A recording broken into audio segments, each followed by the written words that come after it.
This audiobook contains 102 censored sentences and 319 modified sentences to make it suitable for all audiences. Visit our website to listen to the original version without censorship or modifications. Link in the channel bio. Censurado, it allows the user to evolve their artificial sacred gears and use their full abilities. Unlike the normal balance breakers, which is merely the unleashment of power that destroys the balance of the world, the counterbalance is the opposite. Compared to genuine sacred gears, which are already stable by nature, this state is attained by the possessor's power being used to forcibly stabilize the artificial sacred gear. "Is this as far as you go, Ruruko?" asked Aoife. The two had been battling non-stop, but it was clear to both of them that Ruruko Nimura was running out of stamina. Meanwhile, Aoife Murphy was still full of energy and ready to continue. "JG's, what's with your stamina, Aoife-chin? Does Eren Senpai train you relentlessly every night or something?" she asked while catching her breath. As she crossed her arms, Aoife stabbed her sword into the ground. "Strangely enough, we hadn't done any serious sparring yet since I came back, though I did tell him to let me approach him about it." Also, she glanced in Aurelia and Gentura's direction. "Are you sure about going down now? Your boyfriend is still changing and evolving even now." Ruruko increased her own power and coughed up blood. With a grin on her face, she proclaimed, "I ain't going down here yet. If Jin-chan is doing his best against Aurelia-sensei, then he'll keep going against you." Aoife smiled and pulled her sword out and pointed it at Ruruko. "That's what I like to hear. After this, let's go have a lot of food. It's my treat." "Geez, you're as crazy as Eren Senpai," shouted Ruruko as the two charged at each other again. Chapter 5, Part 3, The Golden Rakshasa, Idiot versus the Great Dragon King, Idiot. Alternate title, Stronger Than That Time. Further Than Now, third-person point of view, Tomo Meguri. Sona's other knight smiled as she faced the two knights of Team Golden Rakshasa, Yoru and Haru.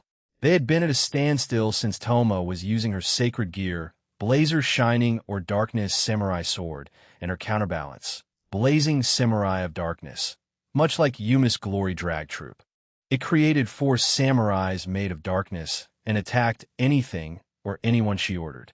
The Dragon Sisters were forced to fight those samurais as well as Tomo herself, and all of them were much stronger than the two sisters. So they struggled quite a bit, but by using their teamwork and certain tactics, they had survived until now. However, they also knew that Tomo could always end their fight at any time she liked. "I saw your guys training before. Well, Team DXD did, but you've improved a lot. I feel like an older sister watching the young ones grow," she said and wiped a fake tear from her eye. "Hee, thanks for your bravado," replied Yoru while Haru remained silent. Tomo smiled and pointed at Haru. "I warned you earlier." In response, both sisters tilted their heads. "Now stay calm," muttered Tomo. Yoru's eyes widened in surprise. She tried to shift her stance, but couldn't. Tomo ordered her samurai to attack both sisters.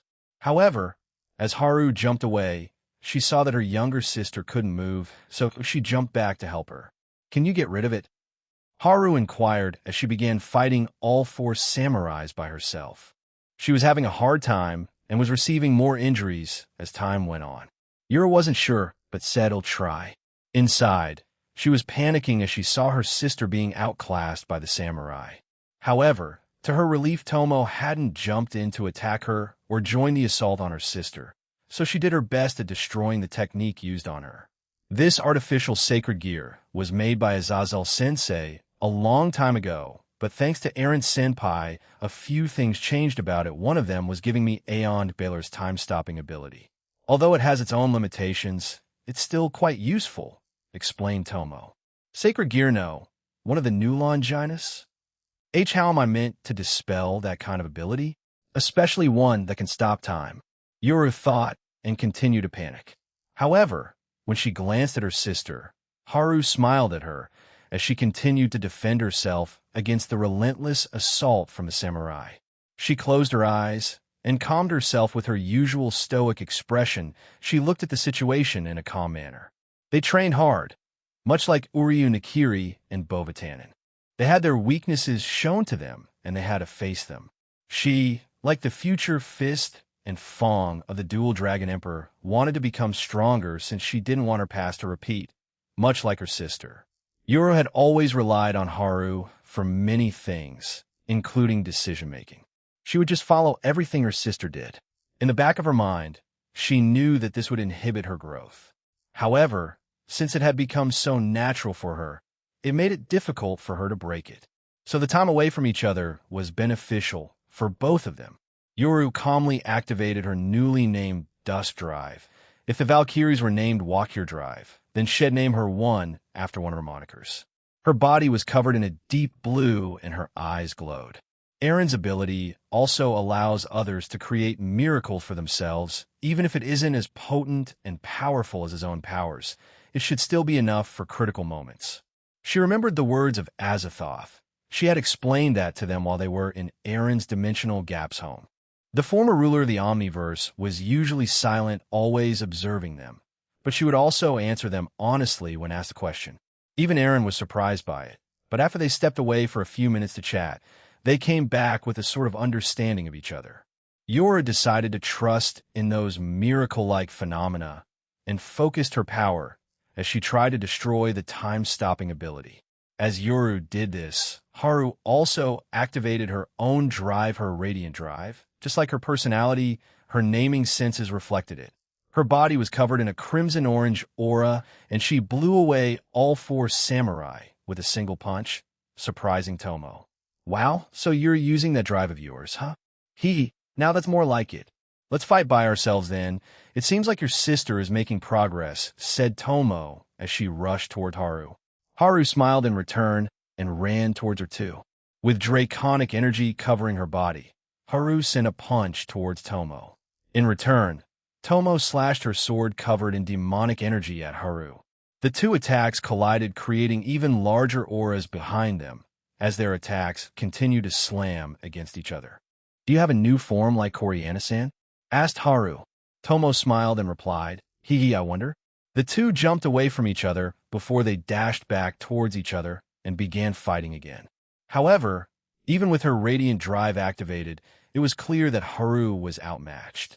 Even with the single slash that Tomo sent her way, she would receive multiple small cuts around her body. Some were deflected or blocked by her draconic aura, although barely, and the rest bypassed it and hit her. But what confused Haru was that Tomo didn't use her time-stopping ability on her. She came to two conclusions. She couldn't use it on more than one person at a time, hence why she said that it had limitations, or she simply chose not to use it on her. Haru wasn't sure, but she continued to fight her. She sent a crimson-orange breath attack towards Tomo, who, to her surprise, sliced her attack in half with her sword. However, she used that time to get behind her and kick her. However, again she was stopped by Tomo, as she also countered Haru's attack with her own kick. I can use hand-to-hand too. You know, I just don't use swords, said Tomo. Haru smiled and disappeared in a puff of smoke. Tomo was surprised by this and felt a punch land on her back, sending her away. Haru had used a clone to attack Tomo as she killed her presence, knowing that Tomo was stronger than herself. She may also be a bit cocky, even if she doesn't actively show it. Using that to her advantage, she sneaked away after she used the breath attack earlier and hit her from behind. Tomo got up and laughed. Sona-sama will scold me if she finds out I was underestimating you. I guess that's what happens when you get strong. I'm Sully, she said and bowed. Let's get serious then. In the blink of an eye, Tomo vanished, and the blunt end of her sword was about to slam into Haru's back when she was forced to stop and dodge an incoming attack. Tomo backed away as she stared at the now-free Yuru. Haru, I'm fine. I'm glad you're out. Let's fight together then, said Haru. Replied Yuru as both sisters synced their auras and stared at Tomo. Ah, familial love, how adorable. I'll fight you too myself. I don't need my samurais, shouted Tomo as she rushed toward the two. She arrived a few meters away from them and stabbed her sword into the ground, and the two sisters jumped away from their spots. At that place, several katana-shaped swords made of darkness protruded. She had used the darkness that the artificial sacred gear had, which was also enhanced by Baylor's darkness to use that technique. However, Tomo didn't stop there, as two clones of hers appeared behind both sisters and kicked them back to the ground, but landed on their feet, although they felt a lot of pain on their backs. They couldn't rest as Tomo charged at them and did a single horizontal slash and appear behind them. Both sisters had coated their bodies with draconic energy and summoned some defensive magic circles in front of them, but Tomo slashed through them all. It did defend them as their arms didn't get sliced off. However, both sisters were visibly injured, with blood seeping from their wounds. Haru quickly healed them using a technique she had developed years ago. It wasn't as effective as Asia's Twilight healing or Valerie's Sephiroth Grawl healing abilities, but it did its job at closing their wounds. Healing. Huh, I didn't know you had that, Haru. Did you keep a secret? Tomo asked. I used it sparingly when we fought against Ezuri-san and others, so no. Maybe you just didn't see it? Replied Haru. Tomo shrugged and continued her fight with the twins. She wanted to beat them using her own sword style and not to rely too much on the time-stopping ability since it consumed her stamina. She also hailed from the Meguri clan that was known for exorcising demons using spirit swords and their unique sword style. However, since she along with her parents were exiled, she didn't want to rely on it anymore and started creating her own style. She used to hold a grudge against her clan, but after spending her happy days with the Citri peerage, it eventually disappeared. Her parents' lives were also prospering since they were under the debt of Sona Citri and her clan, so they received jobs from the industries that they held over. After speaking to Gasper about her own circumstances, she also decided to let go of several over things that held her back. While she didn't want to rely on the Meguri clan style, she wasn't against using their spirit swords. However, she didn't possess one. They'll be copying you, Yumi-chan, she thought, and vanished from her spot, which also created a powerful shockwave, damaging some of the ground behind her. Tomo appeared behind the two sisters again, and a flurry of rapid strikes struck them down before they could react. Senchuredo unleashing a total of 3 slashes in a single movement. However, as this was Tomo's version, and using her new strength and power, she performed hundreds of thousands of slashes in a single swing. When she turned back around, she saw both sisters on the ground, panicking, but not retiring much to her surprise. The two sisters appeared in front of her and slammed both their fists into her stomach, blowing her away. She hadn't expected this and let her guard down. Tomo landed on the ground as she didn't feel any pain from the attack the two sisters did. Geese'll take that as a no and retiring right now. Fine, I'll end this now. Huffed Tomo, but was also impressed by their dedication to continuing. Even though both Haru and Yuru were shaken up by the technique and obvious power difference, they weren't going down without at least delaying her. This was to allow their other teammates to win their fights to them. For now, that's all they're worth. Tsubaki Shinra could no longer stand upright. Even though she was much stronger than the woman in front of her, the damage that was dealt to her and the continued damage being done to her by her new technique was turning the tables around. Roigun Belphegor, the former second ranker of the rating games, had outsmarted her and now was a single blast away from beating her. However, Tsubaki refused to go down yet. She wanted to at least take Roigun with her. She raised her hand, and with the little amount of demonic energy left, she fired at Roigun. Her attacks were significantly weaker, and Roigun used her crack ability to scatter their momentum and then destroy them with her own attacks. Roigun herself fired countless demonic blasts towards Tsubaki, and at the same time flew towards her and started attacking her with her fists. The queen of Team Sona Citri was surprised by this, as she hadn't expected Roigun to rely on her own fists to attack her. Many of our members like using their fists to fight, the same with our king. So I got various lessons on how to improve my close-quarters combat, she explained and punched Tsubaki in the cheek, knocking her away. The demonic attacks she fired earlier hit Tsubaki. Roigun had exemplary control over her demonic powers, so after firing her attacks earlier, she made them temporarily stationary in the air while she attacked Tsubaki herself. And once she punched her away, she ordered them to hit the queen of Sona's team. Wounded and battered, Tsubaki Shinra stood there shakily. Roigun was amazed at her tenacity. Normally, most other players right now would have retired, But the queen of the Citri team defied all odds. As Tsubaki breathed heavily, memories of her life so far played in her head. Imzona Zitli. I think you can make that power of yours into a wonderful and powerful ability in the future. Won't you follow me? The meeting of a lifetime after being shunned by her own clan, the Shinra clan. After reconciling with them during her and Aaron's visit to Kyoto, she, like Akino Himejima, started to visit the Shinra clan more often, rebuilding past relationships and building a new and better future with everyone. Tsubaki remembered the time she spent with everyone. She remembered the time that Sona, her king, slowly gathered up all the members of her peerage up until Benia Orcus and Lu Geru, making her peerage complete. Sup, Sotan, how have you been? She remembered the day that she met Aaron. At the time, she was shocked to know that the famed middleman and current Red Dragon Emperor would be going to school with them. But she didn't know at the time that the entire supernatural world at large would go through a lot of changes because of him. He didn't care about norms. He didn't care about your background or your species. Even if he seemed unusual at the start for simply wanting to surround himself with many companions as his goals for peace, Tsubaki remembered her final year in Kuo Academy High School Division. All the happy and sad times she had, the new friends she made since then her current life was happy, and she wanted that to continue. Peace this, peace that. I know everyone might get sick of what I say, but wouldn't the world be a better place? How many more people have to suffer because of people like in the Cow's Order? If I'm hated by a small few, I'm fine with that, even if they're not content with peace, I'll force it on them. If 1,000 are angry with me, they'll accept 1,000,000 being happy with me. That's the kind of world I want. She heard those words from him.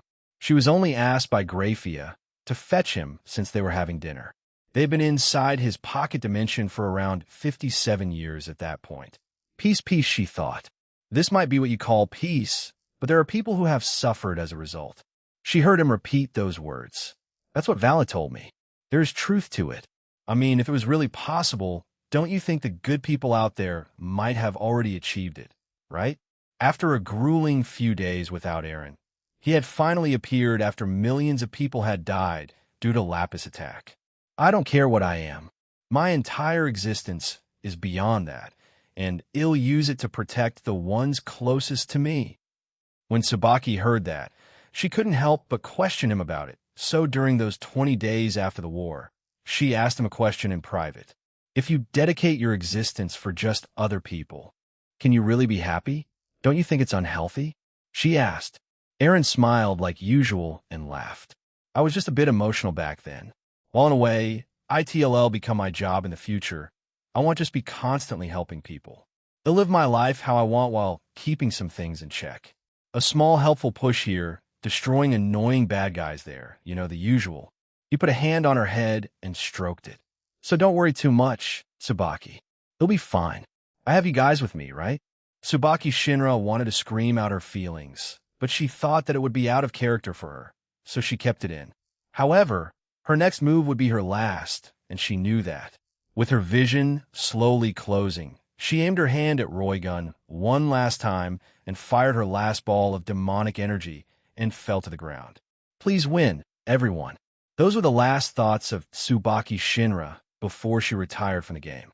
Roygun, instead of using her crack ability, moved out of the way as the attack was considerably slower than the one she had to dodge earlier.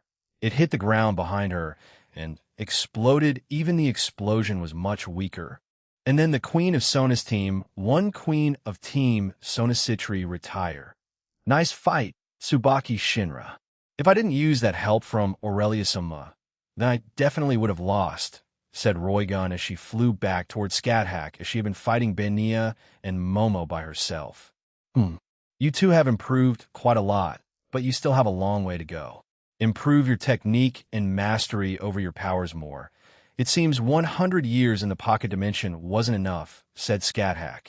Neither Momo nor Benia liked what they heard, but the facts were in front of them. Scathack was unharmed, while both of them were badly beaten and smacked around by her and her spear. In a life-or-death battle, they would be dead. That's a fact they can't deny. Well, we can do that another time, Scathack shish, but we have to win this game. So we'll use everything we have right now, said Momo. She then looked at Benia and nodded. Balance adjusted the two bracelets on Momo glowed, and nothing seemingly happened, confusing both Scat-Hack and Roygun who had just arrived. But Benia suddenly ran full speed towards Scat-Hack and began swinging her scythe at her. Scat-Hack responded by deflecting and parrying her attacks. Once she saw an opening, she thrust the blunt end of her spear at Benia. To her surprise, a small translucent blue wall appeared and blocked her attack. When the Queen of the Land of Shadows looked at Momo, she hadn't activated her sacred gear as she stood there with her arms crossed. "Huh, is this your counterbalance?" "How interesting," mumbled Scat-Hack. She thrust her spear in quick succession, and the small translucent blue wall appeared at each spot she aimed it at. "I see. So, those walls appear at any spot I attack at in a way. It's like an automatic defensive barrier. Now how much can it take?" she asked and grinned. As she was about to attack Benia again, the little Grim Reaper raised her scythe and swung it down using the boosters on it. Scat-Hack dodged it, or so it seemed, but she felt something hit her on the side, and she was blown back much to her surprise. Benia and Momo grinned. "Our first hit." They cheered. Scat-Hack landed on the ground and looked at Benia with interest. "Is that an ability of her scythe that Lord made? Or is it part of Momo's counterbalance's ability? You'll need to experiment." "I'll deal with Momo Hanakai," Scat-Hack said Roygun. "Do as you wish." "I will face little Benia," replied Scat-Hack. Both women glanced at each other and nodded before they rushed towards the two young women. Roygun fired demonic lightning bolts at Momo, who had the same thing happen to her. The translucent blue walls appeared in front of her and blocked the attacks. Roygun arrived in front of her and delivered an uppercut, but it was also blocked. She didn't think she could use her crack ability with it, but she still tried, but she had no idea where to aim it at, so she stopped. She couldn't use the same technique on Momo as she did on Tsubaki, since she only had use of that power boost once, and since Momo was superior to her in terms of raw power, she was out of luck. Momo formed blades of flames and water before shooting them towards Roygun.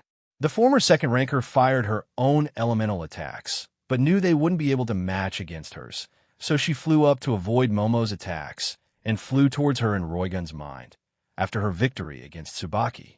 Whoever she faced afterward, she would lose against. With that in mind, she wanted to at least find out how Momo's counterbalance operated. As she tried to punch Momo in the face, her barriers stopped her. In turn, Momo herself punched Roygun, but she also felt multiple other things hit her at once and was sent away. Luckily for her, Momo didn't use too much strength, and she stayed conscious, but also came up with a hypothesis with her counterbalance. Does it create physical afterimages that also attack the enemy she faces? If so, there's a slight delay, and you can probably counter or even dodge it. But if you do, does it create more if Momo herself counters that counter? She didn't know, so she decided to relay Scat-Hack her hypothesis and use herself as a guinea pig. Scat-Hack tried to tell her it was unnecessary, but also told her that she would be useless for the rest of the match since she didn't have the raw power to fight back the other members of Team Sonocitri. "Fine, but show me it in a short amount of time, otherwise I'm going to brute for it," said Scat-Hack. "Fufu, very well," replied Roygun as she continued her experiment with her own body on the line. She fired shots and used close quarters to determine how Momo's counterbalance worked. During that time, Momo also understood her intentions and didn't say anything, except you may already have an idea, so I'll end this. "Thank you, and I'm sorry, Roygun-sama," said Momo. She raised her and created a barrier using her artificial sacred gear around Roygun and discharged a point-blank demonic ball at her. A powerful explosion occurred in the ball, and one bishop of Team Golden Rakshasa retired. "Well, thank you for your work, Roygun. I think I understand how it works," said Scat-Hack. She thrust her spear towards Benia, and the girl didn't flinch as the barriers blocked the attacks again. Scat-Hack nodded to herself and jumped backwards. "That barrier doesn't only block my attacks, it also absorbs the energy my attacks create, further increasing the power of those barriers, right? As for its other ability, it can create afterimages that are physically there and can attack us with a very small delay." Momo smiled and clapped. As expected of Scat-Hack shish. It seems that Roygan's Samus theory was correct. My counterbalance does just that. It used to be only used for defense and support, but now I can utilize it a bit more offensively. It can also be given to my teammates, but has a limited range at the moment. Aaron and I discussed some upgrades in the future. Scat Hack pointed her Gi-Ball at Momo and said, however, there's always a limit to how much those things can block and absorb, and we'll find out soon. One rook of Team Sonus Citri retire. One pawn of Team Golden Rakshasa retire. The rook player Lu Geru and pawn Bovatanen have simultaneously knocked each other out. What a fierce brawl they had. It looked like Saror Bale and Chow Chow's most recent match. The youth sure are rowdy this generation. Many have been inspired by the legendary dragon, said Luff. There is, but I can always train to increase it. For now, it's enough to delay you, said Momo. Scat Hack didn't wait any longer as she rushed toward Benia and attacked her in quicker and stronger succession. The blue translucent barrier repeatedly appeared while blocking and absorbing her attacks. However, during her relentless assault, the first crack appeared. All of them became aware, and Benia jumped away, but Scat Hack followed her, and she was forced to block the goddess's attacks instead of just relying on the barrier. Benia hadn't used Kaligami for too long, nor did she experiment too much with it, since the teams that they fought before Team Golden Rakshasa weren't that strong except for one. And even then, the game types they played required more strategy and planning in a way. They were lucky since they didn't need to fight people head-on even if they had the means to do so. Their other opponents also didn't destroy the entire field. As previously, Team Sonacitri used the environment to their advantage, but in today's game, they couldn't. Ravel knew this and asked Aurelia to wipe it out. Benia pulled her scythe back, and 3 more blades appeared from it. Even if she didn't experiment too much with the scythe, she accidentally found this out during one of their training sessions, along with the boosters. She then swung it towards Aurelia horizontally while also activating the boosters. Scat Hack pulled back and seemingly dodged it, but when she looked up, the afterimages appeared and forced her to block them. She grinned, slammed her left foot on the ground, and created a rune circle that appeared beneath Benia and fired a ball of flames at her. But it was also blocked by the barrier. However, it created another crack in the barrier. Well, it's been fun, but I can't stay here forever, Scat Hack suddenly said, surprising both of them. With a grin on her head, she jumped back and into the sky as her spear began to glow intensely. It quickly shone brighter and brighter. Benia, Momo shouted and rushed over to her. Both girls created defensive barriers in front of them, and Momo applied her regular barrier in front of them using her sacred gear. Gi-Ball. Scat Hack threw her spear towards the 2 members of the Citri peerage. Was an indescribable amount of divine energy wrapped around the spear and was heading towards them. Player Scat Hack has just used her finishing move. Will the knight and bishop of Team Sona Citri survive? The spear hit the visible barrier first, and it shattered it in a matter of seconds. Next were the defensive magic circles. They were blown away too, after it was the counterbalance barriers. Initially it stopped it, but a small crack appeared on it, and it only grew bigger and bigger until it shattered. The spear slammed into the ground and exploded. An enormous purple-crimson-red, dome-shaped explosion enveloped the area where they were fighting. The attack was powerful enough to shake the field and disrupt the other fights because of it. Scat Hack landed back on the ground, and the spear appeared in her hand. With it by her side, she stared at the spot and waited for the explosion to subside. It eventually did, and one knight of Team Sonus Citri retire. The only one left was Momo, who looked worn out and seconds away from collapsing. She shakily raised her arm and unleashed countless elemental attacks towards Scat Hack. The woman, with her usual smile on her face, tapped the air in front of her and negated the attacks. Upon doing that, Momo collapsed on the ground. As she faded away in the light of retirement, tears fell from Momo's eyes. "I'm sorry, I couldn't keep my promise," she thought. Before the game today, she approached Aaron about something. She asked him to propose to her if they win the game. If not, then if she could defeat someone from the other team. At first, Aaron was surprised by the sudden request, but he also accepted, although he never specifically said he'd propose to her if she fulfilled those conditions or not.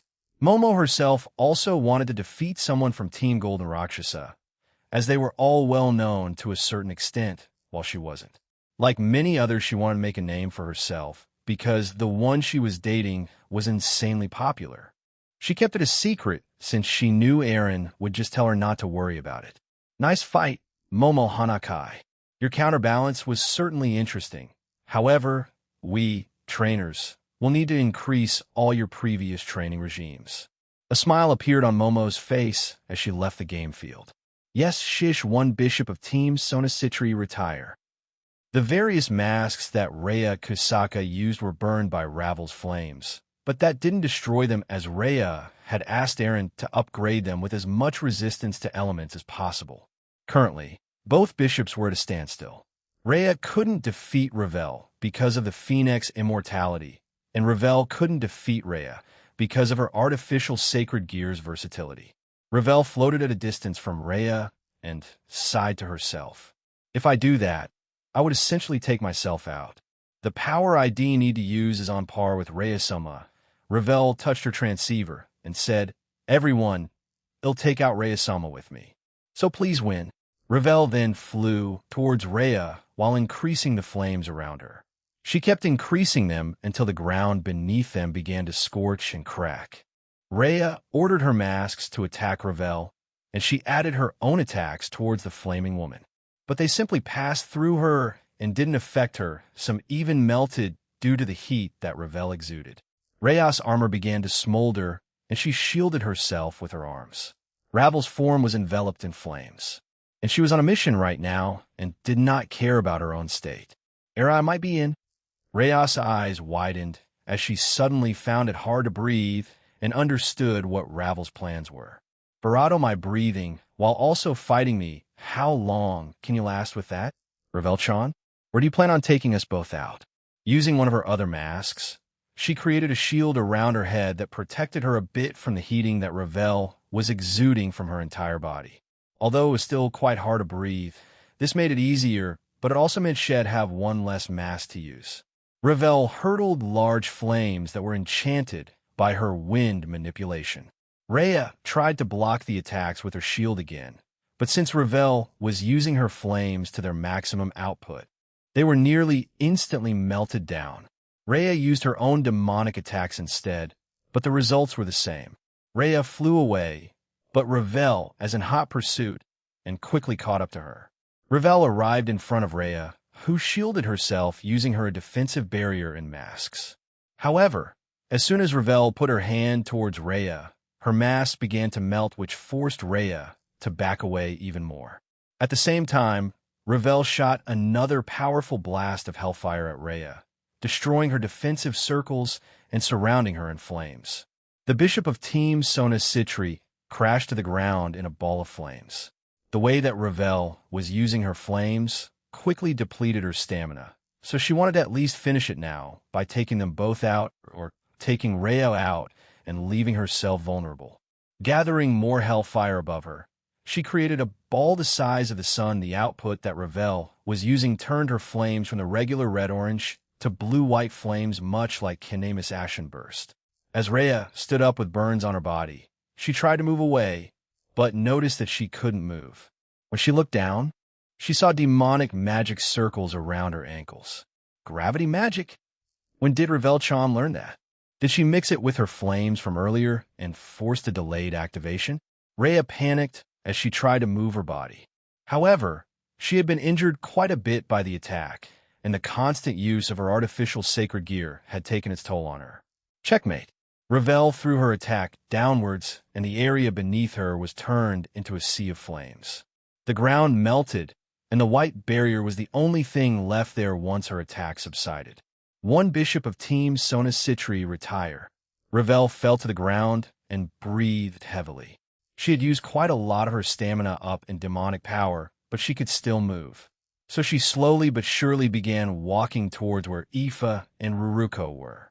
I'm glad I didn't need to sacrifice myself. Those gravity flames were a lot more useful than I thought, she muttered to herself. Gravity flames. a unique type of flame that Ravel Phoenix made while training in Aaron's pocket dimension. She mixed her family's hellfire and gravity manipulation that was gifted to her by Aaron. I wonder how Aoife-sama is doing. As Ravel made her way towards Aoife Murphy and Ruruko Nimura, she felt powerful vibrations come from that direction, and from a distance, she could see two figures clashing against each other. It took her some time, but once Ravel Phoenix arrived there, she saw their only rook on their team, Scat Hack, watching the match unfold. Scat-sama home? Ah, Ravel. I'm glad you could make it. Good job on winning your fight, although it looks like you suffered some exhaustion on your part. Come, this fight will conclude soon too. Scat Hack looked back at the fight, and Ravel stood beside her, and the Witch of Doin Skaith supported their bishop. In the distance, an extremely fatigued Ruruko used her demonic power to release several elemental attacks at Aoife. The young woman easily deflected them or sliced them apart using her sword, Fragarak. The difference in strength was tangible. Parts of Ruruko's counterbalance armor were already falling apart or missing. Innumerable cuts were all over her body, and she looked like she was going to fall over and pass out at any time. Both women stood at opposite ends as Aoife slowly walked towards Ruruko. Aoife-sama boasted about having power comparable to Lavinia-sama. Do you think she? Did you check with your ring? Asked Scat Hack. Without another word, Ravel brought her ring up and checked. It seems that she is, although I'd like to believe Lavinia-sama is slightly stronger now since Aaron-sama occasionally goes in there with his team, said Ravel after dismissing her appraisal ability. She's a natural. Perhaps she's a descendant of ours? Fufu, Eist. I only said that because Aoife is the modern version of the name Aif, explained the Witch of Doin Skaith. As Drake said, she summoned a sword and fought him evenly with no prior training. Maybe Lord made her like that, especially with that kind of natural talent. We're talking about her potential and adaptability when you're talking about her body, right? Ravel asked skeptically. Scat Hack laughed. I'm talking about both. Yes, Lore may have given her a body that could grow strong in a short amount of time. However, I also mean in a different way. He has told us he likes ponytails. She has that, and her overall look suits him well, in my opinion.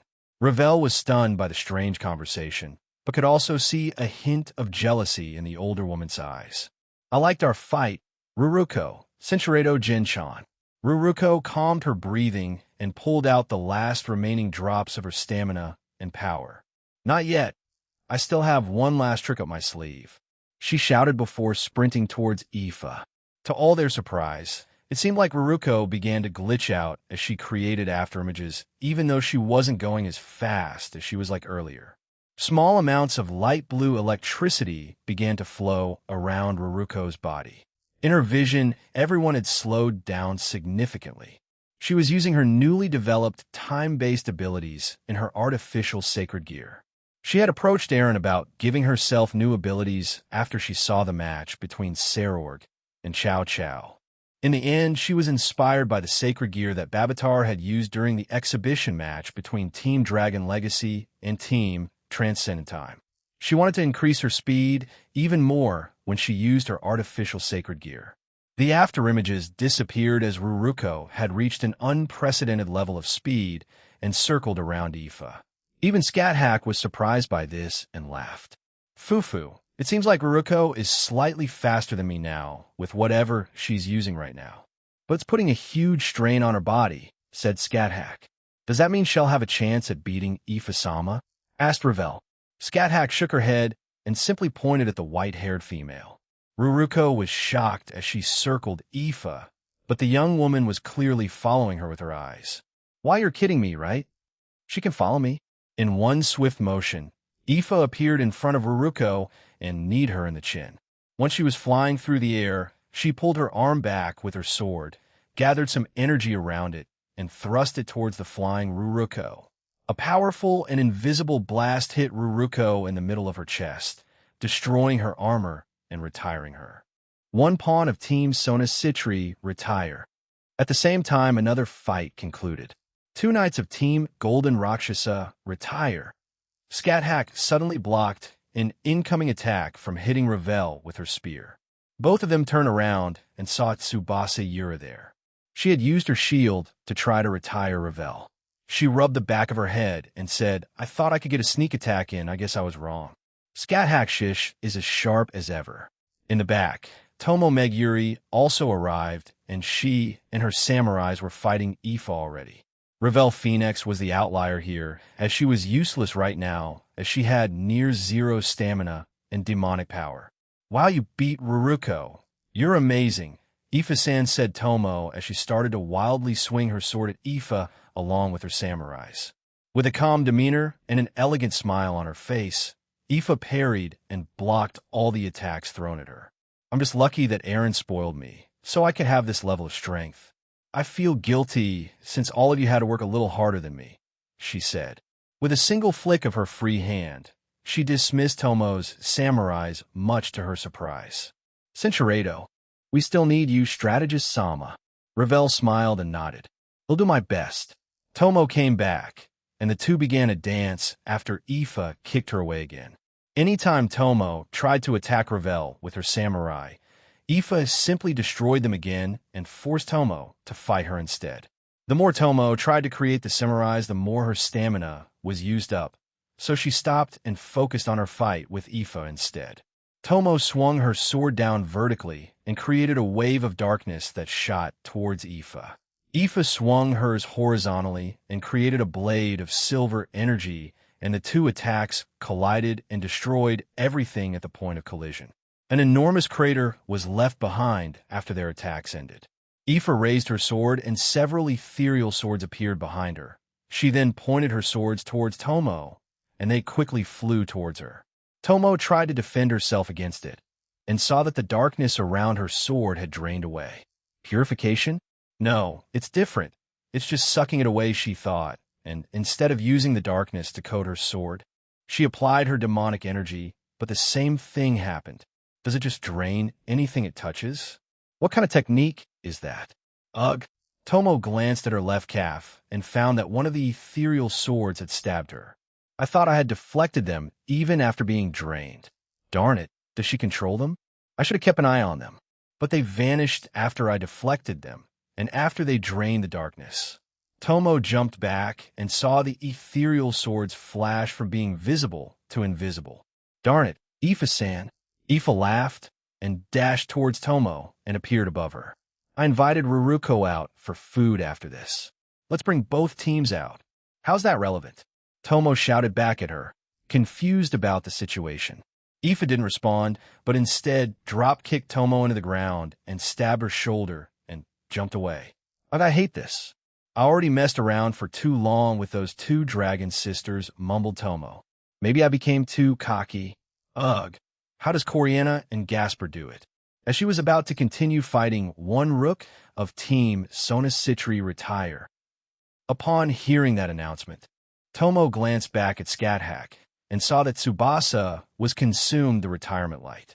"Geez, you broke my shield so easily," Shish said Tsubasa as she left the field. You need to strengthen it more. It'll teach you later," said Scat. She glanced back at Tomo and added, "Don't take your eyes away from your opponent." In a panic, Tomo turned back around and saw a spear coated in lightning inches away from her. She bent backwards and avoided the attack, but when she looked up at the sky, she saw a giant bolt of lightning was about to hit her. Wow, an enormous explosion erupted from where Tomo stood, and she was also knocked out of the game. One night of Team Sona Citri retire. "Good work, Aoife," Scat said as she walked over towards Aoife while carrying Ravel like a bag of potatoes. With a smile on her face, she showed her a peace sign. "Thanks, Super Shish. All that's left are Sona and Jinchurukun." Ravel said, "Whoever wins those matches will win the game for us. If Raswai-sama defeats Sona-sama, then we win. If Jinchuru-sama defeats Aurelia-sama, then Sona-sama wins. And neither will let us help. Will they?" Aoife chuckled and put away her sword. No, they won't," said Scat as they began walking in different directions.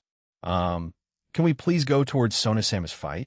Ravel asked, and Scat nodded before she changed the way she carried Ravel and carried her bridal style. "I'll go watch Aurelia and Jinchuru then," said Aoife, and both parties disappeared from their spots. "Ho ho! Now that's interesting," said Scat as she arrived at the location where Sona and Rossweiss fought. The rest of the ground around them had vanished. Both women gasped for air as they had several bruises and heavy injuries across their bodies. The fight between the king of Team Sona Citri and the queen of Team Golden Rakshasa had been fierce. Neither of them utilized much of their Ultra Instinct sign since it had a large consumption of stamina. Nevertheless, they had mostly resorted to using their magic and demonic powers. Even still, Rossweiss was overall stronger and had the advantage for most of the fight. Sona had to resort to small and petty tricks and catching her off guard, as well as using her Ultra Instinct sign at very crucial moments to avoid being taken out. Centuredo, but also took the advice since she wanted to become more physical with Aaron, who she was interested in. Although she already received a few kisses from him, so she wasn't that bothered by it. That isn't something you're supposed to put in food. Rossweiss screamed and fired a powerful blast of magic at Sona. Sona also matched it with her own demonic attack. It provides nutrients for it. It should be normalized. The two attacks slammed into each other, creating a large explosion in the middle. "What are they talking about?" Scat asked, confused by their sudden angry conversation. "You can't just add performance-enhancing pills and protein powder to food. Didn't Reiko-san, Grafia-san, and Aaron teach you that?" Rossweiss shouted, stunning both Ravel and Scat. "I will admit I was taught that, but the benefits, that's not the point." Rossweiss screamed, and thousands of magic circles appeared behind her and were fired at Sona. Sona created various creatures using her water manipulation and sent them towards the magic attacks. Both attacks collided, creating another explosion. It's as it sounds. The topic they were arguing about was cooking and what was acceptable to put in as ingredients. At the start of their fight, it was mostly silent. However, both felt it was a bit awkward, so they started conversing about various different topics. The most recent one was about food, and after Sona told Rossweiss of her desires of adding unnecessary items to the things she wanted to cook, she told her calmly and kindly not to do that, but as Sona kept insisting, Rossweiss became frustrated, and their exchange of attacks became even more heated until it came to this. The two exchanged countless more attacks while arguing fiercely with each other. Rossweiss had to scream over the explosion of their attack, while Sona would wait until those explosions stopped and would speak. "I'll side with Rossweiss on this. I prefer the more traditional cooking, and what Reiko, Grafia, and Aaron make is much more delicious. While I don't mind having protein when appropriate, shoving them into food is just strange," said Scat. Ravel nodded in agreement. "Adding something to the food, even if it is beneficial on paper, doesn't make it tasty. In fact, I would say it would spoil the food and make it quite disgusting. I will have to be on Rossweiss Sema's side, Sona-sama." Sona Citri, who had heard them, looked at them in surprise. "Why? We'll just ask Aaron about this later," she thought, and continued her fight with the Valkyrie. Jinchuru Saji and Aurelia Le Guin's foreheads slammed into each other. The impact created a powerful shockwave on both sides and destroyed the ground beneath them. "What happened to all that bravado from earlier, Saji?" Aurelia asked and punched him in the stomach. Saji coughed up blood, but also punched Aurelia on the cheek, but it didn't do any damage to her. "It's still here, Aurelia-sensei," he shouted. As the two continued to clash, it was clear that his small boost earlier had given him enough to fight a bit more against her. However, overall, Aurelia was still winning by a significant margin. Jinchuru shot lines towards Aurelia and attempted to pull her towards him, but she resisted. Instead, she pulled him towards her. Jinchuru used his boosters to increase his speed towards her, much to her surprise. At the last seconds, he dismissed his lines and vaulted above her and fired black-purple flames at her from above. Aurelia covered her right hand with gold energy and punched towards the black flames. The two attacks collided and pushed both of them away from each other. Jinchuru landed on the ground and charged back at Aurelia, who also did the same thing. The two of them began a fist fight. With each hit, everything around them shook. However, It was clear that Jinchuru was the one suffering damage from said fight as his armor began to crack and shatter at an increased pace. His stamina was running low, as well as blood. The more Aurelia hit him, the more he would need to use to repair his armor. Even with the help of Ritra, it was hard on the young man. Jinchuru Saji, in his second year and part of the student council. He remembered the first time he met Aaron, and he was forced to properly introduce himself to him because of his king. Allow me to introduce to you Jean, the newly appointed middleman and the Red Dragon Emperor. The revelation hit him like a truck, and he couldn't believe such a person was with them at that school. The memories of the past year flooded his mind as he and Aurelia kept on punching each other. He was aware of it. He was the only one truly being damaged right now. Yet he continued. If he somehow could defeat her, then it would have been amazing. Otherwise, they would lose. He heard of his teammates' retirement earlier and knew that he and Sona were the last ones left.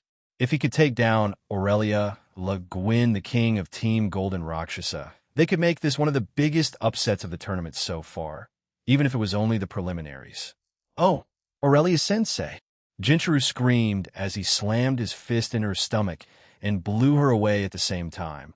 Aurelia had kicked him in the stomach, and he also flew backwards and crashed into the ground. Aurelia quickly got up and laughed. Ah, the passions of youth, it's amazing, isn't it? She asked the Down Dragon King. Jinchuru felt excruciating pain all throughout his body, but he still continued to struggle up. He managed to pull himself up to one knee and panted heavily. This isn't my limit. I can keep going. Fido, Ian Chiru. Aoife shouted in the distance. Oh, and Aurelia too. I feel power surging through me thanks to Aoife-san's cheer. Aurelia said jokingly and laughed. Aoife-san, muttered Jinchuru. He didn't think an enemy would cheer him on, but he was thankful. Ah, excuse me. Thank you, Jin and I. A familiar voice screamed from the mic. Jinchuru was shocked and looked up at the cameras. Keiho, W, what the heck are you doing in that place? Oh, it seems your little sister is there, said Aurelia. A smirk appeared on her face as she jumped back and waited for her little sister to continue. Jin and I, can you hear me? In the kindergarten today, I heard the teacher say that Jingo won a fight. He won against the boy who bullied him. In the room where the two announcers were, tears welled up in the eyes of Jinchuru's younger sister, and they eventually streamed down her cheeks. Jingo already won. You'll look horrible if you keep lying on the ground there. Gen ni. Stand up. Stand up, Oni-chan. His sister's voice resounded across the entire field. And the next moment, little by little, Jinchuru gradually stood back up. He himself was crying. His emotions overwhelmed him. Even after he had already endured so many blows from Aurelia, normally he would have already been knocked unconscious. Yet, in the depths of Jinchuru's swollen eyes, a flame ignited. A grand conflagration of black flames ignited across Jinchuru's entire body and reformed his shattered armor. I think Jin and I wants Jingo to see the path that Mom and Dad used to walk in life. I think Jin and I is trying to act cool to make up for the roles of both Mom and Dad. His sister's words echoed in his head. Jin Senpai, I want to be a teacher. His dreams echoed in his head as he told his close friend and senior. The flames around his body began to pulse and grow larger, and then Jinchuru, his heart stopped. No, to him, to Jinchuru Saji, the entire world just froze. He thought, unable to process the voice he had just heard. Jinchuru, win. I want to see my own son win this match. My throat is sore after screaming so much today. His father, Kento Saji, shouted through the mic, that's right, Jin. Win for yourself and your friends. Be the greatest Dragon King that ever lived. His mother, Manami Saji, shouted into the mic as well. Oni-chan, fight. Jingo screamed into the mic too, earning a chuckle from the announcers. Ritra, who was inside of Jinchuru Saji's sacred gear, chuckled. Hee, it seems the invincible middleman created a personal miracle for you. My host, no, Jinchuru. Jinchuru's heart overflowed with emotions as even more tears fell from his eyes. Mom, Dad, Keiho, Jingo. Why did he? When did he? Aaron Senpai. Dang it. How am I supposed to do anything if you keep doing things like this? With a shout that came from his very soul, the black flames around his body erupted in a spiraling vortex that pushed Aurelia back due to its force and melted everything around it. Once the spiraling vortex ended, Jinchuru Saji stood there with his completed armor. What is this? The Great Dragon King Jinchuru's armor has changed. Jinchuru's helmet gained 2 spikes, and his eye sockets glowed purple. His armor, which had been mainly black, had turned into a mix of black with purple highlights and accents. Various parts of his arms, shoulders, hips, legs, and knees had added layer of spikes as protection metallic tail came out of his back. Various lines also wriggled behind him, and Jinchuru stood there with his chest out. Aurelia-sensei, here I come, he muttered. Jinchuru Saji suddenly appeared behind Aurelia Le Guin and sent an astronomically stupid fast punch to her back. But the golden Rakshasa herself reacted in time and turned around while matching his punch. As the 2 punches collided, 2 powerful auras clashed against each other. On one end was Aurelia's golden-colored aura, on the other, Jinchuru's black-purple flames. Jinchuru suddenly jumped back and raised his left hand. Be resurrected, the prison dragon that dwells inside of me, he shouted, and a flash of light left him, and behind him a large black eastern dragon with violet eyes. And a third eye on his forehead, with 7 light purple tentacles growing at the back of his body, appeared behind him. It's just like his Vritra promotion, muttered Aurelia as she summoned her greatsword. Aye, it's the legendary evil dragon and dragon king, Vritra. He's been summoned forth by Jinchuru Saji. Wait, how do the organizers feel about this ability? Please wait a moment. No need to wait, said Aaron's voice. I've discussed this with the other organizers since I have the ability to bring out both dragons from within me. It's been recognized as an ability from the sacred gears, so this is allowed. You heard it here, folks. The middleman has confirmed its validity. Let the match continue. Jinchuru muttered Vritra. Let's do this, Vritra, shouted Jinchuru. A smirk appeared on the dragon's face, and a number of lines appeared all over his body. Very well, let's defeat her together. Kulme, shouted Aurelia as both dragon kings rushed towards her. Both Jinchuru and Vritra sent their lines towards Aurelia, who covered her great sword with her golden aura and slashed them apart. Jinchuru and Vritra fired their black flames towards Aurelia. Aurelia herself brought her greatsword back and swung it vertically, creating a golden slash that slammed against both flame attacks. To no one's surprise, her sword slash overpowered both Dragon King's attacks. However, the 2 of them quickly appeared on either of the woman's side. Jinchuru, with the help of his boosters, slammed his mechanical tail towards Aurelia. Vritra also did the same thing with his own tail, and the woman threw her greatsword into the air and caught both of their tails. Seriously? There are bigger monsters than us. Both of them shouted before Aurelia threw them away, and both crashed into the ground again. She jumped into the air and fired several aura slashes towards both Jinchuru and Vritra. Jinchuru evaded the attack using his flame boosters, and Vritra used his flames to counter the attacks, causing them to explode. When Aurelia landed on the ground, debris burst from the surface and snagged her legs. Vritra breathed out another batch of black flames, but instead of incinerating Aurelia, they wrapped around her body and tied themselves down to the ground too. Jinchuru stood back up and jumped forward at Aurelia. He ignited his tail with flames and began to spin, eventually turning himself into a spinning ball of flames. He further shot out flames from the chest of his armor and knuckles. Vritra himself covered the woman in a barrier that negated the use of her abilities, but she could still use her brute strength. However, the dragon could only do this for a limited time, as Aurelia herself was stronger than both of them combined. With a grin on her face, Aurelia stopped Jinchuru's tail spinning attack and stopped the momentum by grabbing his tail and slamming him into the ground. Vritra had begun to slam his tail towards her when she threw Jinchuru towards it, forcing the Dragon King to stop, but she then punched the ground beneath her, shattering it along with the barrier around her as she jumped towards both Jinchuru and Vritra. Both fired black flames at her again, but she swung her sword with increased power and blew away the flames. "Curses!" shouted Jinchuru as he covered his barato with lines, black flames, Tuki, and summoned defensive magic circles in front of him. Meanwhile, Vritra used his tail to brace for the attack. Aurelia's attack blasted through all their defenses, and the two Dragon Kings received multiple cuts around their bodies. Jinchuru's armor was damaged again, but it quickly repaired itself, while Vritra's wounds healed themselves with relative speed. Vritra suddenly linked several lines of his to Jinchuru's back, and a bright flash of light consumed the area. After that, Vritra disappeared. "Wah! Vritra!"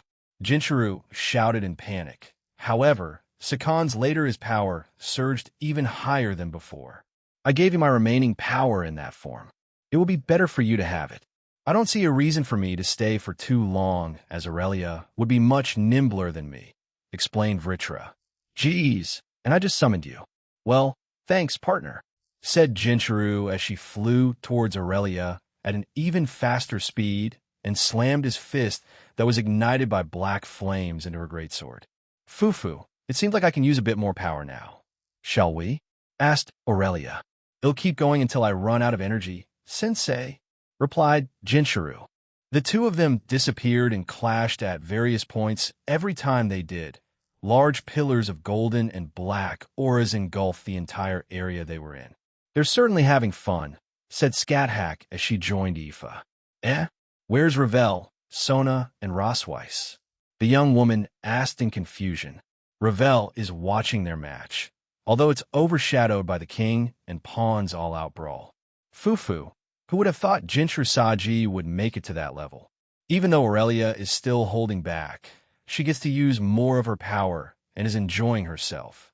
Black-purple translucent dragon heads formed around Jinchuru's arms as he began to pummel away at Aurelia's sword. But the woman didn't back down to this new power, as she also deflected or slammed her sword into the Dragon King's fists. The stadium where the audience were also shook as the powerful vibrations reached the dimensional gap. The crowd over there went wild as they got to witness two over-the-top games at close dates from each other. "Did this power-up give you some confidence, Jinchuru?" Aurelia asked as she sent a kick to his face. But he blocked it and countered by bringing up his tail and letting loose his blaze black flames from it. "I don't know," screamed Jinchuru as Aurelia blocked his attack with an invisible force when her eyes glowed gold. Make this even more enjoyable for me." Aurelia thrust her foot towards Jinchuru, and he attempted to block it with his arms. However, the force was much more than he anticipated, and he flew backwards. "Jinchuru, this is the first time we entered this complete state, and the time limit on it was short, so at best you have around a minute more before you leave your balance breaker. It would be longer if you didn't summon me to Aya." "Whyy," complained Jinchuru as he landed on the ground. "Let's just make it count." He screamed and charged back towards Aurelia, who had already dashed towards him with a maniacal grin. Jinchuru shot out lines towards Aurelia, who cut some of them down, but noticed that some of them passed through her sword. He had mixed in some illusion magic and the real lines to confuse her. In that split second, he closed the distance between them with a quick dash. Using his boosters, he arrived in front of her and threw a powerful punch at her midsection, but Aurelia had blocked it with her sword. "Let me hit you, sensei," he shouted in frustration. "Work for it," replied Aurelia, as another short scuffle ensued. In the distance, Aoife cheered for both loudly, while Scathach observed silently. "He's going to run out soon and lose," muttered Scathach. "I'd say 40 seconds at most," replied Aoife as she kept on doing strange hand gestures. Will you join us for food?" "I'll ask Aaron if it's okay with the others," she asked. Scathach glanced at her and smirked. "It will be below the quality we have at home, but I don't see why not." Yay! An ear-splitting explosion disrupted their conversation, and when they looked back, they saw Aurelia had pierced Jinchuru's shoulder with her greatsword. She stood over him as he knelt, struggling to stop her from pushing the blade further into her shoulder. "What is wrong, Saji? Is this it? Is this where you fall?" Aurelia asked, her voice sounding almost unhinged. Jinchuru only grinned before blowing out black flames from his mouth directly into her face. As Aurelia jumped back, a giant fist made of his lines had fused together and slammed against her, forcing her backwards. Jinchuru dashed forward while coughing up blood and formed a spear with his black flames and threw it at Aurelia. 20 seconds, shouted Vritra. Aurelia managed to dodge the spear and even catch it, to Jinchuru's horror. She slammed her head against the giant fist and destroyed it. She then threw the spear towards Jinchuru at a faster speed than he could follow, and it pierced his stomach. He touched the spear and made it disappear and kept running towards her. Even more flames erupted from Jinchuru, as he knew this would be his final attack. As he charged at her, the body of a translucent purple eastern dragon formed around him.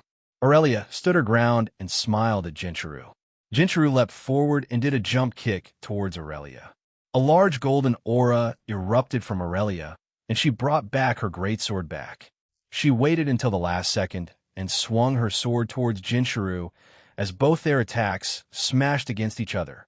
An even larger explosion, larger than the previous ones that everyone had made during the match, had just consumed the entire game field. Sona and Rosweiss, who had fought at a distance, were also blown away by the shockwave it created. Oh my goodness, we can't see anything.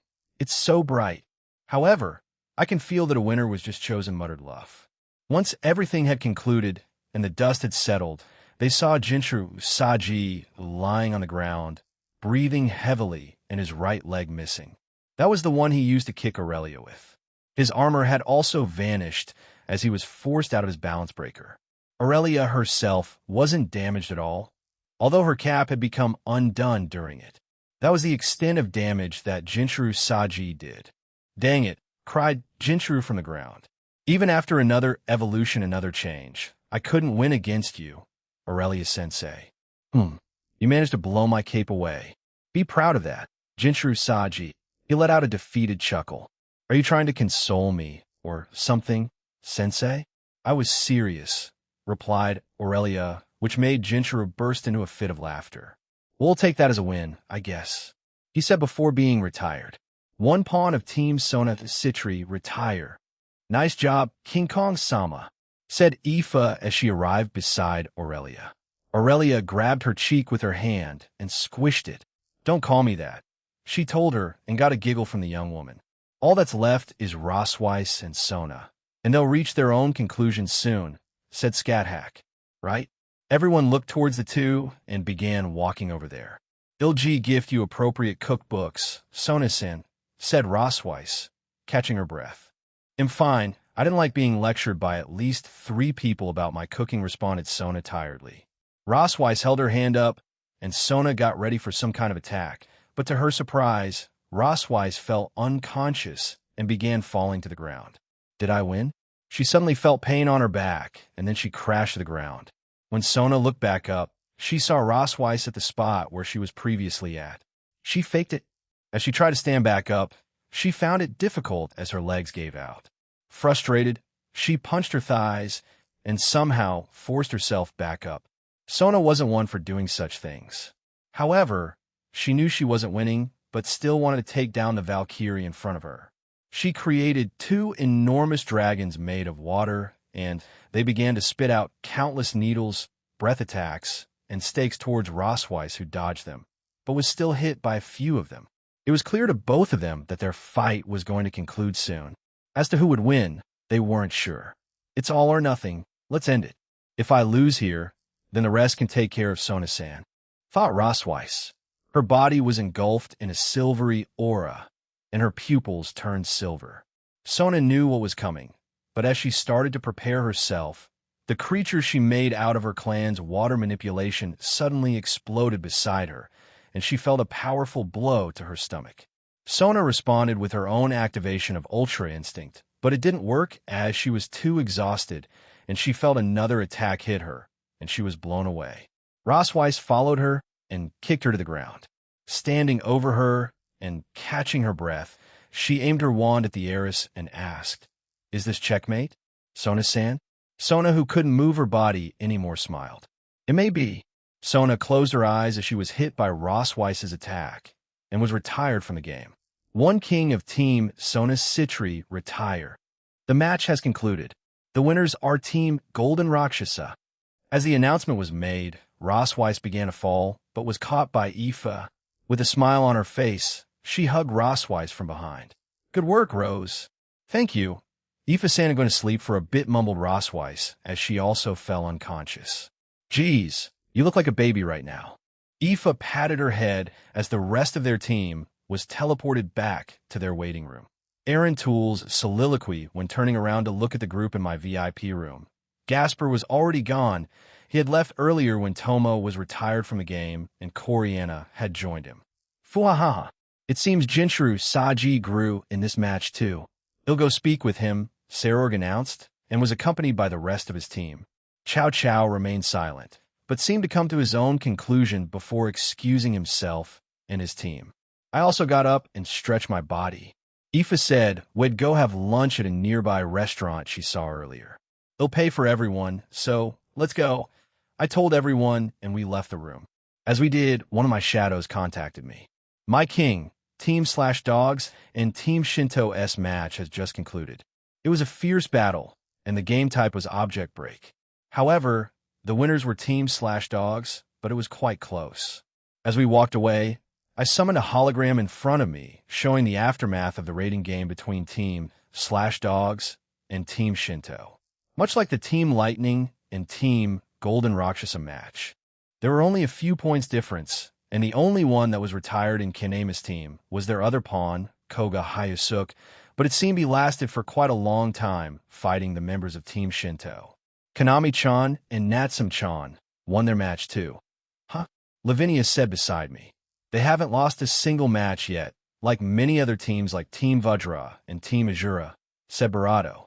Most of those are God-class teams, so it makes sense, but there are others like Yuwa. Someone help. This crazy woman is attacking me. We suddenly heard a scream coming from Team Sona Citri's waiting room.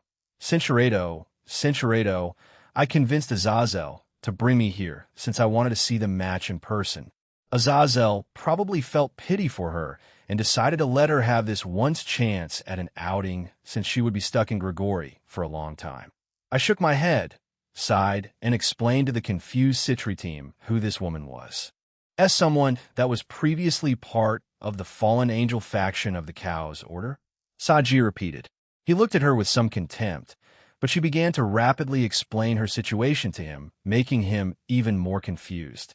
Anyway, Jijinchuru-sama, I heard why you said she began fidgeting and acting shy. Why you wanted a group, right? When we all turned to look at Jinchuru, he had frozen on the spot. It was obvious that the gears in his head were beginning to turn, and reality finally hit him. Ruruko, on the other hand, stared at Espiel in shock. I do, he screamed, startling everyone else. Vuvait Genhan. Didn't you say it was fine, Ruruko-chan? Saji asked excitedly. Fwahaha. It seems one of your dreams is coming true, Jinchuru Saji, shouted Sarorg. The rest of his team was in the citrus waiting room and looked quite awkward too. Ruruko looked conflicted as she looked between the excited Jinchuru and the desperate Espiel. After repeating the action a couple of times, she marched over to me. Please heal me more. I'm going to fight her, she said. Everyone there was shocked, but she turned back around while I healed her, and she then pointed at Espiel. I have given Jin-chan my blessings in having a close circle, but I want to make sure they have the resolve in staying. So, I'll fight them before they join. The declaration of the first girlfriend, Ruruko Nimura, stunned everyone there. However, I laughed at the situation, and Jinchuru looked at me and silently asked help me. But before I could respond, Espiel got up and pointed at Ruruko too. Very well. As the main wife you have say on many of the rules, I will fight you with everything I have, even if I can't really fight, she declared. A few of the girls around me looked at each other. The two walked away with a few others following them. There's a small area behind one of the shops where you can probably fight. I shouted at them. Jinchuru. When we heard that voice, we turned to it and found the Saji family there. As if remembering that they were alive again, Jinchuru ran towards them before the two hugged. His mother, Manami and two siblings also joined in the hug, and Jinchuru began to ugly cry on his father's shoulders. "We're home," Keno muttered. "We'll come back," he mumbled between sobs. Sona, who had stayed behind, watched on a little teary-eyed. Would have been better if Ruruko stayed. I mean, quite a large chunk of our groups just left to watch those two fight. When did you even do this? Sona asked. A little bit after I evolved. So after our graduation trip, I replied. She just sighed again and shook her head. Even though we lost, I don't feel that bitter about it. Seeing Saji like this feels like it was all worth it. Jinchuru suddenly turned around and dashed towards me. I stepped forward and caught the fist he threw at me. I'm not stopping here, Eren Senpai. I will definitely reach the main stage, he said, and pulled his fist back. Yeah, do your best, I replied and looked behind me. It seems like the fight is already over too. So let's go have some lunch. Will your family join us? I asked. On cue, Jinchuru's stomach growled loudly, and he blushed. WL, it is around the time for lunch. Let's go, he said, ran back and picked up Jingo. As everyone began to walk towards the front entrance of the venue, Sona stopped me and gestured for me to bend down to her level. I did so. She suddenly baradoed me on the cheek and said, "Thank you." But like Saji said, we're not going to stop here. "Ha, well, I expect as much," I replied before we joined everyone else hand in hand. Later on that night, we were in my home in the Dimensional Gap as we were in the stupidly humongous living room. And Terry's apparently installed some kind of 200-inch flat-screen TV, and it felt really weird watching from it. What was being played on the TV were the highlights of the match between Team Sonacitri versus Team Golden Rakshasa, Team Shinto versus Team Slash Dogs, and other matches that were scheduled during that time. Much like the exhibition match, the one leading Team Shinto was Hachiman, the god of war, while the queen was Raijin herself. The rest of the Shinto team consisted of either gods or the historical figures of the Yamajin, minus Reiko herself, since she's also part of my team. Team Slash Dogs consisted of the new Slash Dog team, along with Tobio and SEE as reserve members. Even though they're labeled as such, they said they may not join the tournament at all, but they're not entirely sure yet. In Tobio's own words, they're strong enough as they are. Honestly, whatever you did to my team made them insanely strong. So if SAE and I joined, it would be overkill. On the screen, Kanami in her balance breaker for the True Longinus faced off Hachiman, and it looked like both of them were insanely into the fight, since they mostly ignored everything else around them, even after Natsum told her through the transceiver to calm down. Maruam was Team Slash Dog's queen, and he faced off against Raijin. With those fights, the rest of the team mostly focused on the game and getting points. Although Team Slash Dogs won in the end, it was rather close with just a 2-point difference because of both teams' kings and queens just fought each other. See? You literally ignored me when I called out to you. Natsum shouted at Kanami, who awkwardly looked away and scratched her cheek. Fiancé, shield activate. Kanami shouted and hid behind me. Well, she curled up into a ball on my lap and buried her face into my chest, further annoying Natsum. Well, we won, so it doesn't matter that much, Natsum muttered Maruam. Natsum sighed and shook her head. That's beside the point. We're a team, and that game type will need a lot of coordination to win. Although we were lucky that the other king and queen were itching for a fight with you too, the next time we won't be that lucky. I get it already. I couldn't really just say no to a god's challenge, you know? People would call me a coward. The same with Maruam, Kanami said, trying to defend herself. The two continued to argue as we watched the TV, until they announced a few upcoming matches that would be held.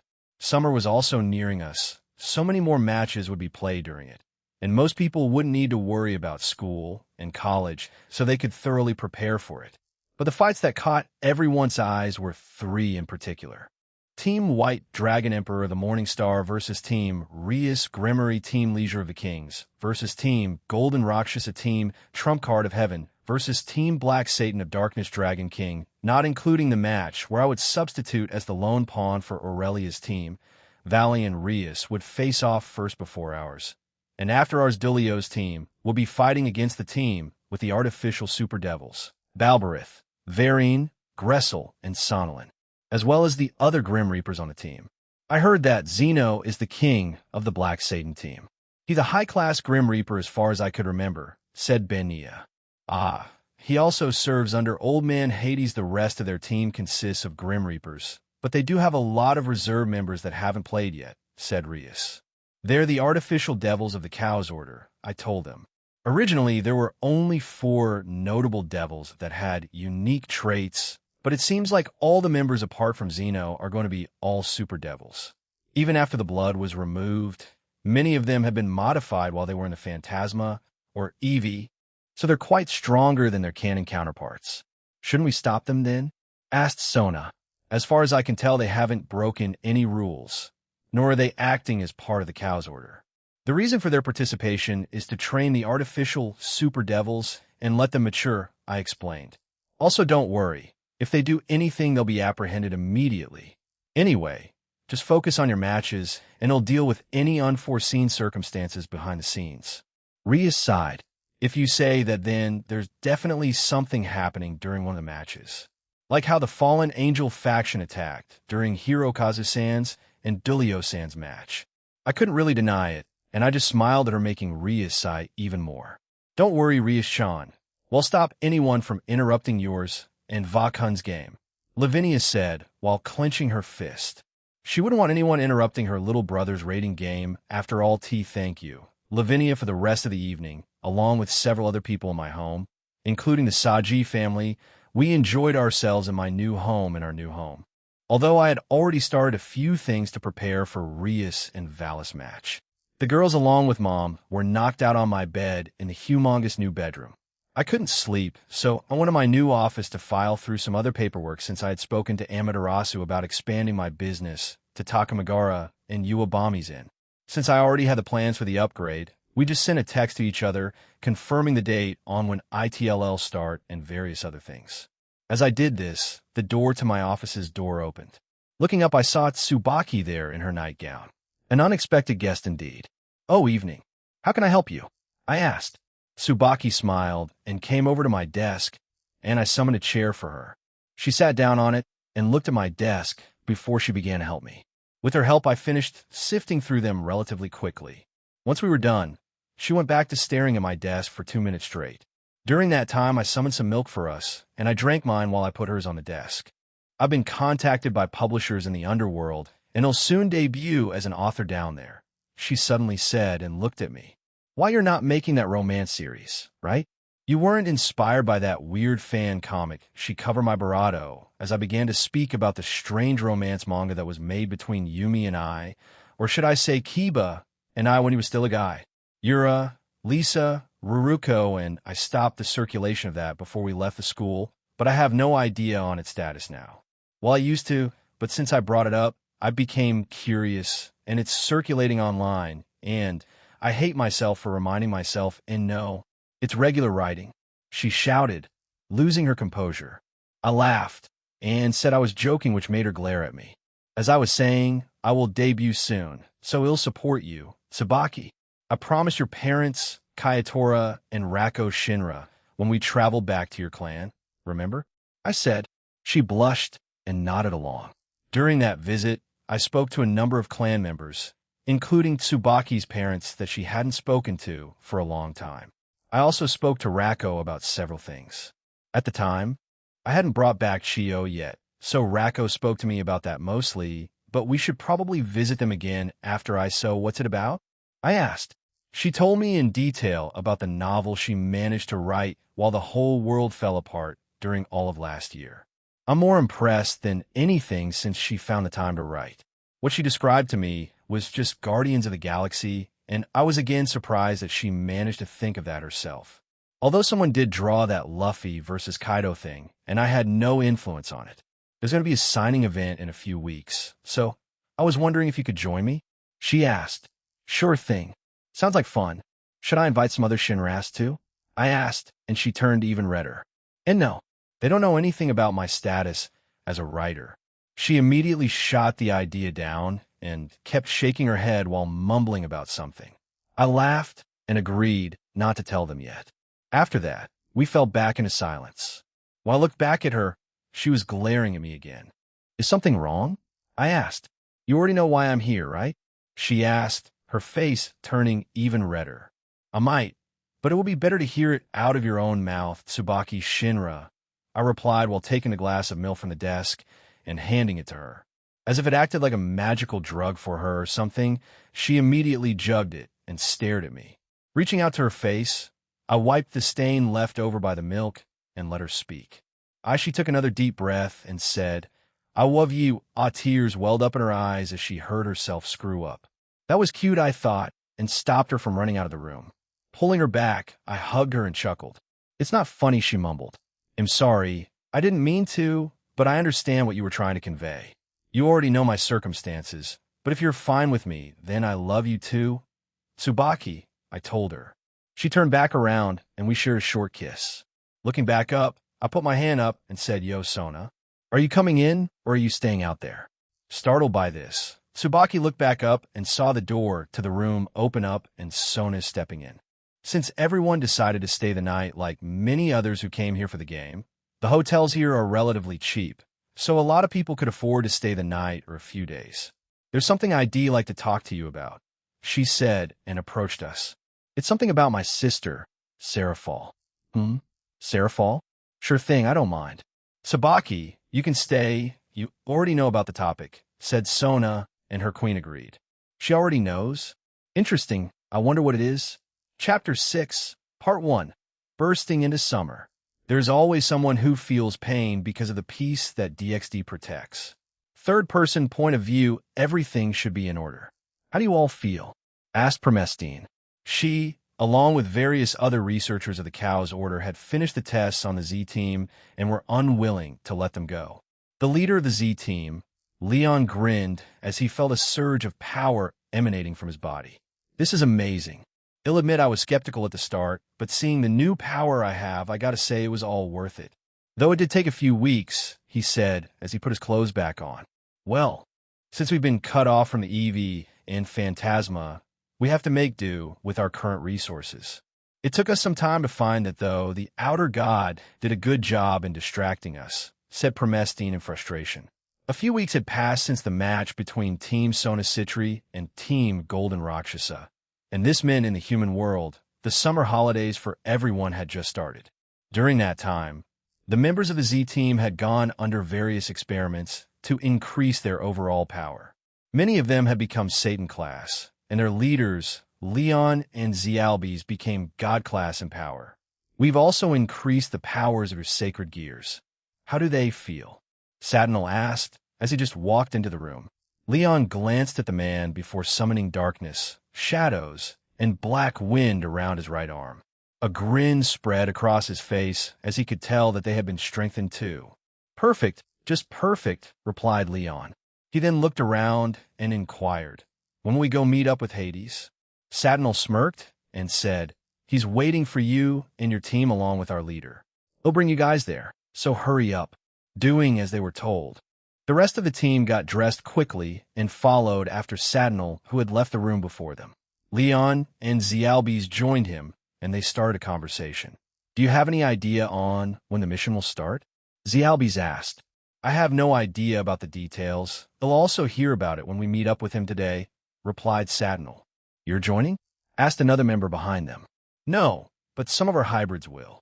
They have some new artificial sacred gears that need tuning and are in need of field tests, so this will be a good opportunity for them, explained Sadinal.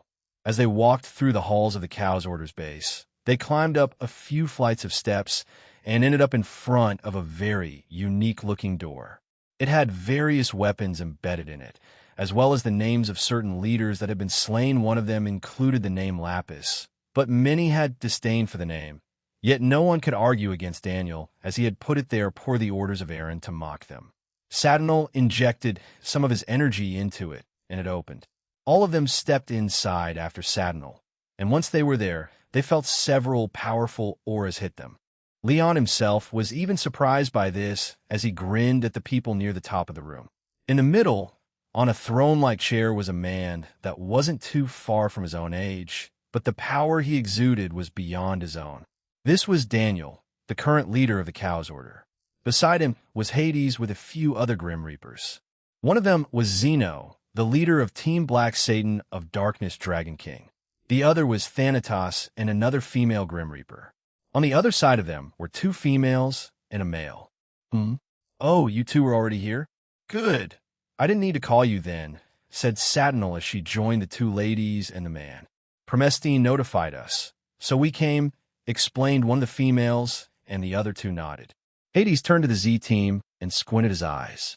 Normally, I would be against teaming up with Sacred Gear users, but desperate times calls for desperate measures. Although one of you is a demigod who's one of Eris' offsprings, he said, and eyed Leon. The man stepped forward and grinned as darkness and black wind covered his body. That's my mother's name? Eris, isn't she the goddess of strife and discord? Interesting. Then I will call myself the demigod of strife and discord. Such arrogance, mumbled Hades. However, it will do you good for the upcoming operation. Dismissing his powers, Leon said, So, what's the mission? Daniel flicked his hand, and a magic circle showed various things in front of them. Previously, the Nekashu, Chiron Tuju, had the item we needed. It had the necessary information for perfecting the creation of artificial devils. However, because of our previous affiliates, we managed to create them en masse. However, since they're gone now, we need to obtain that to continue the process, explained Daniel. The current rate at which we make them only creates middle to high class at a consistent rate. Ultimate class, Satan class, and the aforementioned Super Devil class, or Transcendental class, are produced at very random rates. Even with the original Lucifer and Satan cannot create them consistently.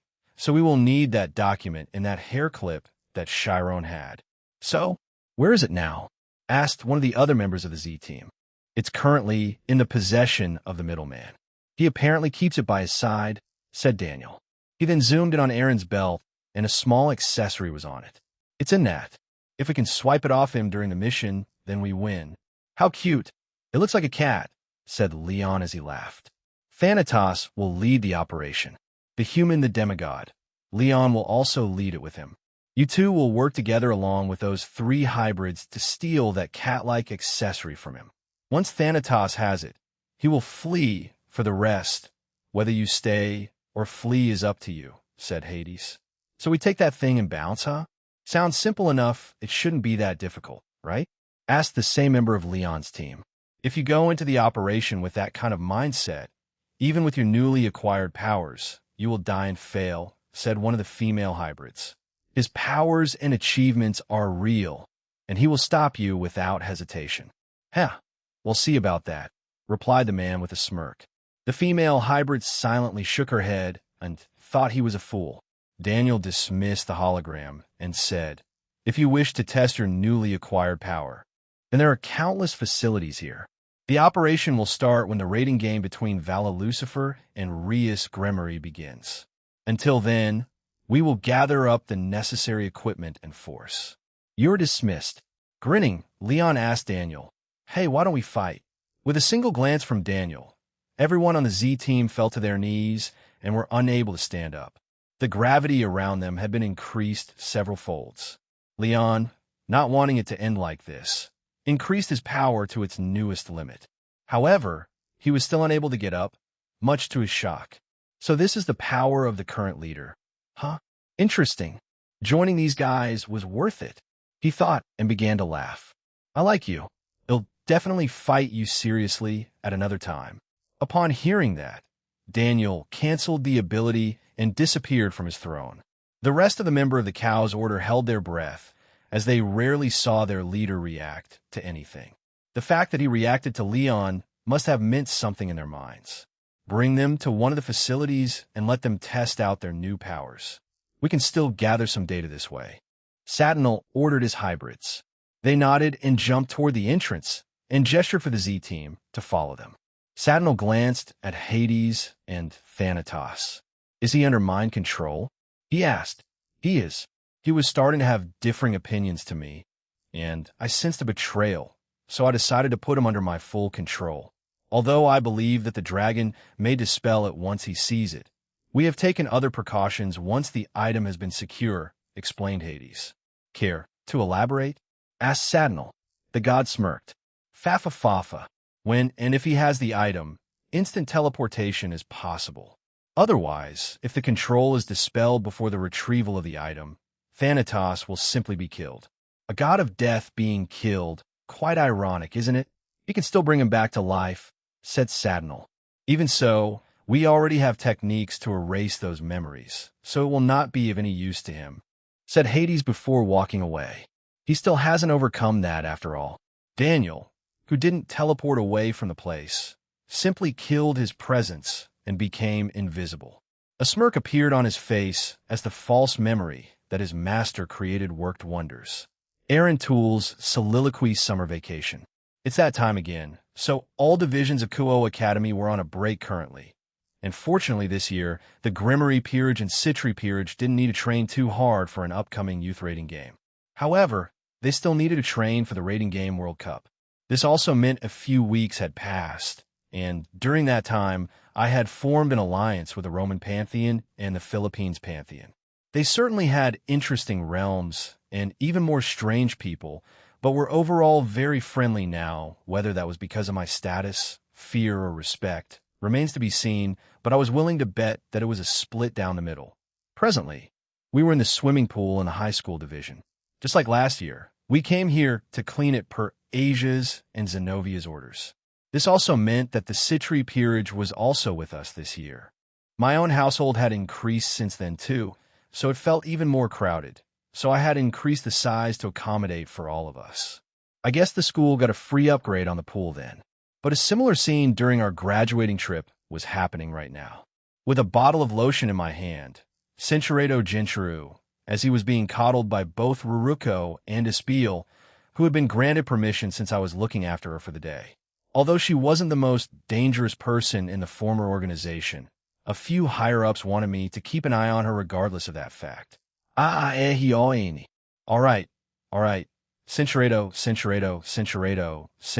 Sona, and Rias appeared beside me and pulled both my ears and dragged me away. Hold up, I didn't mean to upset her that much. That was amazing, and in front of so many people, she muttered, still in a daze. Her playful side just came out at the strangest time. I only wanted to tease her a little bit. Cinchuredo. Instead, Rias took my right hand and placed it over her heart, surprising Sona, who stared at her childhood friend in shock. Rias leaned forward and barato me on the cheek. What are you doing? Sona asked in a whisper. Rias stopped and looked at Sona, whose face had turned a deep red. Cinchuredo, almost fascinated by it. She had seen it a handful of times over the 100 years, as I would inevitably be called over when the others gathered to swim in the river, and Sona was usually brought along too. You have that look again, Aaron, said Sona as she turned her attention to my face. Look, I have a few looks that the girls tell me I have, so you have to be more specific, Sona, I replied. A really confident one, she said. Her expression caught my attention even more, and she seemed surprised by my reaction. Fufu, I think you just love attention, Aaron. Even though Sona was glaring at you and scolding you, you ignored her and kept your composure. Though you can be quite rough with us, said Rias. So immature, Sona replied, turning away.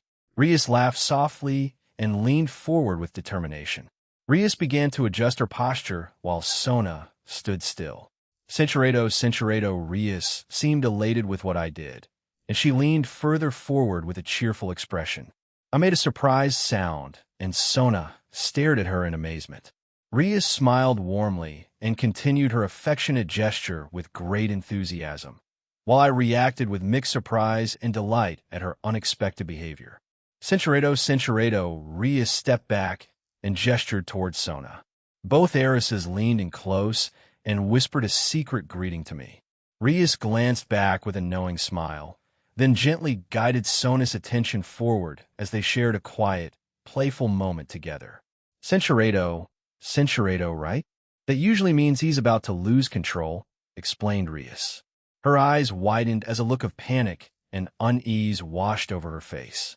Don't worry, just step back and keep your distance. It's your choice. Hesitating for a moment, Cinchuredo, I felt a strong desire to leave my mark on them. I had experienced that same urge with everyone I had been close to before. So, I suppose it was Sona's turn now. I was still holding her close as the moment passed between us. Censurado erías. She looked at her friend and laughed.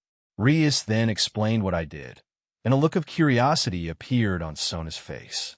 She looked at the small sample on her fingers and nervously tasted it. Strawberry cake, she mumbled. You really are strange, Aaron, right? Said another familiar voice. All of us turned to it and found Lavinia smiling at us. Congrats, Sona-chan. Lavinia son. Why are you here? Sona panicked and stepped back from me, looking flustered. Fufu, why are you panicking? I came here to join you three, she said and laughed. After that, we spent a bit more time at the beachside cabana, teaching Sona various fun beach games. Later, after we stepped out from the cabana area, everyone was still running around having fun, eating or sunbathing. As I was about to join them, I felt someone hold my hand, and when I turned to look at them, I found Ophis. Those three seem a little too familiar with you. Did anything strange happen between you? She asked. Yeah. Did anything happen while we were gone? I asked. I was somewhat aware of what was happening, but I focused more on the fun side of things. She shook her head, then pointed at herself. When am I next? Gabriel helped you with that before, so bruh. Soon, but let's go on a date, and what about me? Irene asked as she came over to us with Kunu and Yasaka. Yasaka smiled and added, I'd like a sibling for Kunu too, dear Aaron. Fies. Kunu shouted and ran over to Ophis, who changed into her smaller form. The two ran off to play, but Ophis nodded to what I previously said. Everything will happen in due time, but for now, let's take it easy, especially with having a kid. At least let me graduate from being a student first, I told Yasaka, who laughed at me. That's right, my little baby isn't ready for that yet. Mom said from behind me while hugging my free arm. Air, that's not what I meant, the doting mother has arrived. Fufu, at that rate, Royce and Cincherato, they began chatting among themselves while Mom kept on mumbling to herself, so I slipped away. Walking by the poolside, I came across Middlet and Marum, the Slash Dog team, had joined us today, and they were enjoying themselves too. Koga Hyusuk also came along as he was part of their tournament team. SAE and Tobio didn't since they traveled to a different place in Europe to spend the week there as a family. Marum, Middlet, is something wrong? I asked as I stopped behind them. Father Middlet can't swim, but I can't swim either, so we're stuck here, explained Marum. I expected Marum to just dive in and begin swimming by himself. However, apparently, Middlet didn't dive in, so he jumped in and just sank to the bottom of the pool. He just jumped up and back to the side of the pool and didn't swim. You're a quick learner, so come on, I'll teach you, I said and jumped into the pool. Like what I did with Asia and Chiron last year, I helped him by doggy paddling and then showing him how some other strokes on my phone. Once I was done, Marum swam around the pool like some kind of Olympic athlete. He then offered to teach Middlet, and she quickly agreed. Once my assistance was done, I left and sat on a random chair and watched everyone else enjoy themselves. In a few days, the match between Valiant and Rias will happen, and those guys will attack. I was originally going to involve Yexi, but I might just deal with it myself and the group I bring with me. Didn't some of them ask to be part of the next operation? Well, the ones that are down in that futuristic part of the condominium in the Dimensional Gap base, yeah, that was weird. It felt way too futuristic. I didn't think Antares would make it like that. Well, I might just have them participate and a few others. The operation isn't that big, and repelling them is easy enough since Daniel already sabotaged them, I replied. A soft sensation suddenly enveloped my back, and when I glanced back, it was Suzaku. She had pulled a chair close and stood beside me, placing a hand on my shoulder. She wore a black and red bikini for today's excursion. Suzaku? I thought you were with Akino. She's busy speaking Lavinia and Danu-sama right now. So I'm free and want to spend some time with you. You were looking quite serious just now. Is something the matter? She asked. Oh, it's nothing too serious, I replied and told her about my thoughts. Organization, EXE, would it be possible for me to join? She asked. I don't see why not. They'll talk to the others who set it up and inform you after they make a decision. I don't think I have the overall say on who joins, unlike Team DXD, since the Satans for Seraphs Azazel, and other chief gods were the ones who created it. I simply became the leader since they wanted me to lead the future for the rest. However, there are talks of something else being set up once everyone becomes allied with each other. Well, incorporate Team DXD into it, as well as EXC as its secret intelligence division. I believe they also want me to have a big role in it, but I won't be the sole leader, so there's that. He'll still be the leader of both DXD and EXC. They don't have a name for it either yet, so I left it to them for now. As I was about to speak, Seraphal, who had gotten time off, jumped towards me, and I caught her. Now I was sandwiched between two women again. Since I have the rare day off, please spoil me, she said and bashfully fluttered her eyes at me. I silently stared at her as I remembered what Sona and I spoke about a few weeks ago. About Seraphal? I asked. Did something happen to her? I didn't sense anything like that. Well, I know it's not my place to say things like this, since it's between you two and how you go about it is up to you. But One-sama has been quite gloomy lately, and it's related to you, Aaron, she said. Gloomy, huh? I repeated and remembered all my interactions with Seraphal so far. The last time we saw each other was 2 nights ago, and the last time we spent time together privately was when she stayed at the hotel in Lilith with me, Scat Hack, Lavinia, and Rose. She didn't seem like that back then, or the time I saw her. However, I know that hiding depression is quite easy and fooling people around you, although my previous one was quite obvious, both here and in the past. What makes you think that? I asked. Sona sighed and made her way to me and surprisingly sat on my lap. Looking me straight in the eyes, she said, she confided in me well. She does it regularly enough that I'm used to it, but I still listen anyway. She said that she's sad that you haven't proposed to her yet. In One-sama's words, Gabriel and Grafia-chan got engaged before me. I feel like I'm being left behind. My magical girl Sparkly is dwindling. Although she said it like that, she did look quite sad about it, she added. Sona squinted her eyes at me and waited for my reply. Is this how they felt about my meddling back then? Geez, I want to hit my past self, and that was just a year ago. I sighed and patted her head. Because of our jobs and statuses, it makes seeing each other quite hard, but I'll make sure to ask her soon enough. But I want to make it a bit more romantic than my previous ones because I seriously feel like I'm lacking in that department. I can only think of a handful proposal I made that could be considered romantic, and I do feel bad for the women for that. Rias was probably the most romantic so far. Well, Cinchuredo putting her older sister's happiness before her own. Huh?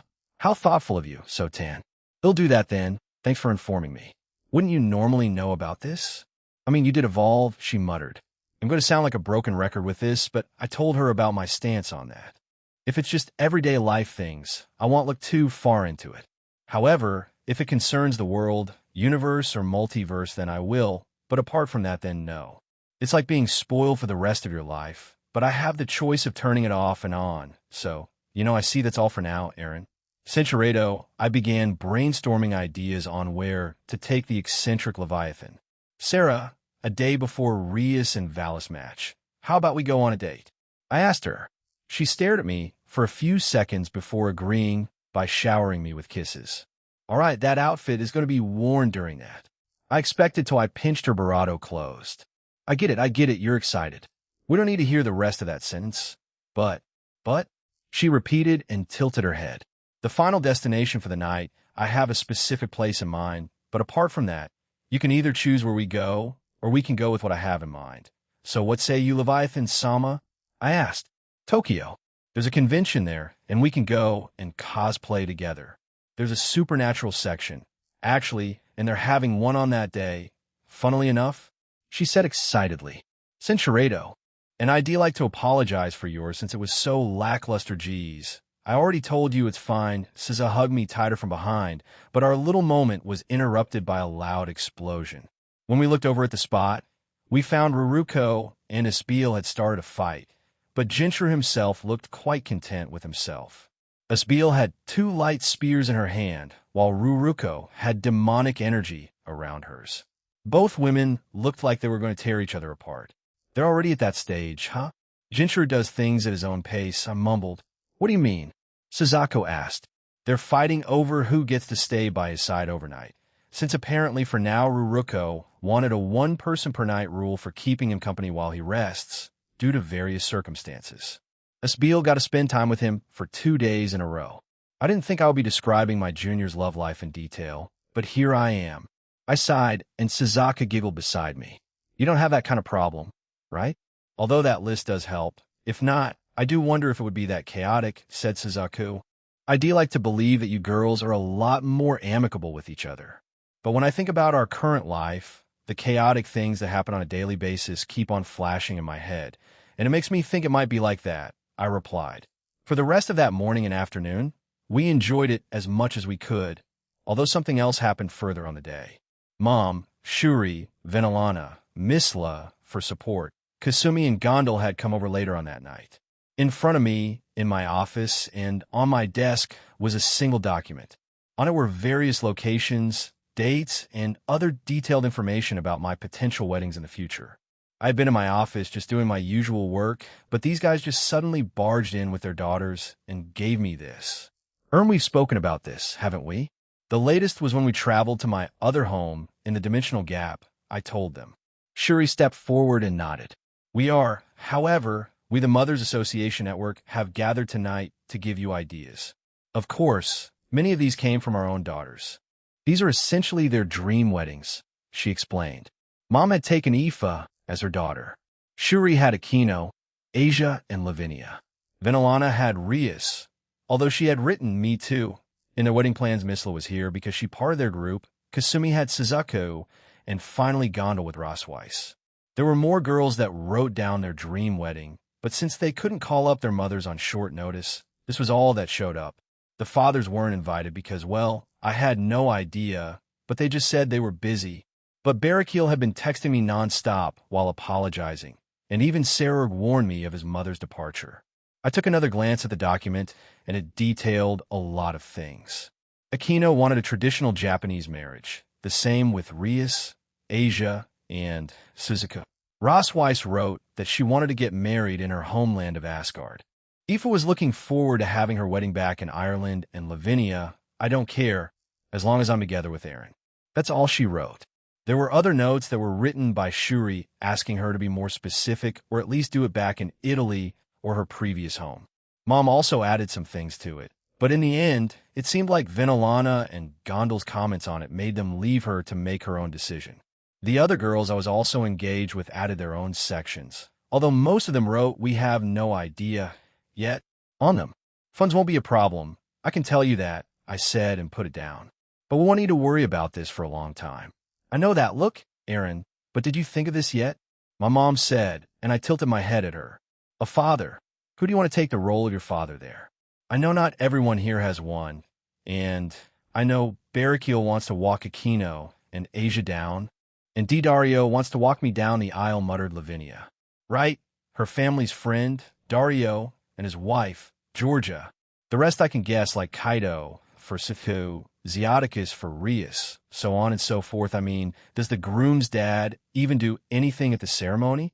Apart from welcoming guests and doing a speech and other small things. They don't really have that much of a role, God, that makes me sound terrible, but you know what I mean, right? I asked. Mom looked at me sadly. I wonder who'll do it for Aoife. Should I bring her family back too? Barato. Answer. Impossible. They are currently reincarnated as different people and in different universes. Well, darn. I scratched my head again and sighed. Let's just think about that another time for now. Let's just focus on the girls, I told them. A dad, huh? Barakiel kind of fills that role, though Azazel might. But he's more like a cool uncle to me. No one else really come to mind. Who cares? That pile of junk from my previous life can rot for all I care. So, while I worked on my restaurant documents, I also chatted with the moms there about the dream wedding that they'd like to see for their daughters. The girls also added or removed things from their wish lists. Even later on that night, I stood in the top section of my home. The conversation about my father attending to my own wedding had been in my mind, so I was thinking of traveling the multiverse to speak with him. According to Comptoir, he's currently on the waiting list for being reincarnated, so there's a chance I can speak to him. With that in mind, I got ready to depart on this short trip. As I was about to, I felt a few people come up on the roof. Glancing back, I saw Mom, Aoife, and Lavinia. Haven't fallen asleep yet?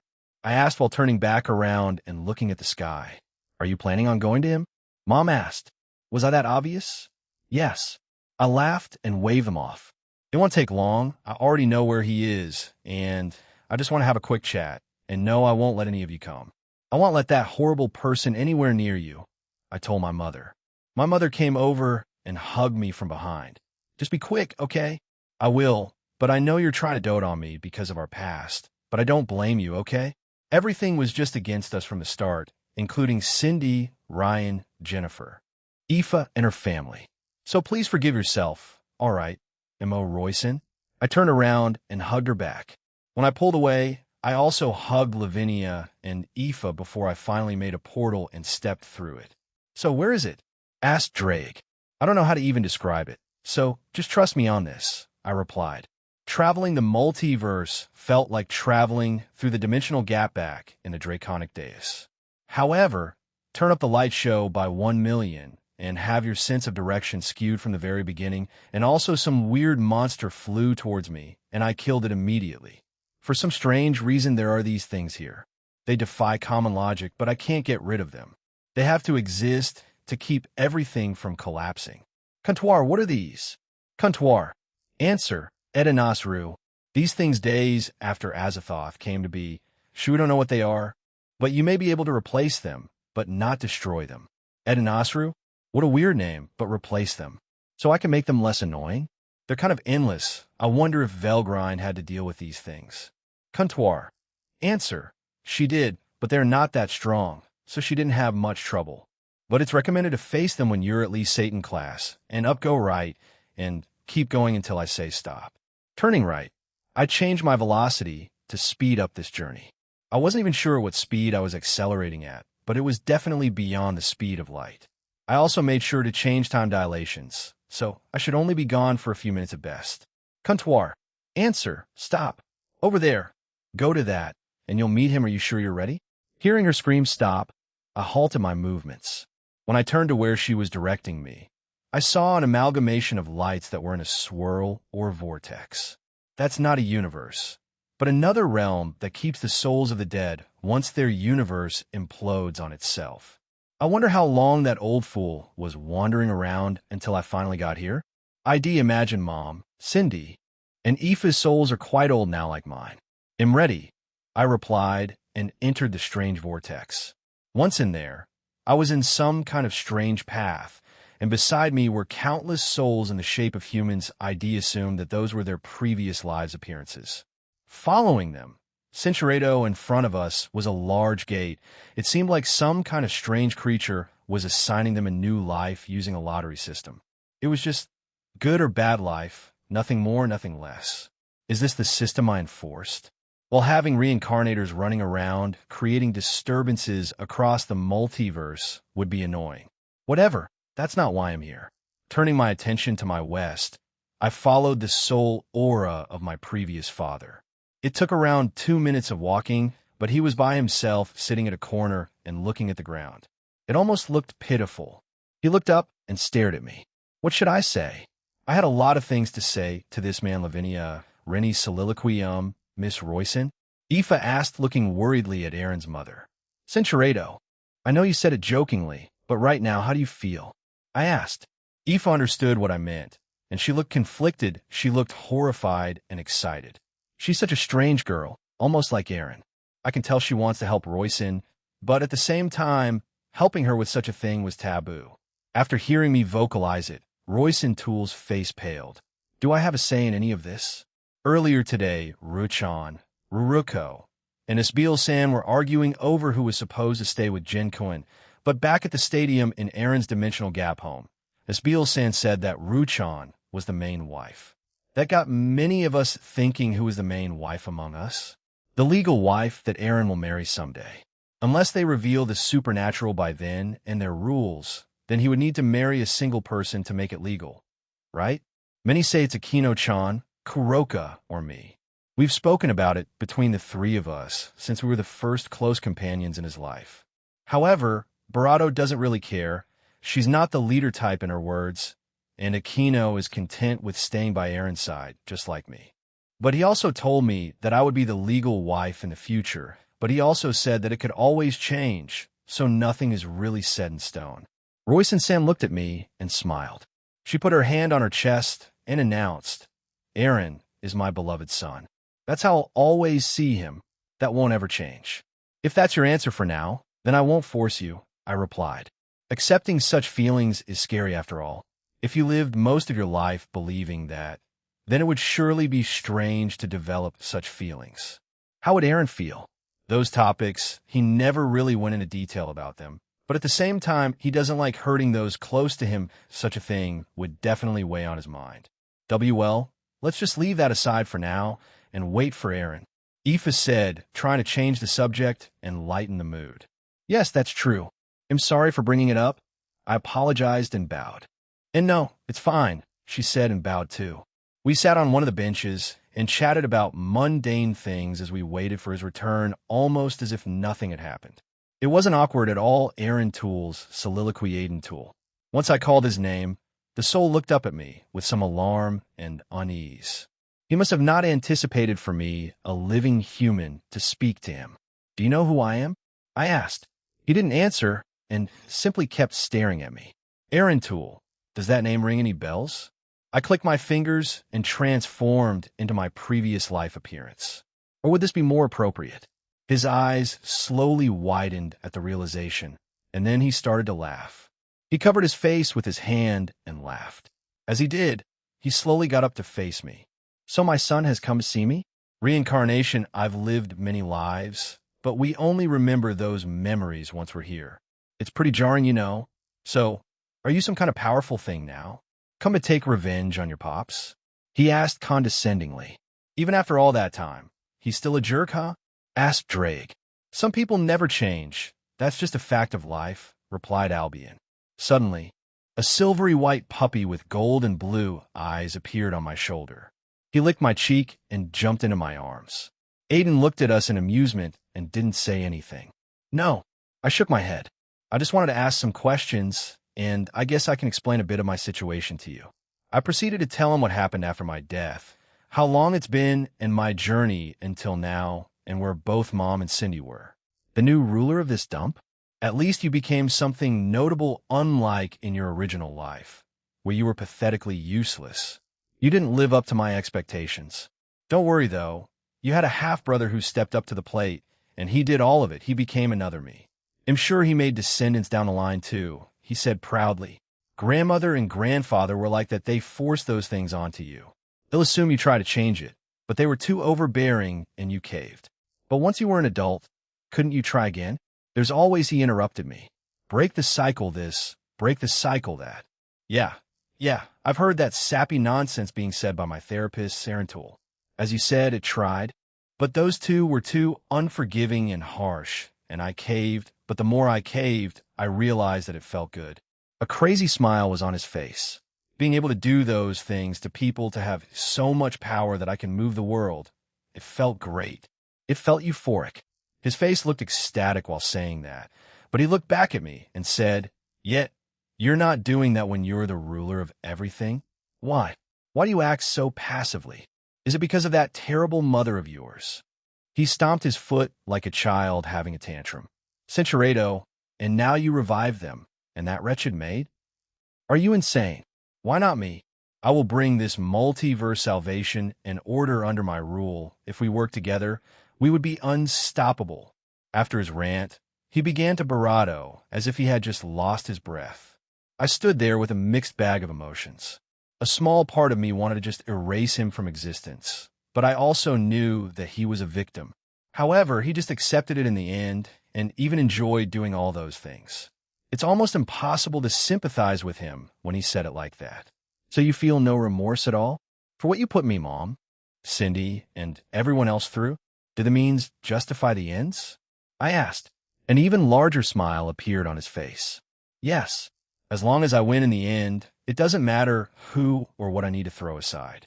Your grandparents taught me that as long as I win, nothing else matters. I can even cast aside my own flesh and blood, he said indifferently.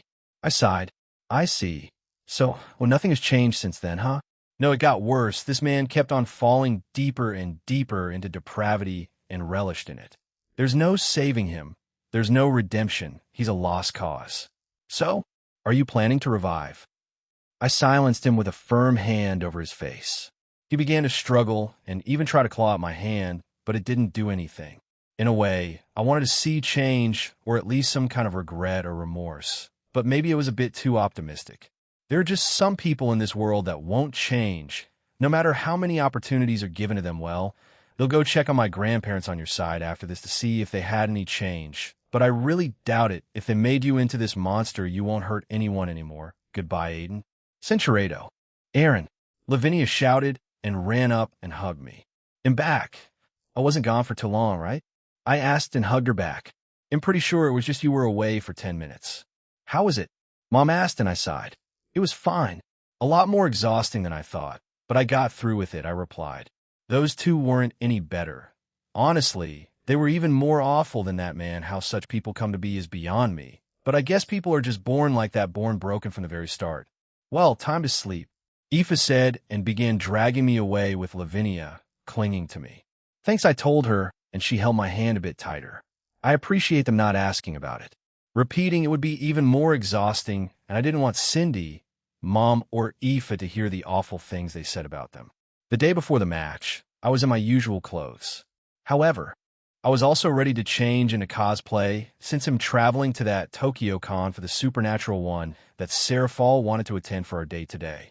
She tried inviting others with us, but I had to remind her that it was a date between us. I'm ready, she said beside me like a hyperactive child. She also reminded me of SpongeBob when she started saying that it's starting soon, right? So let's get going, I told her. Sarah Fall was still in her work attire and not in her magical girl outfit, thankfully. She would definitely attract attention in the normal Tokyo area if she did that. Let's go, she shouted while hugging my arm. Arriving at a particular spot in Tokyo because of Sarah Fall's insistence, she immediately pulled me away in a certain direction and began talking about the specifics of this convention.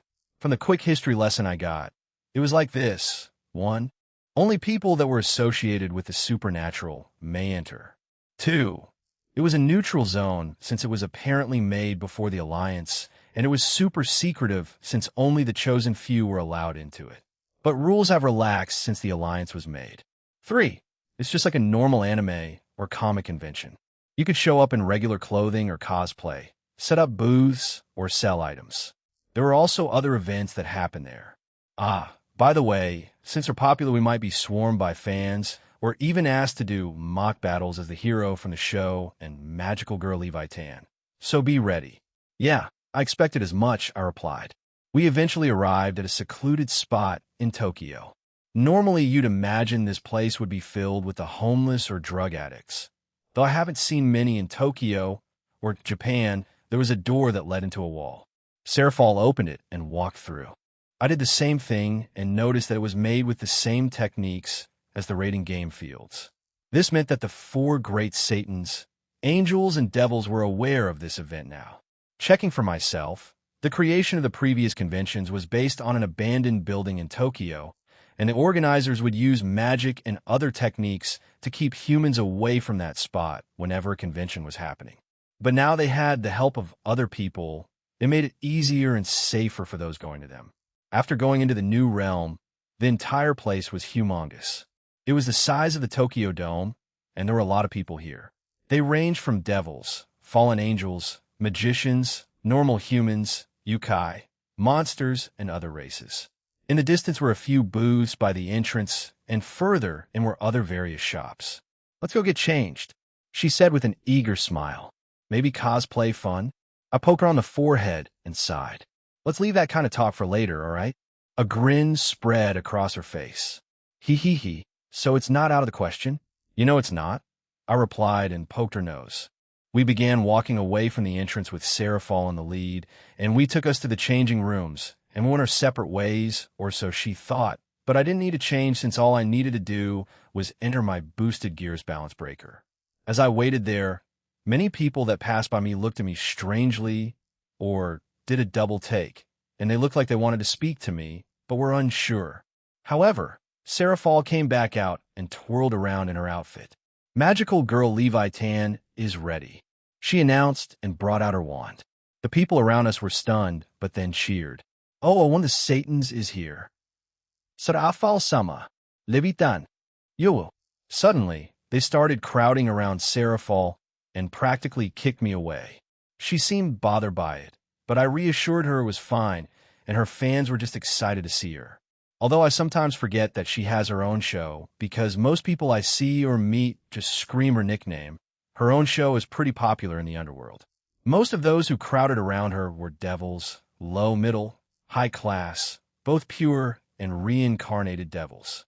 There were also other species like fallen angels and angels, but the vast majority were devils. Sarafal-sama, why are you here today? One of her fans asked. She poked her cheek with her finger and hummed. I'm here for the con well. I'm on a date with my boyfriend. Boyfriend? They repeated and turned to me. Not everyone keeps up to date with news. They may hear about your name, the middleman, but they may not know the face to that, said Rudra. I know. I mean, when I was younger, I didn't care about the news, so I don't entirely blame them, I replied. Sarafal stared at me expectantly with stars in her eyes. I chuckled and brought out my sacred gear. Help me out here, Drake. Welsh dragon, balance breaker. Donning my scale mail, the crowd around us froze as the realization hit them of whom I really was. The middleman, holy moly, Kya Sarafal Sama and Jean Sama. Do you accept men into your group of admirers? Turning to the man who asked me that, I shook my head, and he fell to his knees in despair and began to sob. His friends with him patted his back while saying try again next time. What about Yumi? Please, can we change the subject, I told Drake, and he snorted at me. Jean Sama, can we have an autograph? Someone asked, and I obliged. After that, we were swarmed even more, and our date turned into more of a meet-and-greet event. And we had to apologize to the organizers for causing such a ruckus, although they were more than happy about it since we came to their convention. Can this still be considered a date? I asked as I brought back some drinks and food for us. We had taken a seat on a bench near a corner of the convention. There had been a lot of excitement and different events over the course of around 3 hours.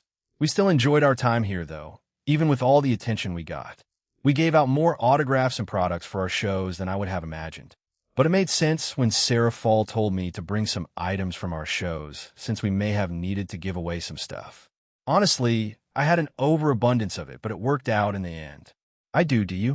She happily asked and accepted her share. Sarafal began to eat while leaning against me and watching the crowds pass us by. There were still many that wanted to come over to us, but they saw us eating, so gave us some privacy, which I was thankful for. Well, as long as we're having fun, then IDs say it's a date, I replied, and we laughed together. As we continued to chat, 2 children approached us, and what seemed to be their parents looked troubled as they did. Hero Dragon, the boy shouted. He was together with another boy. He looked to be the younger one. I put my food aside and crouched down to their level. Hello, I'm the Hero Dragon. How can I help you? I asked. At a quick glance, I could tell they were noble devils, but were of low class. How can we get stronger like you? He asked while patting his little brother on the head. We're from a low-class family, but I still love my family and want our name to be known by everyone. He declared. I met so many of these kids, even back in Oro's academy. As I was about to answer him, their parents came over and began apologizing profusely. They were a noble family, but they looked quite poor. The moment I raised my arm, I created a barrier around us, which surprised them. You guys are from the Dantalian family of devils, right? I asked. If I remember, they were near the bottom, and there was nothing specific about their family. The family seemed shocked and hesitant, but the father nodded in confirmation. Sarafal was also surprised by this, and she became serious upon learning that. We, the father said, after the Great War and Civil War, our family's wealth and status began to decline. It declined so far that we're near the bottom of the underworld. We weren't super wealthy back in the day, but we weren't treated like garbage by other houses we barely get on by, and he looked at his son with a pained expression, but just sighed. I more or less understood what he meant. This trip was probably expensive, but they wanted to spoil their children and made the sacrifice. Our own powers have also dwindled over the years. We haven't produced a powerful heir in many generations, and even am nothing to celebrate about. I also failed as a parent since neither one of my sons could use demonic power, he explained and sighed. The wife stood by her husband and nodded along, tears threatening to leave her eyes as he recounted their life so far. Sota, then how about applying to Oro's academy? I suggested. The devil's school that anyone can attend regardless of class and status? B, but we don't have that much money, mumbled the wife. I pointed at Serafal and said, I'm close friends with Sona Citri, the one that created the school, and, of course, Satan Leviathan also supports it in secret. I can probably work out something for your kids, and I can also help a little bit now, gesturing for both boys to come closer to me. They did. I stared at them for a few seconds and nodded.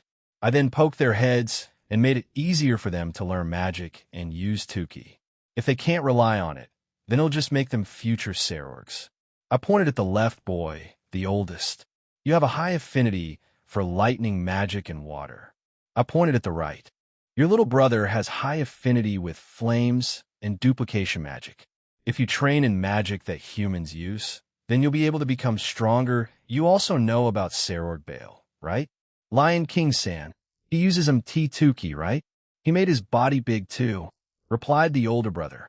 Yes, so if you train hard like my friend Serorg, you can even use 10k like him and become strong. Using human magic and 10k, you'll definitely become stronger, so just work hard, I told them. It's possible, especially in the world. Unlike my previous one where sometimes it's just useless, this world defies common logic. So if you just work hard, you'll definitely get stronger. Of course, breaking past your limits and set potential is also possible, like Kuntuar mentioned a year ago. Summoning a business card, I handed it to their parents.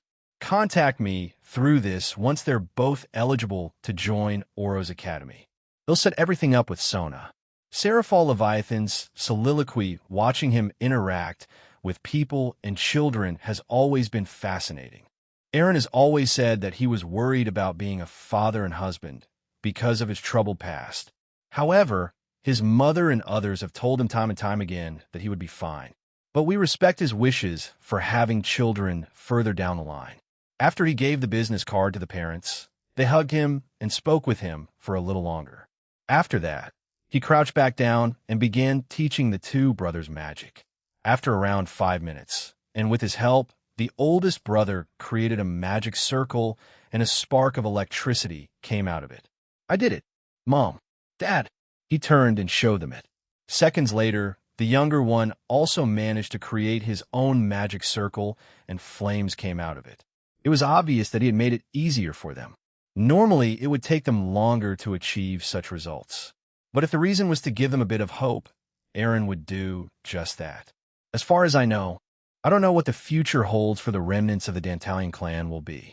However, if they're helped by him, they'll definitely get out of their current situation. Don't worry, my little Sona is dependable and the school she made will undoubtedly help these two bloom into fine devils, I told them. Thank you, Leviathan Sama. They said and bowed. I feel like they're a lot more scared of me than Aaron, but I believe it's just because I'm a Satan. Eventually, the family left, and we were left by ourselves again. Let's continue our lunch then, shall we? You just like helping people, don't you? Especially children, I mumbled. Doi. I never noticed that I gave preferential treatment towards children, but I guess being the great dragon makes me do that. They look up to me after all, he said, and looked back at the family who seemed even happier than before. I hugged his arm and said, Centuredo, do you want to stay here until we go to the final destination for tonight? There are more events coming up, so let's stay here for a bit more.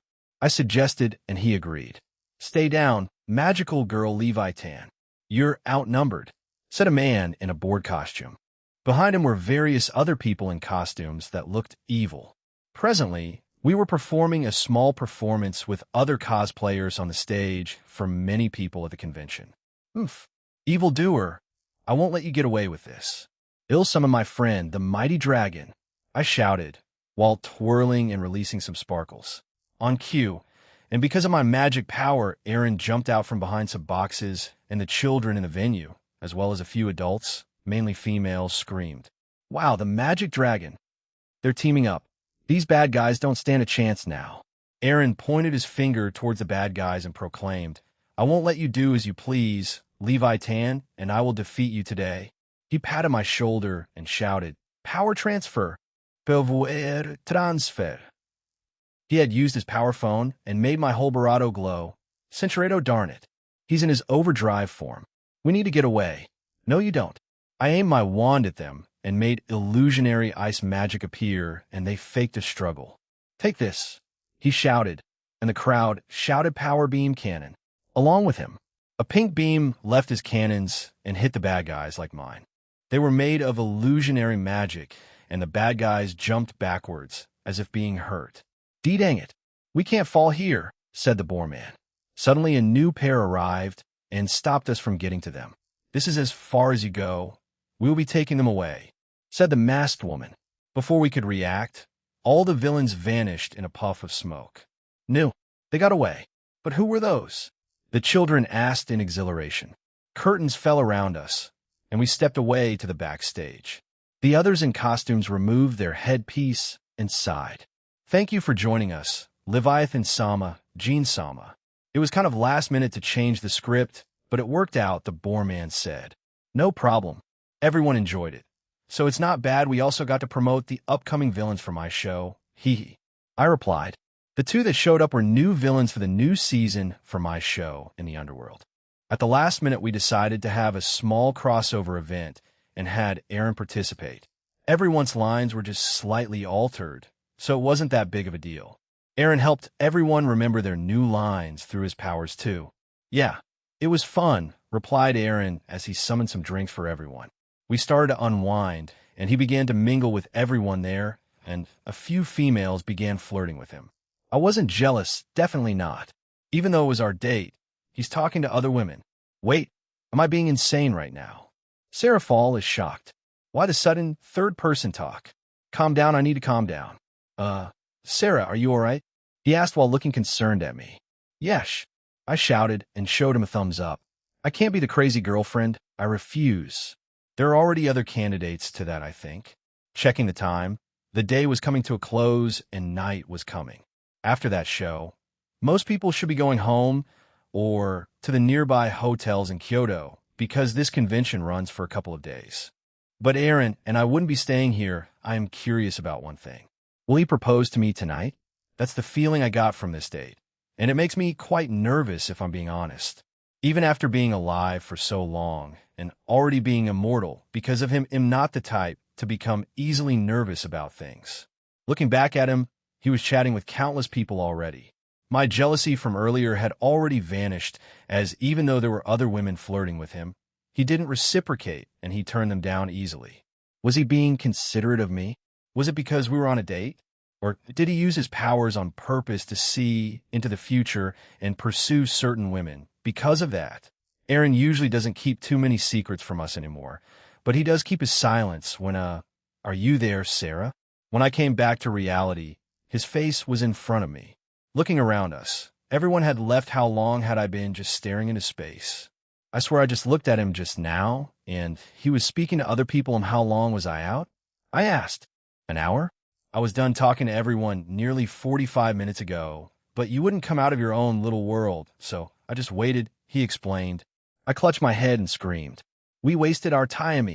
I looked back at him and grabbed his hand. We have to go to that place. Aaron Tools' soliloquy, you're panicking too much.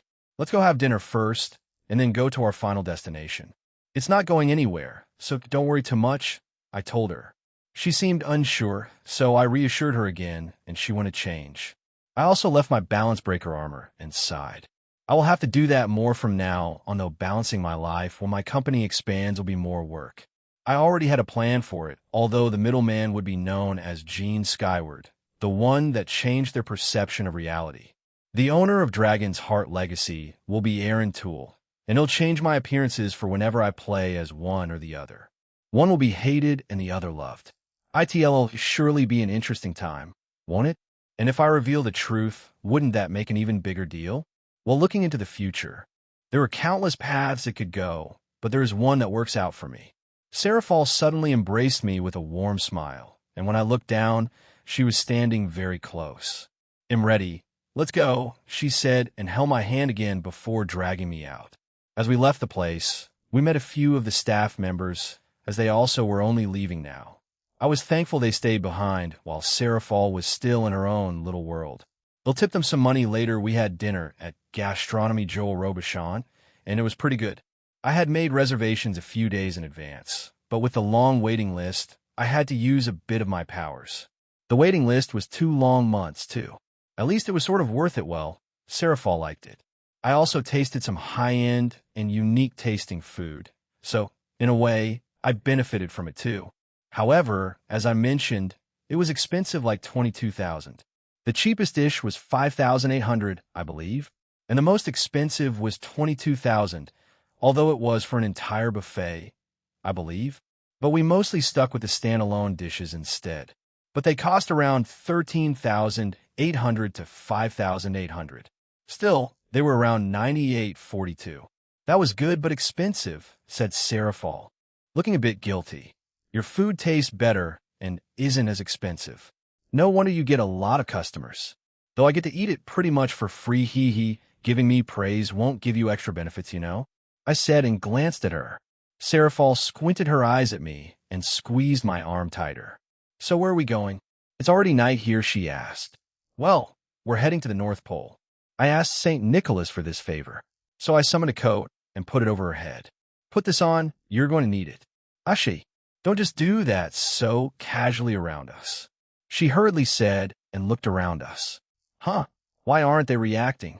Chuckling, I told her what I had already done in the past, and she sighed. Casually warping everyday reality and perception for the silliest of things. Serafal is shocked. Serafal said and crossed her arms. She then looked at the coat, called it cute, and put it on.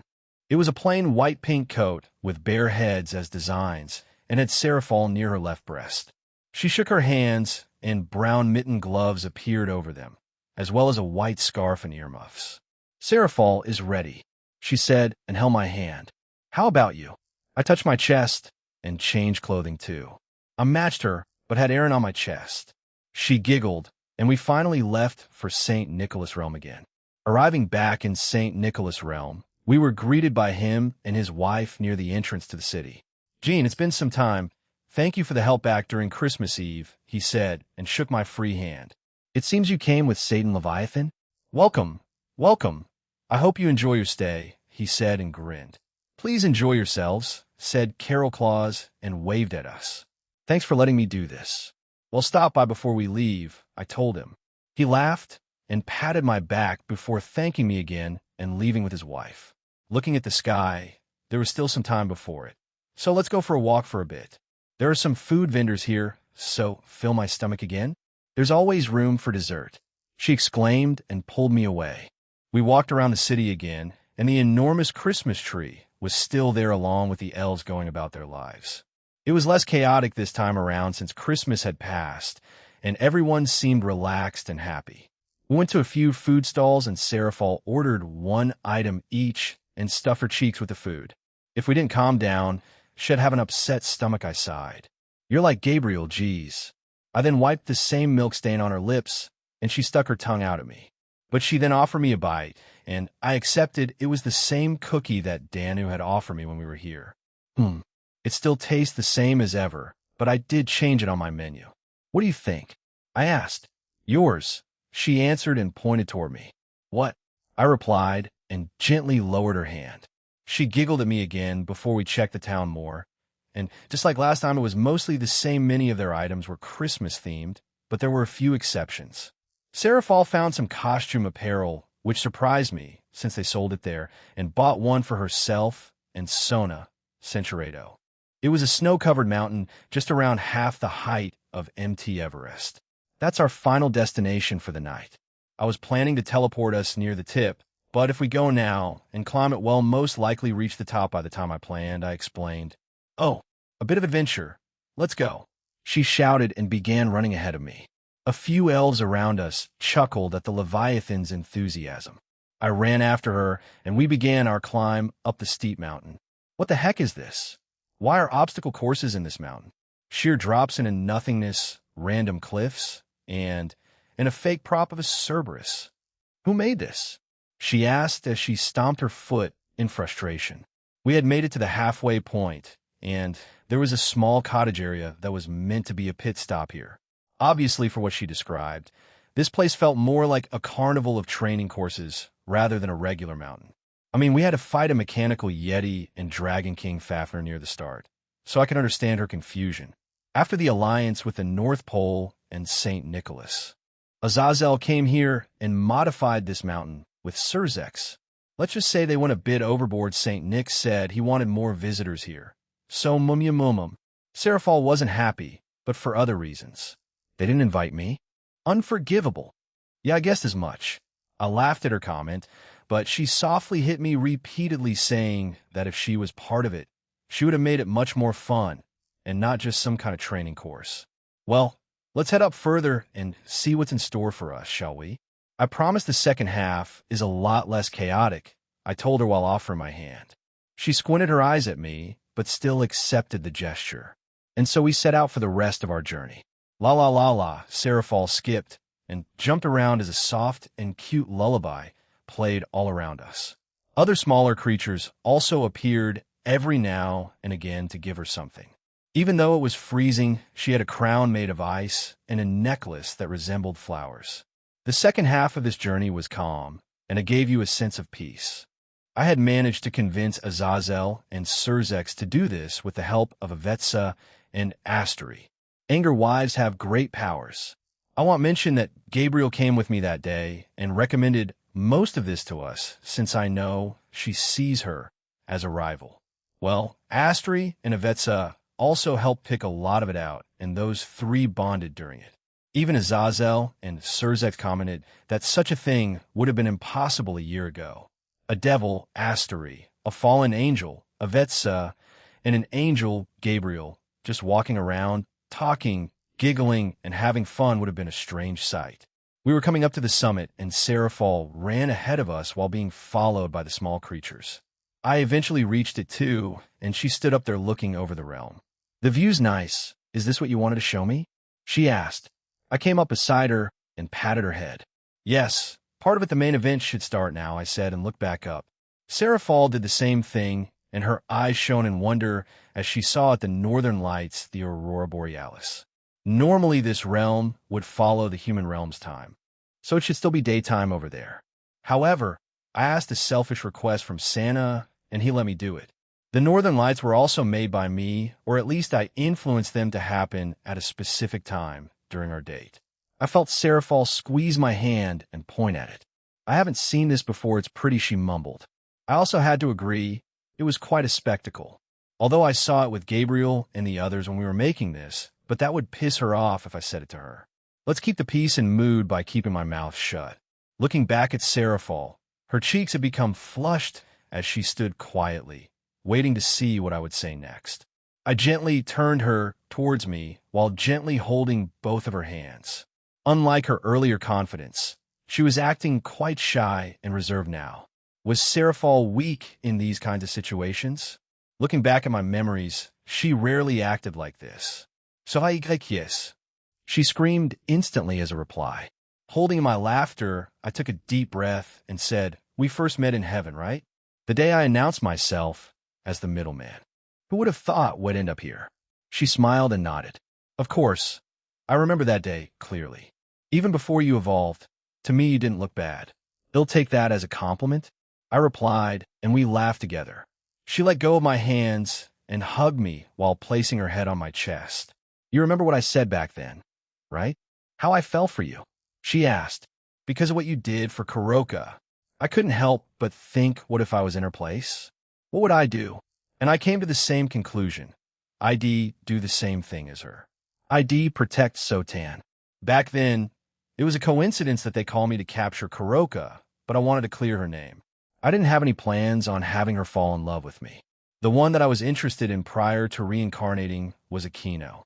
But after staying here over the year and years in the pocket dimension, changed that.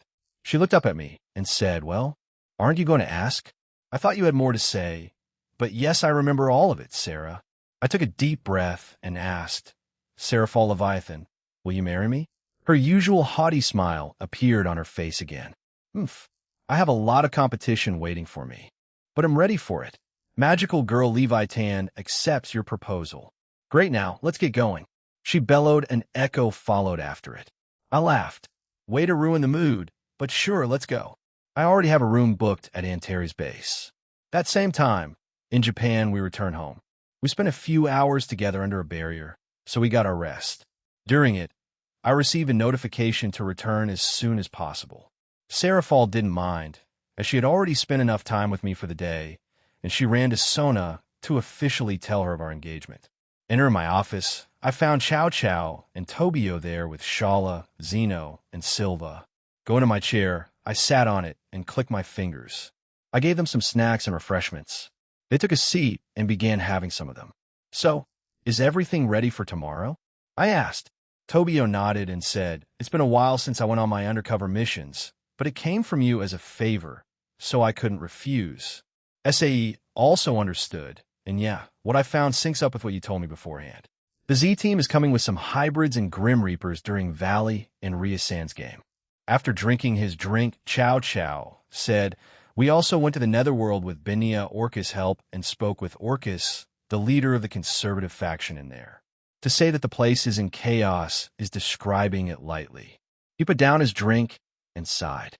"It's as you said, Thanatos' militant faction has been destroyed, and they're all under Hades or the Cow's Order's control. I'm also led to believe Thanatos himself is under mind control, so keep that in mind. But there is an unknown Grim Reaper in their ranks that's going with Thanatos.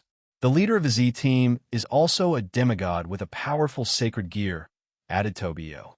"He summoned a piece of paper and threw it to me. That's the list of their members. They're all quite powerful, but if it's against you guys, it won't really matter.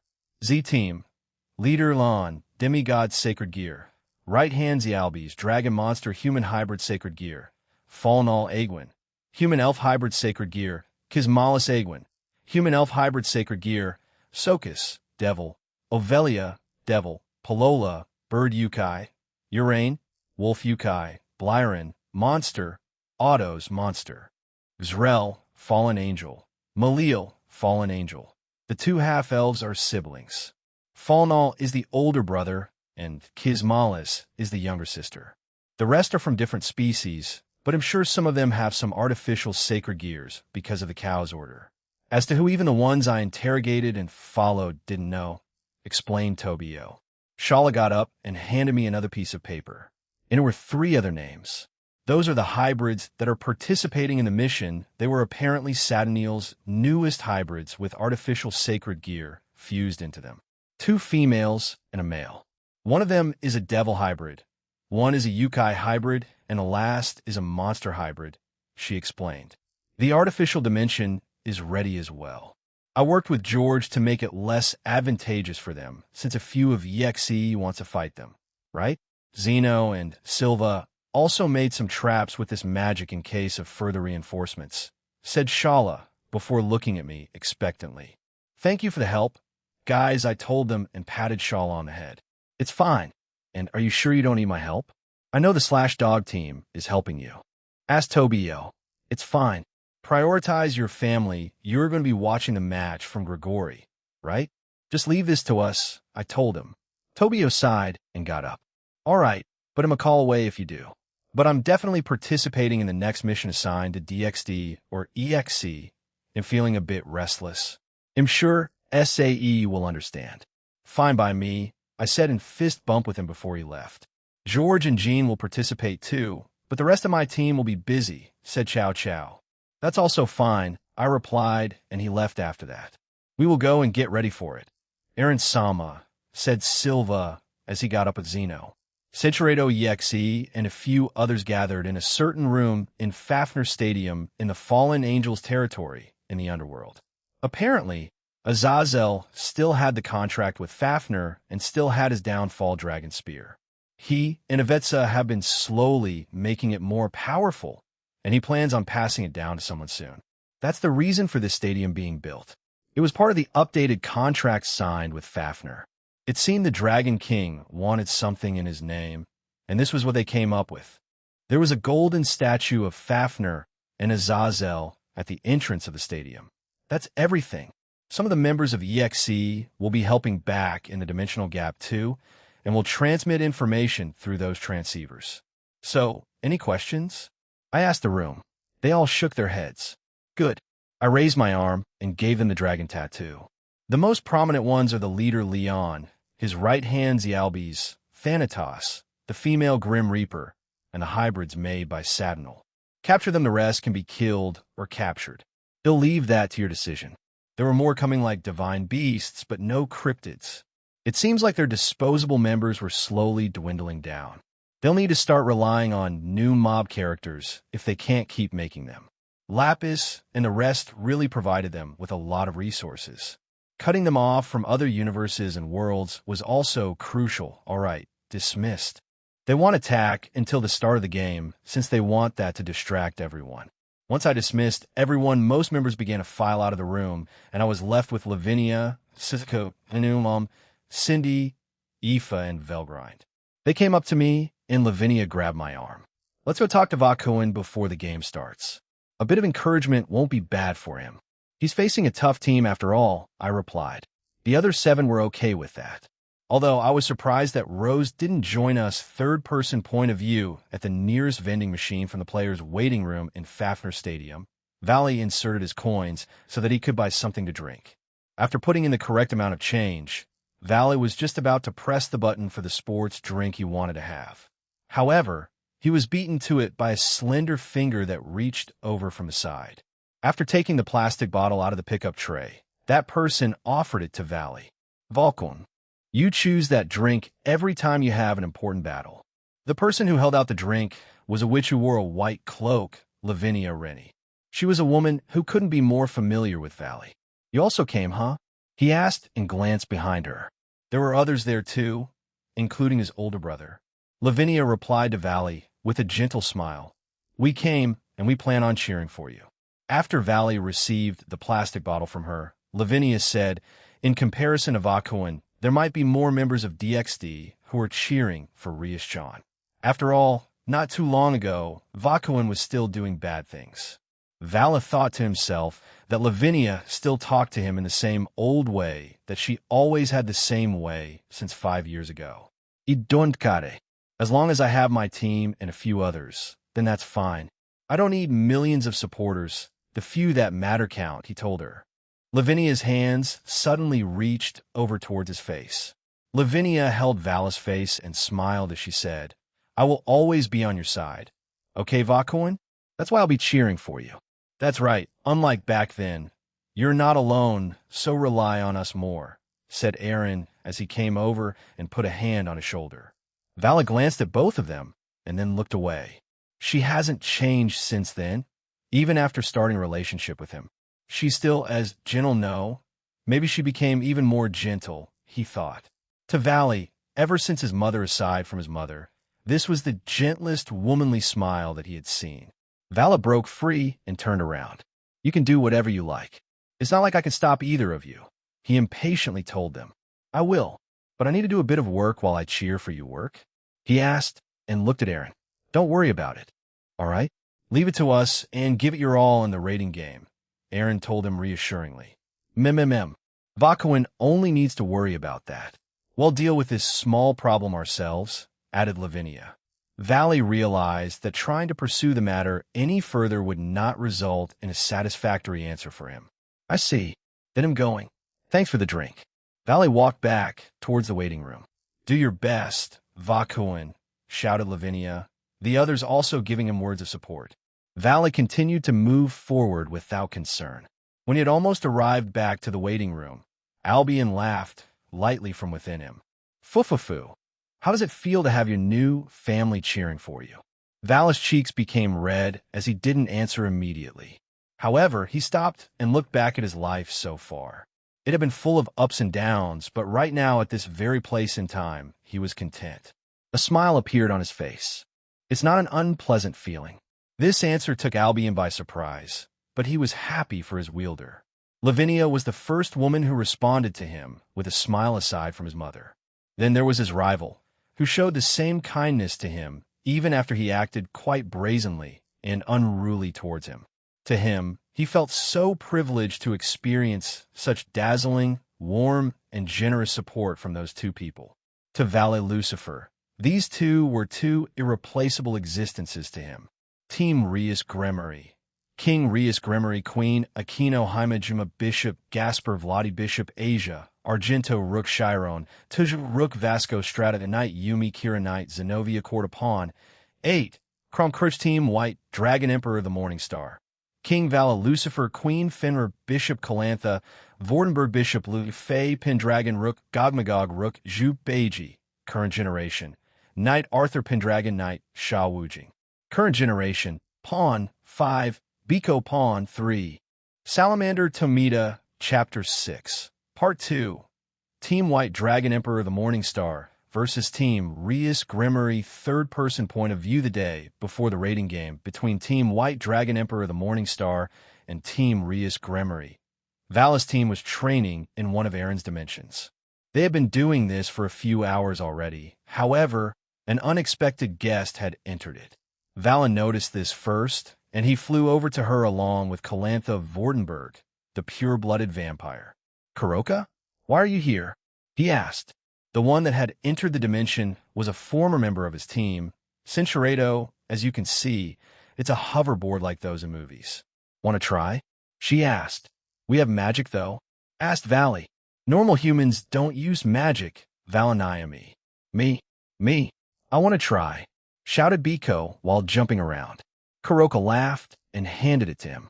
The monkey Yukai screamed in delight as he flew around the dimension with it. Kuroka looked back at her former leader and said, "Well, I did have another reason for coming here. If and when my team loses, I'll join you guys as a reserve member. Naya, is that fine with Aurelia-san?" Calantha asked. "Yes, Naya. We never aim to win at all, Naya. Well, maybe Rose-chan, but the rest of us, not really," she explained and awkwardly laughed. "But we're not going to purposely throw our future games, if that's what you're thinking." "You want to tell us the real reason?" asked Valley. Kuroka shrugged. "That's what Aurelia, Akaza, and Edel told us, Naya. You can believe me if you want, or not. It's up to you, Naya. So if there's another reason for this, does Aniki know? Even if I ask them, they won't tell me, and I doubt Lavinia will, thought Valley. "Well, accept you once the time comes, but for now, we're still enemies, so can you leave?" "So heartless, Naya, but all right. Biko, gimme back that hoverboard, Naya." Kuroka bellowed and ran after Biko. "Fufu, do you want to ask your Oni-chan?" Calantha asked. "Even if I do, they won't tell me, so it would be a waste of time," replied Valley. "Let's get back to work. Our match is tomorrow." To Vala, Lucifer, the team that he was facing tomorrow was, in his own opinion, comparable to God-class teams. The Gremory peerage was the first to be helped by Aaron, meaning they had more benefits given to them than most other people. They also had a new and young Vasco Strata. His past strength had been restored and strengthened even further since he was an official subordinate to Aaron, much to the church's dismay. The church didn't hate the middleman, but they didn't expect one of their strongest to become his subordinate. And even though Vasco Strata never gave them a full explanation, some of them knew more or less why he had decided to become one. The last member of Team Rias Gremory was the ultimate evil dragon, one of the two that were left alive, Mr. Black, a.k.a. Crom Crutch. Valley wished to fight him, but at the same time, he wanted to fight Rias Gremory. When he first saw her, he was surprised to see her so powerful, albeit a bit naive. However, the more he saw her the same, with her peerage, the stronger they kept on getting. Not just her, though, but everyone around his rival. He initially didn't want his help, but after being convinced by Lavinia, the Slash Dog team, and various others, including his team, he conceded and accepted the assistance. However, the extent that he accepted was on his own terms, hence why they were training in this dimension, as well as in the training facility. "Nia, aren't you that Kappa that raps?" "Chiron likes you," asked Kuroka. She had gotten bored of chasing after Biko and spotted a certain person her sister described. "Chiron? I don't know anyone by that name, yo," said the Kappa. "Ah, you might know her as Kaneko, Naya, Chiron Kaneko. Kaneko-chan loves my songs, but why?" Kuroka laughed and explained a bit of their history, and the Kappa became saddened after hearing it. He didn't think one of his fans had such a sad past, and it moved him to tears. "Kaneko-chan, I'll try to make a new song just for you. One last time, I'll rap one last time," he declared. Kuroka tilted her head in confusion, but didn't think it was a bad thing. Kuroka walked around looking at everyone there in a way. She was scouting out Valis' team for the tournament, and it was mostly the same with a few new additions, which were the current generations of Zhu Beiji and Sha Wujing. She stared at the two as she had only seen them through some recorded matches. Kappa?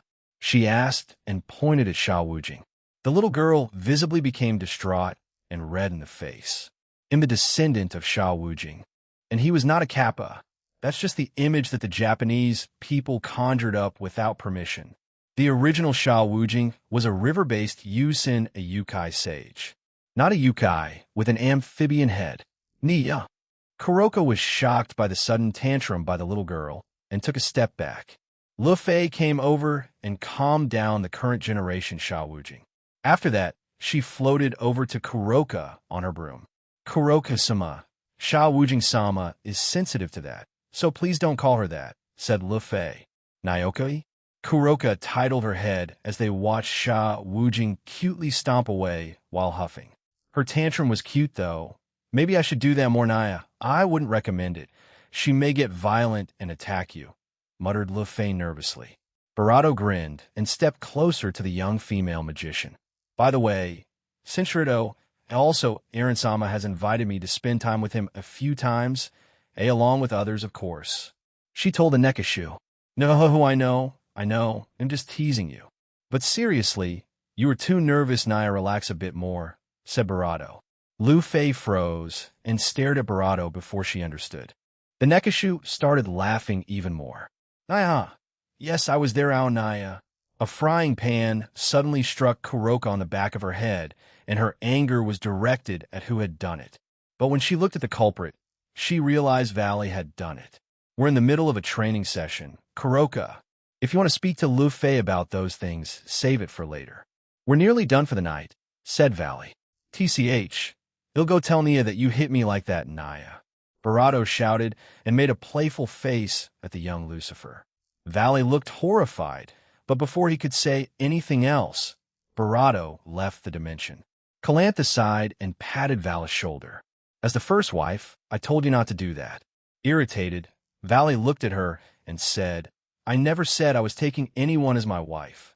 Sundaras never change. Don't worry, Valley, everything will fall into place eventually, said Calantha as she walked away while laughing. Valley was left stressed and annoyed for two different reasons. As Aaron and his group dispersed as the game was about to begin, they heard the announcements through the venue. The game rules are board collapse. I'm heading this way. You guys know the rest. He told them, and they parted ways. Aaron Toole walked out of the stadium and jumped on top of the giant statue of Azazel. On the huge screens that were set up around the venue and outside, the decided rule set was shown. With this rule set, the field will begin to collapse, starting at both ends. That's right. Both ends of the venue will collapse at the same time, and according to these rules, only the center will remain at the end. The narrowing of the field means that places to hide and escape will also disappear, and in the end, battle will be inevitable. Holding a battle in a confined space means there's a greater chance of friendly fire or getting hit by a stray attack. So a key point of this match will be to set up an advantage while the field is still wide, even if there was a clear gap in strength between the two teams. If an advantage was established before the field collapsed, the battle would become even more intense, and the narrowing of the field would undoubtedly affect the situation of the battle. However, because this is a standard rule, there is no doubt that a team's overall strength is more relevant than strategy here. Under these rules, there would be a minimal level of strategy required between Ria's team and Valis' team.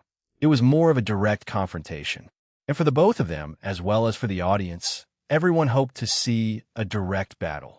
Aaron touched his transceiver and said, "They've started teleporting into the different dimension. Let the mission start."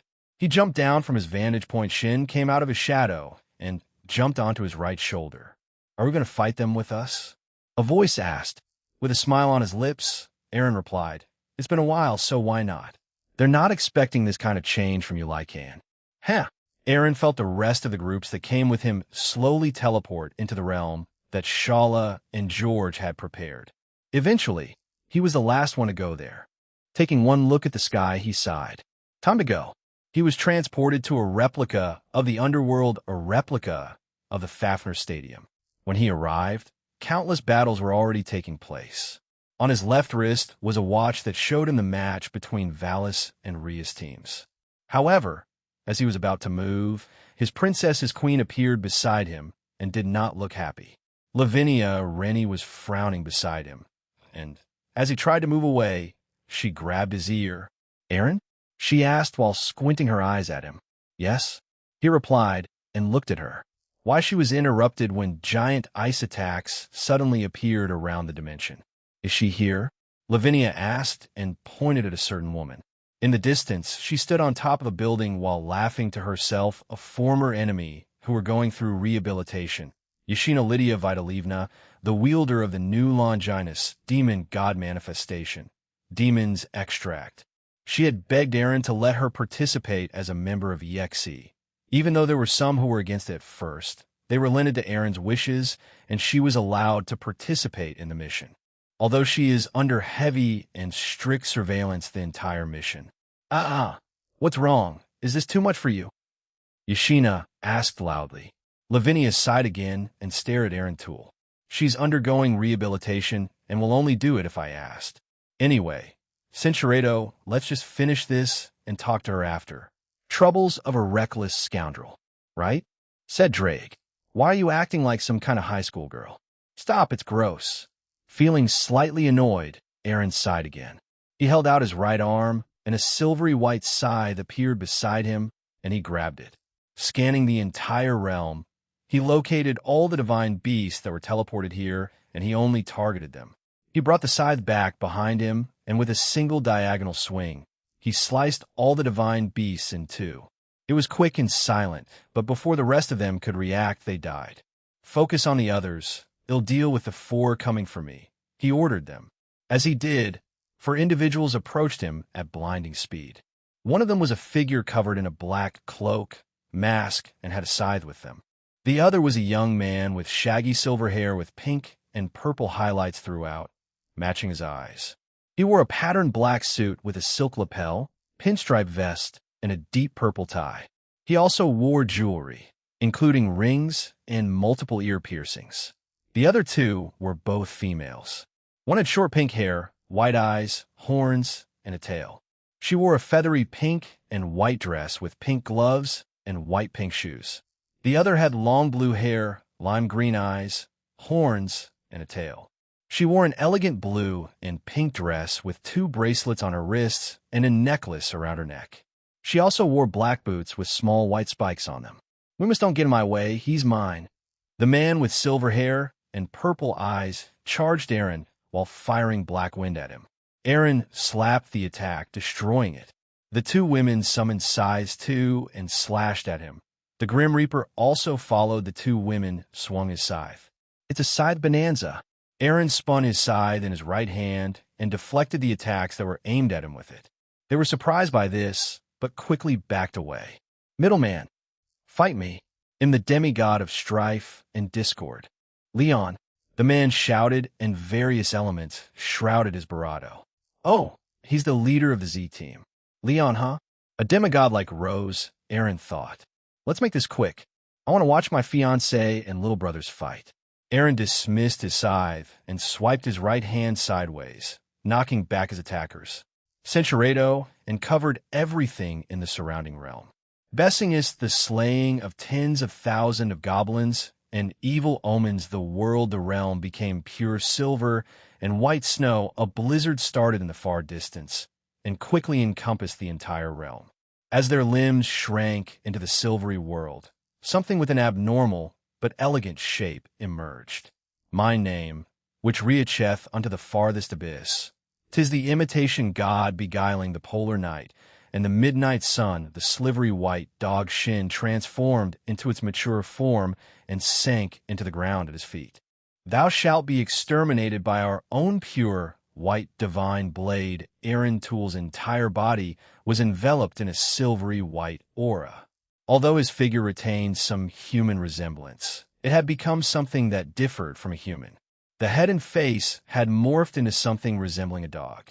The silvery white aura continued to converge around his body. It formed forelegs, hind legs, a tail, and it opened its massive jaws. The gathering of the silvery white aura in the surrounding area formed figures one by one. Appearing everywhere around Aaron were large packs of dogs with silvery white-colored fur. "Thou art merely ephemeral, O paranormal creator god," after Aaron recited the last line of the chant. The dogs that were born from the mass of white aura let out a distressing and penetrating howls that shook everyone's mind and body to the very core. Ugh! What appeared there was a humanoid beast clad in a slivery white aura. Gathered around him were enormous dogs that breathed the same slivery white mist. What is that? The Grim Reaper Thanatos asked in astonishment. Yes, yees, fight me. Let's destroy. Aaron's foot planted itself onto Leon's face and sent the young man hurtling into the barrier. The other dogs that were Shin began attacking the two female hybrids that came along to fight Aaron, and the main body, the original Shin, began attacking Thanatos. Well, I wasn't planning on using this, but since we're having a scythe party, I thought I might as well join, explained Aaron. As he watched the other three deal with his army of dogs and Shin, the man he kicked away flew back towards him. Dark tendrils emerged from his form as the black wind pushed him forward. A crazed look donned his face as his purple eyes glowed. Without saying another word, Leon thrust his hand forward, and a giant hand made of shadows came out of him and flew towards Aaron. Aaron summoned a small knife made of the silvery white aura and swung it down towards the attack. Seconds later, the hand was dispelled. But that didn't dissuade Leon, as countless weapons made of darkness appeared all around him, and he launched them at Aaron again. However, he increased the speed by adding his black wind to them.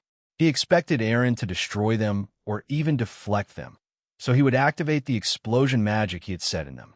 But to his surprise, he caught them with a large, silvery white hand, and he started to laugh. "Idiot! Go boom!" shouted Leon. But to his surprise, the attacks didn't explode, and Aaron simply dismissed them. "Why didn't they explode?" he asked in surprise. "You know, you're kind of textbook villain, if I had to put it into words," Aaron suddenly said. "Ah, what are you talking about?"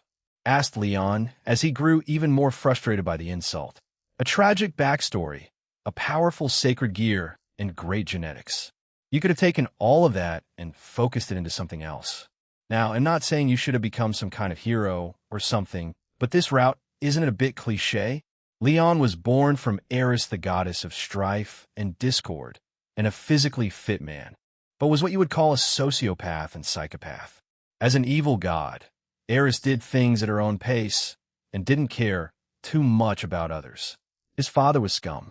Both of his parents abandoned him and forced him to navigate the world by himself.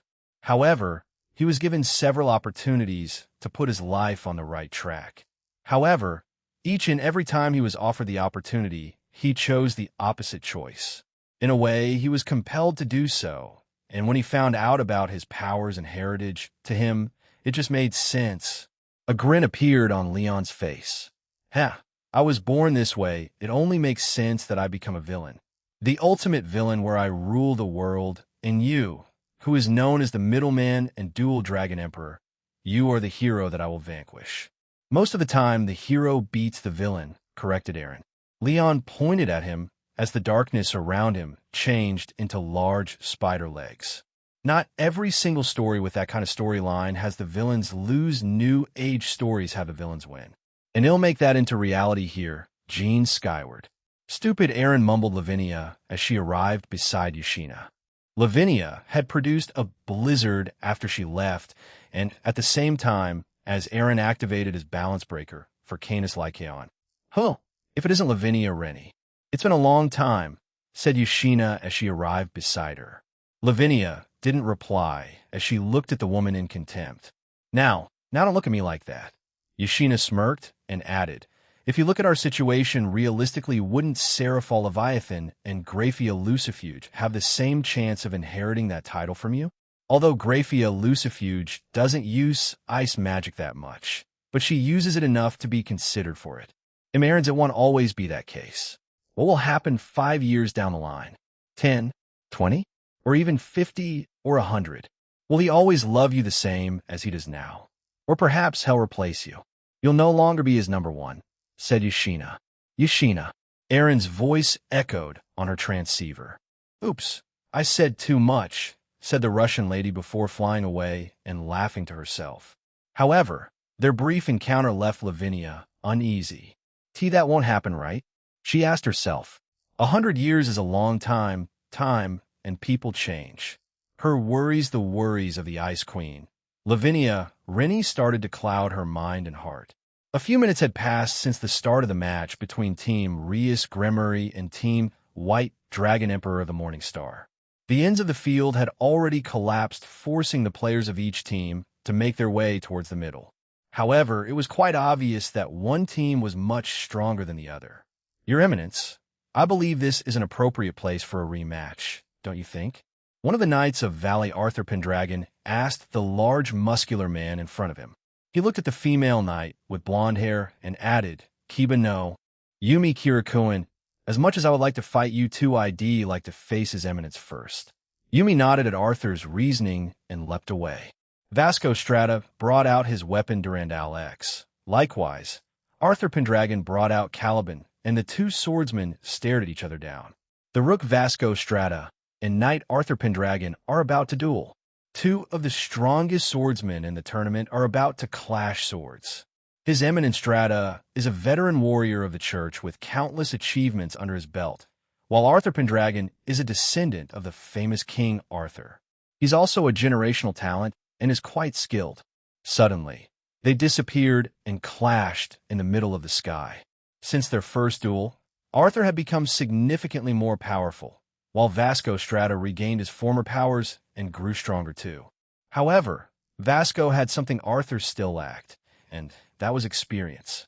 Vasco Strata closed his eyes. After a few clashes with the talented and young swordsman, he had come to a conclusion. Is something wrong, Your Eminence? Asked Arthur. However, to Arthur's surprise, Vasco Strata's strength increased exponentially, and he was blown back in the distance. Chiron Tuju and Gogmagog were forced to jump away from each other after Vasco's slash had created a large crevice on the game field. Arthur looked at the damage that the old man had done and was shocked, but he was also excited. This was the power he had wanted to face. Unlike Vasco Strata's previous powers when he was an old man, this was what the legends had told. Although Vasco Strata was still powerful even when he was at the ripe age of 87, he was still considered a monster, but age finally caught up to him, and he was limited on the amount of time he could fight. Come, young swordsman, show me the extent of the next generation's talent and will, said Vasco as he gestured with his hand. An elated smile spread across Arthur's face as he dashed towards Vasco Strata. He created afterimages and did countless feints before he thrust his sword towards the living legend. Again, to Arthur's surprise, Vasco Strata had already turned around and caught the tip of his sword. Wah! Arthur was shocked by this. He didn't anticipate this, and as he was about to react, a simple push from Vasco Strata hurled him into the distance. He had to strike his sword into the ground to prevent himself from being knocked off the edge. When Arthur looked back up, he was shocked to see some of his team had started attacking Vasco Strata, his opponent. What are you doing? Arthur asked through their transceivers. As much as I'd like you to fight him alone and all that chivalry swordsman honor thing. We want to win, and you ain't cutting it, shouted Biko. Valley, Calantha, Biko, Fenrir, and Gogmagog had joined in the assault on Vasco Strata. Vasco Strata put his hand up to his team as the others were about to help. Before this happened, Biko had begun to face Yumi. Fenrir with Rias, Calantha with Aquino, and Valley with Kromkruch. Let him, ordered Rias, and the rest of the team stood back, even Kromkruch. Valdwizingubang, shouted Biko. His staff extended and went toward Vasco Strata. Valley shot demonic balls at him, while Calantha fired numerous magic attacks, and Gogmagog fired missiles at the old man. It's a full-on assault by Team White Dragon Emperor of the Morning Star. Will Player Strata survive? Vasco Strata smiled and caught Bika's staff. He immediately pulled the monkey Yukai towards him, and that caught him off guard. Biko had anticipated a few things happening, but not being pulled towards the old man. Biko let go of his staff and instead let himself be flung towards the man as he covered his body in 10k and threw a punch his way. Vasco Strata matched it with his own holy fist, a punch imbued with holy energy. When their fists collided, Biko was immediately blown away.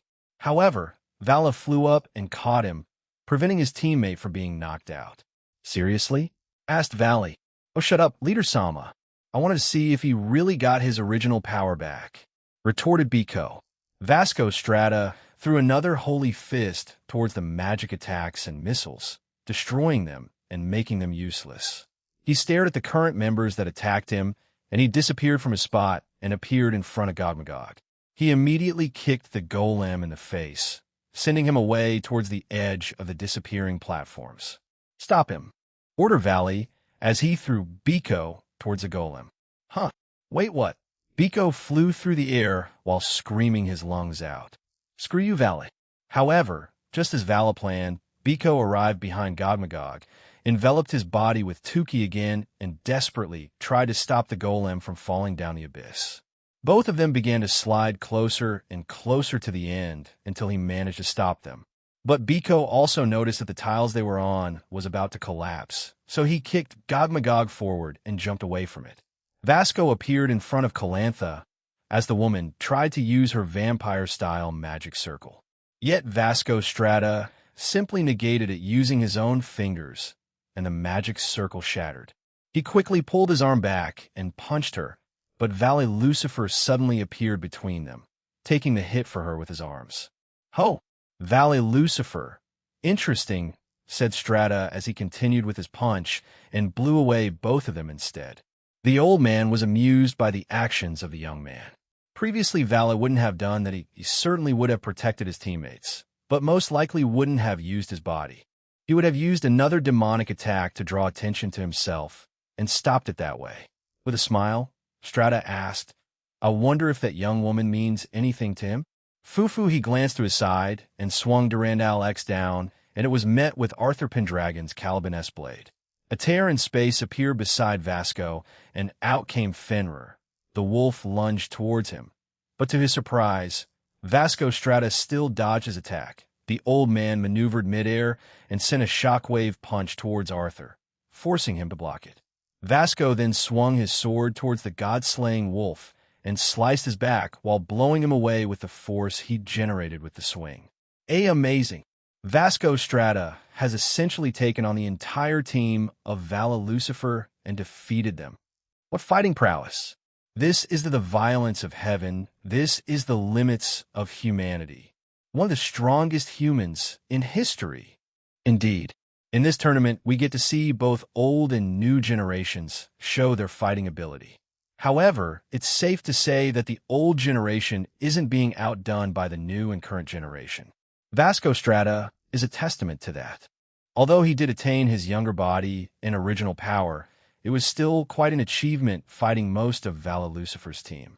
Vala Lucifer was in his balance breaker armor, but quickly recited a chant and entered his Imperio Juggernaut overdrive and flew back to Vasco Strata with Calantha beside him.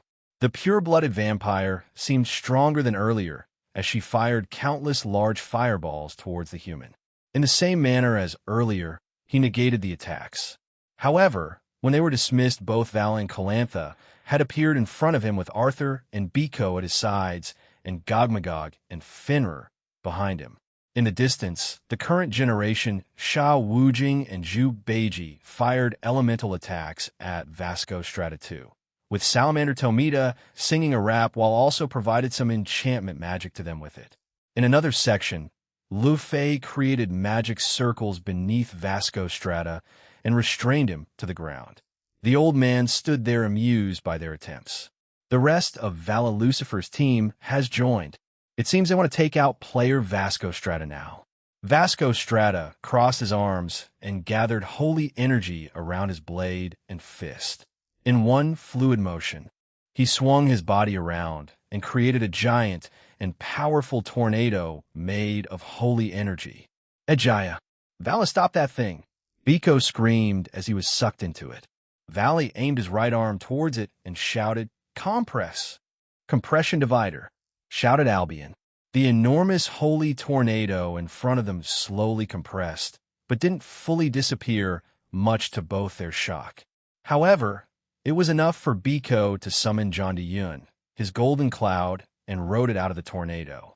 Vasco Strata aimed his hand towards the team, and the tornado began to move in their direction.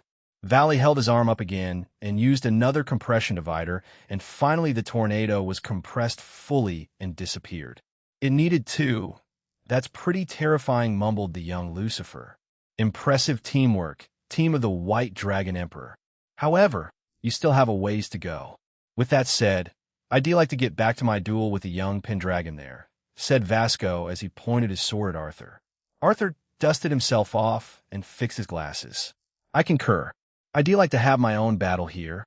Valley, all of you. So go back to your own battles, he said, and prepared his sword. Vala stared at Arthur before nodding. The rest of you go. He ordered them, and they ran off to their previous battle partners. Vala glanced at Arthur one last time before he flew towards Krumkruch, who had been waiting patiently. Like earlier, both swordsmen disappeared silently and clashed in the middle of the disappearing field again. Arthur had decided to use all of his power now because he knew he wouldn't win against Vasco Strata. If he didn't know, he wasn't sure if he would even win. This was just a matter of survival.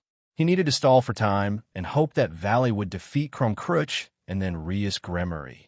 Vasco Strata swung his sword diagonally and created a holy aura blade that flew towards Arthur.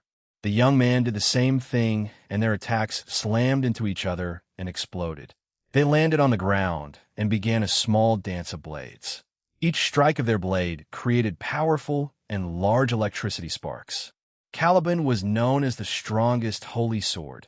It was even more powerful than Durandal. Yet Vasco Strata's new Durandal X managed to keep up with such a legendary sword that it even surprised Arthur. He thought it was just a cheap copy, but at the same time, it was created by Aaron, so he had to throw out most of his logic out of the window to not go insane. Anything that man does or creates always defies logic, thought the young swordsman. That sword is just part of it, he muttered. As their duel continued, they slowly made their way closer to the center as they didn't want to fall into the abyss and be forced to retire. However, as they did, Arthur began to notice that parts of his suit began to have small cuts on them. When he looked back at Vasco Strata, after noticing them, the old man smiled. So you've noticed? He asked while swinging his sword. Even after reverting back to a younger age, you're even more of a monster. Are you looking down on me? Arthur asked with some frustration. A smile dawned the old man's face, and he said, You're extremely talented, Arthur Pendragon. However, Vasco backed away and horizontally slashed his sword at Arthur in an extremely slow manner. The young swordsman was confused by this and blocked it easily. However, even more cuts around his body appeared after the action, confusing him even further. You're too naive, inflexible, and vain, muttered Vasco, before he slammed his gigantic fist into Arthur's stomach, launching him away again. Arthur desperately slammed his sword into the ground and barely prevented himself from falling again. Arthur grimaced as his very own father Uther Pendragon had told him the same thing back when he still lived in England. His father was a skilled swordsman and wielder of the holy swords. But he didn't think the same words would come out of a man he deeply respected, a living legend, telling him the same thing as his father. Arthur frowned as he cut a tear through space and hoped into it. Vasco saw this and stood still. The young man had already used that technique on him when they fought back in Kuo. Several tears appeared in the space around Vasco Strata as he waited for Arthur to show up. Suddenly, a sharp blade passed by his face as he leaned back to avoid it. Vasco Strata suddenly headbutt Arthur, who barely blocked the attack with his sword, but was pushed away. To his surprise, the headbutt was powered by holy energy too. I didn't think you would infuse your own forehead with holy energy just to headbutt me, said Arthur as he shakily gripped his holy sword. Ho ho ho. Perhaps a bit of my youth came back that was rather reckless of me, admitted Vasco as he laughed to himself. The duel between these two warriors was just beginning. Heiress of Gremory, are you certain you wish to fight me? Fenrir asked Rius Gremory, who was in front of him. With a light smile on her face, Rias nodded. We didn't interact much, Fenrir, but I heard with the help of Aaron, you can use 100 of your powers now, even after what Val and his team did to you all those months ago? She asked. Fenrir silently nodded. I am. However, that is not important, right? I will acknowledge that you have become stronger since that time. Powerful energy enveloped Fenrir's body, and he transformed back into his original form as he glared at Rias. I will use my powers to take you down as the queen of this team. Maintaining her smile, Rias Gremory's body was covered in power of destruction. She summoned small balls of destruction from both her palms. I'd like to face off against the god-devouring wolf just by myself. They'll be in your care. Fenrir squinted his eyes at the woman before appearing behind her and attempting to bite her, but to his surprise, a large ball of destruction was already in front of his face, which slammed into him, forcing him backwards. Fenrir felt pain, and that surprised him. He quickly dug his paws into the ground and forced the ball into the sky by headbutting it. He had taken some damage, but was still overall healthy and could continue. Fenrir squinted his eyes at the heiress. She's not the same woman as a year ago. If I continue to think as such, I will easily lose this match. A god, no. A dragon god. I shall look at her as such, he thought. Even though he was known as the god-devouring wolf, he had to be careful with the New Age youth, as they had powers that did not follow their world's rules. It was because of that man, and Fenrir acknowledged that. Fenrir continued his assault as he lunged towards Rias again. The heiress fired small bullets of power of destruction at the wolf. However, Fenrir was quite agile and moved at godlike speed and avoided most of them. The heiress Rias was even faster than him, and a few attacks had nicked his body, creating small tears on them. Reality hit Fenrir. He didn't stand a chance against this woman, and he didn't know he would be retired from the game. Nevertheless, he would do his job. Charging towards Rias Gremory, Fenrir summoned a Norse-style magic circle in front of his mouth, and he fired numerous fireballs at the woman. Rias didn't try to defend herself, because when the fireballs touched the layer of power of destruction around her body, they were simply destroyed. As Fenrir was about to continue his assault, Rias disappeared from his sight. However, he then felt something hit him on the side, and he was thrown away. He had managed to cover his body with energy, and that absorbed most of the impact, but he was still gravely injured. Fenrir dashed back towards Rias as she stood there confidently to Rias. Right now she felt good. However, even she wasn't sure if her current power of destruction could negate the effects of the god-slaying properties of Fenrir's fangs and claws, so she did her best in not being hit by them. She was much stronger than him, power-wise, but she wanted to be on the safer side of things, so she would avoid a direct hit from either one of them. The longer the two danced around that part of the game field, the more damage Fenrir took. Speed, power, and endurance. Rias Gremory was above him for someone called the God-Devouring Wolf. He felt a bit of shame as he couldn't even lay a proper finger on her. So this is my current limit, he thought, and it left him frustrated. Even though he was using his full power, the woman in front of him was too strong. Time passed on and Fenrir was slowly worn down by the battle, his form battered and damaged. The god-devouring wolf gasped for air on the ground, exhausted. Rias, who floated above him, created one of her extinguished star. She quickly expanded the ball, and it towered above both of them. Thank you for fighting me, Fenrir. I more or less understand where both our teams stand after fighting you, said Rias. She then released the attack at Fenrir, and the wolf closed his eyes. So this was the group that was trained first by him, the Gremory Peerage. And this is the current crimson-haired ruined princess, Rias Gremory. A smile appeared on Fenrir's face. I would love to fight you guys again on the main stage. The ball of destruction hit Fenrir and exploded, forcing the monster to retire from the game. One queen of Team White, Dragon Emperor of the Morning Star retire. Incredible. Rias Gremory by herself defeated the god-devouring wolf, Fenrir. There aren't many people in this world who can do that. It also looked very one-sided. Fenrir, before losing most of his power, he was considered to be part of the top 10 strongest beings in the world, comparable to or weaker than Typhon, the king of monsters. Indeed. Although no, they'll keep that comment for when the match concludes, said the other announcer. Rias flicked her hair, satisfied with the results. Let's go finish this then. Wah. Finner lost. What in the world? Biko shouted in utter shock. In front of him was a female swordswoman with blonde hair, Yumi Kira, formerly known as Kiba Yudo. A smile spread across Yumi's face. Our master and king is a powerful woman. After all, she is more than just a woman who can strategize and negotiate, she said, and squinted her eyes at Biko. Because even after they started dating, Rias Wani-san still wants to keep on improving and stand by his side equally. That hasn't changed since then. I didn't ask. Also, are you single? Biko shouted, and his staff and her sword clanged against each other. Yumi frowned as she had been asked that question multiple times since becoming a third year in Kuo Academy. She couldn't remember how many times she had to reject so many guys. Many of them were jealous and had grudges towards her when she was a man. She felt very conflicted about it. I am single, but I'm interested in someone else, and they're well aware of it, she replied while swinging her sword down.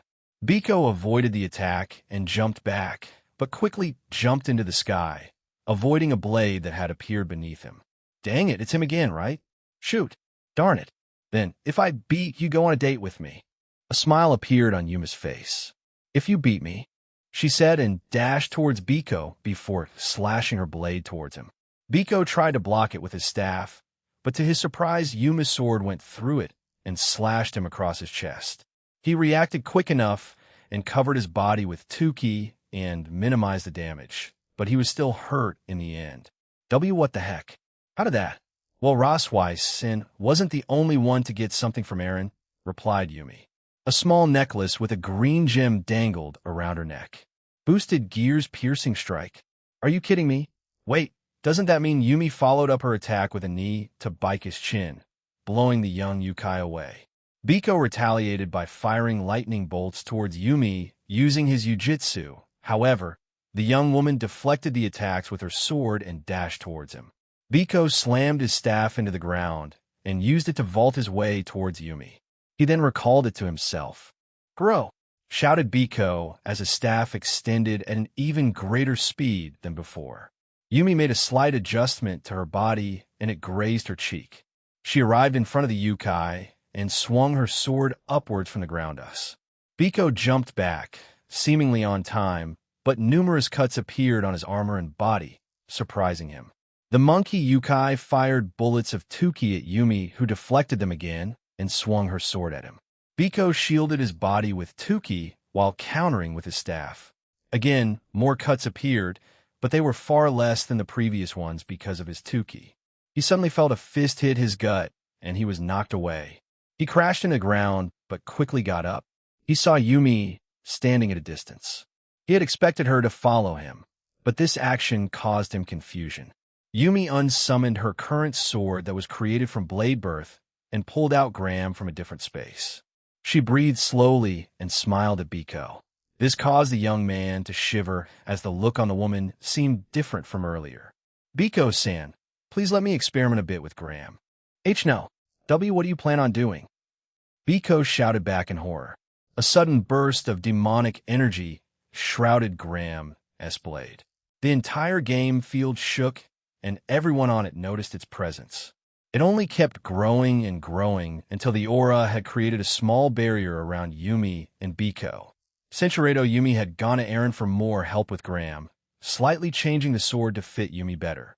Yumi appeared beside Biko in a split second. The monkey Yukai only noticed because of his senjutsu. He moved his spear to his side and blocked the slash that Yumi sent to him. But to his horror, a large crack had formed on his Rui Jingu Bang, and then moments later, it split in two and exploded. KH. Biko summoned another replica of Rui Jingu Bang and continued to block Yumi's attack. But each time Graham hit his staff, it destroyed it. I only have a limited number of these in stock, and she's going through them like nothing. Think fast. Before he could, Yumi sent a finishing slash to Biko, who stared at it and accepted his retirement, but he was suddenly shoved out of the way and Yumi's sword hit a different person. To both their surprise, it was Gogmagog. Biko shouted in surprise. Graham sliced Gogmagog the golem in half and blew him away into the abyss below the map. One rook of Team White Dragon Emperor of the Morning Star retire. Chiron landed beside Yumi and said, I'm sorry, that golem suddenly came over here and pushed Biko out of the way. I didn't think it would save him. No, it's fine, Chiron-chan, replied Yumi. Both of them looked at Biko, who looked shocked, but he quickly got up and smiled. I didn't think a silly golem would show me up. Fine, even if I lose, he'll go out in grand style, he declared and charged both women. Ara. Welcome back, Calantha-san, said Akino Himejima. She had patiently waited for her dance partner to come back. That old man is insane, and he's only human. Who can even become that strong normally? Calantha asked in frustration. In response to hearing that, Akino giggled and said, well, His Eminence did become Aaron's subordinate, so you can probably guess what happened afterward. He did become younger in appearance while his strength was reverted back to his prime, and then some. Lightning surged around her body. For today's match, Akino wore her custom priestess attire that Suzuko, Shuri, and Aaron made for her. She loved it so much that she insisted on wearing it for the match. Like with many of Aaron's clothing, it had been enchanted with various effects. However, it had to be temporarily turned off to make the matches in the tournament fair. And now I have to fight you again. I have the worst luck today, mumbled the vampire. Fufu, it's just how these games go, replied Akino. She raised her right hand's index finger, and various small yellow dragon heads made of holy lightning appeared around Calantha. Calantha's eyes widened, and before she could react, the attack struck her era. Akino titled her head. Instead of Calantha being shocked, it was a Yukai with a pig head. It was the other rook of Valis' team, Zhu Beiji. Ahi, yes. Zhu Beiji shouted enthusiastically as he was thrown across the field. Zhu Beiji, the current generation, had a wild and dramatic personality. The one who had flung him this way was Rias' other knight, Zenobia Corda. Akino, sorry about that. I wanted to try the different techniques that His Eminence used, and instead of defeating this one, he only seemed to enjoy my attacks, so I thought it would have been better to hit him your way, explained Zenobia.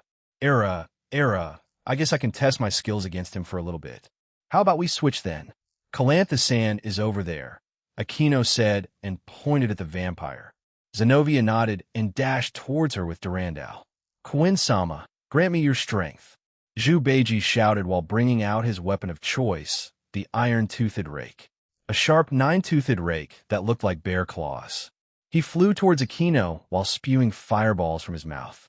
Akino smiled upon seeing this, and once Zhu Beiji got close enough, he swung his rake at Akino, who quickly dodged it and kicked the Yukai on his ass with her leg covered in holy lightning. However, it only made the young Yukai squeal in delight. Akino put a hand on her right cheek, troubled by this. Era, what should I do? She didn't get much time to think as Zhu Beiji continued his attack on her, but the priestess had no difficulty eluding his attacks. Centurado. But as it's a raiding game being broadcasted through the supernatural world, she had the responsibility to make it entertaining. So far with Vasco Strata's performance earlier, it was obvious that the crowd was extremely excited to see the legend repel the new and powerful youth of today. Her original opponent with the Bishop Calantha, but as a senior, she wanted to help her junior Zenobia. As she was about to retaliate, she remembered a conversation she had with Royson Toole. During a particularly slow night, Aaron Toole was still at his restaurant, and Team Rias Gremory had finished training in their own dimension. Akino Himejima came out of the bath and came across Royson Toole, her fiancé's mother. Akino wanted to speak to her about something more about Aaron's past. She had only heard bits and pieces from Comptoir, Aoife, and from Aaron himself. She knew it would have been better to hear from him personally, but she wanted another perspective, hence why she's asking his mother. Royson-san? Akino called out her name. The woman turned around and smiled at her. Akino, how can I help you? She asked. Akino nodded and told Royson Toole her thoughts. I don't mind, come my room then. Both women walked to Royson Toole's room and sat down on her bed. Royson began to tell Akino the various things about Aaron that she knew. Of course, she was his mother, and her knowledge was also limited, but it was also special because it came from her mother's perspective. The small things that she saw Aaron do, the subtle things he thought he got away without anybody noticing, she noticed. The stories of his childhood with Aoife, Ryan, and Jennifer. Their adventures, struggles, and dreams. Although Aaron never told me, or anyone else, about the dream he wanted. Aoife had one, Ryan had one, and Jennifer had one. But he himself didn't. Perhaps it was a way to rebel against his father, or he secretly had one that he didn't let anyone know. Not even Aoife, she told her. A somber smile appeared on her face. But he did get solace from reading and fictional media in general. When he started buying books of all types of genres, his eyes lit up the same way they did when he was around Aoife. That boy was foolishly kind at times. Aquino sat and listened to it all. She didn't interrupt. She only closed her eyes and listened. She felt a wide range of emotions, but in the end it was his past. It couldn't be changed, and she would let it be. You know, he recently traveled to meet his father's soul safe to say that didn't go well. Aiden and Nyarlathotep were probably the first two to truly feel his silent anger. I didn't see either event happen, but I could tell because I'm his mother after all. Aquino suddenly felt Royson's hands on hers. With that said, Aquino, Aaron used to think of silly attacks for everyone here, you know? I was wondering, can you tell me why you haven't used your fallen angel mode? The young woman was taken aback by the sudden change in topic, but she blushed at hearing the question. Even though Aaron doesn't show or vocalize it much, he's quite protective of us and is sometimes prone to jealousy. I can see it in his eyes. Even if I'm not one of them, I can tell. Maybe it's because I dated him first? Royson giggled. Hee, you don't want other guys paying attention to him? I thought you didn't care about that. She asked, and Aquino nodded.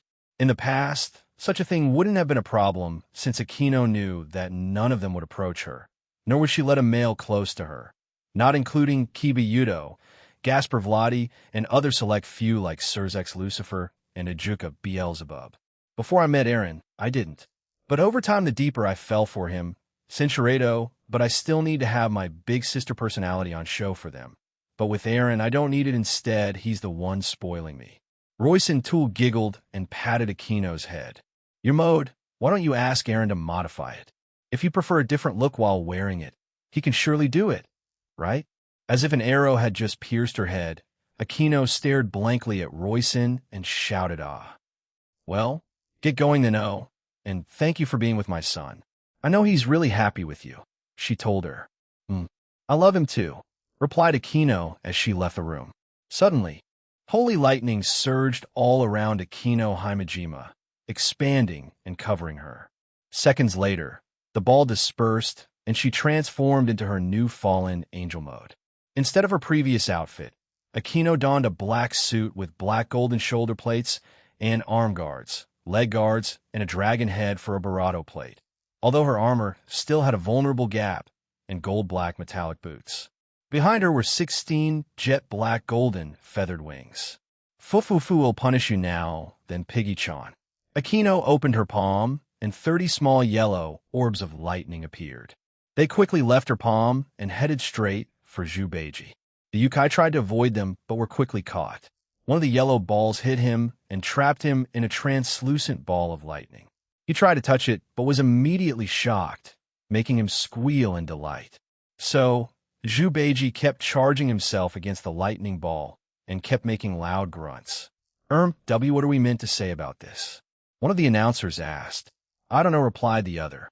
Aquino stretched her other hand out and ordered the other yellow orbs to enter it, and they began to zap Zhubeiji repeatedly with holy lightning, demonic lightning, and divine lightning, making the Yukai scream more. However, those screams eventually turned into ones of plain pain and exhaustion. W8T, this is too much. I'm done, he screamed. Aquino raised her arm and began to gather clouds in the sky, and was about to hit him with another attack, but was forced to point her free hand to her side as it created a defensive magic circle and blocked several attacks aimed at her. I'm sorry, Aquino-san, complained Asia. Luffy-san kept on using strange magic. I didn't want to accidentally destroy the rest of the platform beneath us. The one who attacked Aquino just now was Luffy Pendragon, who had been fighting with Asia Argento just a few seconds ago. Aquino chuckled and said, It's fine. We could defeat them together then. We'll leave Calantha to Zenobia-chan. Yes. But will I need to? Fufu, Just follow my lead, said Aquino as she gathered holy lightning around her arms, and Asia entered her balance breaker. Ahi! Still! Screamed Zhu Beiji. Lu Fei arrived behind the Yukai and teleported him out of the attack. Thank you, Lu Fei Dano. Will you scold me later? Lu Fei shook her head with an awkward smile. And no, I don't like doing things like that. Asia spread her healing radius to cover the entire field and only targeted her team, while the rest of Alice's team would have their wounds heal at a significantly slower rate. After she did that, she covered herself in golden tuki and faced Lu Fei. Let's continue where we left off, Lu Fei-san, said Asia. I thought she was a bishop. Why is she using her fists? Thought Lu Fei as she prepared for their second round. One pawn of Team White, Dragon Emperor of the Morning Star retire. It seems like Salamander Tomita was retired. I wonder what happened. Thought Valley. He then focused his attention back to the people in front of him. Rias Ne-chan, I'm back, said Gasper as he arrived beside Rias Gremory. Beside her was also Crom Crutch, an evil dragon, and in front of all three of them was Vala Lucifer and Sha Wujing. I'm fighting the White Dragon Emperor, declared Crom Crutch. Ho! So you want to protect your king, Crom Crutch? Asked Valley. Very well, you were one of the people I wanted to fight, so it doesn't matter. Then he'll fight with us, replied Rias. She looked at Gasper, and he nodded and stood behind her and peeked from her hip. Sha Wujing was surprised, but agreed in the end. Both dragons flew away, and once they were away from the two women and the damper, they began their fight.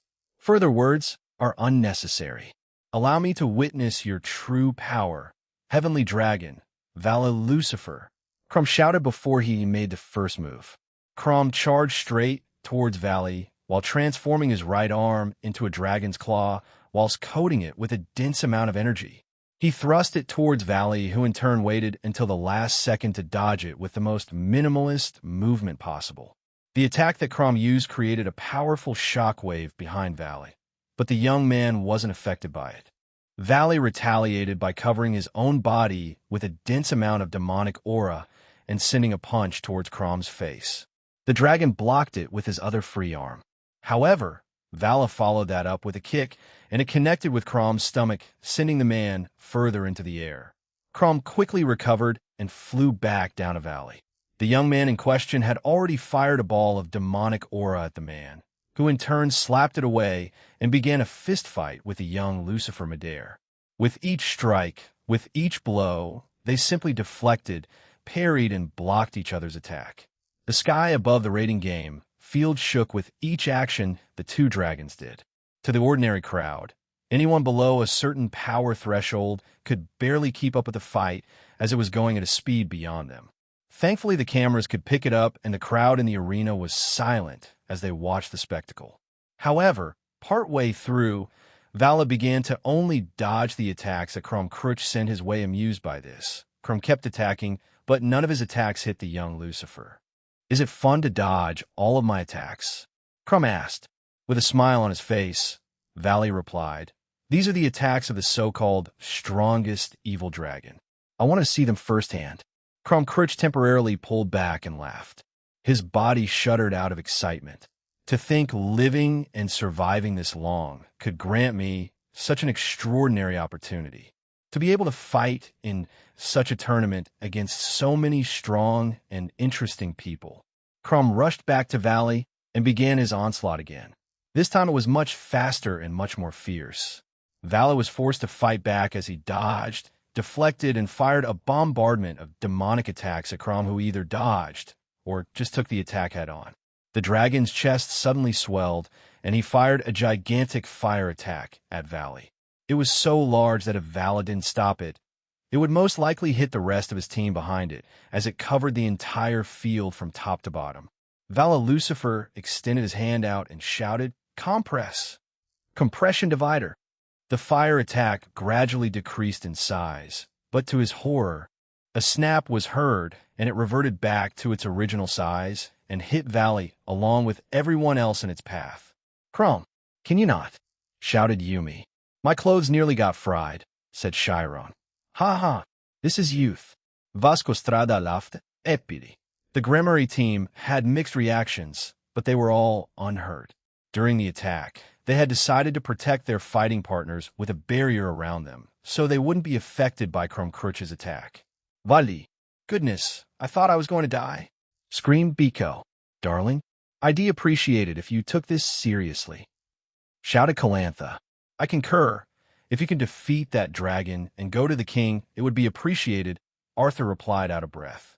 Valley understood that his entire team was being pressured by the entire Gremory team and knew he had to take this seriously, so he decided to use his current full power. Strong. He's overwhelming strong. Mr.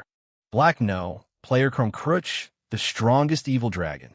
The legendary dragon has forced the strongest white dragon emperor in history back. He even melted some of his armor. Even his previous physical attacks damaged some of his armor. The announcer shouted, "Oh, very well. I acknowledge that you have the same power as Azidaka. He'll take you seriously now," said Valley. Krumkrutch grinned even wider and let Valley chant, "The pure white dragon dwelling within me. Rise up from your supremacy." The silver armor that exceeded supremacy gradually began to form jet black patterns on it. The silvery white morning star I possess within me claimed the throne of dawn in response to Albion's line. The light wings on his back became infused with black. Following that, multiple pairs of new wings extended out of his back. The jet black god of infinity, the mysterious and unfathomable father of devils, 12 jet black wings grew out of Valis' back. All of the edges of his armor sharpened and took on an organic form. Valis and Albion's voices then overlapped with each other. We shall transcend the limits to accept the oath. The crest of Lucifer appeared on all of the gems in his armor, and they unleashed a dazzling brilliance of light. The final stanza was chanted by Valley, Albion, and Ophis. Thou shalt kneel down before our bright and glorious existence. LL Lucifer, Dragon Lucifer Drive. Once his new transformation ended, his entire armor emitted a dazzling radiance, and his aura increased even further. After his aura finished increasing, what appeared in front of Krumkrutch was a brand new white dragon emperor with 12 jet black wings. Vala disappeared, and Krum thrust his hand out. But to his surprise, that arm suddenly bent at a strange angle and broke. Seconds later, Krumkrutch fell hundreds, no, thousands of punches land on his body, and he was blown away. Valley reappeared and bombarded the dragon with hundreds of attacks that ranged from demonic attacks, magic, and his new power that was given to him by his older brother, demonic brilliance of evil light. It was a strange mix of silver, blue, and yellow, and it shot out of his palm and toward Krumkrutch. Valley originally only had a small portion of this power, since he was a hybrid and several generations down from the original, and was never taught it. With Aaron's help, Valley could access it now, although this originally came from Rise of Him, because the two powers unique to him were stolen by Tool during their confrontation. However, Aaron still held the Sacred Gear Canceller ability and hadn't given it to anyone yet. Ha! Amazing. I could barely keep up. Did you get stronger after you fight with Azidaka in that armor? Krum flew back towards Valley at even greater speed, and the two clashed ferociously in the sky. Anyone near them would be blown away, or would have trouble keeping their balance as they shook the realm with even greater force than earlier. The cameras also wobbled as it was affected by their fight. Valley increased his power and began to overwhelm Krumkrutch. But the evil dragon also did the same thing, and they became even. They started to violently slam their heads against each other, hard enough to hurt each other badly. The armor around Valis' head began to crack until it shattered, showing his face to everyone. "Huh!" Krum laughed and began to attack Valley again. But to Valis' surprise, some of his attacks began to miss, and Krum started to counter quicker and more precisely. Vala fired a point-blank demonic attack and blew Krum away, who grinned at the young Lucifer. "What was that? How'd I start to miss you, and you start to hit me?" Valley asked. Krumkrutch smiled at Valley and tapped the side of his head. "Intuition. You still lack it, but your Aniki has mastered it. That Valkyrie is on her way, and the glasses Citri girl utilizes it in an interesting way." Crom Cruch's chest inflated again, and he released the same intense flames from earlier. No, the intensity was even greater than earlier. With a defiant look and grin on his face, Valley raised his arm again, spread his wings out, and released light from it while increasing his power even further. LOL. Satan Compression Divider. The absolute aura that was intertwined with relentlessly brilliant silver and jet black light instantly caused the flames that Crom spat out to compress. Compress even further and compress even more, until everything around it disappeared. Even though he had been unable to compress it with his silvery white armor, the Imperio Juggernaut Overdrive, he was able to do so now that he had undergone satanification. Simultaneously, Valley released the same wyverns that Aaron possessed from his 12 black wings towards Crom. Crom used his fists to smash them down mercilessly, yet they all survived. Have to mention. The fabric of space around Crom Cruch was compressed repeatedly. The evil dragon's body buckled, but as blood streaked down his chin, he looked at Valley and continued to float over to Valley, much to the young Lucifer's surprise. "You can still move?" asked Valley. He sent more wyverns to Crom, but he tried to destroy them, but was unable to. Valley sent another bombardment of attacks towards Crom Cruch, and the dragon was forced to take them head-on, and all of it exploded, creating a large smoke screen.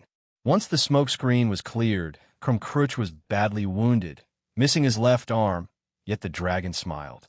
"This is the best," shouted Crom. "I am a crescent circle dragon, Crom Cruch. Today, right here, right now, I, one of the strongest dragons, pronounce you as one of the strongest dragons of this era. Come, let us finish this fight, White Dragon Emperor of the Morning Star." Crom bellowed so loudly that the field around them shook. Cromsan Asia began to speak to the dragon through the transceiver, but she was interrupted. "No, I do not want her healing, priestess of the outer god. I want to fight Vala Lucifer with my powers alone," said Crom Cruch. "Okay." A grin spread across Vala's face upon hearing that.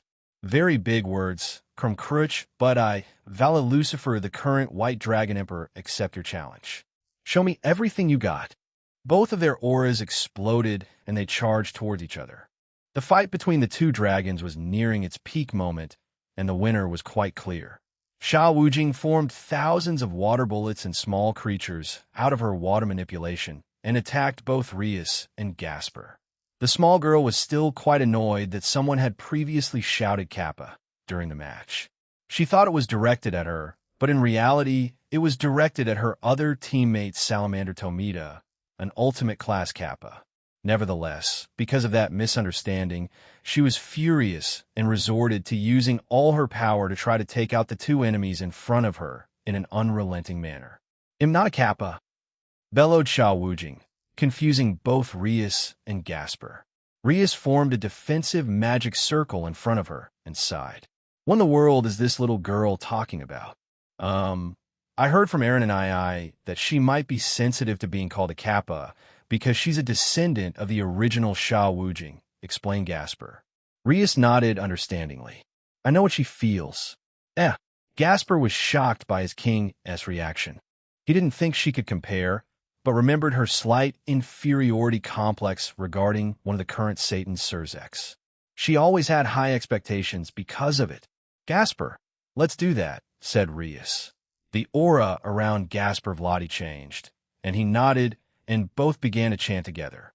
"Darkness, everlasting darkness, respond to this devil of destruction. Princess of destruction, symbol of extinction, use this darkness of the demon god." Gasper melted into a shadow, and that shadow fused with Rias.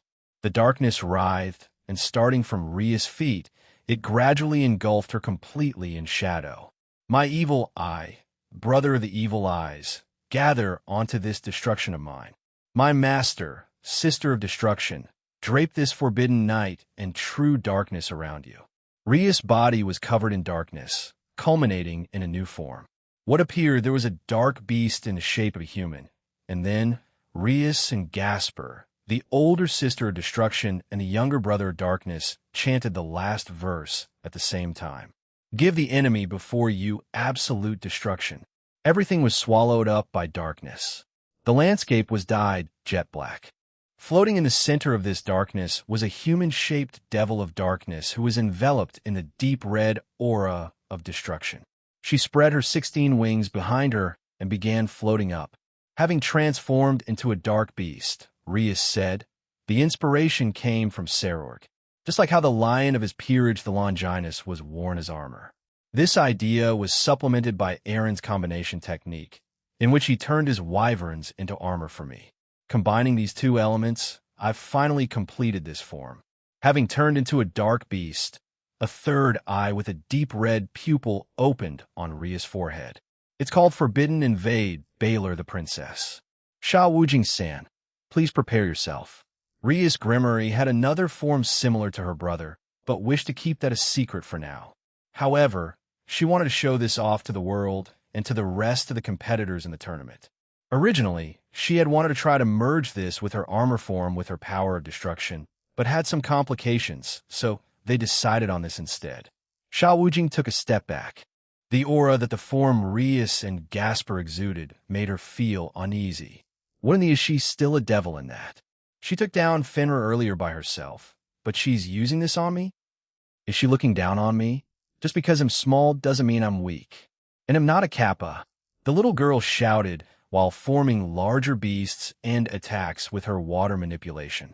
Beasts that looked like enormous elephants, snakes, kangaroos, and sharks flew towards Rias along with large water bullets, swords, and spears. The third eye on Ria's forehead shone, and the attacks stopped mid-air, shocking Sha Wujing.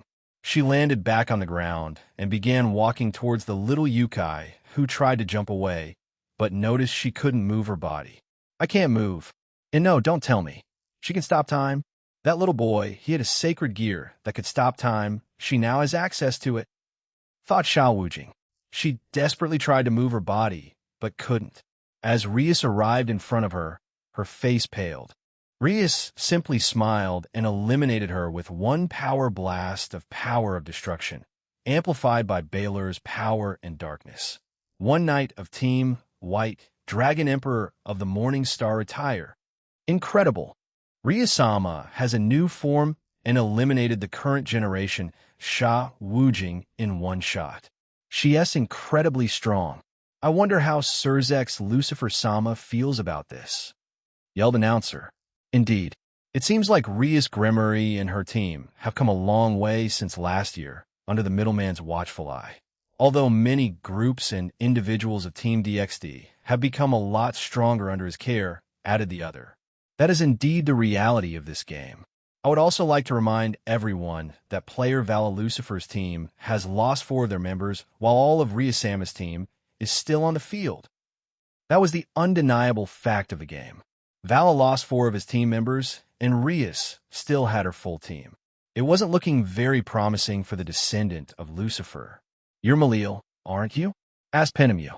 She, Rainier, and Azazel, who had joined in the operation after finding out there were fallen angels in the Z team, floated in front of someone. Malil was a tall male with long black hair with purple highlights. He had lime green eyes and wore a black trench coat, similar to Donna Seek, one of Raynar's previous subordinates. He glanced at the 3 and sighed. It's been a while, Azazel, Penemu, and Rainier, huh? I was surprised to see you fighting in the tournament. I honestly expected you to be dead, especially after you joined Kokabil and Azrael's side, said Malil.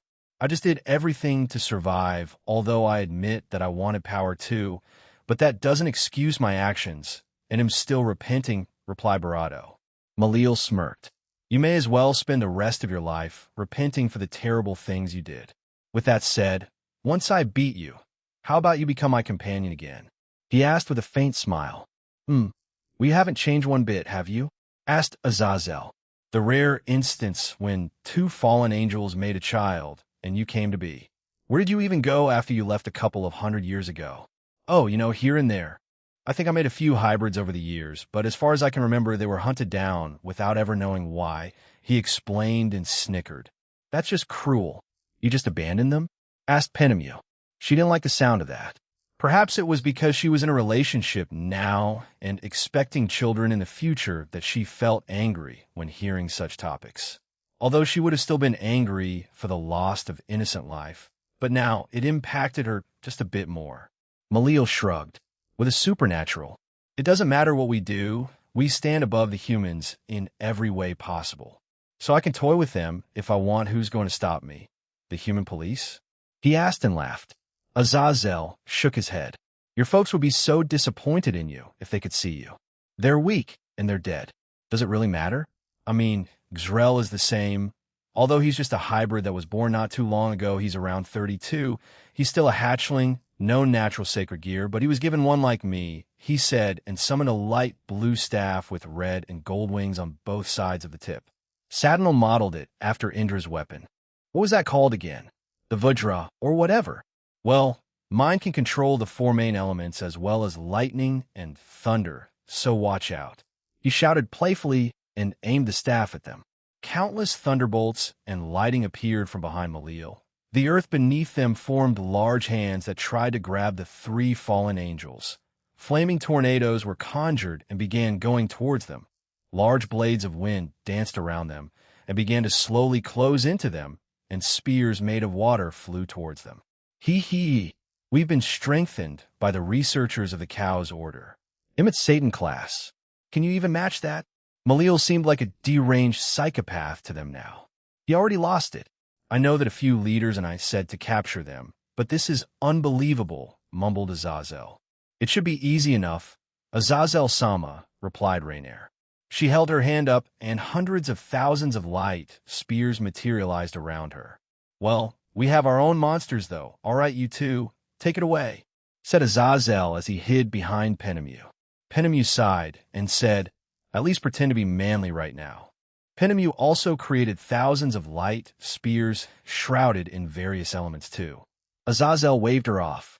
Too much effort. If I ever feel like it, I'll ask Jean to help me get stronger, but for now, no. Penemu sighed, and both women launched their attacks at Maliel's. The fallen angel that belonged to the Z-Team was confident in his power and that it wouldn't be affected by their attacks. He overestimated himself and looked down on both Penemu and Rainier. Even though he knew they're mostly around Aaron and that Rainier was part of Team Lightning to him, it was a fluke. That's how much he looked down on Rainier. To his surprise, his attacks were obliterated by both women's light spears. He watched with a blank stare as his elemental attacks were shredded apart. He didn't want to believe it as he raised his staff again and created even more, but the same scene occurred again. His attacks were obliterated. What? How on earth you're not a fighter, you old hag? And Barato S. barely has a low-class devil power. He shouted. Barato became confused and pointed at herself. In part of Team Lightning, we won against powerful teams. You know, and we drew with a God-class team to my fiancé, helped me get stronger, and I had to learn how to fight, so am not the same incompetent woman, explained Penemu proudly. She was not annoyed by the hag comment at all. Hell yeah, let's go girls, shouted Azazel in excitement almost like a cheerleader. Malil only became angrier after hearing their words. He didn't want to believe it. He preferred to keep on living in his own fantasy world. To him, no one else was allowed to get stronger except him and his team. This man detested change that wasn't just for him. He wanted everyone to stay the same, stay weak, and he himself would get strong. He was deeply satisfied with it, and that's what he always pursued. He was responsible for the deaths of his children because he was the one who informed the groups of their existence. He did this secretly, of course, so it wouldn't attract attention to himself. He was always nearby when the deed happened. He relished in seeing his offspring die. His own selfishness knew no end, and he kept on escalating, choosing to take advantage of people and then throwing them away once their usefulness ran out. Malil had never once in his life formed a real bond with anyone, even his current team. The Z-Team was a means to an end for him to get stronger, and once that was done, he would disappear and one day take them all down. Malil continued to fire his attacks towards Azazel's group while frothing at the Barato and angrily yelling at them. This isn't real. Quit messing with me. I'm stronger. Isn't he like a man-child? Barato laughed. Yeah, he is.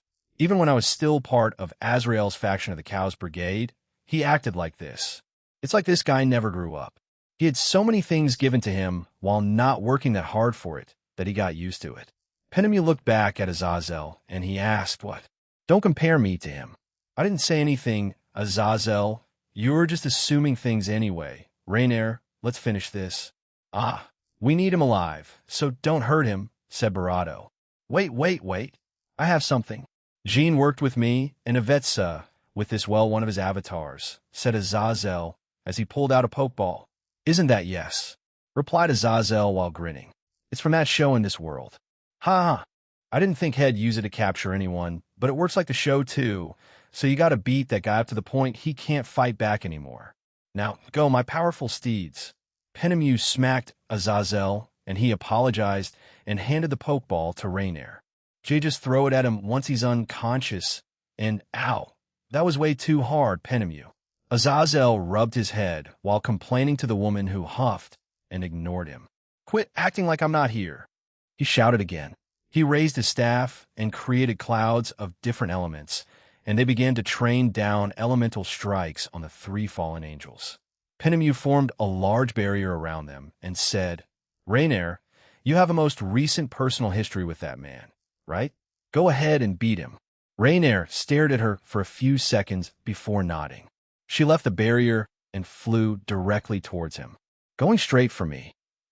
Did you miss Barato struck him hard in the stomach?" She followed it up by creating a light sword and attacking him. "Oi, Barato, keep the artificial sacred gear intact and keep him alive," shouted Azazel. He had stopped hiding behind Barato after the barrier was put up and watched the one-sided beating. As he took a hard hit, he gritted his teeth and began to shout again, but Barato struck him so forcefully that it knocked him back and ended the confrontation. "You almost killed him," Azazel shouted in shock. However, Barato pulled out a healing pill and forced it down his throat, fixing his condition. "My bad. I didn't mean to. Some memories resurfaced, and it annoyed me," said Barato while staring at the shaken man. "You guys just carry that stuff, huh?" Azazel asked Penemu, and she showed him her ring. "That has storage capacity, right?" Jean talked about making it public at a small capacity. "We know. He wants Aaron Toole to be known throughout the human world as a popular businessman and Gene Skyward to be hated by most humans as the man who killed 2 billion people," said Penemu while having mixed feelings about his plan. Azazel already knew this to some extent and sighed. He's an idiot if he plans on taking all of that burden on by himself. "He's not alone," corrected Penemu. "He has us, DXD, his comrades, and you. Do you plan on letting him carry it alone?" she asked. Azazel scoffed. "Of course not. So many people would be pissed off at me if I did. Many other leaders already know of this plan, so we plan on supporting him, and we want to change that plan and paint someone else as the bad guy." "Go!" shouted Rainier. When both of them looked back, they saw Malil was falling to the ground, and Rainier had thrown the pokeball at him. The ball hit him, and he was captured and went inside of it. Once an individual goes inside a pokeball, a few things happen. Their powers get sealed, and they're put inside a cell similar to the ones in Grigori. They are provided with food regularly until they're allowed out into the real world again. Malil was put into it as Rainier had finished the fight between them as Penemu and Azazel spoke. Rainier flew down and caught the ball and headed back to her superiors. Once she was there, she handed the ball back to Azazel, who gave her a thumbs up. "They'll go back to Grigori. Bring back the rest of the pokeballs with you, all right?" Xrel is being confronted by Barakeel. Ramiel and MKHL are confronting him, said Azazel before he left the dimension. "Did Azazel-sama ask Aaron to let fallen angels fight fallen angels?" asked Rainier. "Beats me. I didn't hear anything about it. He just dragged us to this person, although I'm more inclined to believe that. We should a large and powerful silver blade appeared in the distance, and everything fell silent. Seconds later, a powerful and echoing boom rang out in the entire dimension. Both female fallen angels covered their ears as it was deafening. What was that?" Barato asked. "Did Aaron do that?" "I can only guess so," replied Barato. "Let's go take care of a few other people for this before we join up with him. We can deal with the rest, since we only need certain people." Barato reluctantly nodded, curious and worried about the sudden increase in power. Chapter 6, Part 3, Moving Tides, Swaying Hearts, third-person point of view. He was destined to become evil. Those were the type of parents he was born from. The evil goddess Eris, from the Greek mythology the goddess of strife and discord. To have such a mother like that, one would usually have some evil in their mind and heart. However, for the boy that only knew his name as Leon, he had no real parental figures. The person who looked after him for the first 16 years of his life was a man that could be called his biological father. However, the only thing that this man did was provide the goddess with the seed to make Leon. After that, his memories were changed and Leon was conceived from his usual one-night stands, and a woman from his past left Leon on the father. Eris, the goddess, had cut ties with him. However, Leon was still born different. He was born as a demigod. A being born from a god and mortal, Leon didn't discover this fact until the later half of his life, and once he did, dove straight into the supernatural because he was stronger than most. Even though the young man met many kind-hearted and good-willed individuals, he was not swayed by his nature, because after he found out who the deity was that gave birth to him, he became infatuated at meeting them again. To Leon, if he became strong enough, he could have a chance at meeting his mother, the evil goddess Eris. Leon was the only one who knew of his real goal. He simply wished to meet his mother. That was the innocent goal at the start. But as he continued on with his journey, and as he grew older, it changed, and the Leon that exists today was the accumulation of those experiences he had. Goddess Eris was evil, and evil did horrible things. Surely he had to do evil. When he went back to his biological father, he came upon him committing a terrible crime. Leon was intrigued by the man. He wondered what led him down this path in life. To Leon, his father was supposedly born into an ordinary household. He never met his parents, but the few times his father spoke to him normally, he found out that he was the black sheep of the family, the screw-up, and he had no place there.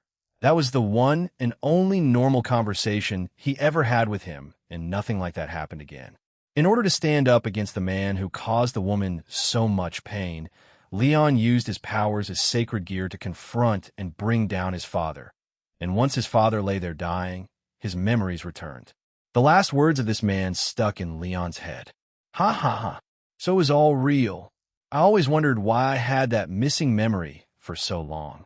The man wasn't fazed by death. Perhaps the man had already lost his man a long time ago. This further confused Leon, but he also killed the woman that his father assaulted.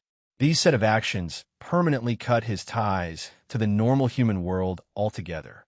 After that, Leon wandered the human world and supernatural world, slowly growing stronger and building up his team. The terrorist organization Cows Brigade took the spotlight, and that worked for Leon since he could focus on other things. While arrogant, Leon wasn't stupid originally, but time changed him. As his strength grew, so did that arrogance. The more people he overpowered, killed, and are brought into his team, his ego grew. Someone of his caliber couldn't fall to weaklings. Those were the kind of thoughts he had. However, a strange anomaly showed up. This generation's Red Dragon Emperor. Everywhere his team and him went, they heard his name at the start. It was every few weeks. Then it slowly increased, and it almost seemed like overnight, but his name was suddenly known throughout the supernatural world, the middleman, Red Dragon Emperor Gene Skyward. To Leon, he was a goody-two-shoes, the hero that he read about in many books. The one who won in the end and brought people around him. The things he achieved, it kept piling up and Leon couldn't ignore them. And then, one day, if he's the ultimate hero, then he'll need a nemesis, the ultimate villain, and he'll become that. Leon shouted. He and his team were in a random abandoned building in Europe. His team was surprised by his sudden words, but accepted it. Every decision that Leon made, they left it up to him and never questioned it, because at the end of the day, he always accomplished it. That was the kind of man Leon was to them. The demigod who could do everything. After that day, the ultimate villain was born. However, just like the Vortex Bunch, many of their exploits were automatically pointed towards the Cows Brigade, which turned to the Cows Order. It left Leon frustrated that his exploits were being brushed off as just the Cows Order's attacks. However, a thought occurred to him. If I can't beat them, why not join them? He would complete his own personal goals while taking advantage of the Cows Order, and at the same time grow stronger with whatever benefits they gave him and his team.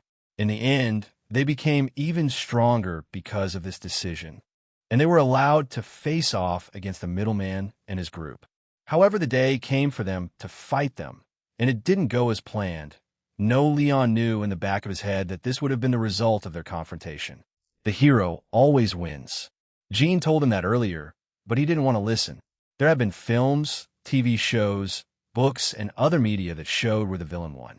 He didn't want to end here. He hadn't met his mother yet. What is this? How can he be so strong? No normal human, no. He can't be human. He must be special just like me. That's the only logical conclusion. But I'm more special than him, because I was born from her, he thought. Jean! Screamed Leon as he fired enormous black blades of wind towards Aaron. Aaron brushed them aside as if they were nothing, which made Leon more excited but also frustrated. Why aren't you using your boosted gear or divine dividing? Aaron didn't answer and swung his scythe towards the young man. Leon dodged it and grinned, but he noticed that countless cuts appeared all around his body and he started to bleed, which made him angrier. Huh, I dodged that. What bullshit is this? Leon was limited in his movements when using his sacred gear. Darkness and shadows didn't exist in this realm as everything was silvery white. Even when he used an attack or uplifted rubble around them, the items thrown had no shadows. Aaron had purposely gotten rid of them to limit his abilities, although Leon himself could still produce them. Leon suddenly backed away to his surprise, and he chuckled. I rarely use the powers given to me at birth well, apart from my enhanced physical abilities in other areas. But today is an exception, he said, and a black aura covered his body. Because of the cow's order, I can create darkness and shadows from anywhere, including in this silvery white world. Darkness shot out from his hand, and it changed into a large snake. Aaron sliced it apart with his scythe, but saw that there were even more, so he kept striking them down while wings made of darkness and shadows manifested behind Leon's back, forming wings. He had previously used his black wind and magic to fly, but with his wings he didn't need to strain himself that way. Various creatures made of darkness and shadows appeared around Aaron, who wasn't fazed by this. Leon was annoyed by his lack of a reaction, so he ordered them to attack him. Even without this sacred gear, I can still use those powers. Isn't that amazing? Because I use my sacred gear constantly, I'm able to utilize these powers just as effectively. It's a 2-for-1. Leon summoned a large wave of shadows, and they quickly approached Aaron. Aaron summoned another scythe and threw it in front of him. The scythe began to spin and hunt down the creatures that were targeting him. With his other scythe, he gripped it with both hands and swung it horizontally, cutting the wave of darkness in half. After he did that, Leon appeared in front of him with a sword striking toward him. Wah! Leon was shocked as the sword passed through him. You have powers that control shadows and darkness. Surely you could do something like this, right? Asked Aaron as he swung his scythe again, landing a heavy blow on Leon. He followed that up by slamming the end of his scythe forward, knocking him away. Maybe he's stupid, concluded Lycan. Aaron's eyes shone brightly, and he sighed. No, he boasted about mastering his powers, but he hasn't completely mastered them. I would say he's around 72 there, explained the silver-white humanoid. Humanity's arrogance knows no bound. I like proving those idiots wrong, and have their ego and pride crumble, said Lycan while snickering. All right, I've heard this so many times over the 10,000 years we spent together. You don't need to repeat it endlessly. Huh, says the bastard, shouting peace this, peace that, replied Lycan. Touché. Aaron smirked at Lycan's response and faced Leon again. The man in front of them looked furious. However, he had created an arm made of darkness and shadows in replacement for the one he had lost. Look at them, so in love. Draig choked out, as if he was crying. You need more hobbies, Draig, said Rudra. Yes, real-life dramas like partners. Without another word, the battle between them continued with Leon furiously using everything he had. Autos and Blyron, the two monsters of the Z-Team. Autos was a centaur and a Lamia monster hybrid mix. However, he had a mix of green and purple hair and had black eyes. He was quite a strange creature. Blyron was a wolf with a strange mutation, making his fur crimson blue and his eyes flaming pink. Shunned from the rest of his small tribe, he wandered the world until he was found by Leon, beaten half to death, and added to his team. Otto's was the more violent of the two, while Blyron didn't want to hurt anybody, but was forced to or he would die. Otto's loved his new life and fully immersed himself in it and became stronger, while Blyron did the minimum. But over time he found some pleasure in defeating strong people, although he still had honor and wouldn't kill his opponents. But he didn't stop Leon or the others from doing so. "That one's cute," said Kanami. "Can it be a pet or something? Your taste in things has always been weird. Can't we just ask Aaron for a normal pet?" "Heck, we have Poe, Shin, and Griffin in our home," replied Natsum. "Fufu, you two are fun sisters." The woman with them, Koharu Fujiwara, chuckled. The contracted magician of Venaria Mammon, came along with the Managawa sisters. "I'm a more fun one, right?" Kanami asked and pointed at herself. Natsum stared at her sister with a confused glare. However, Otto suddenly picked up a building and threw it at them. In one fluid motion, Kanami pointed the true Longinus at it, stopping it and shattering the building into tiny pieces. "We're talking air." Natsum covered her face in embarrassment. Why do you have to be like this?" Kanami fired a shot of light energy at Otto's and laughed. The monster was blown away, and she started patting her sister on the back. "Details, Natsu. Details. We're here to do a job, and we might get spoiled after." Yuhihei Natsum looked at her older sister with exasperation. "Since you got engaged to Aaron, you've really become so shameless. Cinchuredo you. Aren't you going to fight with us?" WL, I don't really like violence, and am usually forced to do it but I do become a battle maniac when I do start fighting but I never killed anyone," said Blyron. Everyone there became confused by his meek nature. They were unsure if they should even attack him. However, Otto's, who had been knocked away, came back even more furious than earlier and began attacking Kanami. "Well, time for a fight, bye," Kanami shouted before kicking Otto's away and following after him. "Natsum-san, can you support me then? I'd like to be a bit more useful than the last operation we were on." "Fufu," said Koharu. "Okay, Koharu-san," replied Natsum and summoned Sylph. I'm coming out too?" "Yay," said Sylph while flying around Natsum. "Sylph, I know you're contracted to me, but can you be Koharu-san's partner for this fight?" asked Natsum. "Will do. Let's go, Kaohairu." Sylph laughed while flying towards the woman. Koharu suddenly felt lighter and more agile. She, along with the rest of everyone in the realm, had received Aaron's tattoo earlier, so they were already fine that way. However, now she was even stronger. The older woman giggled at the wind spirit's playfulness.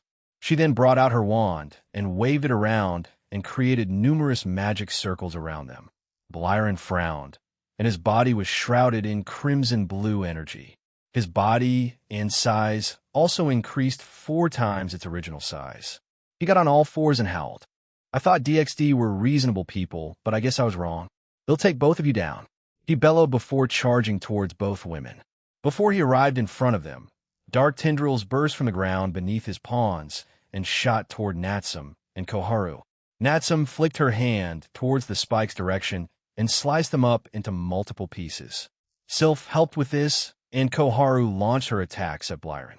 "Maybe we should have talked it out a bit more?" Koharu-san was insistent on facing him, though we even heard his reasoning for not attacking us immediately. Or does she plan on weakening him first and then taking him in? "We don't know if he's telling the truth either," thought Natsum.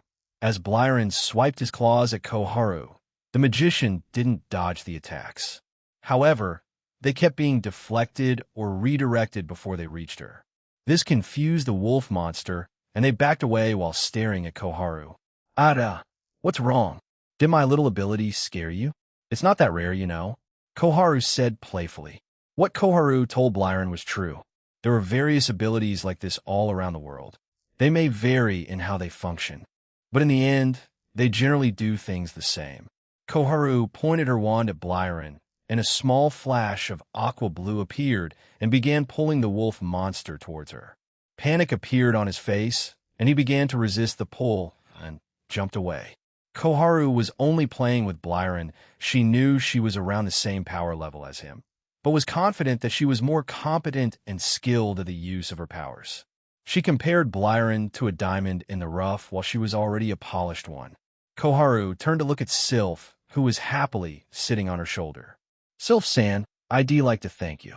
Because of your wind, my ability is a little bit stronger today, so I won't need to strain my powers too much. It's based on wind, right? With enough force and delicate control, you can deflect powerful attacks away from you. You're a normal human. I don't sense that you're a hybrid either. You're just really gifted, said Sylph. Koharu smiled as more attacks thrown at them were deflected by her invisible wind. She excelled at defense and support, while she could fight back with her regular magic.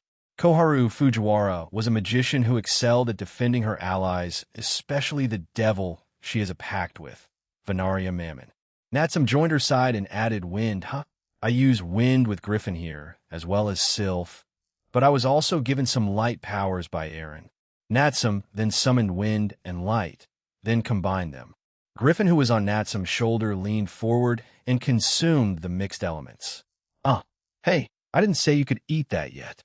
Griffin huffed and turned his head away, making Natsum sigh. Natsum had already helped Koharu's ability by applying her own power to it. This meant they could have this relaxed conversation, even while being attacked by Blyron. Even the young monster's previous anger had started to diminish as he was confused by their relaxed attitudes. Even though the human magician decided to fight me, she hasn't fired her magic at me, yet deciding to trust his instincts, Blyron undid his transformation and calmed down. He sat on the ground and sighed. The two women and Spirit glanced at him and undid their magic too. Sylph flew over and started flying around him and poked him several times. You look strange. Why do you look like that? Is it because you're special? It's not bad being special, you know. You find great friends because of it, she said and continued to circle him until Natsum gently caught her in his hands. Stop. You're making him uncomfortable, said Natsum. Sylph stuck her tongue out at her friend and wriggled free before sitting on Griffin's head. The two exchanged glances and then smirked at each other. You two have gotten way too mischievous over the last few months, Natsum said tiredly, but Sylph and Griffin sneered at her. Blyron-san, right? So, can you tell us a bit about yourself and your group? Koharu asked while placing him in magical handcuffs. I'm just an outcast. What happens to me doesn't matter to my tribe, and little Spirit being special isn't that great because I look different. I was exiled, though whether or not meeting Leon and his group was a blessing or a curse, I'm not too sure on the answer yet, he explained. He glanced at Koharu and added, female magician. To answer your question, I myself don't know what Leon wants. None of us do, not even his right hand. We just blindly follow him, and if we disobey, we'll usually be beaten for it and killed. There used to be someone else before me, but he was killed and I joined. Leon does whatever he wants. He's convinced that something might happen if he continued with his way of life, whatever that is. However, there's one goal we're aware of, and that's his obsession of being the ultimate villain. Natsum tilted her head, confused. Ultimate villain? What does that mean? Blyron shrugged. His reasoning is, if the middleman is the ultimate hero, then he would need a nemesis. So he chose to become the ultimate villain, to become something equal to him. None of us questioned it, but we all knew that if we did start to actively pursue him, would eventually be taken down by him and Team DXD. Well, DXD does have various people from all walks of life, and we've been made stronger because of Aaron, so it only makes sense to fear it as a powerful group that protects the supernatural world, said Natsum. Blyron chuckled, confusing them. You don't know what DXD stand for guys like us, do you? I don't know what reasons you guys chose to name it that, but because of DXD's fame and deeds across the world, it also earned its own reputation with the villains as we're seen. He looked at them seriously while smiling sadly. It's known as Death X Destruction because any organization that's seen as villainous or something akin to that, we're usually taken care of. You're either killed or captured, and the destruction of your group is guaranteed after DXD deals with it. Does Aaron kill many of his enemies? Sylph asked. You'd be surprised at how many people he kills when he sees them as enemies. Aaron often targets the ones he deems redeemable by his standards, or if the leaders of the factions ask him to spare a certain person's life. Otherwise, he typically kills them or cripples them beyond repair. We've only seen the ones he spared, but there's probably thousands that had names and lives and were just killed by him and us, said Natsum. Blyron chuckled. I guess he's not all forgiving then. So now what? We have a designated spot to take you to, so come with us. The rest of your team should be dealt with shortly, said Koharu and began leading Blyron away. I can bring him back.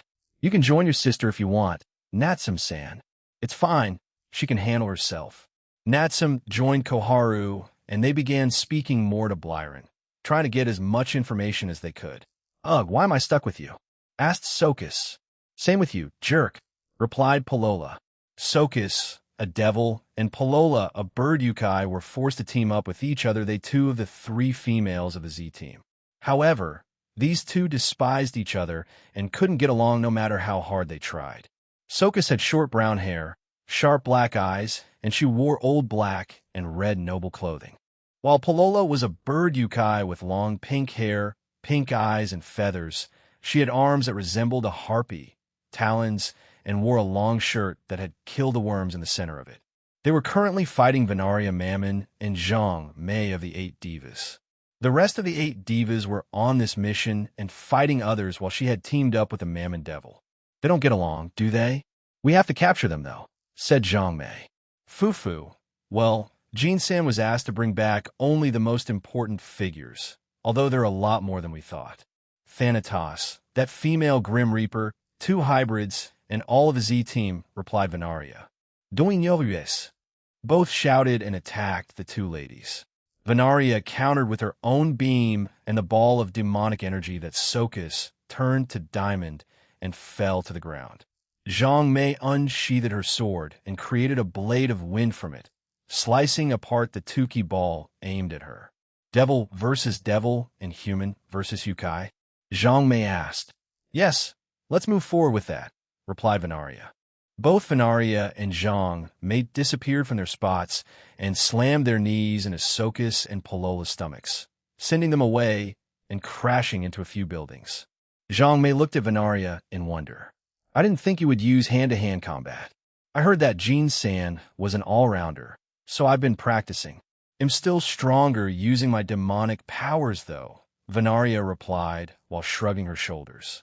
Zhang Mei dashed towards Polola again, and she flapped her wings and created powerful gusts of wind. However, the young silver-haired woman raised her left hand and created a magic circle and fired ice attacks that collided with the wind attacks, making both of them explode. However, Zhang Mei jumped forward and slashed in front of her, clipping Polola's left wing. You wretched creature! She shrieked and swiped her talons at Zhang Mei, who blocked the attack with her sword. Thanks, Zhang Mei winked and sent a flurry of slashes towards the bird yokai, who countered using water blades by utilizing their yujitsu. Zhang Mei, while utilizing her Tuki, moved to the side and avoided an attack from Polola. The yokai tried to stab her using her long and sharp beak.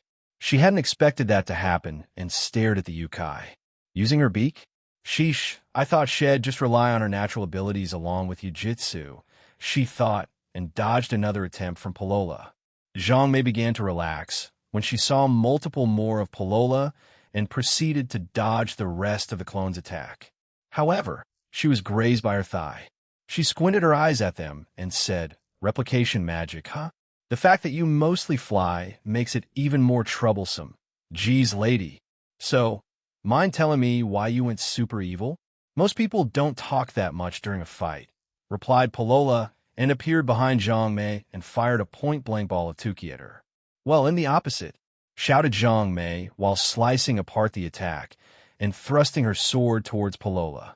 She stopped her attack as she noticed the replicas of the yokai and jumped away while avoiding their attacks. Zhang Mei shined. I won't unless I do that, huh? I guess I need to train more. Zhang Mei closed her eyes and opened them a few seconds later. Her pale blue eyes had started glowing yellow. Her body was also covered in a thin layer of silver energy along with Tuki. Let me play with you a little. Polola-chan. Zhang Mei said playfully. Polola frowned at the young woman, but after she blinked, Zhang Mei had disappeared from her spot. Polola frantically looked around her, but didn't see her, so she used her senjutsu to locate her, but failed, which shocked her. It would normally be impossible to evade its detection since Polola had high mastery of her senjutsu. Where did she? Polola suddenly felt a searing pain on her back, and when she turned around, she briefly saw Zhang Mei sticking her tongue out at her before disappearing again. Out of frustration, she shouted, "Quit hiding and face me like a woman." Polola spread her wings and created mini tornadoes around her. It began sucking up everything around her. Cinchuredo, cinchuredo, cinchuredo. She knocked her out again and cuffed her. She sat on Polola and crossed her arms and legs. "I did promise to go to the drop-off point with her, so I better wait," said Zhang Mei as she also popped a slime pill in her mouth. "Aaron's pills sure are convenient." She looked up at the sky. "I might as well try to court him too. I want an easy life for myself." "Shishishi, I can't hear you," Zhang Mei Aaron said through the transceiver. Zhang Mei's face turned red, and she covered her face out of embarrassment. Please forget about what I said. I didn't mean the last part well. The easy life part, right? Forget about it." Zhang Mei screamed and began rolling around the passed-out Polola. In the distance, Venaria Mammon snickered to herself, confusing Sokus. Both devils had been exchanging demonic attacks for a short few minutes they had been fighting. They were in a standstill since any attacks Sokus threw at Venaria. She simply used her Ray of Avarice to turn them into diamonds or gold, leaving Sokus frustrated. Unlike the artificial super devils that were made by Hades in droves when they had access to Nyarlathotep's blood, the rate that they could create super devils had decreased significantly, and he could only make high class in mass, and he may get lucky with ultimate class, Satan class, and the rare transcendental class of devil.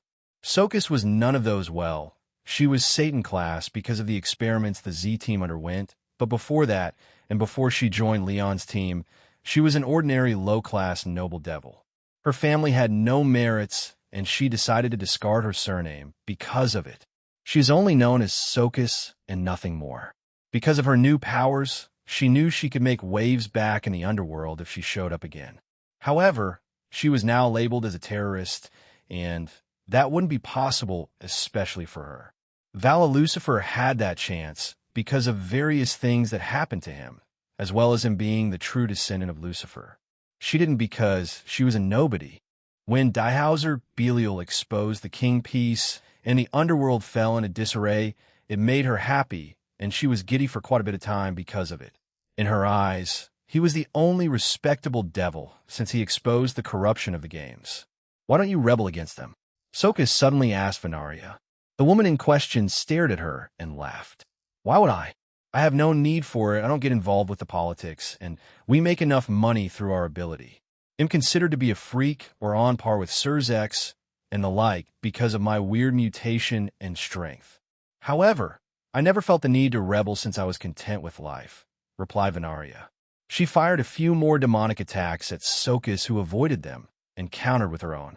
Every time Ray of Avarice was used, Venaria stored them in a different space. Since she could use them to make profit later, she was quite efficient even during a battle. TCH. Another gifted sorceress died.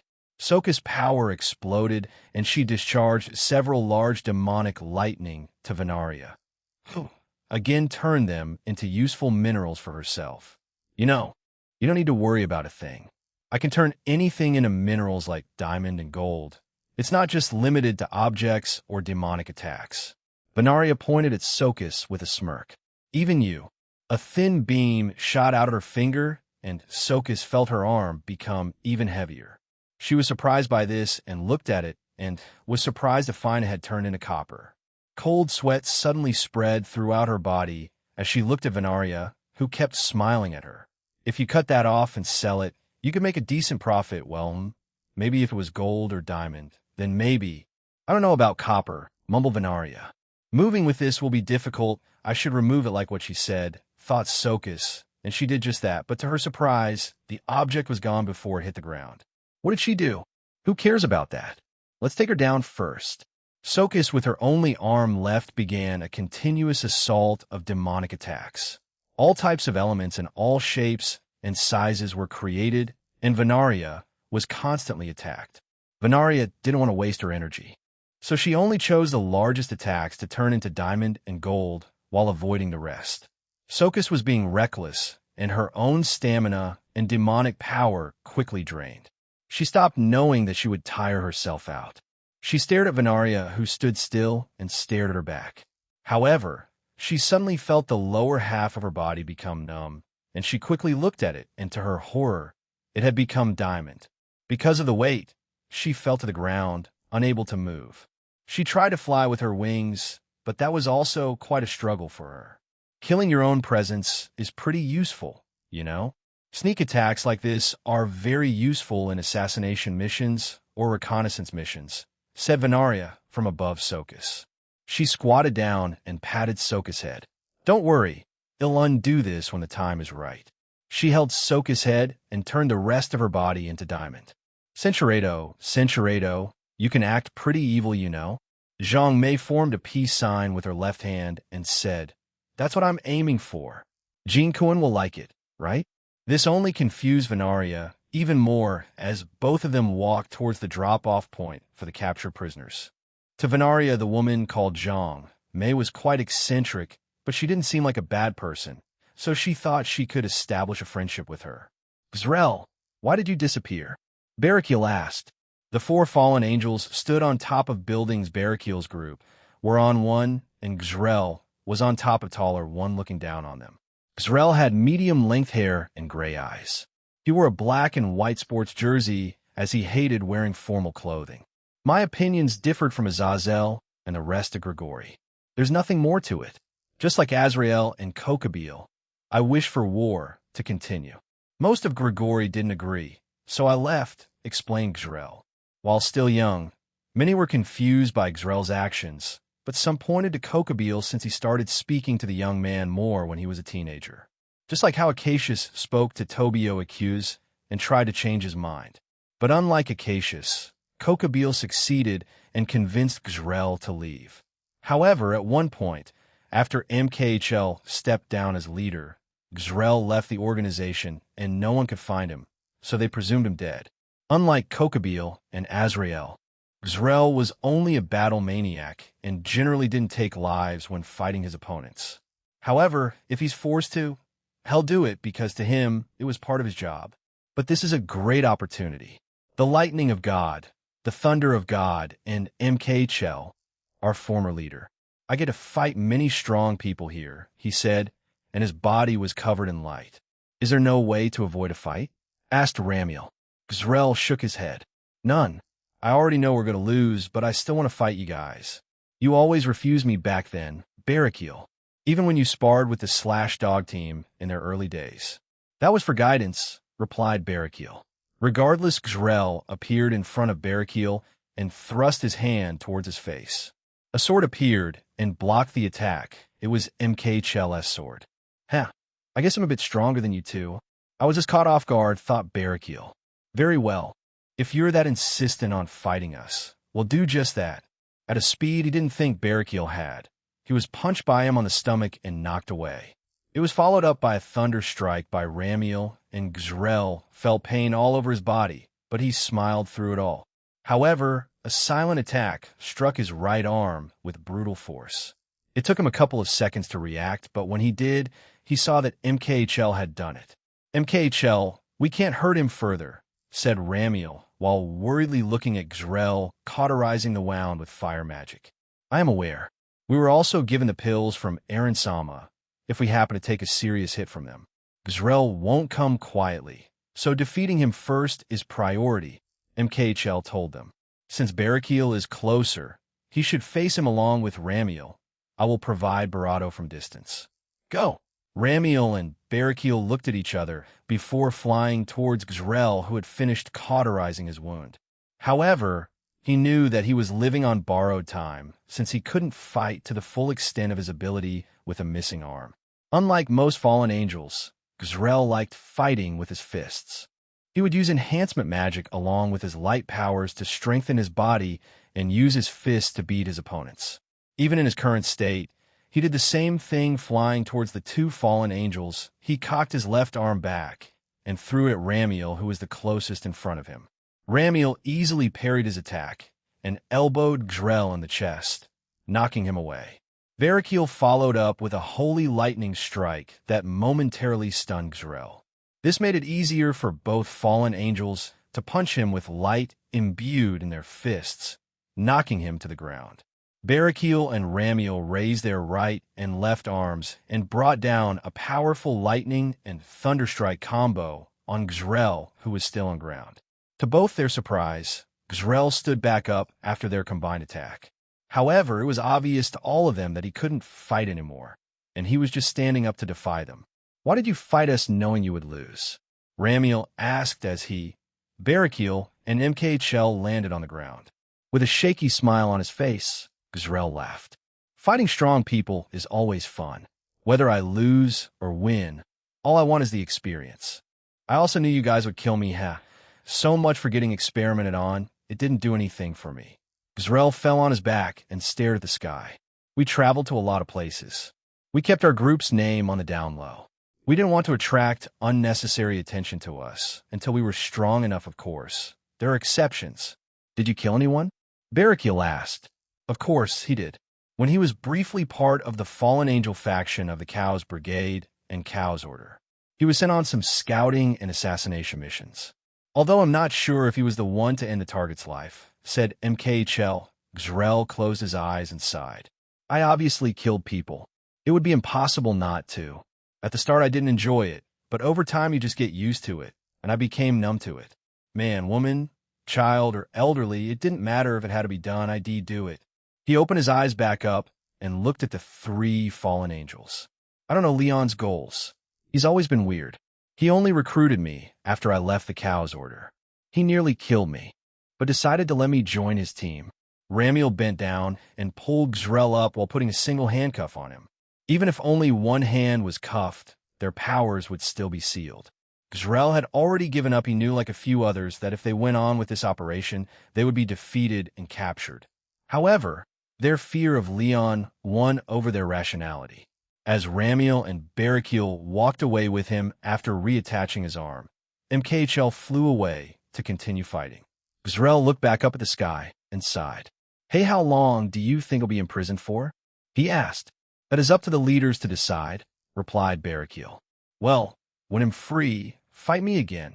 Both men shook their heads at Grell's attitude. He had coasted through life, and for the first time, he was being punished because of his actions. Reality hadn't set in for him, but soon enough he would realize, and whatever he decided after would solely be on him. "You have brute strength. That much I can tell," said Kanami. She had been casually fighting Autos, the Centaur and Lamia hybrid. "What's your sad backstory?" Kanami asked and twirled her spear around her hand. "Sad backstory? I do not have one. I am a warrior through and through. My mother was a Lamia, and my father was a Centaur. They lived and died the way they wanted, and am living life how I want now. I only do death matches female. Are you ready to die?" asked Autos. "They're dead, huh? Is it because of the Chaos Order?" asked Kanami. "And sure, they'll play with you." White flames and crosses appeared around Kanami as she activated her balance breaker. A small white dome covered their general vicinity. "It matters not. I am alive now, and they are gone. However, they passed peacefully, woman," said Autos as wings grew out of his back and his body was covered in a green aura, and he dashed towards Kanami. Kanami jumped up and avoided his charge. "Hey, do you know what Leon wants?" "No, we only follow him, even if it means death," shouted Autos. He turned around and spat acid at Kanami from his mouth in large volumes. It almost resembled a small wave. Kanami smiled and used her fourth commandment and reflected the attack back. However, it doubled in size and power while also changing the color to ashen white with divine and holy properties. "Don't move," shouted Kanami. Autos immediately froze and was unable to move from his spot. He could only stare as the attack hit him. When the attack ended, he was badly injured and his barato was still deteriorating. It seemed like if he was hit again by that attack, he would completely disintegrate. That smell of rotting and melting flesh. Kanami grimaced as she stared at the monster in front of her. "He'll ask again, why did you guys attack today?" What does that even mean? Kanami shouted in her head, confused and irritated by the creature's strange words. Document Hip middleman muttered autos before collapsing on the ground. Kanami trudged over to Autos and pointed her spear at him. She then used her 9th commandment and healed him. That commandment of hers can heal herself and anyone regardless of their species, almost like Twilight healing. But this ability cannot regenerate lost limbs or revive the dead. As Autos began to wake up, she slammed her spear on his neck, knocking him back out while also cuffing him with the handcuffs. Hips, huh? So it's about that. I guess that plan worked, but mission done, shouted Kanami, and she put her hand on her transceiver. Eren, I want a reward after this. Sure thing. What do you owe? My gosh, that was amazing. Kanami bellowed happily. All around the realm, all of EXE and other groups that joined Eren today had shocked and embarrassed expressions across their faces. They weren't expecting a confession like that during this time, nor Kanami being so blatant. SSCs, what on earth is wrong with you? However, the silence that came after was deafening. Eren didn't answer Kanami for a full minute. As she walked to the drop-off point, anxiety filled her thoughts, and she started to sweat. Normally, Eren would laugh along and answer her right away. In a way, it became a joke to them, but Kanami was serious, and the fact that she didn't get an immediate answer made her nervous. Sure, replied Eren after a minute. A goofy smile spread across Kanamis as she skipped her way to the drop-off zone. All the while a few others commented on the absurd situation at hand. But Kanami ignored it all as she was content with herself. In part of the secret organization, Nin, said Aoife as she made some strange hand signs. Nin. Ophis had joined her and done the same thing with an entire ninja costume. And all, what is wrong with you too? Asked the Yukai. He was the last Yukai in the Z team, Urain. Urain was a wolf Yukai who had the typical gray fur and sharp yellow eyes. He stood on his 2 legs and wore a black jacket, blue jeans, and brown boots. Unlike Luguru, he stayed in his regular form rather than assume a human one. He had left his home in search of challenges and strong opponents. He had fought everyone in his quaint village. From the weakest to the strongest, Urain only kept getting stronger after every battle he lost. So even if he lost one battle, he'd train harder, get stronger, and challenge them again. His village always told him he was welcome back, even if he did bad things, because those are the type of people he grew up with. Urain still had honor, but still did anything to get stronger, and Leon liked that. After Leon beat him, Urain would regularly challenge Leon, only for it to end the same way. Even now, this cycle still repeated. However, in pursuit of power, he was involved in this plan and didn't mind. Even now, he still wanted to fight with honor. It's time you met your maker, evildoer, Aoife said and pointed at Urain. Evildoer, repeated Ophis and pointed her finger at Urain. Evil? Me? Well, I'd say I'm a battle maniac, but evil? To you guys, I guess I am, he replied and covered his body in Tuki.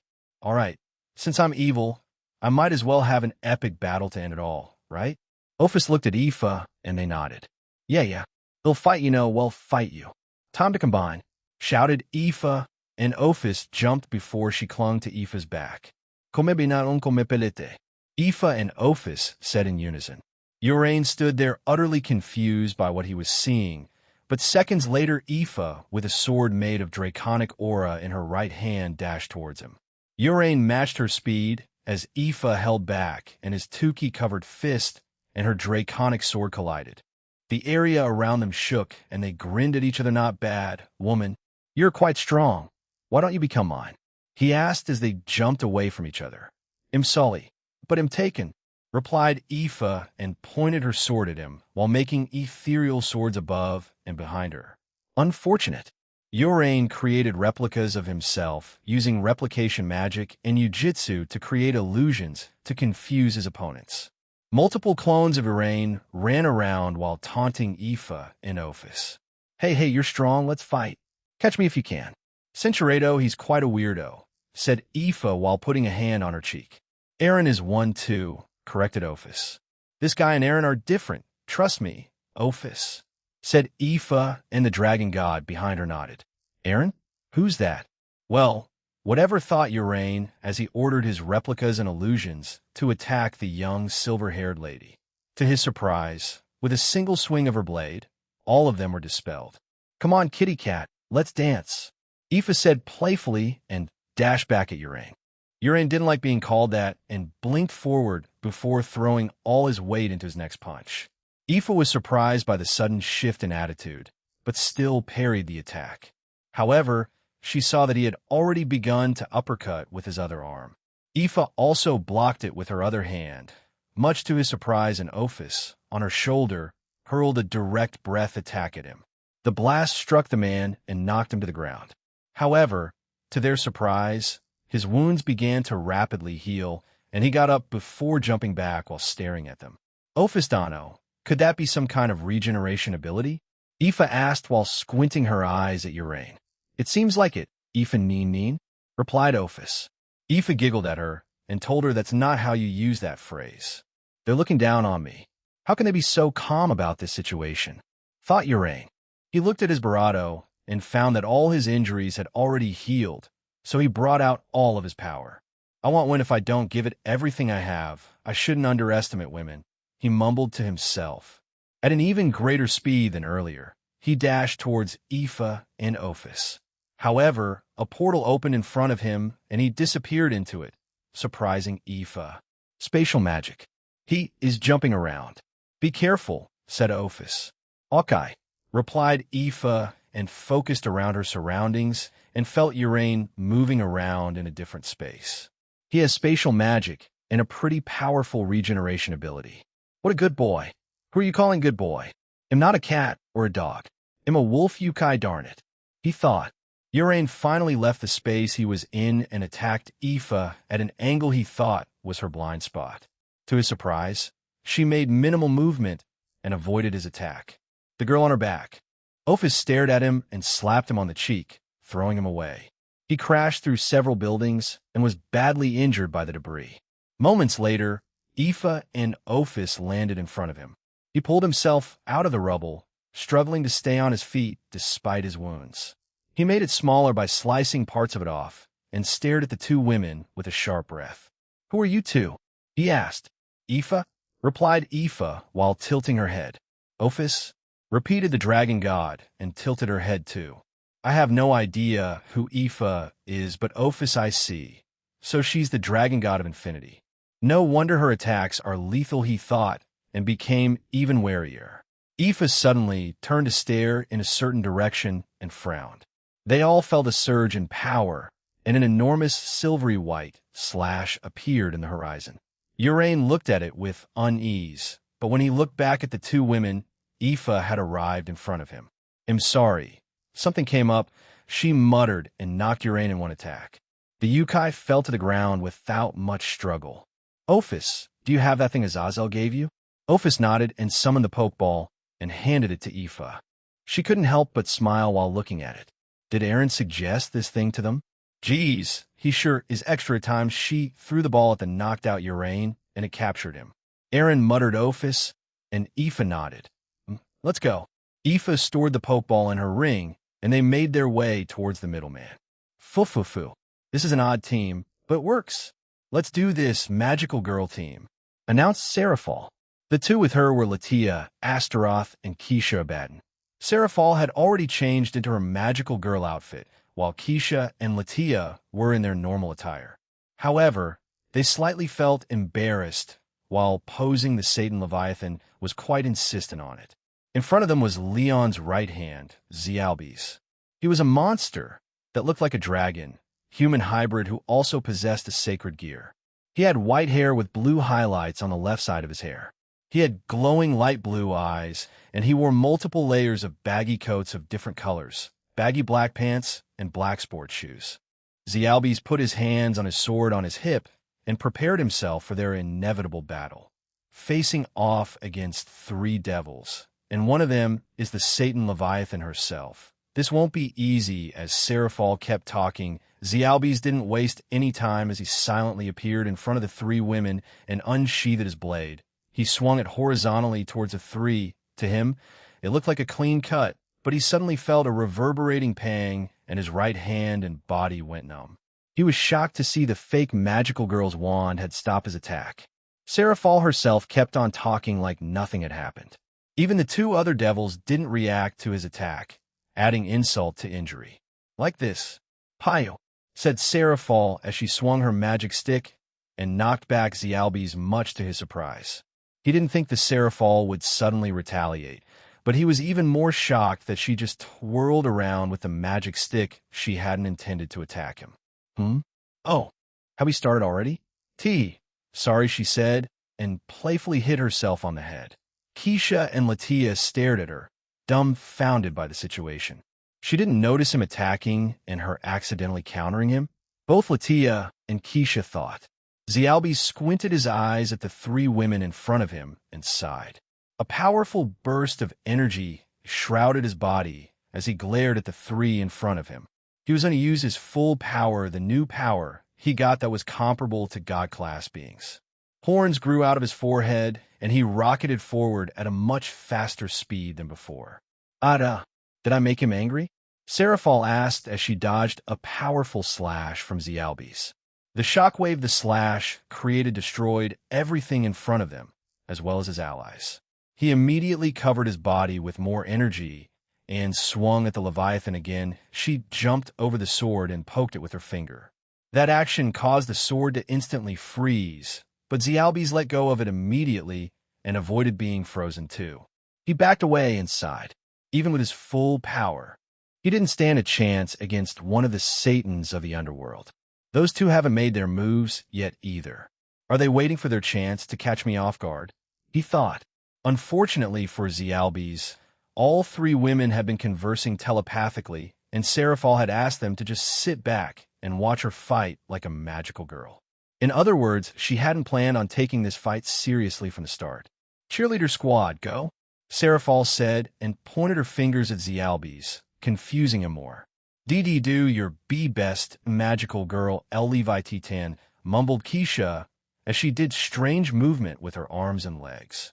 Latia stood there shaking her head and blushing.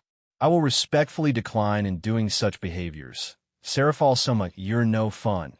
Latia-chan replied Seraphol, while cutely pouting. Please? No. Latia Astaroth turned away, too embarrassed about the situation. She glanced at Keisha, who begrudgingly did such embarrassing things. Zialbi's didn't like being ignored, but could tell the other two women were also powerful, much more powerful than him. He sighed and brought his arms to his side. An aqua-blue electric aura began surging around his body. His veins also began to glow the same color, and two spectral wings formed behind his back and on his ankles. Oh, is that his sacred gear? Seraphol asked. Normally, I can only use this electricity to shock my opponents and increase the strength in my body. But with my balance breaker, I can make these wings kind of strange since I'm a monster that looks like a humanoid dragon, he explained. What he didn't tell them was that it also gave him one powerful ability. Precognition. Zialbi's, while in his balance breaker, can see up to 10 seconds into the future while in this form, while also giving him the ability to fly, generate even more powerful electric attacks, and strengthen his body further. Sparkly spark wings. That's what you call it, right? Asked the Leviathan excitedly. No. Ethereal booster. Well, that's what Leon suggested in naming my sacred gear. Let's see if I stand a shot against a Satan with these, he said and dashed in front of Seraphol. He immediately materialized a sword made of electricity in one hand and swung it towards her. Centurado. Zialbi's landed on the ground, dumbfounded by what he had just seen, both with his precognition and in real time. He had expected for the Leviathan to counter with her ice manipulation or demonic power. However, he didn't expect her to use brute force via her hips to cancel his attack. Zialbi's created dogs, cats, and wolves out of his electricity and ordered them towards Seraphol. Before the Leviathan could act, holes appeared underneath the creatures, and they fell through them.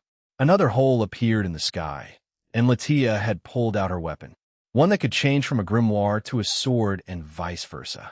She aimed her sword, and from its tip shot out sharp lines of demonic attacks that pierced the bodies of the creatures, killing them. Zialbi's hadn't expected them to join, nor did Seraphol. However, She shrugged it off and pointed her magic stick at Zialbes and fired icicles at the man.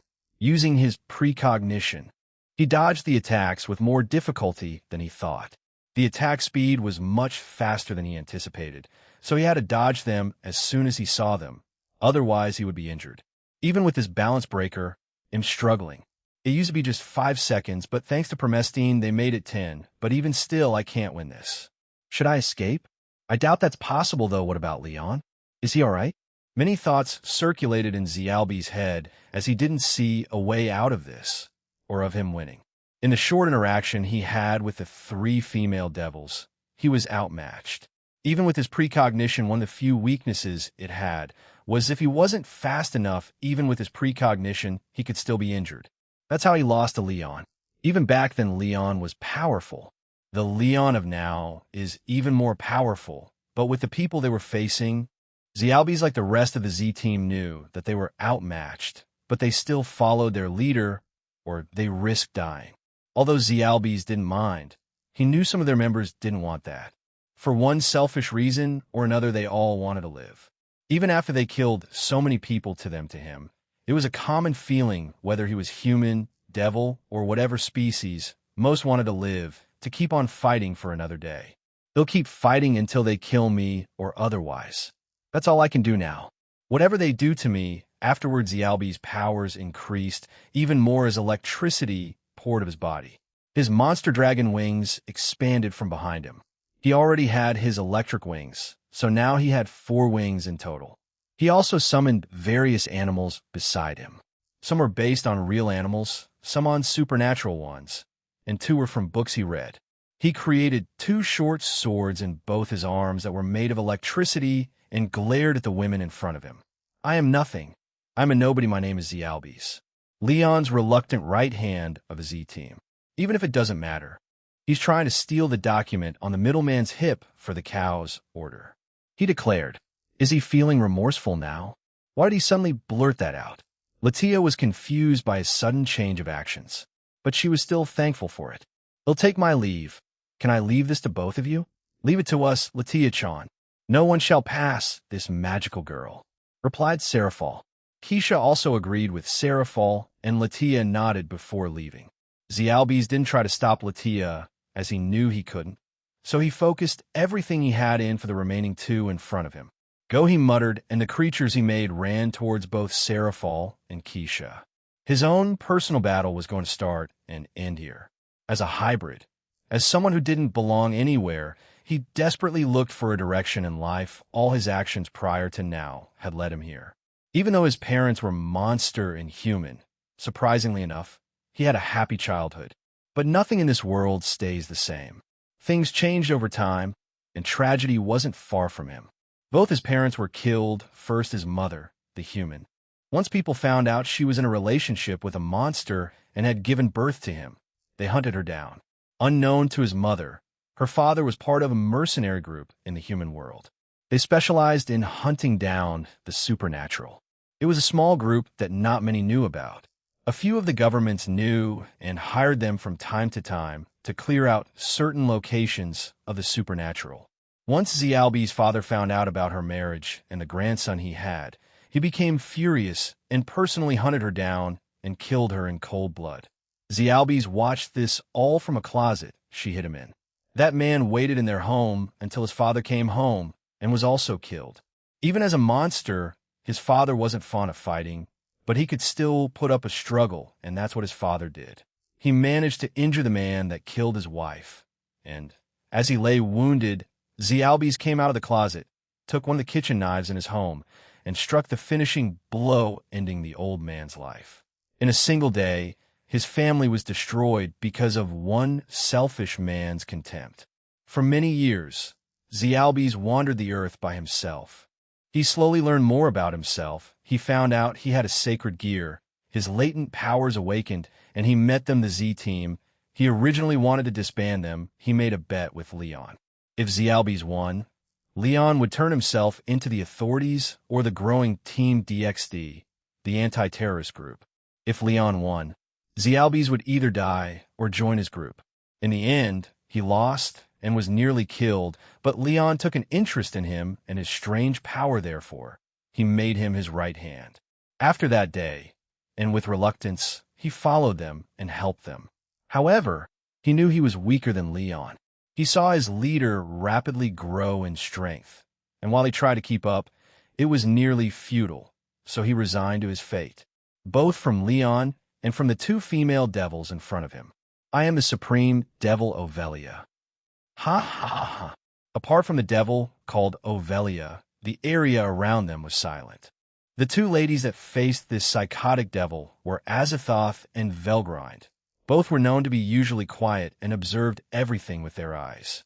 The times they spoke were rare, but were generally towards the fated ones, Aoife, Cindy, Graphia, Royson, and Aaron himself. The rest, they would occasionally converse with if they were approached. Aaron had given them a small talk of, try to get along with everyone, even if you don't want to be super close to them, they'd appreciate it. Azathoth and Velgrind's eyes met with each other, and they had a silent conversation before Velgrind stopped an attack that came their way. Azathoth pointed her finger at the devil, but before she launched her attack, Aaron said not to kill them since the DXD Alliance wants them alive, said Velgrind while crushing the attack that Ovelia, the devil, fired at them. Azathoth nodded silently, and a tiny and slow black beam left her fingertip. Ovelia laughed after seeing the attack. He started flexing his muscles in an attempt to show off. Ovelia was a simple devil. He liked Serorg, but he had high demonic power reserves and came from one of the 72 pillars of the underworld. Decorabia, a clan in the underworld that was thought to be extinct, but Ovelia's family somehow managed to survive and went into hiding. They hid in the depths of the underworld, never interacting with the current governments or the old devils that sided with Zekrambael. They were biding their time, wanting to wait until they had their own transcendental offspring, and they would re-emerge into society once more. However, that never came because all of them died during Lapis attack, and they weren't brought back to life except Ovelia. After that day, he randomly chose Serorg to idolize and began his strength training. Previously, Ovelia had an athletic build, but now his body was nearly identical to Serorg Bale's. He was the only person or devil that Ovelia respected, not including Leon, and he was the one who thought the mission would be easy, the one who spoke to Hades and the other leaders of the Chaos Order. Ovelia also tried to copy Serorg's look, so he cut his long blonde hair to be short. He had sharp red eyes, and he constantly wore a black and white shirt and pants that were a bit too tight for him and black and blue trainers. Unlike Serorg, however, he was a ruffian. He held no respect for others, except for the other two previously mentioned. He would fight and kill anyone he deemed weak, including the two monstrous ladies in front of him. Ovelia covered his body in thick Tuki and demonic aura. He grinned and punched the weak attack in front of him. However, something unexpected occurred. His right arm, that he had used to punch the weak attack, had disappeared. There was no blood, nor a strange sound, nothing. 1 second his arm was there. The next, after making physical contact with the attack that Azathoth had sent to him, it was simply gone. He brought what remained of his arm back and looked at it only an empty shadow where it had been. What? Isn't that a bit much? Asked Velgrind. I can restore it, but we must defeat him first, said Azathoth. Velgrind nodded, facing Ovelia, who had started to swing his arm around, and the Tuki around it began to increase with each rotation. That remaining arm began to shine brightly in the grin. But these two did not care, as Velgrind appeared in front of him and struck him hard in the stomach. Ovelia stopped and fell over while screaming in pain. Velgrind walked over and kicked him in the head and knocked him out. Isn't that normally seen as cruel? Asked Azathoth. He's an enemy, and I'd rather not let him start telling us a weird monologue or his sad past, said Velgrind. She brought out the pokeball and threw it at Ovelia's face and captured him. She looked to her right and added, all that's left are a few people and going to Aaron. I will join you, but what about his arm? Asked Azathoth. Velgrind glanced at the former ruler and shrugged. Azathoth didn't want to pursue it and left it at that. When? Those were the thoughts of all 4 individuals in front of the entrance to the replica of the Fafnir Stadium. Falnal Aegwin and Kismalis Aegwin, brother and sister half-elves. Both also had sacred gears. They originally came from Alfheim, a sub-realm in Asgard. Aaron hadn't been there before, but he heard some stories from Rosweiss, Brynhildr, and the Valkyrie squad. These siblings were different from the rest of the elves of Alfheim, as they were a lot more violent than others, and wanted to join Vunzr's side, the former Dark Elf King.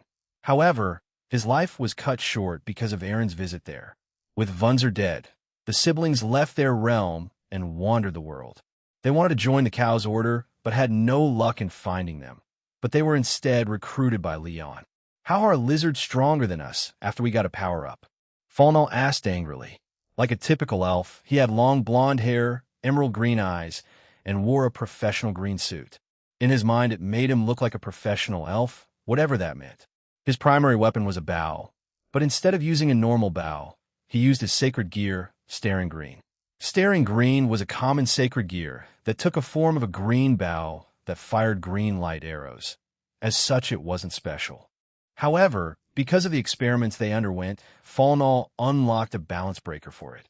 "Do you know the answer, Yoru?" asked Haru. Yoru shook her head, and Haru laughed. Unlike their other previous battles, they were dominating this one, and both sisters were enjoying it. Kismalis, the sister, also had a sacred gear called Gale Reflection. It had no physical form, but it could control light and wind. She also looked identical to her older brother. However, she sported a short blonde ponytail and wore casual athletic clothing. Normally, these siblings would be invincible because of their teamwork and powers. However, today they came across another pair of siblings who were equally in sync, and it made it difficult for them to defeat, even with their new power-up. Yoru ran towards Falnal as he fired countless arrows at her, using his sacred gear. However, like previously, she covered her body in draconic energy and swiped the attacks away. Falnal had been becoming frustrated because of this and decided to use his balance breaker. "Alice, we're using our balance breakers. I had enough of these lizards," shouted Falnal. Kismalis nodded, and both of them shouted balance break. Falnal's green bow transformed into a slightly larger one with more defined features. The main body had become wooden and had gold accents. Each end had green feathers with slight gold outlines, and it was shrouded in a gold-green glow. Kismalis' body was covered in bright and translucent armor. On the left side of her body was gold light-like armor, and on the right was green armor that had wind properties. On her head was a small golden crown with a green gem in the middle. Her chest was also like that, as it was a fusion of both elements, with the gem's color intermittently changing from green to gold. Without another word and a scowl on both their faces, Falnal fired green arrows powered by Kismalis' wind and light. Both Yoru and Haru also activated their drives and dodged the attack. However, a large explosion transpired behind them that destroyed everything there. Falnal smirked. "Just a single arrow will be enough to take you down. I can't wait to see it." He continued his attacks, while Kismalis created tornadoes around them, while also creating a small ball of light that attempted to blind the sisters, disrupting their movements. The light didn't bother the sisters much, but the relentless arrow attacks and the tornadoes were becoming annoying to both of them. "They'll take out the little sister first. Can you keep the older brother occupied?" said Haru. Yoru agreed and charged towards Falnal, who laughed maniacally. "Are you stupid?" He roared and created a larger arrow and fired it at Yoru. Yoru, in response, increased her power and focused it on her left fist. She brought it back, and instead of deflecting it, she punched straight at it. "You are stupid." But to Falnal's surprise, the arrow he had fired shattered, and an even more furious Yoru flew towards him with her wings out. Falnal made a strange noise and jumped away. However, Yoru quickly caught up to him and fired an energy blast straight to his stomach, knocking him down to the ground. She followed him down and slammed both her feet into his stomach, which destroyed the ground beneath him. Yoru jumped away and fired another ball of draconic energy at him, but Falnal managed to avoid the attack too. But he was clutching his stomach and was coughing up blood. "You witch!" he barked. "Dang, I can't feel anything. Did she damage everything in there? Am I hurt inside? No way I'm going to lose." Yura didn't let him recover as she appeared right back in front of him and struck him the same spot again, making him spit out blood. On the other end, Cinchuredo Haru inhaled and spewed out flames from her mouth towards Kismalis. The young female half-elf created several magic barriers as well as wind walls to block the attack, but Haru's breath attack blew through them all and hit her. Kismalis screamed in pain as she received burns around her body.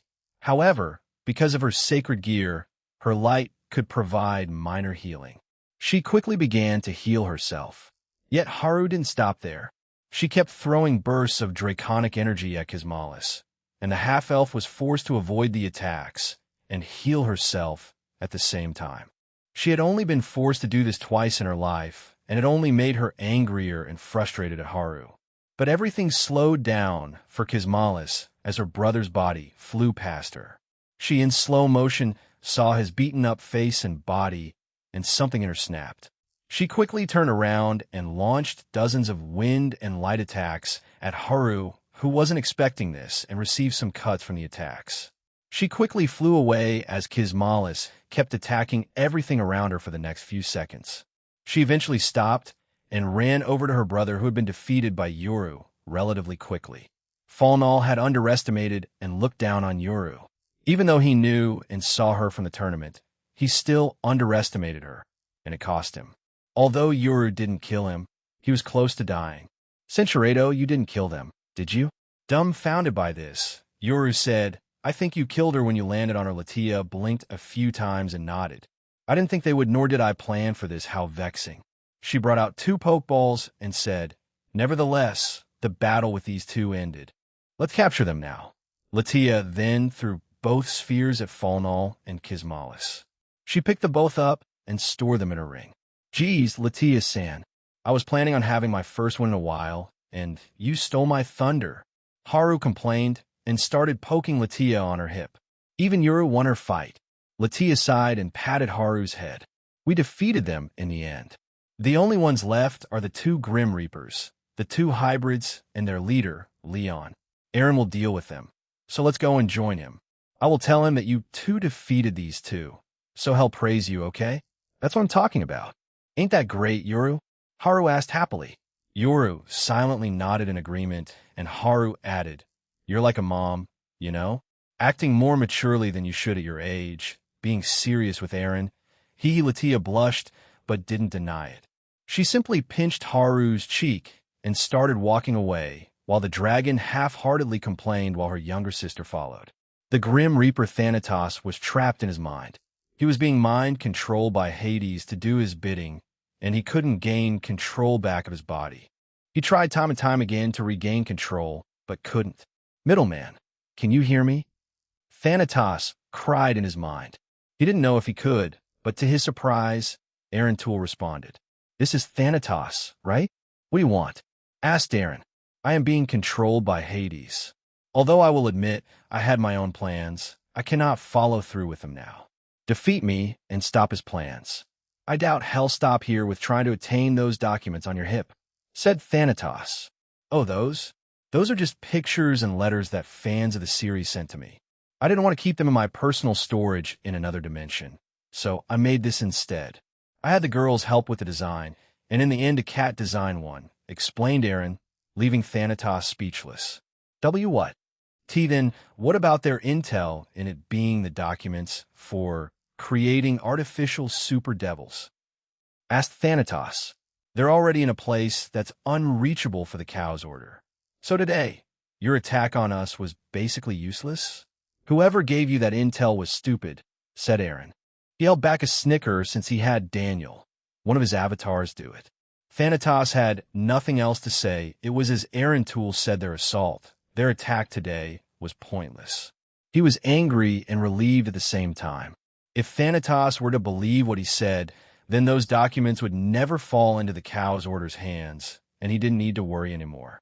I will leave this to you and the DXD Alliance's hands then, said Thanatos, and stopped communicating with Eren.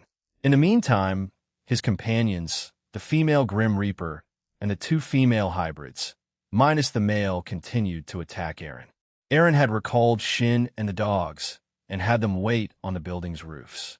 The female Grim Reaper that came with them was part of Hades' faction and was quite powerful, as she was also an ultimate-class Grim Reaper. She hadn't said a thing as she continued to silently attack Eren. This was the same for the two hybrids. Eren used his observability earlier and saw their names and their strengths. The female Grim Reaper was called Okaith. The other two were twins. The hybrid with short pink hair was called Hyabai, and the one with long blue hair was called Afaya. All three of them, including Leon, kept up their relentless assault on him, but Eren calmly and easily avoided their attacks. "Sis, he's annoying. Why can't we hit him?" asked Hyabai. "Drugs?" replied Afaya. "Focus," ordered Okaith. Eren looked at her and asked, "Are you perhaps Irish?" This question surprised her, but she didn't confirm nor deny. "Your name kind of makes me think otherwise." "Who cares? Stop him. The ultimate evil has to prevail," shouted Leon as he began to laugh manically. Over the course of their fight, his mental state had begun to decline rapidly. In Leon's mind, he had to be evil, and since he read many books about the villain winning against the hero, in his mind and in this scenario, it was the only left to fulfill. However, the longer the fight lasted, the more his beliefs began to wane, and his health began to decline. Most of his fights in the past ended rather quickly. He hadn't had a long fight like this at all. So his stamina was considerably lower than Eren's the hybrid, and two Grim Reaper's stamina were also higher than his. Leon's entire face was covered in sweat as he continued to use his sacred gear and innate abilities to attack Eren, which were sliced apart or avoided by the humanoid, silvery white figure. "What are you waiting for?" asked Lycan.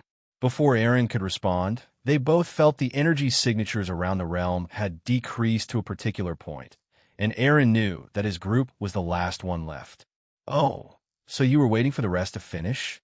All right, playtime's over," he uttered, pulled back and raised his silvery white scythe behind him. His opponents Leon, Okaith, Hyabai, Afaya, and Thanatos tried to flee, but they found that they couldn't move anymore. He magnified his aura and transferred it to his scythe. He then swung his scythe diagonally. What he aimed for were few things. 1. He'd take all the sacred gears that they had. He would also take all their innate abilities, and finally, he would cut apart their ability to use supernatural abilities, but he would seal it for the two Grim Reapers. The colossal silvery white hit their bodies and passed through them, confusing them all, but also making them all feel strange. Once that was done, Eren clicked his fingers and cuffed them on their arms and legs. He brought them to the ground and sighed. He undid the mind control on Thanatos, and the Grim Reaper seemed shocked, but also relieved. He put his head down and said, "I thank you, middleman." Eren left his balance breaker, and Shin jumped on his shoulder. "Don't worry about it." "So, what will you do now?" "I can pardon your actions slightly, because you are under mind control. However, whatever you do after will be up to you, and if you go to war with us, the same thing will happen. Although I did seal your abilities just like Okaith." Eren Tool's soliloquy looking to Thanatos and Okaith's left side. Leon had gone completely limp as he stared at the ground in shock. He would occasionally put his hand on the ground in an attempt at activating his powers, but nothing happened. The shock of having them taken away from him must have been too much. He looked like a lost child, but I'm sure it'll change soon enough into anger. But in the meantime, it'll speak to these two. The two hybrids had also stopped moving. In a way, for what I understood, they were like Regulus but also humans. If I could describe them, they were 80 to 90 sacred gear and the rest was human. My previous actions stole them. So right now, they were like depowered robots with an energy source unmoving, just like puppets without a string. Well, you can think about that while you're in one of the Alliance's prisons. For now, we'll have to clean up, I told him. As I did, 5 people joined us. They were Azathoth, Velgrind, Lavinia, and Yashina, with a passed-out person over Yashina's shoulders. "Yo, my future husband. I caught a hybrid. I knocked him out just in case," said the Russian woman. I nodded, and she handed him over to him. I removed the artificial sacred gear from him, and he also went limp like the other two, so I placed all 3 of them together. All of their abilities were stored in my inventory for the time being, and I'd deal with that later. Lavinia came over to me with a worried an apprehensive expression. As she was about to speak, she was interrupted by a certain person. "Quit messing with me. Give me back my powers," roared Leon. Everyone who had shown up was a little startled by his sudden shouting and stared at him. He started to crawl his way towards me, even while handcuffed. "I was meant for greatness, goddammit. Ima demigot. Give me back my powers, I have a right to them." He had arrived in front of me and tried to bite my foot, to my surprise. However, my infinity stopped him, and even if I didn't have that activated, my clothes were enchanted, so nothing would have happened to me. So I kicked him away. "Your plans were to hurt people and use it for evil, just like you said. I, the hero, stopped the villain. Isn't this how stories go?" I asked, which only made him even angrier. I had no idea what he said as he angrily spouted out nonsense that didn't make sense, and a few racist insults were fired my way. Turning my attention to Lavinia, I asked telepathically, "Is something wrong? Did Yashina say something to you?" She stared at me and nodded while explaining what Yashina had told her, which made her worried about the future. I was angry with Yashina, but I also understood where Lavinia's worries came from. The things brought up by Yashina were legitimate. But I also knew bringing them up would give the girls things like that to worry about. So I didn't, for their own sake as well as mine. I debated. I debated in whether or not to show her the future, or at least a small part of it to ease her unease. Glancing back at Leon, Cinchuredo, I let her process it for a few seconds, and she stared at me in shock before she blinked a few times and hugged me. "Is that fine?" I asked. She replied, and I turned back to focus on Leon. I also noticed that more and more people had showed up during that short time. Zialbes, the right hand was frozen in ice as Serafal carried him around with her. "You didn't grow up. You've lived in a weird delusion for far too long, and I doubt Eris, your mother, would want to see you either, because she's an evil god. She won't care. Maybe she has already forgotten about your existence," said Velgrind. She asked me about the mythology and the history of this world when she first came here, and I gave her the information I knew. After my evolution, I gave her more access to it, as well as letting her us food chain. The other three, Lavinia, Suzaku, and Danu, had access to it too. So Velgrind was quite knowledgeable about this world. Now, too, all she did was spend time traveling after the war to experience it more, and now she wants to stick with me during my job. Ugh. Velgrind walked over and kicked him in the face. Leon was quite durable and tough, so he didn't pass out, even when Velgrind was holding back. She continued to kick him over and over on his stomach, face, ribs, head, legs, just about anywhere. Eventually, Leon only groaned and stopped his verbal assault. "Vel, that should be enough," I told her. She looked at me briefly, nodded, and walked away. "All right, let's get everyone to the drop-off zone and leave this place." Everyone agreed, and we made our way there. Unfortunately, we didn't have time to watch the game as it ended. Once we were out, and after sorting through various things, they were sent off to Grigori and other bases of the Alliance to be interrogated and imprisoned. "We'll take our leave then," Jean said. She and Leonardo had joined in the operation for today. "Yeah, good work today. They'll send those things to both of you later on tonight," I replied. They both smiled and left. Zhang Mei left earlier, as she was too embarrassed to face me. Rixia, the leader of the 8 divas, approached me. "The tiles of Dog City. We have cornered them, and Lady Ningguang has given me this. It's a formal request to the middleman." She also left this message. "He knows the right choice, what he does with them. I will support the same with the Boundless Dragons United Front," said Rixia. "When?" "Within the next 2 weeks, if possible. But the sooner, the better," she replied, and I nodded. "All right, they'll set out for them in China's as soon as possible. They'll go with my own team, but can I have some of you guys on standby?" I asked. "I will discuss it with Lady Ningguang, and once I have the answer, they'll contact you." I nodded, and the rest of her team left. Finally done, the rest of us made our way back into the stadium, including a few members of EXE like Venaria and Koharu, as those two had already dropped their opponents off with the others. The closer we got to our room, the louder the cheers were in the stadium. Once we got there, Azazel, who had left earlier, was already there, but he looked surprised but was also grinning. "What's wrong with you?" I asked.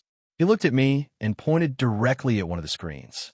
We looked at it and a few members gasped, but not many were too surprised by the outcome of the match. The winner of the match is Team Rias Gremory. That's what showed on the screen. On the other monitor was Valley, heavily injured on his hands and knees, along with Krumkruch, who had been healed, and Rias in her Forbidden Queen transformation in front of him. Incredible. It was a one-sided match. Team Rias Gremory dominated player Vala Lucifer's team. It was still quite incredible to see, though. One by one, player Vala's team members were eliminated, and the last to stand was Vala Lucifer himself, explained the announcer. Indeed, even when both Vala Lucifer and Krumkruch fought, it was clear that the descendant of Lucifer had the advantage, but the evil dragon held on until all of player Vala's team was slowly retired. And then Princess Rias joined him, and the two of them fought, which ended in his defeat. Vakoin lost. Lavinia said with a voice full of pain. I'm going to see him. However, I stopped her. No need. Valley and his team have already left to go meet up with Rias. I told her, which surprised her. We'll go meet with them all. That image on the monitor is just a still image from a few minutes earlier. I turned to Azazel and said, you didn't come back, but opted to go back here? He just awkwardly scratched the back of his head. Well, you guys were handling it pretty well, so there was no point in me going back, you know? Shaking my head, I looked back at the results. In the novel, these two fought during the preliminary stages, and in the end, Valley won because Rias surrendered because her time limit on Forbidden Invade Baylor the Princess was running out, and if she pushed it, it would end a disaster for her. However, if you look at the result of the match, Rias won in the books because the rest of Vala's team lost to hers. But in this universe, she won by winning in their fight, and of course, the rest probably won their fights too. I wonder what Vala wants to say to her. Let's go, I said and left the room. In the giant hallway of the Fafnir Stadium were both Valley and Rias' team. Various reporters and cameramen were already there as they waited for both of them to speak to each other. But Vala didn't look that down about his loss. Well played, Valley. Did you need something from us? Rias asked. With his usual defiant smile on his face, he said, we lost today in the preliminary rounds, but we'll make it to the main stage. You better make it too, and when that happens, I expect a rematch. Rias smiled at his declaration and nodded her head in agreement. Very well. I can back out of a rematch from the heir of Lucifer. We'll see you on the main stage then. Rias put her hand out for a handshake, and Vala shook it. The crowd that had built up around us exploded, and they started cheering and asking questions to both kings. They also asked me a few questions, even though I had nothing to do with them right now. Minutes later, we were free, and Lavinia walked over to Valley. Vakoin, are you sure about that? A lot of people are going to have expectations of you, you know? That's fine. I've always blown those away.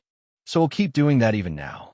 One loss in the preliminary stages doesn't matter. Well, just keep winning the rest of our matches, replied Valley. Lavinia patted him on the head. Good boy, even though that was Vala's attitude. The rest of his team seemed frustrated, especially Arthur. I knew he would have his rematch with Vasco Strata during this, but it seems like he stood no chance with this version of Vasco Strata. Krum also looked satisfied with himself. Well, let's go home. Nighttime. I was in my office and was looking at the other results of the rating games that happened today. The other notable game was Team Shooting Star versus Team Moon Rabbits, and their game type was dice figure game. The one who led Team Moon Rabbits was Kurosagi, along with Vera and a few other rabbit yokai and monsters she recruited. They were against Shooting Star and his team. He had the new Longinus, Star Buster, Star Blaster. The match ended with Kurosagi and Vera winning. It was a tough match that came down to king versus king. The stadium they were in was in the Egyptian realm. The Egyptian gods also had a team, but didn't take it too seriously as they only had fun, but were still doing well too. Shooting Star's sacred gear was powerful. Its long sword is able to cut all things in its path with relative ease, damaging even Sarorg's Regulus Ray Leatherrex, despite it being able to fight against legendary beings. It was powerful enough to crack his breakdown, the Beast Armor, which grants power surpassing Satan class. Its rifle can release massive aura blasts, with power and range rivaling Satan and God-class beings.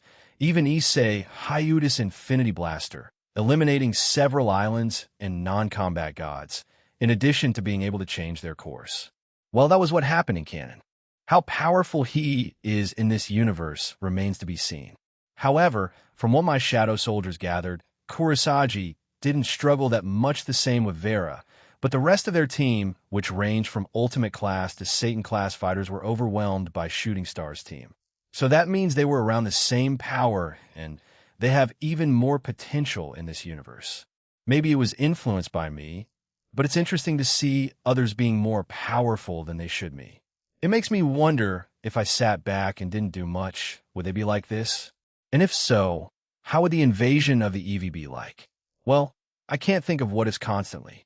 This is reality after all. Aaron? When I looked up, I saw my mother coming into the room along with Aoife.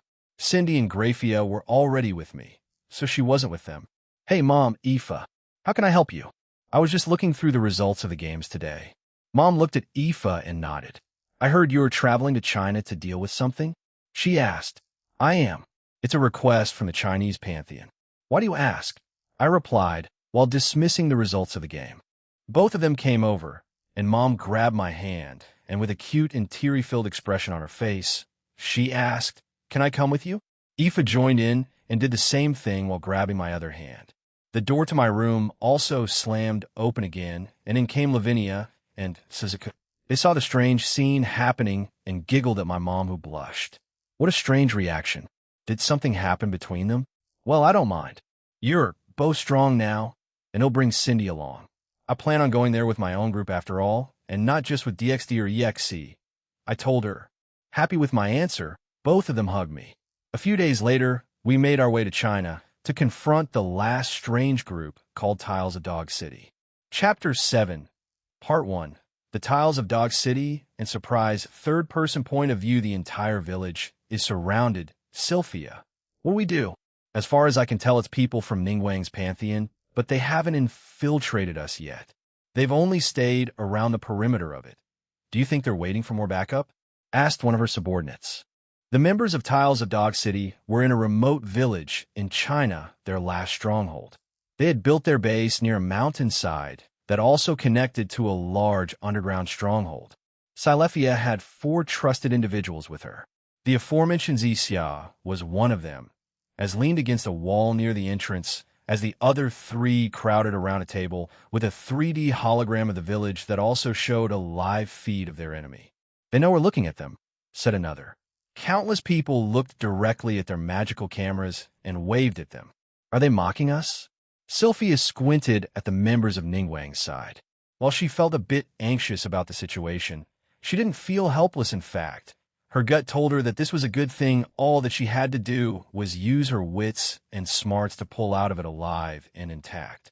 She knew that they were reasonable, and out of the evil organizations, her group was the least threatening. Even if they did cause trouble for the supernatural from time to time, it had changed from when her adopted father and mentor used to lead it. If the middleman comes here, I can probably speak to him and maybe come to some sort of agreement, she thought. Well, wait. What? Why? Why don't we? Another member started to say, but a single glare from Sylphia shut her up. Do you think wish our members we can take them on? If they enlisted the middleman's help, and God forbid Team DXD, do you think we'll be the winners? She asked her subordinate. They did not have an answer to that, as they regrettably stared at the ground. We have to be smart about this, think of it logically and with a clear head. The Cow's Order, the Vortex Bunch, the Z Team, and us, the Tiles of Dog City. Out of all the groups, which one of us has caused the least amount of trouble? Sylphia asked the room. The members looked at one another, but the first to answer was Zixia. Us, obviously. The Cow's Order is one thing, their number one enemy for everyone. The Vortex Bunch was full of idiots, but still caused trouble, and DXD had to respond, and recently, the Z Team was defeated. All that's left is us. She opened her eyes, and they glowed. Granted, we still did bad things, but we didn't do them out of maliciousness. We did it to help ourselves and this village, but they don't know that. Only us. Centuredo, have we not heard of the rumors? That he's not like that, he won't just seek out any woman he meets. Zixia shrugged and adjusted her clothing. It's worth a try, so if I do come across him, they'll try to get his attention, she said and laughed. He'll think of something. Until then, just act normally. This meeting is adjourned, said Sylphia. One of their members stopped and asked, what about Lewin? You know how he's a bit what he chooses to do when the time comes? I want to stop him. Whether he chooses to sacrifice his life and fight for whatever beliefs he has, that is his choice, said Sylvia. Zixia also added, I want to listen to reason too. I mean, he tried to fight Sil here a few months back for leadership. He even has his own little faction here. He's an idiot. We should be coming together, not making different factions within our organization. The other three agreed with Zixia, but didn't vocalize it. They nodded and left the room. Zixia and Sylvia were the ones left in the room, and the leader sat on her chair and sighed. So, do you have a plan for that? I've heard that the middleman is reasonable to some degree. However, if he doesn't agree with your views, or whatever, he'll decline and, well, just become prisoners like the rest, asked the red-haired woman as she sat on a free chair. Sylvia sighed and put her hands on her face. I don't know, I just wanted to be positive in our dire situation. If we make the wrong choice, our entire organization will fall and disappear. The families we help will be dead in a year if we're gone. She looked up and asked Zixia, is our only option left to give up everything we have? Zixia shrugged. Beats me. You are the leader. I'm just the muscle brain who goes out and does assignments. You were elected leader for a reason for your intelligence, and because you were the previous leader's daughter. She got up and started to leave the room, but as Zixia arrived at the doorway, she added, I know you'll think of something. Oh, I heard a rumor, but he cares a lot about family. Do with that information however you like. She then left through the door, her steps echoing in the silent hallway and room. Sylvia brought out a locket necklace she had hidden around her neck and opened it. In the necklace showed a picture of a man. This was her adopted father, as well as her parents. Family, huh? If I appeal to that, will he help us? She asked herself, unsure of this. It's our last resort. We'll use it as a last resort, she muttered to herself. Aaron Toole's soliloquy after Mom, Cindy, and Aoife left. I was left in a room with Lavinia and Suzuka. I already had an idea of who to bring with me. Centuredo, but was brought back to reality by both women's giggling. What's up with you two? You've been giggling together since you came here, I asked. It wasn't strange for them to do that. Those two had become even closer since they first met. Lavinia pointed at herself. Elvira. Suzuka did the same thing. Etsuko. A troubled smile spread across my face. Our daughters' names, huh? You're really that happy after hearing that, just like Suzuku. I let Lavinia see a bit of the future, and she knew one of her daughters' names, which was Elvira Rennie Toole. She was the one who picked it with Georgia, her stepmother. I wish I knew our other daughter's name, she said, and pouted at me. Do I have twins? Suzuko asked. I don't know what they're trying to do to me right now. Are they trying to coax out an answer? If so, I won't budge. Regardless of their very cute pouting, I won't falter choosing to ignore them. I brought out the fridge and had a drink of juice from it. However, both of them came over to me and kept bugging me about it, and I relented. Vikman, shut it.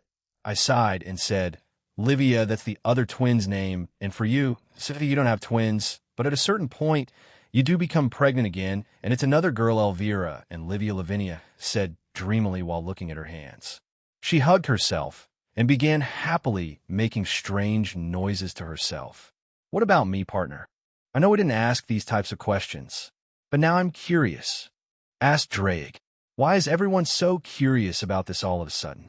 I mean, I don't mind telling them, but still, what about you? I asked back. Kids? Wife? A big family? What is he into these days? Asked Albion. After that, I heard powerful explosions in my soul. Well, both of you will find wives eventually. I replied, and the fighting immediately stopped. Then, Drake began to creeple a laugh. Even after he was told to stop, he wouldn't. Well, I prefer this to him asking me about specifics. So we'll silently apologize to the ones in my soul right now. By the way, Aaron, who do you plan on taking to China? Asked Suzuko.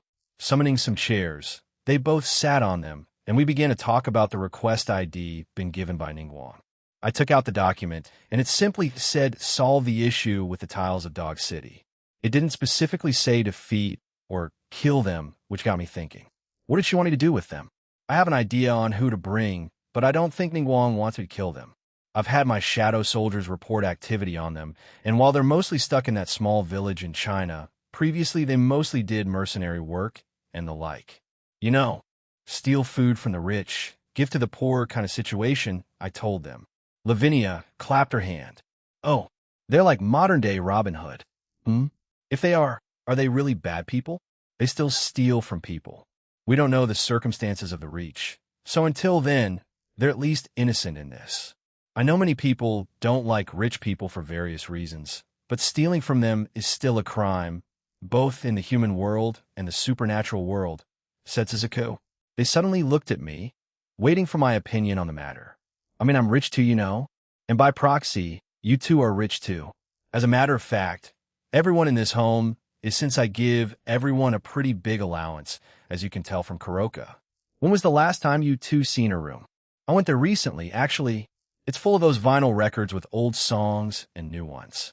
You made some for her, right? Last year, well, you still do since she regularly asks for them, said Lavinia. I've only been there twice, but it seems like it means a lot to her. I haven't pried into it, but it may involve her mother, right? Asked Suzaku. Lavinia nodded and told her a bit about it, and she smiled bitterly. Ah, by the way, can you be a bit more detailed, Aaron? About the group you plan on bringing? Asked Suzaku. Well, assuming you guys want to come, fated ones, then a few others in our home, the 8 divas, Mom, Cindy, Aoife, and whoever else me. My necklace Irene's dragon head shone, and she came out. I'm coming with you along with Ophis. It's been a while, Irene. Where have you been? I asked. She smiled and laughed. My necklace is connected to the original dimensional gap, remember? So I've been back there for a little bit, flying around and exploring it a bit further. There doesn't seem to be any kind of disturbances there. I nodded. Yeah, I've reinforced the barriers in the dimensional gap, but nothing will come since universal travel has been limited to me. We're the only ones that can do that now. Suzaku, Lavinia, and Irene looked at each other, smiled, and the two beside me got up, kissed my cheek, and left the room while talking to each other. I was confused by their actions, but I dismissed the chairs beside me, and Irene walked over to the couches and patted it. Getting up from my spot, I joined her over there. Once I got there, she asked, Cinchureto, can you achieve that dream of yours? Ophis, she is a lot more naive, and has already chosen you. But to me it will take a little more time, said Irene. Uniting the entire supernatural world, ending Nyarlathotep, saving Azathoth, proposing to your women, and traveling to Rudra and Velgrind's world. I wish to see all of it come true. Show me. You said to Surzek's Lucifer that you're a man of miracles, didn't you? He'll be watching. Irene smiled and said, although you haven't fully united the supernatural world officially, everyone is for it, even some of the reluctant factions and pantheons. What Lapis showed them was that there were bigger threats out there, and while they don't know what you did after her attack, it made them consider yours and the DXD Alliance's offer. In a way, you've already achieved it. All that's left is officially heading to those places and Rudra and his world. I looked at the ground when I heard that. There's no way that Rudra would accept me resurrecting him, and he's been adamant about it. We had a few discussions about it during the 10,000 years I spent in that realm, and he repeatedly told me no. However, I should expect some kind of graduation ceremony with him when we do go back there, temporarily resurrecting him for that occasion, and then hell be gone after it. Thinking about it makes me a bit anxious, but I won't force him since I already told many people about my stance on resurrection. However, I did force a few to come back for one selfish reason or another. So, what are you trying to say, Irene? I asked, feigning my ignorance. She gave me an amused smirk, leaned closer to me, and kissed me. She pulled away a few seconds later and nodded to herself. That should suffice, should it not? For some reason, I wanted to tease her for a little bit and said, It's not that clear to me. Do you mind elaborating using words? Her face became flushed, and she squinted her eyes at me. However, she did deliberate for a moment and nodded to herself again. With the utmost serious expression on her face, she said, You've shown me the world. In turn, you slowly squirmed your way into my heart and soul. You're the only mate I can see being with let me stay with you forever. Wow, did she just propose to you? I didn't expect that. Barato, answer. Both of you be quiet. Drake was right, though. I believe Irene just proposed to me, and I honestly didn't expect it. Although it wasn't strange since she used the word mate and not, I guess, boyfriend, husband, or fiancé. She's been using the term mate from the beginning. I wonder how Ophis would phrase it, since we were dating too. Censurado, censurado. You did scream that out earlier in the day. My apologies, Kanami Managawa. I will have my time at a different date, Aaron. He'll be waiting, she said and left the room. Kanami looked at me and started poking her index fingers together rather shyly. She then started to look at me and then into the hallway, subtly, kind of telling me to go with her. I laughed and agreed. Clicking my fingers and tidying the room up, we left together. ¿Y llores serious? She asked a bit unsure. You're asking about this now? Kanami, I agreed with your earlier demand, I replied. She didn't say anything else, and we arrived in her room. Kanami had tried to share rooms with Natsum, but her younger sister declined. Well, no, they temporarily shared rooms, but after we got into a relationship, she wanted to have her own one for personal space, and Kanami understood. I hadn't been in a Kanami's room since those two separated into different rooms, so I was kind of curious on how it looked. Entering the new room, I was surprised to see that it was normal. Most of the things that Natsum had here were gone, and were replaced with the things Kanami liked. A variety of posters, statues, and plants were scattered around the room. What I saw the most were manga volumes and light novel volumes and a few Blu-rays and DVDs. One thing that she ordered was a pretty large flat-screen TV here. Welcome to my humble abode, she suddenly said and gestured for me to her bed. Censurado, we ended up sitting together on her bed, chatting comfortably. To my surprise, and even with all the teasing, Kanami was quite shy and traditional, just like I used to be a year ago. She held both her hands in front of her face, blushing. Why you're staring too much, she softly squeaked. Censurado, you seemed really eager today.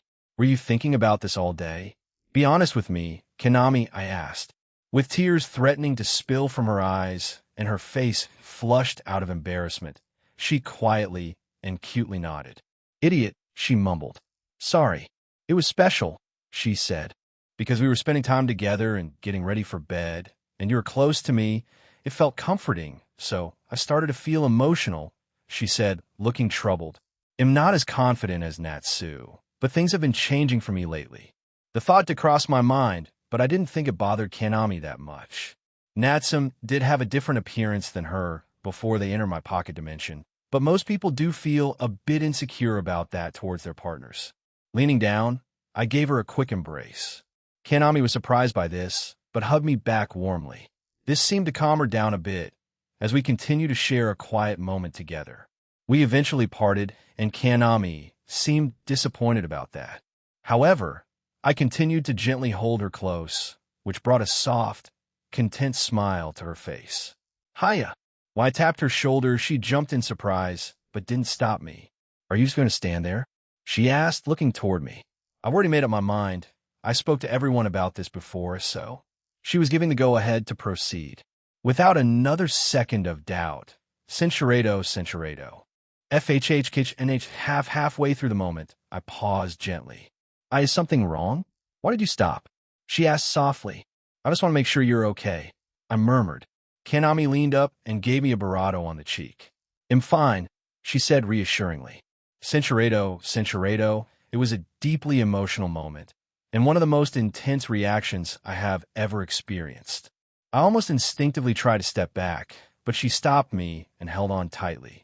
Please, don't pull away, she begged, her voice trembling. Her arms wrapped around me, shaking as the moment became overwhelming. I've been waiting for this for so long, I felt a surge of affection for her as I watched her bear the pain. I reached out and stroked her hair. I could remove it if you wanted, but Kanami shook her head. Yeah, I guess as much I doubt the others would want that either. To some, this is like a monumental moment for them. Others not so much. It looks like Kanami was the former. I brought my hand up to her forehead and wiped away the sweat that stuck to her bangs on her face. Kanami kept on taking short and rapid breaths, trying to ease the pain she felt. Censurado. She took a slow, deep breath. I paused for a moment to steady the pace. I leaned back down and gave her a gentle barato.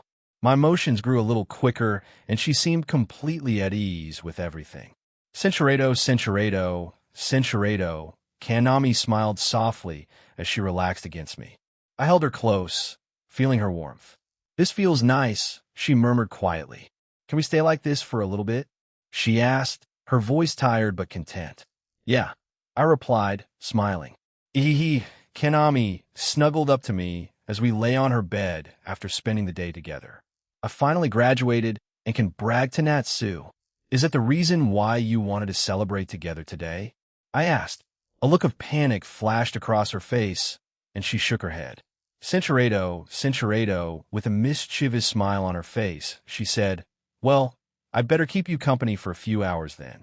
That night, Kanami and I spent time together before she fell asleep. 2 days had passed since then, and in a day's time, I, along with my own group, would make our way to China and confront the tiles of Dog City. But for now, I was out on a shopping date with the Managawa sisters, and they've been at each other's throats since 2 days ago. The morning after our last outing together, she bragged about it to Natsum so much that the two of them got into a fight. Naturally, I tried to intervene, but it was useless, and I let them go at it. Bringing both my hands up, I lightly chopped their heads with them. Come on, behave. You're both grown women. Kanami, can you go get that? And Natsum, some of those lettuce, I ordered them. Surprisingly enough, they were amicable enough to do that. Grafia was the one to ask me to do this. She told me it was a way for both sisters to make up, although I haven't seen any of that happening yet. Oh, Joe. Hearing a familiar voice behind me, I turned to it.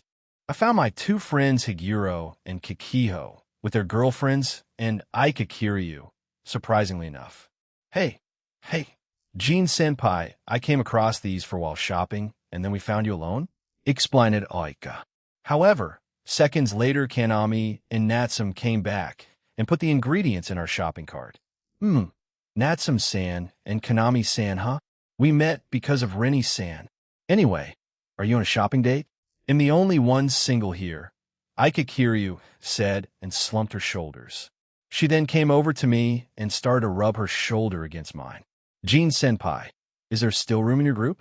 As I went to answer her, Natsum and Kanami picked up Aika to her surprise and plopped her down in front of them. They began to lecture her about something which I decided to ignore. I turned my attention to my friends instead. Joe, out on a date too? I asked. We've been thinking about moving in with our respective boyfriends, Jean. So tonight, we plan on spending the night in each other's home. Well, we plan on spending the night in each of their homes, explained Yua. Higuro's parents are really excited about it. And I heard you plan on, haha. It's still in the works, though. We're planning on moving it nearer to my shop and expanding it, I replied. Higuro's parents own a bakery, and I already told them about my restaurant. I may be doing business with each other. Turning my attention to my two friends, I smirked. So, finally moving on to the next stage, huh? Am I going to be a godparent soon? All four of them blushed, and both Higuro and Kikiho grabbed my shoulder and brought me away. Dude, what the hell? Asked Higuro. I mean, I hope so, but I don't want kids until I graduate. Added Kikiho. They both started taking turns while telling me about their plans, and that they had saved up enough money to rent an apartment and go from there. Your parents are happy about this, right, Higuro? What about yours, Kikiho? I asked. Higuro's parents made it apparent that they wanted their son to be happy in life, with a girlfriend and then a wife if possible. As for Kikiho, I hadn't heard much from them, but they most likely shared the same sentiment for him. They're fine. Honestly, they want me out of their house soon. I'm fine with it. They want that because they want to travel more and stuff, not because they don't like me. My parents are great, he told us. They then squinted their eyes at me. You already own like 3 houses? The one in Kuo, the Dimensional Gap, and that place you teleported us to. Man, it's like your life is set, said Kikiho. But I want to see the world you operate in with your business, so I'm taking those pills to live longer.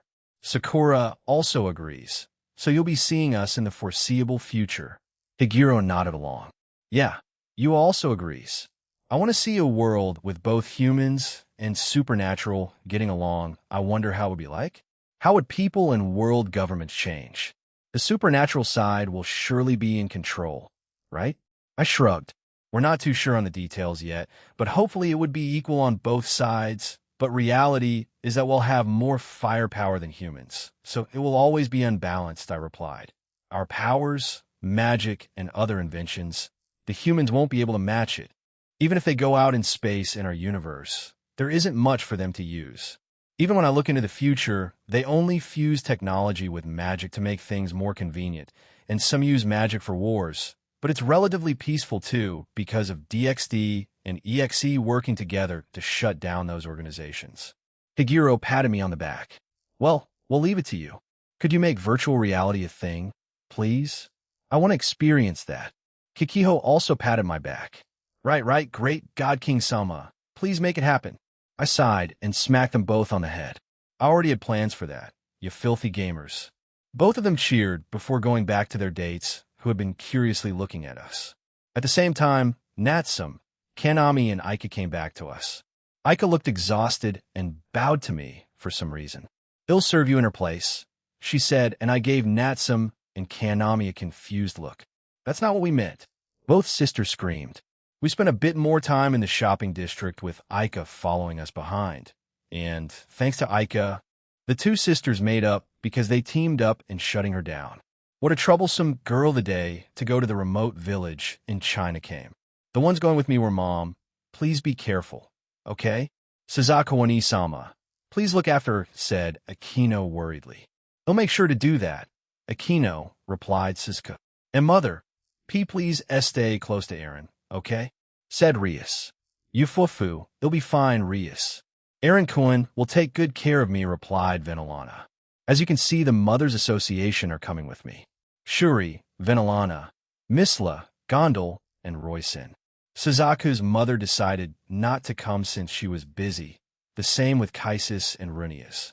Along with the Mothers Association, the Slash Dog team was coming along with the Fated Ones, Azathoth, Cindy, Aoife, Rossweiss, the Valkyrie Squad, including Brynhilder and the two dragons, Irene and Ophis. More wanted to come, but I didn't want it to be overcrowded since the 8 divas were also coming along with us and a few of Ningguang's other allies. "Are we ready? This won't be a trip to China until we're done with the request, all right?" I told them. Yes, the mothers replied, and the others nodded along. "Stay safe, Aaron. We'll have some food ready when you're back," said Graphia. I nodded my head, and we finally left. "That doesn't look like a remote, poor village in China," mumbled Aoife as soon as we got there. But she was right. From what I found, this place used to look very barren, star roofs on houses, with bamboo walls and rice fields everywhere. To put it simply, it was just a small village that did farming, but now it didn't look like that. I could feel magic all around the place that would force normal humans away from here.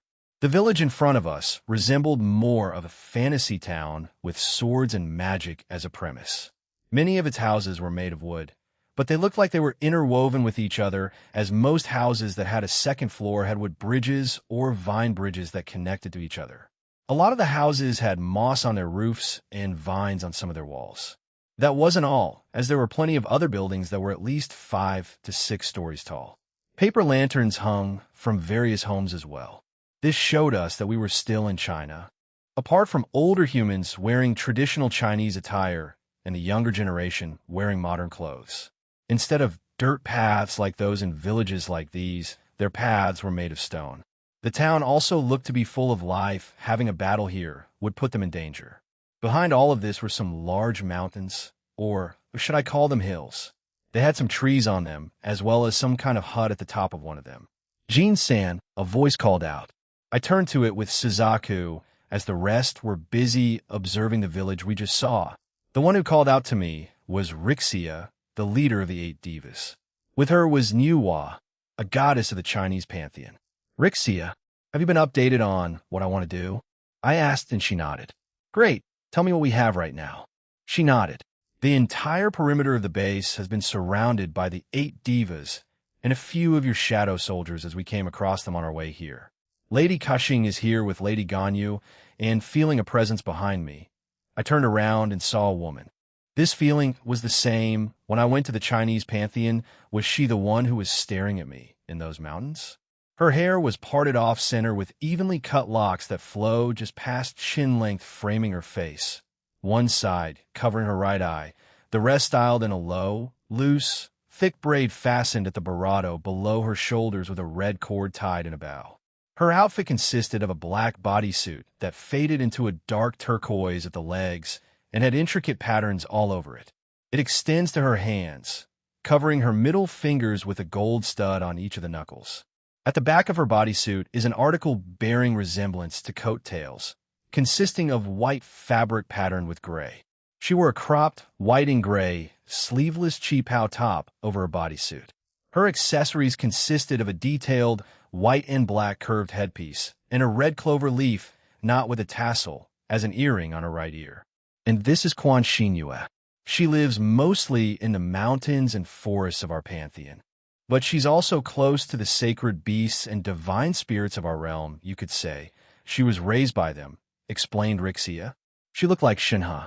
I brought my hand up for a handshake. To my surprise, she took it with both hands like Suzuku, who looked at her with interest. Next, she barato my index finger, prompting me to pull my hand away. As she could be a bit strange, but she's a good girl, said Rixia with a strained smile. Quan Xinyue is a competent fighter, though, so you can rely on her for today, if a battle breaks out, I mean. All right, good to know, I replied. Suzaka took my hand and wiped it clean. She then stared at it, and I told her not to do it telepathically. She looked rather disappointed. How will you do this, Jin-san? Asked Rixia. Well, guns blazing, said Zhang Mei, who had moved close to me and rested her head near my shoulder. Again, I tried to speak, but we were interrupted by an explosion and a large magic circle appearing in the sky. Middleman, and Rixia, we, the other faction of the Tiles of Dog City, won't go down without a fight. Our group will go to you now. Woo, said a man, and the magic circle immediately vanished. Tilting her head, Mom asked, why did he howl? Is he stupid? Asked Shuri. People that fight a lot tend to have their heads hit. In turn, that would cause brain injury and brain damage. So you're not completely off, Shuri, said Venelana. Gondal nodded along with what the older devil said. Why do they call themselves Utter? Asked Aoife. I don't see or sense too many cows here. There. Maruam and Ajamu pointed toward a single cow near one of the homes. Point taken. So what do we do, Aaron? Aoife peered at my face while blinking innocently. It didn't seem like she liked what Quan Xinyue did to me. I put a finger up. First, who wants to fight? Knowing the Utter faction, they may not agree to just talking, so a few of us may need to fight. For now, don't take them down, just capture them. My eyes glowed briefly, and I said, there's 6 of them in total. Their leader's powers are comparable to a high-class devil. Me, am curious why they called themselves the Utter faction. Both Aoife and Zhang Mei shouted and put their hands up. Both girls looked at each other and high-fived each other with both their hands. You two can go fight the leader then. Rixia, can I leave the 8 divas and you to keep an eye on the perimeter along with my shadow soldiers? I asked. Yes, we can do that, she replied. I can inform Lady Keqing and Ganyu about this. They have already made their way to the hut on that mountain. I nodded. We'll join them shortly. Valkyrie squad with Gondal and Rossweiss.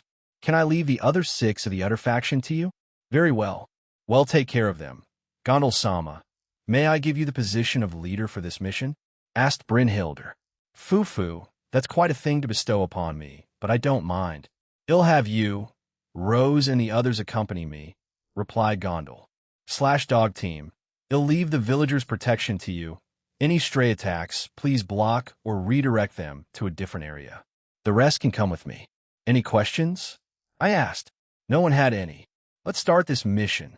Once our group separated, I picked up Shuri to her surprise. Let's make our way to their main base in the mountains and meet up with Ganyu and Keqing. As I said, we'll leave the /dog team to defend the village. Everyone nodded, and Mom wrapped her arms around my neck. Focusing on Ganyus and Keqing's auras, I jumped from the area we were in and began running down the hill. Everyone else followed after me with Mom pouting slightly. Shuri should be the weakest here, while the rest are relatively stronger, even Misla. I heard from Sarorg that she began training after she declared me her other son. So I expect Misla to be able to create shockwaves with her fist soon, unless she can already do that. We passed by the village as many of them looked panicked at the sudden shift in mood around the place. Most of them ran back to their homes or nearby shops to take cover. Thankfully, the other faction didn't try to destroy the village. We made our way through it, and once we were near the taller buildings, he jumped past the wooden gate that ran around the village and towards the large mountains in the distance. Looking back, everyone was doing all right. So once we got to the mountainous region, I jumped up and towards the rocks and kept going. The rest either did the same thing or flew up. Halfway up, we saw Ganyu and Kaching, so I used telekinesis to bring them up with me. They were initially shocked and panicked a bit, but calmed down once they saw me. Upon reaching the top, I set them down, the same with Shuri. Everyone else also joined us by the hut. Looking at it, it resembled a normal hut, but I could see some mechanics that beneath it that resembled an elevator. This mountain range and below was their real base as it went deep underground too, but I don't expect any real resistance. What Kaching began to ask when I pointed at her and Ganyu and sent the relevant information to them. I see. All right, we'll join you. We wondered about the sudden explosion, but we'll leave it to Rixia and the others, said Kaching. Looking around us, I saw no surveillance for some reason, but I didn't question it. If I thought was right, then we may be able to negotiate with them. Stepping into the hut, the floor under me felt metallic and had light that indicated it may be something else.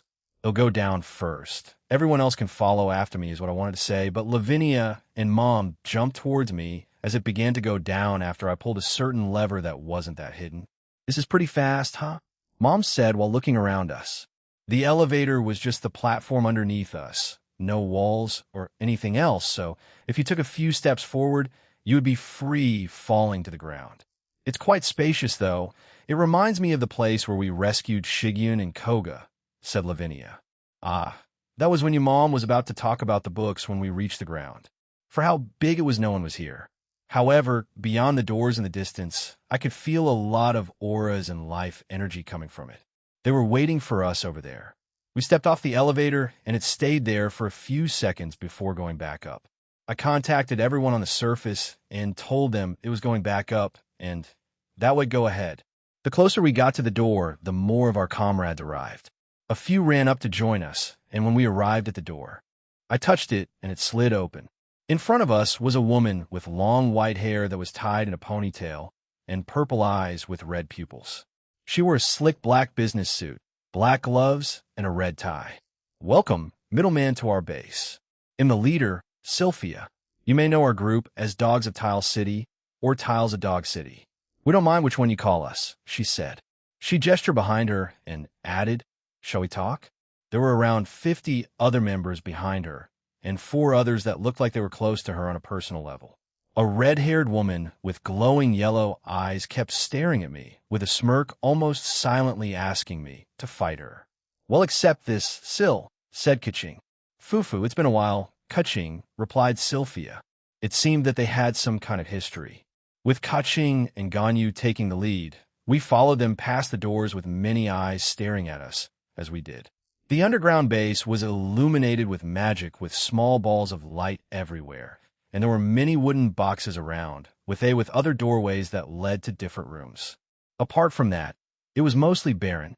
It made me believe that they mostly operated above ground and only used this place for emergencies and probably meetings they wished to keep secret. It didn't take us long to arrive at a room, and we all entered it. There were many chairs around, and we all picked one and sat on them. I glanced at Kaching, and she started. Even though we requested the middleman to do this job, he asked to change the request. He'll be blunt, Sil. Will you be willing to change sides and work with us and the Boundless Dragons United Front? She asked. Sylphia seemed surprised by this, but a smile appeared on her lips. I was hoping for something like this to happen. Shall we talk about details, then? Third-person point of view Fusey. Where's everyone's location right now? Kanami asked through their transceiver. Fusey Hirawa used her magic to create a 3D holographic map of the entire village and kept track of everyone's movement and location. She was with Shigyun and the 3 Muscapos. There were a few members of the other faction that ran to them and tried to attack them. However, it was painfully obvious that they had the bare minimum experience in combat. So Shigyun ordered Po, Pooh, and Pawn to tackle or headbutt them light in the stomach, which knocked them out. A few weak members are converging directly on us, and a few more are on their way. Most citizens have run into a building, so they shouldn't be affected. The Valkyrie squad have engaged in combat. The same with Aoife and Zhang Mei-san, explained Fusey. All around the village, but not beyond the perimeter, Kanami had activated her balance breaker and used her first commandment. She had used it to subdue quite a lot of the rebels and force them to sleep. The rest were outside of her barrier and left it to the 8 divas and the Valkyrie squad to defeat. In the distance, Ajamu worked with Middlet and Maroom. The son of Eren did not move much as a single glare from him made the humans that tried to fight him pass out. Middlet also only needed to do the bare minimum as Ajamu used his wood and planet manipulation to ensnare their opponents. Middlet, can you make fried rice? Maroom suddenly asked his lover. Middlet stared at him for a few seconds, then nodded. I made a few variants of it over the years, Maroom. Would you like me to make some for you? She asked as she noticed Maroom staring at some small rice fields in the distance. Maroom nodded and glared at another man running towards them. Middlet, yes. Should we move in together? I could ask father to buy us a home. If he accepts, he said, stunning both Middlet and Ajamu who heard it. I don't have enough saved up, yet maybe we should wait a bit longer. Middlet was confused by the situation as her face went completely red. Ajima didn't want to get involved, so he continued with his job while silently watching the two. Cece, can we look at H homes together after this mission? She asked, and Maroom nodded. With renewed energy, Middlet flew around at great speeds, capturing the rebelling faction. That ended well, I guess, thought Ajamu, unsure of how to react to the situation. Hiya! A muscular man screamed and did a flying kick towards a Valkyrie Schwartlight. The woman in question easily dodged the strange attack. Impressive. You managed to dodge my death god killer kick, he said proudly. Again, the Valkyrie simply squinted her eyes at her enemy, as she was mostly confused. I am a Fong killer, Lei Ying, but you can call me John Bovey, he said with a wink. Lei Ying, or John Bovey, was a muscular man with a very long black beard and a bald head. He had bright blue eyes and wore a martial artist GI. Schwartlight didn't know how to respond, so she continued to quietly stare at the man. Lei Ying? John Bovey? How do those two names even connect? The other Valkyrie with her, Helmwige, put a hand in front of Schwartlight and said, Hold up, let him cook. I am not cooking, responded Lei Ying while changing into a martial arts stance. That's not what I meant. Never mind, you're a country bumpkin, they wouldn't get it, right? Asked Helmwige. Neither do I, replied Schwartlight. Eren, they don't know about memes. Helmwige screamed into her transceiver. Divine punishment, replied Eren, before both Valkyries had a slap from his end and the line going dead. Schwartlight reached over to Helmwige and pinched her cheek. Take this seriously, she told her friend. Yeesh, replied Helmwige. The Valkyrie flew towards the man who swung his elbow down and thrust his foot forward and then fell on his face as he tripped over himself, knocking himself out. Helmwige landed in front of him and scratched her head. Do we win then? Wait, are these guys just idiots? She asked and pointed at Lei Ying. They call themselves Utter Faction, and he has an English name. That's John Bovey, you tell me, said Schwartlight. She walked over to the two and tied up Lei Ying with anti-magic rope. Let's go and bring them to the Slash Dog team. Can you contact Rixia-san? Righto, replied Helmwige and saluted her friend. Rixia-san. Ortline's spear slammed into a man's sword. Even though she was fighting this man, she wasn't taking it seriously because take this, Mega Ultra Slash of the Stars. He screamed and swung his sword down normally. There was no magic, 2-key, or an innate ability. The man swung his sword down like a normal human where there was no trace of power. Ortline had a blank expression on her face. After she heard her friend and squad member, Helmwige, report one of the members of the Utter Faction, she concluded that they, as a faction, were all filled with idiots. Impressive. You can take on my powerful attacks like they're nothing. Very well. They'll go all out starting from now. HAA. The man stood still and began screaming. The more he screamed, the redder his face became, and some veins began to appear around his face. Ortline stood there speechless at the idiocy. However, She also humored him, and he stood there for a full minute straight, just screaming with no change whatsoever. There are 6 of these guys Helmwige, and Schwertlight defeated one already. Perhaps the only one who's a threat is the leader? She thought while staring at the man who had finally finished powering up. This I is my final form, give me one moment. He gasped out. I'm the great Tung Su, the Calamity Eater. Rejoice as you can fight with me. Tung Su, he had long black hair, a semi-handsome face, green eyes, and like the others of the other faction, wore a martial artist GI. However, Censurado, Tung Su ran towards him and screamed, HAA, Mega Ultra Thrust. With a dead look on Ortline's face, she sidestepped the attack, put her foot out, making the man trip on it, and he face-planted onto the ground. She then brought up her right leg up and stomped on the man's head. She used enough force to knock him out, but not enough to kill him or seriously injure him. She dismissed her weapon and tied the man up. A sigh escaped her lips, but then her lips curled into a smile. What an utter waste of time. Satisfied with herself, she walked away. Aram like that pun, right? Grimjord faced 2 members of the other faction. Unlike the other 2, these 2 were semi-competent as they knew magic. They launched water and fire magic at Grimjord, but they had no coordination, so they would accidentally hit each other's attacks. By AI, I was aiming there, shouted a woman. I was aiming there, ye fun. Zeeplit by I. Both women were of the same height, around 53, and they both had their hair tucked into a double bun. By AI had red eyes, while Yifan had gray eyes. However, many in the organization's members joked that they were long-lost sisters, as they said, and did many of the same things. Both wore kipeos. By AI had an emerald green one with flower patterns, and Yifan had a crimson red one with a panda head around her chest. Why are you rebelling? Grimjord asked the 2. They looked at her and tilted their heads. They don't know. Boss Lay once said that it was for the greater good. So, I went along with it, replied by AI. If by AI does something, I usually just follow, added Yifan. Grimjord face-palmed after hearing both their explanations. Both of them were bona fide idiots. Typically, they're harmless, as they tend to harm themselves more often than not. However, today they were slightly more dangerous because if they lost control of their attacks, they would accidentally damage buildings or worse people. Grimjord sighed and brought out her golden staff and pointed it at them. You 2 need to think for yourselves. In order for that to happen, some punishment is in order. Punishment? Shouted Yifan. She said punishment. Let's go. Soutet by I. Both girls ran towards Grimjord and started recklessly firing their flames and water innate abilities. Grimjord's staff briefly glowed before she slammed her staff into each attack that the 2 girls sent to her, destroying them. With the attacks that ran wild, she used her Norse-style magic to destroy them from a distance. Firstly, she would shoot a raw bullet of magic, then entrap the explosion in a small barrier, minimizing the damage. You're wide open. Soutet by I. Our first victory. Added ye fun.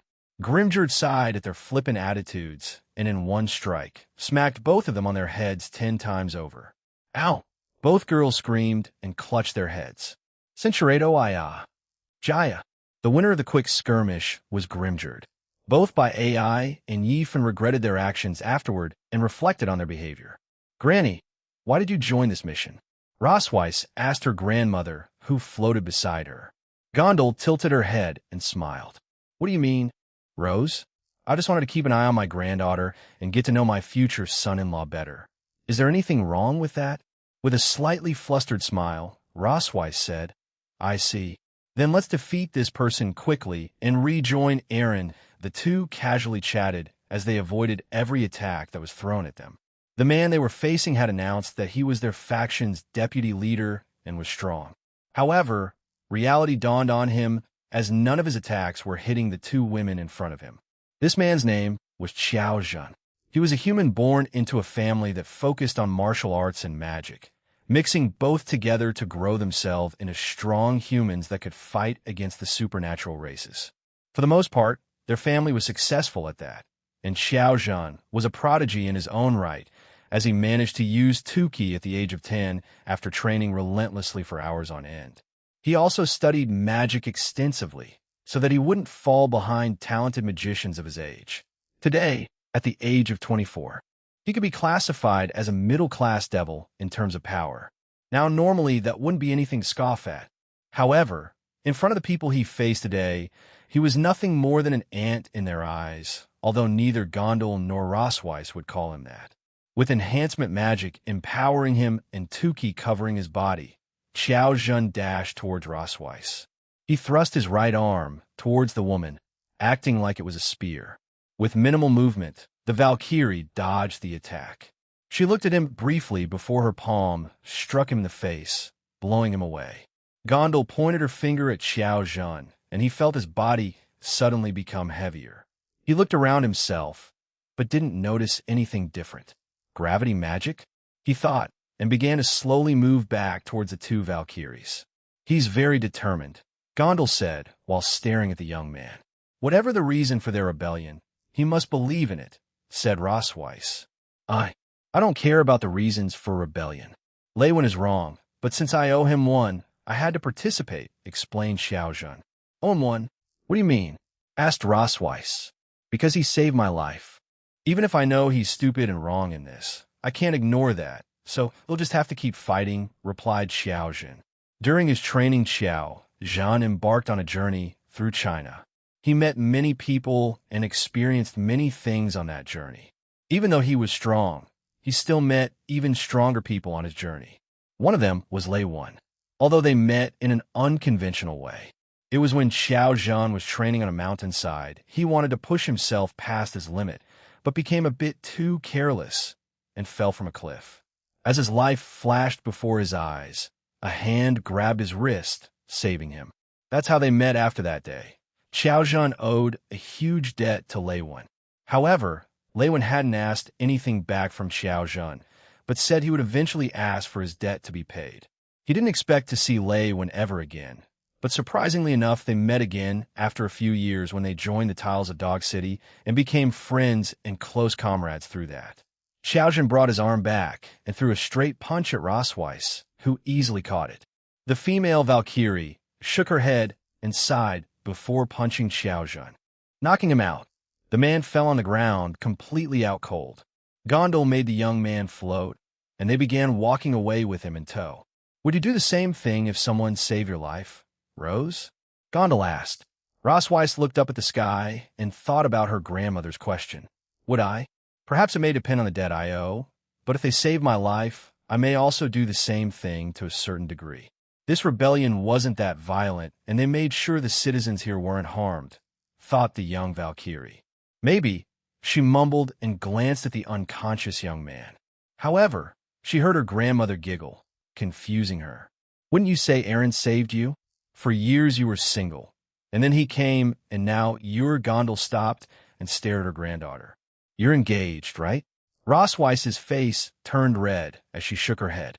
She was dating Aaron. Yes, but engaged? No, she was not. So that young man makes my granddaughter fall in love with him and gets very close to her, but isn't engaged to her yet? I'll have some words with him. Perhaps it's my slightly old ways. But I want to speak to him about it, Gondel said, slightly upset. Gigigigranne, vuvuvait, shouted Rosweiss as Gondel angrily stomped off. Rosweiss was worried for her boyfriend, but also confused on why her grandmother reacted like that. So she ran after her while trying to calm her down. Yahawa Lei Wen was frustrated. No, he was furious. He had come across two ladies who had challenged him together, and he accepted. He couldn't feel any power from them, so he assumed that he was much stronger than them, or they simply didn't have any magic or 10k to begin with. Aoife and Zhang may have been avoiding his attacks, as if they were dancing or playing around. They jumped around playfully and would occasionally high-five each other, further annoying him. Take this seriously, Lei Wen screamed. He summoned 10 magic circles and unleashed various elemental attacks. Both girls brought out their weapons and slapped or sliced them apart. How can they do that so casually? I don't feel any power from them. Why? Asked Aoife. She had jumped toward Zhang Mei, and the two high-fived again. Strangely enough, these two became quick friends even though they only had a few things in common. We're fighting for our lives. You obviously have to take it seriously, screamed Lei Wen. Aoife put a finger on her cheek and thought about what he had said. After a few seconds, she shook her head. Do we have to? I mean, the rest of your members have been captured, so I see no reason to fight you. Lei Wen became shocked. Captured? Already? They were powerful fighters. How? This man overestimated his companion's abilities. On the day, he wanted to see their powers. It was as if the god of luck shone down upon them all, as he was shown his 5 other companions' highest output of power without incident. Normally, a lot of disasters would happen, but on that day, only good things happened, and he made his decision almost immediately afterward. He laughed, and a powerful aura coated his body. I'll just defeat both of you here and rescue them. Just like Xiao Zhen, Lei Wen preferred hand-to-hand combat, so he mainly used enhancement magic and 10k. But he wasn't against using range attacks with both either. While charging towards both, he fired 10k bullets from both his palms and created numerous magic circles behind him and released them at the 2 women. His 10k bullets were slapped away by both women. Cinchuredo, he saw a defensive magic circle had been created to stop his attack from hitting them. That's usually a surefire way to defeat my opponents, or I would usually injure them a lot. These guys are powerful. Are they using a technique to hide their powers? He thought. Hey, can I ask you a question? Zhang Mei looked at Lei Wen, and the man reluctantly agreed. Why are you rebelling? With what A.R. Jean told us, your group aren't really bad guys or still bad guys, if you get what I mean. The Robin Hood of China, said Aoife, and Zhang Mei nodded along. Lei Wen smirked and laughed, and he kept on laughing for a few seconds. Once he was done, he pointed at them. We may be the Robin Hood of China, but we get nothing out of it. What we're doing is charity work with zero appreciation. Some even demand more from us when we can't give it to them, and if we can't, they'll turn their backs on us. He was frustrated because of this. One side benefited while they struggled to have ends meet. Even if they're doing good at the very least, he wanted some recognition and thanks out of it. Yet the groups they helped only wanted more and more things while never being grateful. This really annoyed Lei Wen. Aoife frowned at this and said, if you want to do good and out of the goodness of your heart, you don't expect anything back from anyone. A thanks or anything else is just a bonus. I volunteered and did a lot of things that people will see as good, but I just wanted to help them, regardless of whether they give me thanks or not. I may not know the specifics of your organization, but that's my opinion about it. Le Wen scoffed. Your boyfriend, the middleman. He receives payment for the things he does, doesn't he? Yet we do the same thing and get nothing. He's hailed as a hero from many, while we're villains? What kind of poor logic is that? You're forgetting that Jean did this at the start to gather a group of romantic companions. While I think it's still his goal, I think his motives have changed too, added Zhang Mei, and Aoife agreed. Yes, his goals have changed. He doesn't even get paid that much to begin with. Because of various reasons, he can just make money out of nothing. But people only see him as a hero because of the things he's done. What has your group done that's hero-worthy? Asked Aoife. Lei Wen stopped and thought about it. As he did, the only thing he could think of was when the war was at its peak, and they tried to prevent as many deaths as possible. The pink lasers that Lapis unleashed upon the world killed many of them. This included Lei Wen. Zhang Mei squinted her eyes and said, the fact that you can't think of anything is telling. You mostly steal from the poor and give to the rich, right? You may not like the rich, but most of them were innocent to some degree. Furthermore, you only hated them because they were rich. Some of them may have gotten rich through hard work, or being lucky in the lottery, but you still stole from them. How can you justify that? The man in front of them fell silent, but his own anger kept on rising. What do you know? You've lived a privileged life. You have no idea how the weak and poor suffer. He roared and suddenly appeared in front of Zhang Mei, launching a fierce strike at her. Zhang Mei frowned and gritted her teeth. Her eyes shone, and she was enveloped in a powerful aura. She swung her sword once, but she had slashed at Lei Wen multiple times in that single strike. You also don't know my past. I'm not privileged, you asshole. Zhang Mei screamed back. Lei Wen was badly wounded, crying out in agony. Aoife! He screamed and fell to the ground. Zhang Mei stood over him and was about to deal a striking blow when Aoife stopped her. Zhang Mei looked up and back at Aoife as she shook her head. "Shorty," mumbled Zhang Mei. She put away her sword and calmed down before walking away. Aoife rushed over to the still screaming Lei Wan and used a sleeping spell on him to knock him out. After that, she stopped the bleeding and forced a smile pilled down his throat. While it didn't regenerate his arms, it still stopped the bleeding. They'll ask Aaron to give him his arms back, or at least some prosthetics, thought Aoife. She then lifted the man up using magic and glanced back at Zhang Mei. The woman's mood had dropped because of her interaction with Lei Wen. "Mei, let's go," Aoife said, and the two walked back to Rixia and the other. "Rixia, we have a leader. We're coming back." "Kanami, can you wrap up over there too?" "Roger," responded Kanami. "I see, good work. The others are with us too. Once we're done, let's go join Jean-san," replied Rixia. Aaron Toole's soliloquy, "What is happening?" As I sat there, sipping some tea, the previously calm atmosphere was now gone. "What was left of it was I told you it's Thias," screamed Kaching as she slammed her fist down onto the table repeatedly. "Kaching, you're as stubborn as the day I last saw you. Even your allies agree with me. Will you just listen?"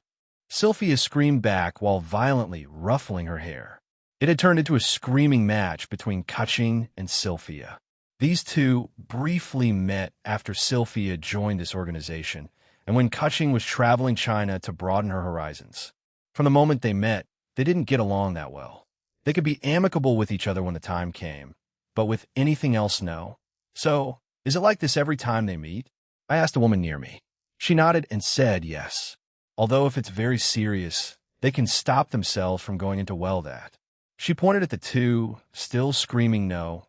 They've grabbed each other's hair and began to pull. The woman I spoke to was called Feng Yeju. She was level-headed and calm about their entire situation, and even during this. She had low gray hair tied in a ponytail with a yellow bow and yellow eyes.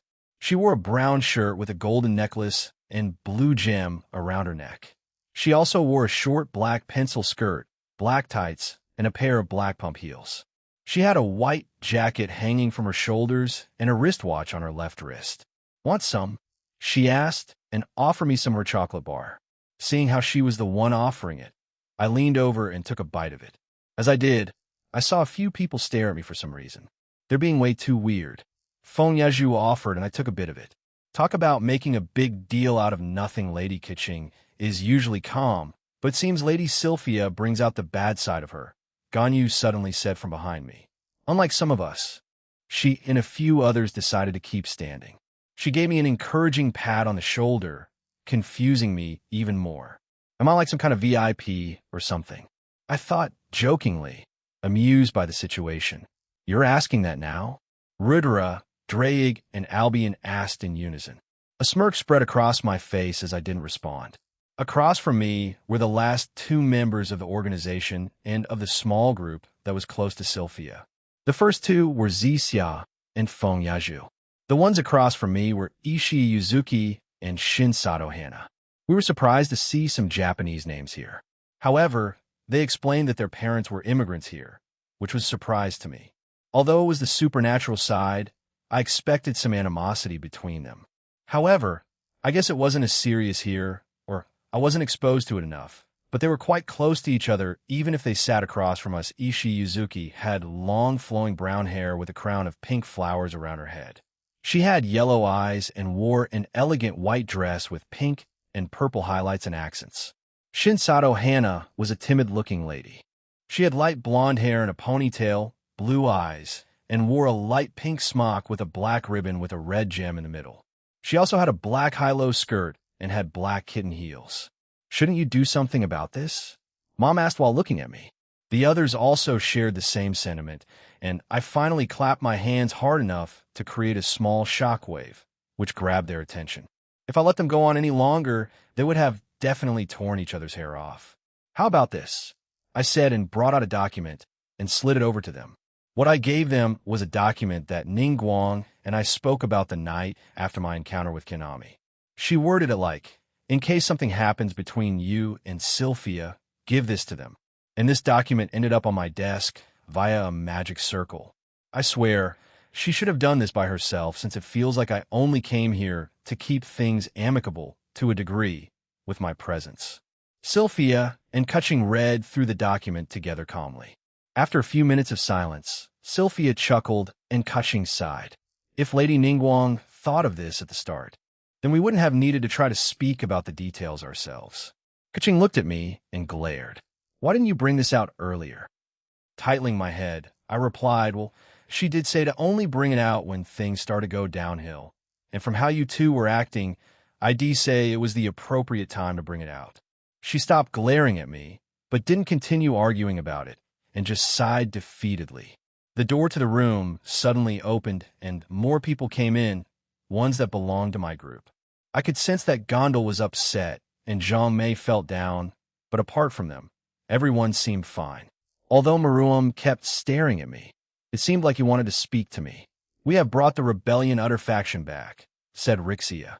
She put the leader in front of me. It seems like his name was Lei Wan.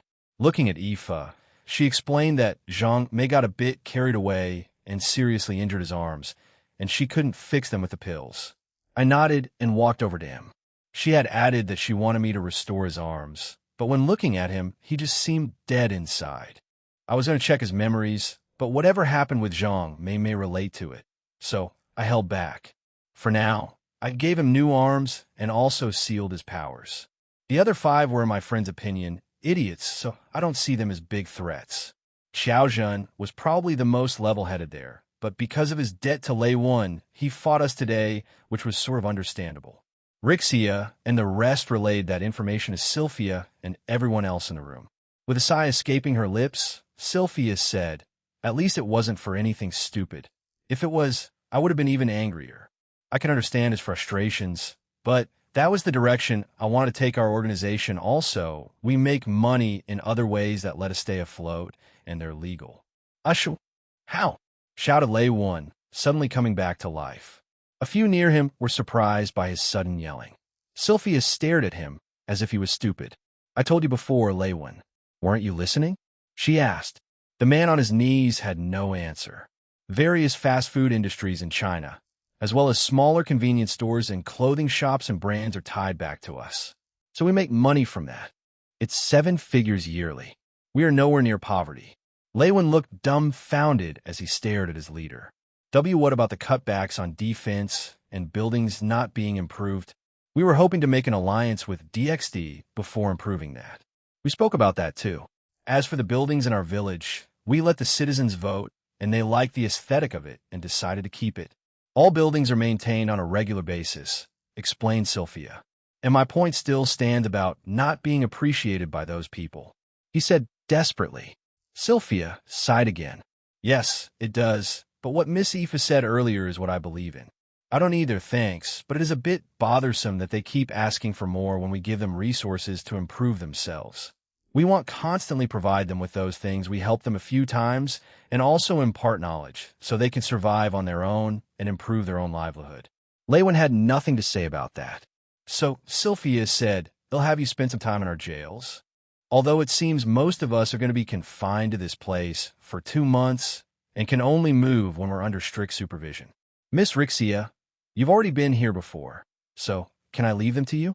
she asked, and Rixia agreed before leaving with the rest of the 8 divas. "I want to speak to Zhang Mei, but I guess it'll wait for that later then. Let's discuss this a bit further then. Kutching, can you contact Ningguang? There are some policies here that I want some clarifications on, middleman." "I'd like your input too," asked Sylphia. "Fine." Kutching created a magic circle and connected it to Ningguang, and I agreed too. A few hours later, we were done. Many with us became bored and began reading a book or messing with their phones during that time. That should be everything. If you wish, you can stay here for the night, Aaron. The group of moms, a few of the girls screamed at me excitedly. Sure, let's stay." I was expecting them to ask, but didn't expect them to scream at me so suddenly. "There's an inn here that can accommodate your group. I'm going to book you the entire inn for the day." "Excuse me," she said and left with her group. We followed behind them as everyone began to excitedly talk to each other. As we arrived outside, the place had become bustling again. People were walking around and going about their usual business. My phone in my pocket buzzed, and I looked at it. Eren Senpai, I have a really awkward question to ask you. Saji texted. I was genuinely speechless at this. Who asks a guy about something like that? Also, doesn't he have a phone to look this stuff up? Experiences from other guys, or even just resources online, the internet is your friend. Look it up. That's what I texted back and put my phone away. We eventually arrived at a large wooden inn that was built in a large tree that also went underground. It wasn't as high as the buildings that belonged to Sylphia and her group, but I would wager it was around the fourth or fifth largest and highest. Entering it, Sylphia spoke with the owner, paid, and we were given keys. I don't know how many of you are staying in the same room as Jean, so please discuss it with the owner. These sets are for the established groups that you mentioned earlier. If you have any more inquiries, please reach out to me. But for now, I will leave with Kaching and Ganyu, said Sylphia as she left with her group, Ganyu and Kaching. As I went to speak, the girls began a group rock-paper-scissors tournament. The remaining 8, instead of 7, get to sleep in my room, so we were stuck in a lobby for 30 minutes. Eren, do your magic, said Natsum while pointing to the room we were given. The room was one of the largest, yet it was still quite small, so with a bit of magic, I changed its size along with everything else, including the bed. The ones who won the tournament were Natsum, Grimjord, Helmwige, Ortlind, Rossweiss, Schwertlight, Fusey, and Lavinia. Gondel won a spot, but the Mothers Association convinced her to stay with them. So another small tournament happened, and Lavinia won that her eyes were bloodshot red as she was in the finals with Sisk. But I am surprised that the entire Valkyrie squad, minus Brynhilder, who refused to participate in both games, were going to share the same sleeping quarters with me tonight. Apparently, she had gone off on her own after we split up. None of the other Valkyries saw her at all. It seemed like something had been bothering her since we split up, so I plan on talking to her soon about it. Natsum jumped onto the bed and began to roll around it. A few others joined in, and we began making plans for the rest of the day. However, as we did, a knock came from our door, and when I went to open it, it was Brynhilder and Zhang Mei. Oh, hey, you two. I wanted to speak with both of you at some point, but what's up? I asked. Both of them looked at each other, and Zhang Mei shook her head. I'll talk to you another time, Jean, she said and walked away. Brynhilder looked at Zhang Mei as she walked away, but didn't stop her. She gestured with her hands silently, and we left the hallway and out of the inn. I want to tell everyone that we'd be gone, but she reassured me that it wouldn't take long. She brought us to the same cliffside that we teleported to. As we looked over the village, the sun had already begun to set. I quickly sent a text to everyone about being gone and will be back soon, and we saw some of them leaving the inn and began exploring the village. So, Jean, no. Should I refer to you as Eren? She asked no. That sounded rhetorical. Either is fine, I replied. The world has become strange since you came here, she said and paused. She looked up at the sky, then at the horizon, and then turned back to look at me. I received a request for a marriage interview back in Asgard. Oh, Albion, I thought, shut up, Rudra, this is getting interesting. Albion interrupted the man, and he stopped talking. Let me guess, it's Vidar? I asked, and she confirmed with a nod. That's not all, though. She paused again and sighed. The other 4 in my squad, Grimjord, Helmwige, Ortlind, Schwertlight, and even Rossweiss received marriage interviews. Apparently, Apollon Sama wants to marry Rossweiss. Huh, what on earth? Brynhilder just threw an 800 miles per hour curveball at me. What's going on here? Chapter 7, Part 2, Declaration and Eros, the Greek god of love and romance. Hephaestus soliloquy. The world has changed a lot. Many in the realm speculate a variety of different reasons, but it all stemmed from one person, that young man that graced our realm a few months ago. Since then, he has come over to visit a few times over, and has made many friends and acquaintances over here. Hey, a new order, a friend of mine shouted. Glancing up from my work, I said, just put it there, and thank you. Why are you here, Hestia? I thought you had work today. My friend and fellow goddess, Hestia, skipped over to me while humming a tune. I have the next 2 days off. Elsha and someone else were taking over, and Eren has hired enough normal humans now that we don't need to help as often, but I'm still one of his best cooks. She refused to learn how to cook for so many years, and only when he gave her some criticisms that she finally did learn how to. Who would have thought that she was a natural at it? Although she fell in love with cooking and may also anyway, that's besides the point. You're heading home tonight, right? Can you pass along a message to Aaron for me? Well, it's from Zeus, she said and paused. Eros wants to meet Aaron. Looks like it's finally happening. Apparently, Eros heard from Physis and Astrea that they saw his statue during a date of his, so he really wants to meet him. Eros, the Greek primordial god of love. Aaron is known as the mighty dragon, so it makes sense that he would reach out to him. I also heard from Barato that they came across a statue or something of him in Barcelona. A change of worry and disgust appeared on Hestia's face. Can you even imagine the strange and inappropriate things they'll discuss? He left here. Aaron doesn't really talk about that kind of stuff much, but he is quite casual with certain touches. Like Barato with a Greek goddess if he felt like it. Hestia asked with a grin, and I blushed. I put my hammer down and sat on a chair.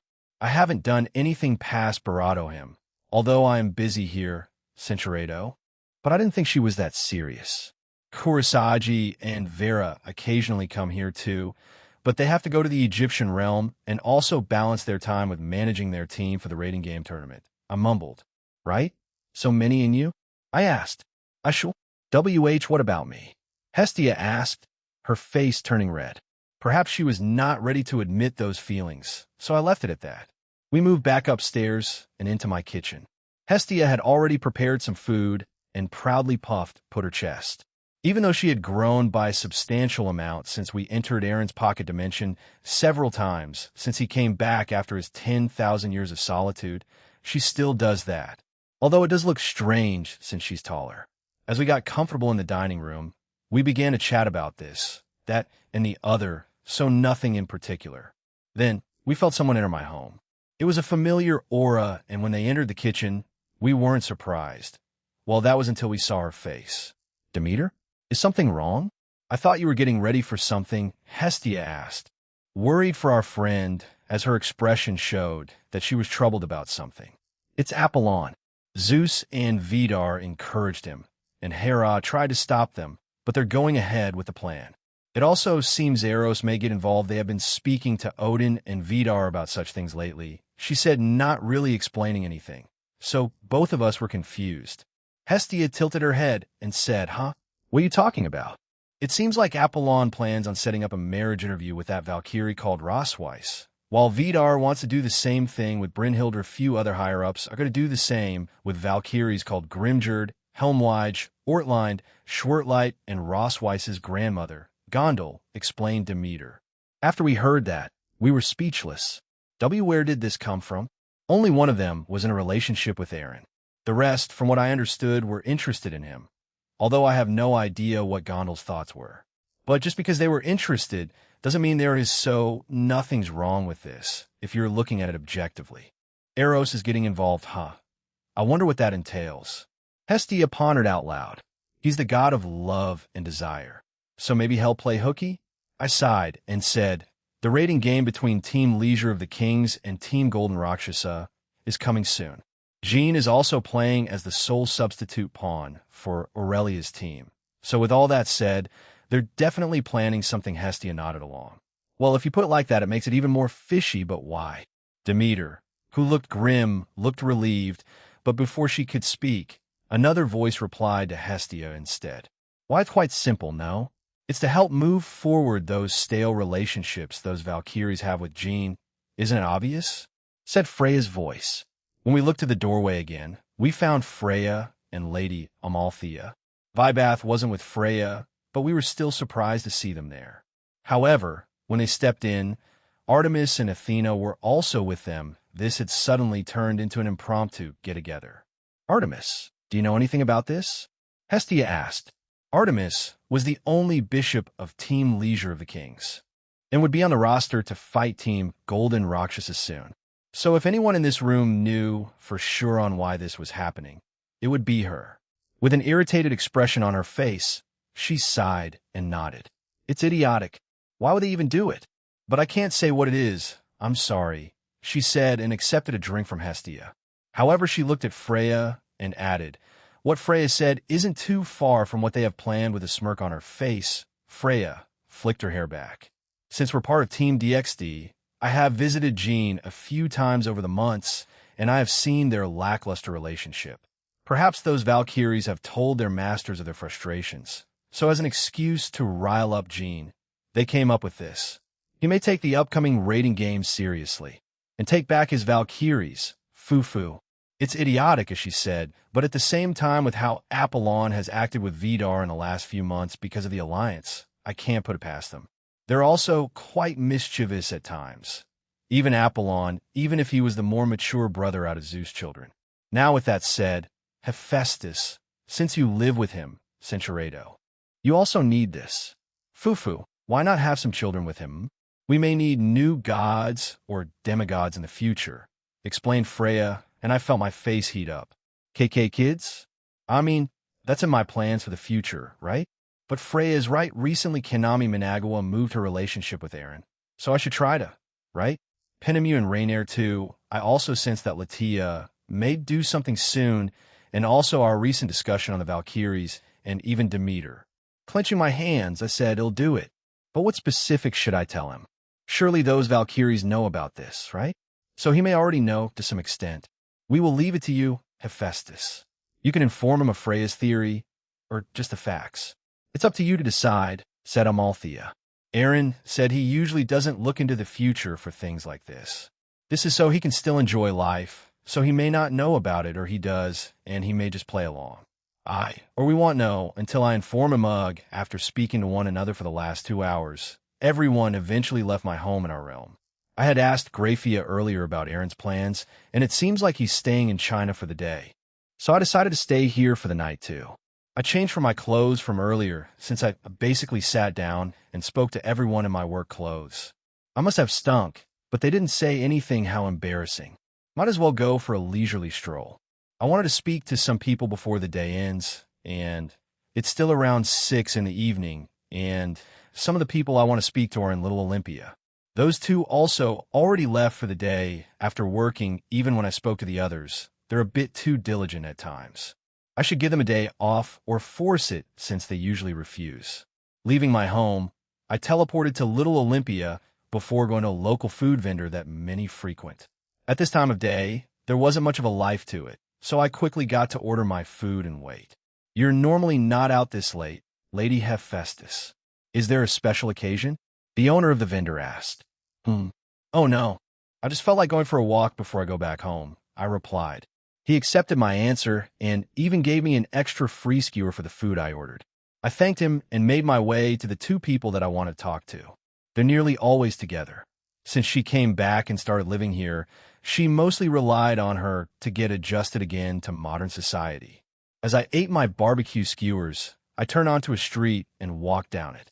As usual, there were many who were going home after a day's work or heading to the nearby nightlife district to enjoy themselves. There were a few customers and acquaintances I recognized going there. The Barado Eren was here. He said he wanted to go there out of curiosity. However, he had no interest in going there and asking around for the company of strangers. Did he tell us the truth, or did he lie for the sake of the women he was with? With such thoughts in my mind, I reached my destination, a quaint area with a small fountain. Near it were two women, two goddesses. The one by the fountain and was playing near it had green hair. It was Physis. The other that was sitting on a nearby bench and watched her play with a smile on her face was Astrea. I arrived beside Astrea and sat beside her. She was surprised to see me, but welcomed me warmly. It's rare for you to be out this late, Hephaestus. How can I help you? She asked. Glancing back at Physis, she looked back at us with interest, but returned to frolicking around the fountain.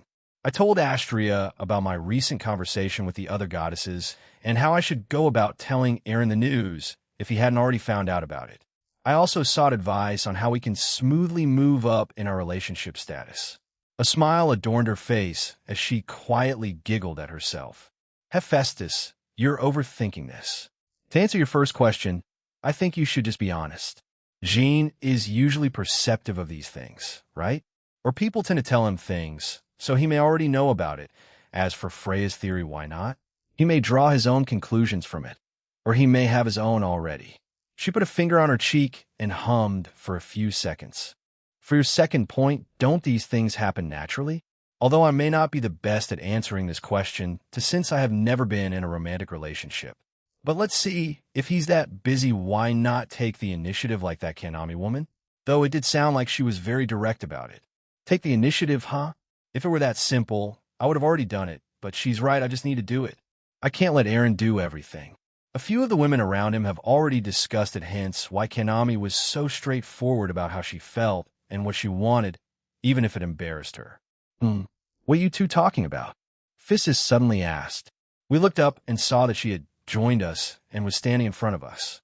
Astria looked at me asking for permission, and I gave an approving nod, so she told her, just do what that Kanami girl did and just scream out. She went to shout that out. Astria threw a paper fan at her, stopping her. Barato her forehead in frustration. Astria told her, don't be so brazen while out in public. Even if it's nearing the end of the day, near this location there are more people out because of the nightlife. Physis huffed and said, see this, Faye? This is what happens to goddesses who never let their guard down. Astria looked like she was about to punch Physis in the face, but held back. Her face had turned beet red. Did she forget that I'm inexperienced too? We'll just assume she forgot and not say anything. The two argued for a few seconds about how to do things, but neither could come up with a solution that they agreed to. I sighed and got up. Thank you for your opinions. I'll go ask other people to see their take on it. As I walked away, I heard Physis ask Astria if they should visit Aaron's home in the future since she hadn't been to Kuo yet. It seems more and more people want to go and visit Aaron's home. Most were referring to the one in the dimensional gap, but some referred to Kuo. I have still yet to ask him about which home he'll permanently move into as the years pass by. Many of us believe that it may be the third one, the place called Sanctuary.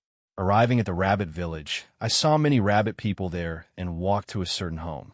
I was greeted extensively as many of them were still outside, including the children as they ran around and played. It was like night and day compared to the atmosphere in Little Olympia. Upon reaching the home, I knocked on the door, and the person who lived there quickly opened it. Hippa es tu sama? Come in, said Vera. I nodded and apologized for the sudden visit. Once in there, I also saw Kurosagi, who was equally surprised to see me. Faye, I didn't think you would be here. Normally you'd go home at this time, right? Kuro asked. We've become quite close since we live with Aaron, so we call each other by nicknames. It didn't look like Vera knew and looked horrified by what her friend called me. It's only been a few months since she became a goddess, so she may not be used to calling me by just my name like many others. I explained to her why it was fine, and she calmed down. I'm actually here for both your opinions, so they'll get straight to it, I said, and told them everything that happened. Both of them were surprised by it, but fell silent. Kira's face turned bright red as she said, well, I haven't done anything with him yet either, but I think Aaron may already know about it. She pulled out her phone, and all was in our group chat, and it was Aaron simply saying HAA with multiple emojis after it. He wasn't happy at all. Hopefully he won't do anything unnecessary, no. He may even go to those marriage interviews. If he does, then isn't he playing into their hands? Or will he also say something to provoke them? Everyone that watches the tournament may become even more excited about it. We should just do things at our own pace, Faye. But I'm planning on attacking soon, too. Kuro said, excitedly. Her rabbit ears twitched as she did so. As she was about to continue, her phone rang, and she looked at it, and her face paled slightly. Is something wrong, Kuro? Vera asked. She kept staring at the phone and then showed it to us. On it was a picture. Shigeon was the one who sent it with just AA above it. The picture showed the 5 Valkyries, minus Gondel, and Brynhild are picking up furniture, threatening to break everything. That's how angry they were. Rossweiss, in particular, looked furious in the picture. I guess I won't need to tell him anymore. Maybe we should put our plans off for now until everything settles, I told Kuro. Why, yeah, I agree. What about you, Vera? Kuro asked her friend. What about me? She replied in a panic. Vera's face turned redder and redder, and it looked like steam was coming out of her head. I see, another one, huh? Even when you don't actively try, you pull them in. Is this part of your new power or something, Aaron? I thought and sighed as Kuro kept teasing Vera. At least I got my answer, right? Aaron Tool's soliloquy there. I patted Rose on the head as she was fuming. She wasn't the only one, as the other four Valkyrie Grimjord, Helmwige, Ortlind, and Schwertlight were furious after finding out the news for Brynhilder and me. Gondel also looked troubled as she went to speak with the older women in our group. A night and day that was meant to be calm and relaxing had turned a bit stressful for many in our group. Some even tried to break furniture earlier, and the owner looked horrified. As for me, the situation left me unsure of my feelings. The truth of the matter is that I was only in a relationship with Rosweiss, and I would definitely fight for her, even if it's Apollon, so I plan on going to her marriage interview to prevent it from happening. However, I've been deliberating and doing it for the others too, especially Gondel, since she's Rose's grandmother. The others had left my room, including Natsum. The ones left were Fusey, Lavinia, Rosweiss, and I.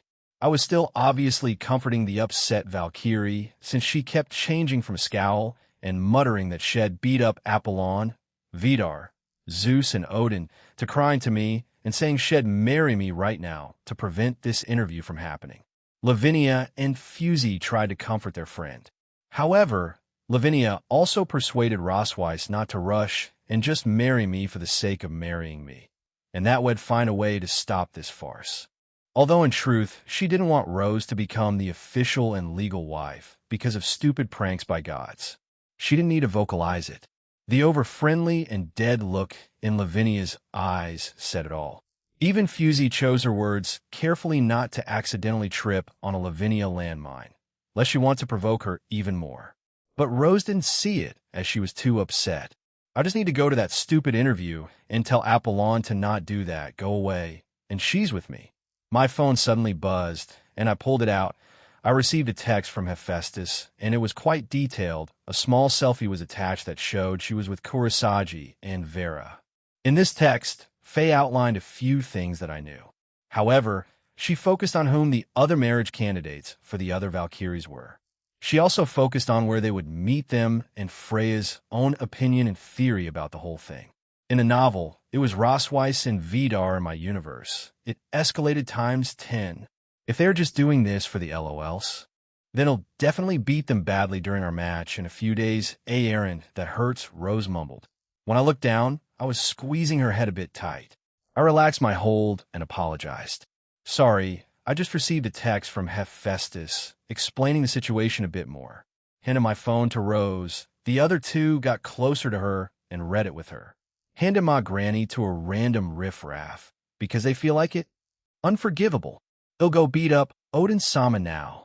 Handing my granny to a random riffraff because they feel like it. Unforgivable. They'll go beat up Odin Sama now, declared the angry Valkyrie. As she tried to get up, I gently kept her seated and she half-heartedly tried to move. Of course, she didn't actually mean what she said. She was just frustrated. However, a part of me believed her words and was tempted to let her go.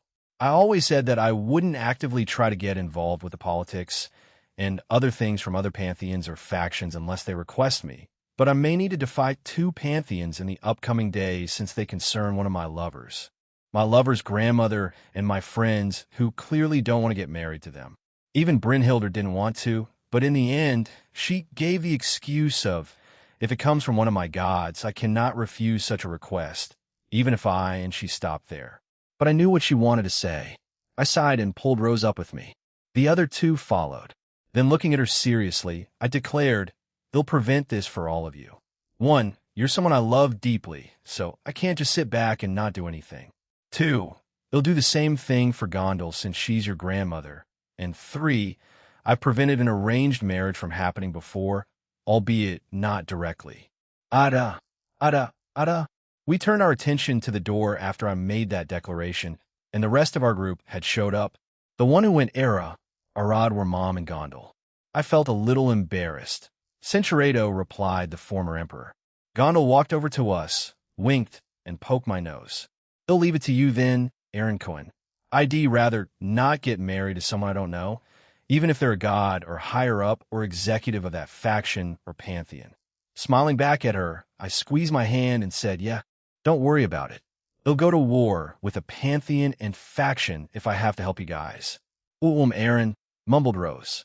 I looked down and realized I had my hand resting on her shoulder without thinking. Ada, please stay focused. We're still here, Aaron Cohen, Gondal said and laughed. Rose went red, and she left the room with the other mothers while most of them gave me approving thumbs-ups. I stumbled back after bumping into her and laughed. My bad, it was an accident. Rose cutely nodded before hugging me. The other Valkyries stayed behind and came back into the room. Well, they were set to stay the night with me. Have you guys calmed down? I asked. Ha ha ha, I may have overreacted earlier, but if Boss Skyward has our backs like that, we won't need to worry too much. Helmwige said while scratching the back of her head. I would rather get married to someone I'm interested in rather than some random executive or god. While most would see it as an honor for us who regularly speak to them, it really isn't any more, mumbled Schwartlight. Ortline nodded in agreement. We also don't know who those people are. Are they young? Old? What about personality? I've come across many people during my life so far, even more so while in Team DXD, and I would like to say I know what kind of person I'd like to date. Cinchureto, you're going to the Greek pantheon, right? Do they specify on whom you could bring? Lavinia asked.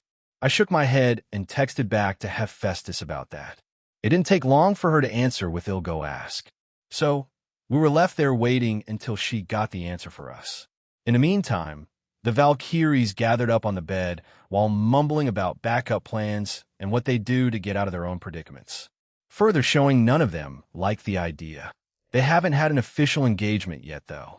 At most, from what I read from Fa's text, that it's just a marriage interview. So whatever happens during it will decide their fates. So if they do mess up badly enough, the men may back out, or Zeus and Odin order them to keep pursuing the marriage just to rile me up. In meeting with Eros after the marriage interview, and Apollon beforehand, along with Rosswise for the marriage interview. So we'll kindly tell him to back off, and if he persists, he'll make a bold declaration during the upcoming match about my intentions. To my surprise, Rose nodded. I'm not entirely sure if she understood what I was trying to allude to, but whatever, it worked in my favor. I don't know what that nod meant, but do the same thing for me, Helmwige said and raised her hand. The other Valkyries agreed with her, and then the door to our room opened again. This time the two other Valkyries joined us. I heard it all, Jean. I would like to participate in this, said Brynhilder. Did she perhaps speak with Gondal about the situation? Or did they looking into it? They definitely contacted Odin just now. From the looks of it, it's a prank from their sons, so while they thought it was funny, they shouldn't be too invested in it. Those were the thoughts of the leader of Asgard. So Zeus shares the same sentiment. Huh? What troublesome gods? I just pranked them myself in the future. May we know the details of your plan, if they persist? Suzaku, who had just joined us too, asked. All eyes were on me. So I said, I'd tell them that I was marrying all of you, and if they persist, I'd wager all of that during the upcoming raiding game. Brynhilder, who had a water bottle with her, dropped it out of shock. Well, she wasn't the only one just staring at me like I'd gone insane. But my logic was fight fire with fire. It will make it more intense for the ones watching at home, since those two would undoubtedly announce it to everyone sooner or later. Are you serious? Asked Helmwige. I nodded and summoned 5 extra rings. I hadn't given them any since, well, we weren't anything yet. Gondal also already had a necklace that I gave her, so she was fine, but also looked slightly upset. So, I produced another box. These are like the Rose's ring. This one is a new necklace for Gondal, so yeah, I wanted to say it would be more convincing this way, right? But I felt like I'd sound like an asshole. So I didn't. After another short period of silence, I gave them the boxes. They opened it and slid the rings onto their ring fingers and looked quite happy with it. Gondal replaced the necklace she had with a new one. She looked unsure with what to do with the other one, so I went over to here and changed it into a bracelet. Anyway, let's just relax for the rest of the night. We can deal with this whole dumb mess of their starting tomorrow. I told them, and we did just that. Cinchureto, she put a finger on my lips and went back to resting her head on my chest. I checked the rest of the girls, and they were all still asleep. Since I made the bed much larger than what was given to us, we all had space on it, the same with the room, since it needed to be expanded, otherwise the entire room would be cramped. What are you doing here? I asked telepathically. Instead of answering me, she berated me quickly and pulled back. As she did this, I remember the incident that happened when we went to my home in the dimensional gap for the Barado. Everyone was there. The Gremory family, everyone in my household, and others. Gene, can we speak? Zeoticus asked. We had taken a short break after exploring my new home well. We were split into groups, and the one I was with wanted to take a short break, and we did so. The others who wanted to keep on exploring kept on doing so. Going over to Zeoticus, I asked, "How can I help you, Zeoticus?" He gestured for me to follow him, and we went into one of the empty rooms. Throughout the day, he had been giving me strange looks, and both the Gremory siblings, Astery, plus Venilana, did the same thing. The only one who didn't do this was Millikas, since he didn't pick up on it. A fine home you made here, and you said you didn't want a large castle for a home. Did time make you change your mind? He asked and laughed. I laughed along with him. Yeah, people keep changing after all, and I did too. There are a lot of things I said or thought that have changed in just 1 year, I replied. With a slightly sad expression on his face, he said, "Yeah, things do change." Seeing this, I asked, "Is something wrong?" He stared at me for a few seconds before turning his gaze around the room he had brought us to. It was a spare room, almost like a living room with a multitude of bookshelves with empty shelves. A large fireplace, sofas, couches, and a few wooden tables. There was also a minibar in one of the corners with stools and more tables and chairs. He'll be blunt, Gene. You're aware of the second partner I have, yes? He asked. I am. I've heard from Rias and Aquino before, I replied.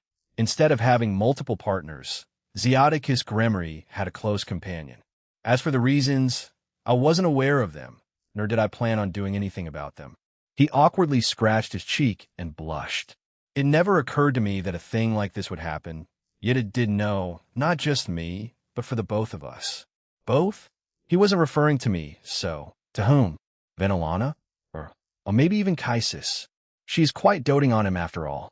I've been seeing a woman a bit more seriously lately. You know what I mean, right? He asked. I nodded in agreement, and he continued. Lilion Vapula, a devil from the Vapula clan. The same one as Serorg's mother, Miss Labale, or formerly known as Miss Lavapula. Quite ironic that she was the one to introduce us. After she was helped by you, Miss La began contacting various people in the underworld that included her own family, the Vapula household of devils, he said while walking over to the minibar, and I followed suit. After that day, we met up from time to time when my schedule allowed it.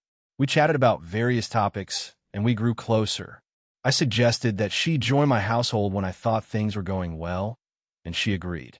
He pulled a bottle out from one of the fridges and began drinking it. I didn't think I'd fall in love with someone apart from Venilana, but here I am, hundreds of years later, wrong about it, he said and looked at the ground. What's the problem with that? I asked, confused by this weird love story he was telling me. I told Venilana about my feelings for her and that she somehow became pregnant.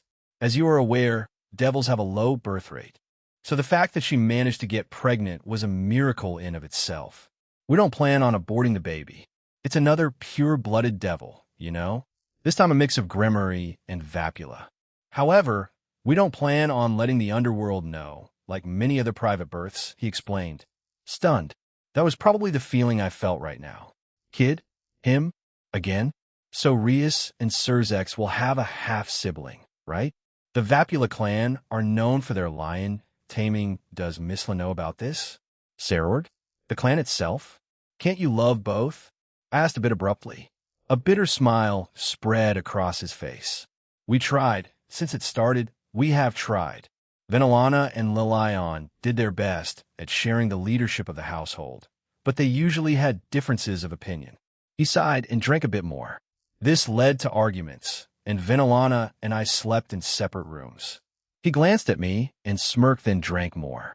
We don't plan on having an official divorce as it would look bad on us, and it may cause problems for Surzex, Rias, and Millikas. However, but on paper our marriage has already ended. We live in the same home, but we act more like roommates, and we keep up appearances while out in public as a happy married couple. Truthfully, I was a bit mad at him.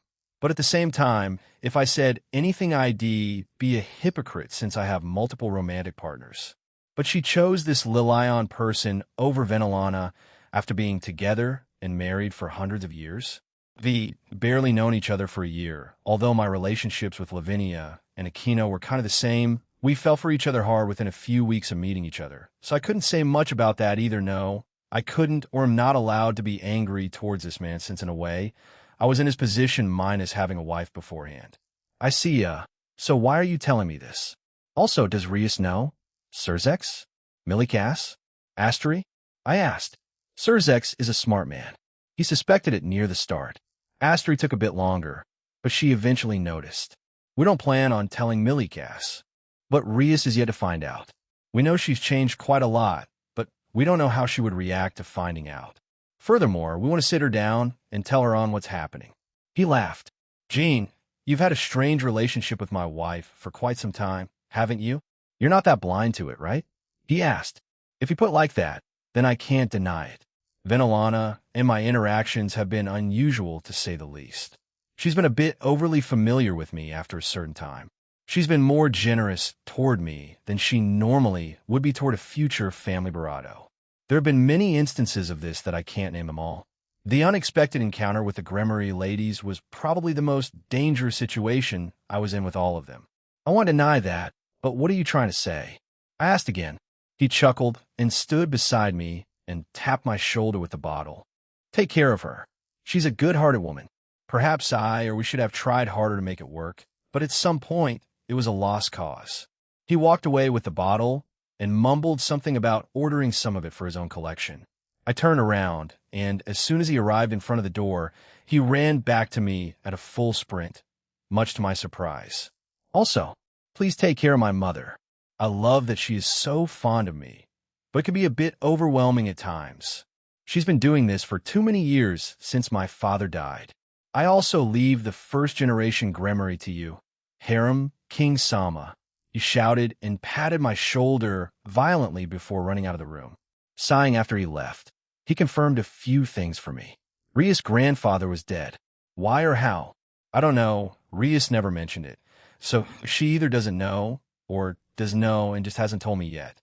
But leaving 3 different generations of Gremory to me, as well as the current head wife, what the hell, man? I mumbled to myself. Glancing back at the minibar, I was tempted to grab a bottle and drink from it, but decided against it. I can't even get drunk. What's the point?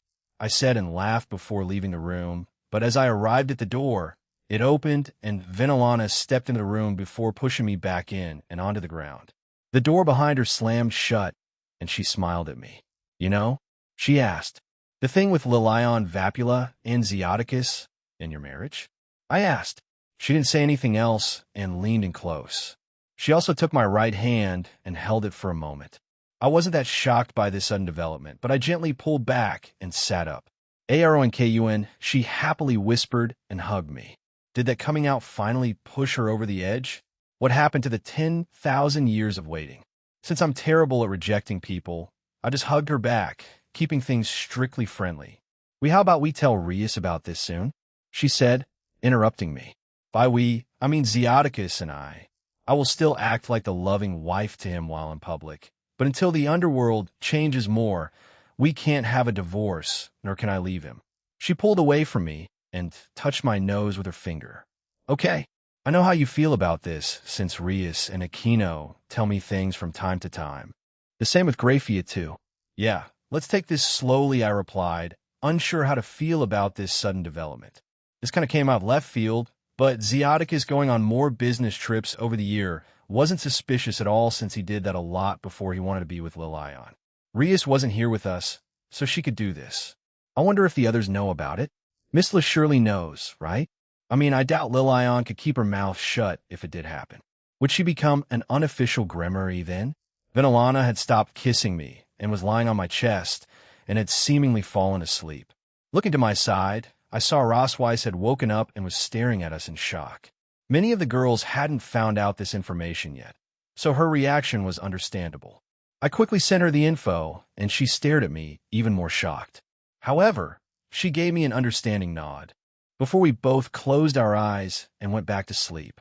Morning came, and Venelana was already gone when I woke up again. However, she and a few others were already awake and out and about. Since this place didn't have breakfast, they must have gone out for that. Rise and shine, I mumbled and clapped my hands. Due to this, Helmwige fell out of the bed, while bringing Schwertlight with her. I hate you, muttered Schwertlight, as she got up and rubbed her side. Everyone else began to wake up one by one. Lavinia spread her arms apart, asking me to pick her up, almost like a baby. I did so, and she asked, "What are your plans today?" While checking my phone, Faye texted me during the night about the time and place for the meeting between the gods, executives, and Valkyries for the marriage interviews, and it was soon in a few hours. I showed Lavinia this, and she wasn't too happy. "Can I come?" she asked cutely. Fusey grabbed my arm and pointed at herself too, unsure if she wanted to go to the Greek realm because she was interested or because she wanted to go there because of me, but I didn't question it. Faye also said that bringing anyone was fine, but the limit was 4 other people, which didn't include Ross Weiss. So with me, Rose, we could add 4 more, well, 2, if we include Lavinia and Fusey. Sure, why not? I replied. Fusey, make sure you don't have any missions for today. She nodded, got dressed, and walked out of the room with an eager first step. Everyone else began to get dressed, and we left the room. Since we were only staying the night, I changed it back to its previous state. The owner would be confused if I left it like that. Once outside, we waited for the others who hadn't gone out yet, and after a few minutes they joined us with Fusey telling me that she could join. However, they apparently were embarking on a mission, so Natsum, who also wanted to come, was denied by Kanami, and the sisters argued the whole entire of the morning. After we had breakfast, everyone was ready to go home. To the ones who were going to different places, I'd have my shadow soldiers inform me of their conversation as it happened, and my group would head to the Greeks' pantheon. Stay safe, okay? And bring me to those pantheons in the future, said Mom. The 2 others who were coming with me were Velgrind and Azathoth. Sazaka wanted to, but she's needed back in her clan. She's had increased responsibilities since the passing of Sue and the other elders, so she's quite preoccupied over there. Akino, when she has free time, goes over there to help, the same with Danu and a few others. I also go there to help from time to time. I will, just make sure you do too, all right? They'll send everyone else back too. I told them, and after saying our goodbyes a few more times, I sent everyone else back first. So you're leaving today? Asked Sylphia. Turning around, I found her. The 4 members of her group were there along with Ganyu, Kaching, and Quan Shinue. Yeah, something came up in the Norse and Greek realms that require my attention. So we'll be leaving, but we may come back in the future, I told them. Sylphia nodded and put her hand out for a handshake, and I shook it. We'll look forward to that visit then. Thank you for sparing us. I chuckled. It was Ningguang who had this planned out, not me. In a way, she kind of just asked for my presence here to make it go smoother. If anything, you should reach out to thank her in the future. She smiled and nodded. We'll make sure to do that then, but thank you again. Have a safe trip. Yeah. After our final goodbyes, we left for the Greek realm. We arrived in Little Olympia. The ones who hadn't been there once looked around curiously, but I began walking towards the tower in the distance. As we did, a familiar face rushed towards us. Yo, Dvinkun, I've come to get you and Miss Valkyrie here, said Hermes. Ah, there are others waiting too, so let's not keep them waiting. Yeah, you don't look that happy about this. Heh, in a way, they're stealing your companions, right? He asked with a grin. This guy was enjoying this too much. Just get on with it already, I replied, a bit irritated. He put his hands up while muttering, scary, let's go. As we walked toward the tower, we came across a few people as they greeted us. Mostly Hermes and I, although the girls didn't mind, but a few did look at Rossweiss and whispered to one another. Did it already get leaked? Or did Apollon and Vidar just tell everyone in their respective realms? Apollon Cohen already spread the marriage interview with the help of Zeus. Although Hera was quite angry with them, Fufu. You may already have an idea on what they're trying to do, said Hermes. Hera, I sighed and sped up a bit. Well, I'll make my own little declaration today. Since you confirmed it for me, this is taking way too long. Are they in that meeting room? I asked. They are. Why, without waiting for more of his input. I teleported us just outside the door, and Hermes smacked into it as he was still walking normally. He looked a bit irritated and rubbed his nose. A bit of a warning would have been good, Jean Cohen. My bad, I replied and pushed the doors open. We stepped inside, and only a few people were there. Apollon, obviously Zeus, Hera, and what seemed to be higher-ups, around 4 of them. I hadn't met them before. The room was different, though. Instead of those imposing floating platforms, there was a single but large table in the middle with chairs. It was rectangular with Apollon at the top, with the others on his left and right. We walked over and sat at the opposite end. Rose seemed nervous now and fidgeted, so I held her hand underneath the table as we waited for it to start. "Ho ho, welcome, Jean. I hope we didn't pull you away from anything interesting," said Zeus enthusiastically. "No, not really. We just finished some things in China and decided to come here after." "So, what's this about?" You're aware that I grabbed Rose's shoulder and pulled her closer to me. "We're dating, right?" An awkward silence followed after I said that, but one of the higher-ups stood up, clearly angry about something. She then pointed at me and angrily said, "These orders came from a god. Their words and will are and will always be uncontested. How dare you question it? You're just a popular human, nothing more." The other 3 looked horrified, but also seemed to agree with her. However, no one else said a thing, and the room became silent again. Apollon coughed into his fist and stood up. Truthfully, this was Vidar's and Odindano's idea. However, since I see Vidar as a brother of sorts, I decided to go along with it. So I have to apologize for that, Jinkuin. I didn't think his little joke would go this far. I face-palmed after hearing that.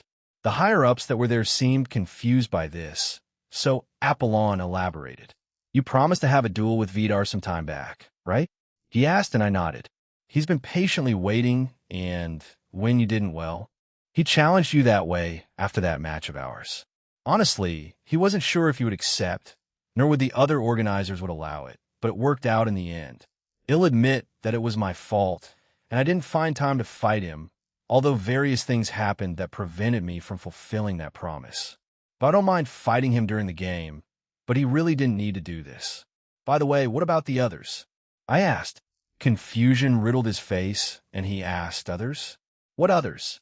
I also became confused and added, "Hephaestus said that Vidar set up Grimgerd, Helmwige, Ortlind, Schwertlight, Brynhilder, and Gondel for marriage interviews with other gods and executives." Apollon blinked at me a few times before he looked at Zeus, who awkwardly looked away. Apollon's lips twitched, and he created a magic circle and began talking into it. From it, we heard Vidar's laughter, and he said he was having a fun time with Brynhilder there. Sighing, Apollon looked apologetically at me. "I'm sorry, I had no idea about this. However, it seemed like my father knew," he said, and we turned to look at Zeus. One would expect me to lose my composure, but Hera looked as though she was ready to explode at the man. She got up from her chair, took hold of Zeus' ear, and led him out of the room. Apollon and the other higher-ups looked terrified. It seems the wives of this world have some kind of innate power that makes their husbands and children terrified of them. "Aaron, will this power be bestowed upon your wives in the future?" asked Rudra. "No, Europia. Although if I look back at it, there have been many cases of it during my short time in this universe. Cerzex Zeoticus, Cyril Citri, Lowell Abe, and various other husbands that were scared of their wives. But I believe it's more of a joke between them as a married couple. Cerzex is clearly more powerful than Astery, so if anything, he should have the final say in many of their things. But most of the time that I see them, Astery is the one calling the shots while at home. So I can assume that this was the case for the others. Hey, Jean, how about a bet? You already found out about my little prank, right? A bet? Yeah. So if I win, we'll continue with this marriage thing. I never really took the time to speak to Brynhilder about normal things, but she seems interesting enough. My old man and the others have been telling me to settle down after all, he said. And if I win? I asked. That's up to you. What do you want? Well, they're already my Valkyries, so I might as well marry them instead of you, I said and laughed. As we had this conversation, I connected them to the other locations where the other Valkyries were having their marriage interview. Ka-ha-ha. Really? Seriously? All right, I'm fine with that.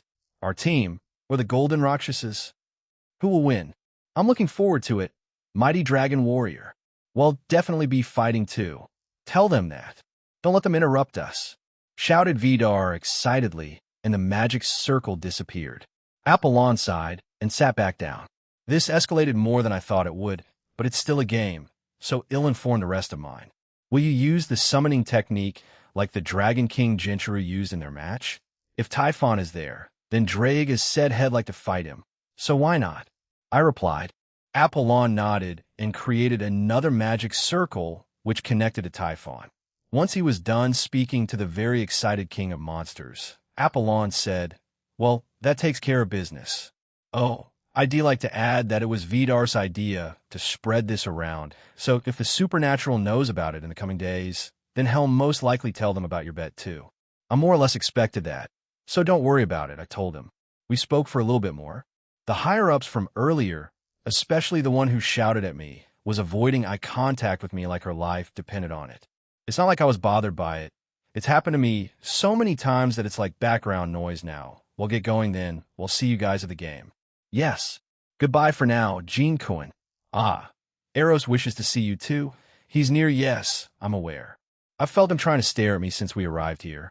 I replied, and Apollon wryly smiled. Zeus and Hera weren't outside the room, but the one to greet me, there was Freya and Vibath. Freya. Jean, how have you been? I heard that you listened to my opinion about this amusing event, she asked. How will you thank me? She asked. With a favor, I replied. I stared straight into her eyes as I told her that, and she seemed surprised, but she broke out into a smile. Oh, are you doing it out of the kindness of your heart, or are you expecting something in return? She asked with a playful grin. Let's go with, I'm doing it as a request, as the middleman. How does that sound? I replied. She didn't seem that happy with my answer and turned around. Ah, is that so? I'll appreciate it then. When you plan on doing that, please come meet me here, she said and vanished with Vibath. Velgrine tugged on my sleeve and asked, what does she mean by that? I also don't like that woman. She just feels gross. By that, we meant her reason for staying here. Freya was originally from the Norse realm, but she moved here for one reason or another. She never disclosed her reason to me, but using a bit of common sense and my powers, any normal person would come to that conclusion. Velgrine stared at me and said, isn't that her husband? Does it have something to do with that? Yeah, but what I know and will find out for her, I doubt she'll like my answer or their ending. But she has more friends and comrades now from both here and Asgard, so she'll be fine, I said and began walking away. The love story between R and Freya. It feels like it came out of a fairy tale. However, it's this and their reality, so I will just have to be supportive towards her or them, depending on their choices in the future. Although there is a chance that it can be changed, I can only hope he chooses the other route. Arriving back in Little Olympia, Hermes ran away, saying he had other jobs to do. However, he said he'd spread the news to everyone since it was inevitably going to happen. I didn't stop him, and he laughed as he left. Next is to the primordial god of love. Eros, said a familiar voice, and I felt someone press against my back. Glancing back, I saw Demeter, who smiled at me. Hello, Jean, I'm glad you're back in our realm. Hello, Demeter. I see that you're with a few others, huh? Behind her were Faye, Artemis, Athena, Hestia, and a male god I hadn't seen before. The male god had long wavy white hair, blue eyes, and wore a white toga and sandals. He had a smile on his face, and when I turned to face him, he put his hand out for a handshake. So you're the middleman? I'm Aeolus, god of wind and air. Nice to meet you. Aeolus? Aren't there various depictions of you in the human realm? I've always wondered which one was the real deal, I muttered and shook his hand. The first story about him was of him being the son of Helen and the eponymous founder of the Aeolian race. The second was of him being the son of Poseidon, who led a colony to islands in the Tyrrhenian Sea. And finally, him being the son of Hippodes, who is mentioned in the Odyssey and the Aeneid as the ruler of the winds. He laughed while shaking my hand. All of them have some truth to them. He'll let you speculate on that information, he said with a wink. Cinceredo, right? Powerful dragon, companions, other things. I'm more surprised not many other gods of love haven't contacted me yet. Unbelievable. So you want them to contact you more? Hestia asked while shaking her head. I'm just curious about the conversations we may have. I told her, and we eventually arrived at a shop and entered it. It was a normal shop with a wooden exterior. It didn't seem as popular as the other ones near the main street of Little Olympia, as there were only a few patrons here, but Elis greeted the owner, and we went to the back. In this area, we found a medium-sized Greek-style magic circle. Eros was the one who created this place. He was drunk and decided to create it one night. Anyway, these and 2 other places are the only ways to enter his realm. It's quite strange, but Eros himself is strange too, explained Eolus. He then stepped onto it and vanished in a puff of pink clouds and hearts. It was a little strange, but Zeus' teleportation circles made you disappear in a flash of lightning. So this isn't too strange by this place's standards. We stepped on it in groups until Azathoth and I were the last ones. Your thoughts so far? I asked. She glanced at me, then back at the door, then at the magic circle before closing her eyes. I have no opinion of the place. She then stepped on a magic circle while grabbing my wrist and pulling me into it. Upon arriving, we were in a strange, cloudy place full of long white pillars that soared into the sky. There were various creatures that flew around that were shaped in hearts or wings. Underneath us was a road of pink and white clouds. This was more like a giant open space than some kind of building. However, I did feel one other presence in here that I was familiar with. When Azathoth and I arrived, she let go of my wrist and put some distance between us. It feels like she's a Dondera or Kaderi, and am too sure in which one I should label her as. As if understanding what I was thinking, she glanced at me asking me to stop, and I did. Clouds and love. The Roman equivalent of Eros is Cupid, right? Lavinia asked. As one of the Italian-born in my household, she's quite proud of her heritage, even if her immediate family shunned her. That he is, although they're quite different from each other. Aphrodite came to visit earlier. Come, they're waiting, said Aeolus. We continued down the very bright and soft path, the strange creatures occasionally coming down to us. Quite a few of them went to Fated Ones, especially to Lavinia. Velgrind was annoyed by them, so she didn't interact with them, and Azathoth didn't react to them. Fusey seemed intrigued and studied one that she caught, and the little thing was terrified, and finally Rose was hugging one near her chest. The goddesses that were with us seemed to be used to them and didn't interact with them much. We eventually arrived at a large and wide area. There were many fountains, waterfalls, and very extravagant furniture around the place. Many were made of a mix of gold and pink, or pink-white or golden-white. 2 people sat around a square, gold-white table. On the left was Aphrodite, and on the right was a man with short pink and white hair. He had heterochromic eyes. The left eye was gold, while the right was pink. He, for all intents and purposes, looked handsome. He wore an open jacket over a bare torso, white barato, and was barefoot. He had a flower on the back of his ear, and one in his hair along with a crown of flowers. Once he saw us, he immediately got up, appeared in front of me, and hugged me. Seconds later, I pushed him off me. You must be Eros, then? I asked. He laughed at me and twirled around, which caused a pink mist, flower, and clouds to appear. Indeed, I am heartfelt love dragon. I am the primordial Greek god of love, Eros. I have wanted to meet you for quite some time. He did some strange poses and then threw some flowers into the air which floated around us. Is this what they call flamboyant? Because this guy was over the top, but it wasn't bad. I mean, I've met weirder people over the year. Also, what the heck's big love dragon? So what did you want to talk about? I asked. He looked at me, at everyone, the women in the room, and he stopped at Velgrind, Lavinia, and Azathoth, nodded and looked at the rest of them.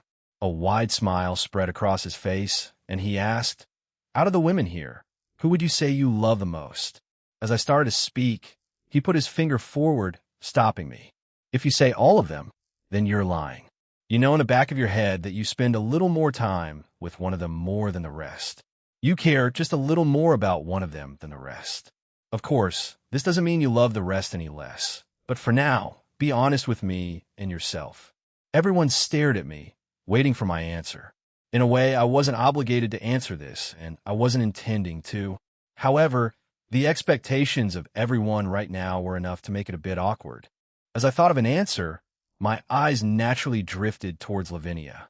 This made the woman in question blush and put her hands on her cheeks. Fufu, Even if you didn't verbally give me an answer, your body language says it all. Your eyes also drifted to someone just now, no? He said and smiled at me. Yes, you're probably right. Although I didn't really do it on purpose, it was more like it naturally happened. It coincidentally happened. It happened instinctively. It just did something like that, right? He asked, and I agreed. Fufu, well, I won't say anything else about it. But keep in mind, if you have such a large group following you, will you be able to keep them all content? Did the thought of any of them causing trouble occur? Well, these are just hypothetical questions, so don't think too much about them, he said and went back to the table. Once he was there, he started tapping on it, and Aphrodite waved at us. Come, let's have some food. Even if the time for lunch is still far, he said and clapped his hands. The creatures around the place began bringing food over, and a few just appeared out of nowhere. It's been a while, Aphrodite. Why were you here? I asked the goddess. I am friends with Eros, so it's only natural I come here to visit him and chat, she replied and began eating her food. Everyone began eating and chatting about different topics. Somewhere during that, Demeter had scooted closer to me. Originally, Lavinia was to my right and Demeter was to my left, but we had some space between us all. Although Lavinia had moved herself closer to me, happy with the answer from earlier. Rose looked jealous, and the rest wore complicated expressions on their faces. How can I help you? I asked Demeter. She acted dumb and tilted her head. However, she was leaning in toward me and wasn't being subtle about it. Since she was pressed close against my arm, it made it slightly awkward to eat without accidentally bumping into her. So I decided to adjust my arm so it passed by her instead. She seemed shocked by this, and Aphrodite smirked at her, causing the goddess beside me to glare back at her. Sparks flew between them as they glared at each other. Looking towards Faye, she shook her head, unsure why they were acting like this. Towards the end of our meal, Eros looked at me and asked, So, Jean, who do you think is more attractive? This sudden question obviously made the entire room fall silent. Aphrodite looked like she wanted to hit him, but didn't. However, her face was quite red. Whether that was from anger or embarrassment, I wasn't quite sure. The others were strangely eager to find out my answer. I've already been asked this by my classmates back in the high school division of Kuo, so I'll just repeat my answer back then. Looking seriously at Eros, I said the soul. Eros burst into laughter for a few seconds, but looked back at me with seriousness. No, seriously, which is it? With looking at him seriously and shouting everything about the people I love. I've gotten a bit too easily distracted by some of them lately, or something like that. Let's hold back for now and not do that. They call me the Triple Inspiration Dragon after all. I think that speaks for itself, I replied. He nodded sagely in response. So, what you're saying is you're just a shameless Barado. I chuckled. I won't deny that. Over the course of the year, I've developed quite a few unusual interests thanks to the girls. Glancing at Lavinia, her face turned completely red, the same with Rossweiss. You blonde woman that Jean keeps looking at, what does he mean? Eros asked her. Startled by this, Lavinia panicked and looked at me for help. It's up to you if you want to answer him or not, I told her. She stared at me for a few seconds, her face increasingly turning redder by the second. W, don't do anything strange, it's just normal. Sweet affection between us, she said bashfully while twirling the ends of her hair. She couldn't take it anymore and leaned her face against my arm. What she said was true. Lavinia likes it slow and what she calls lovey-dovey time together. So out of all the girls, Centuredo, how cute. Who would have thought the wielder of absolute demise would be this cute? Fufu, said Eros. He turned his attention to Rose and asked the same question. And how about you, the Valkyrie of the Norse gods? You're in a relationship with Jean here, but Apollon has asked for a marriage interview today. Centuredo, so you're still quite new to this. He turned to me and Lavinia. Fufu, how cute, lovey-dovey, huh? Lavinia further buried her face into my shoulder. Not liking where this was going, I prevented him from seeing anymore, and he laughed and apologized. My apologies? You didn't need to prevent me from using my abilities. It doesn't show me anything detailed, just the general preferences and tendencies of people. The middleman is quite the eccentric character. Fufu, I brought my hand up and said, Shall I make you forget? His barato twitched, and he put his hands up. And now, that was just a bit of joking around. No need to do anything rash. I won't do anything with this information. Just know the consequences if you do. I replied and smiled back at him, making the primordial god awkwardly smile back at me. Give me a second. Everyone was confused by my sudden change in mood, and I created a portal behind me and jumped through it. I arrived in a strange room where Gondal was, and some higher executive had gotten up and raised his arm and hit her.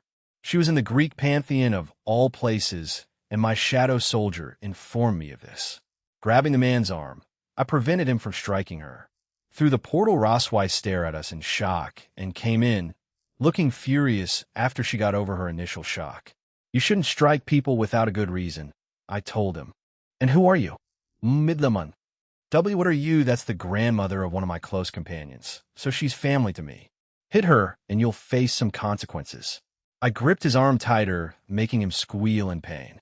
Rosweiss wanted to finish him there, but she just walked over to her grandmother with concern and a scowl on her face. Clicking my fingers on my free hand, I contacted Apollon, and seconds later, a teleportation circle appeared near me, and he stepped through with a face that didn't look amused in the slightest. Sir Theodore, did we not have a discussion about this beforehand? Inquired Apollon. The man called Theodore was too frightened to reply to the angry god, so he stumbled backward and collapsed to the ground in a panic. Lady Gondal, are you okay?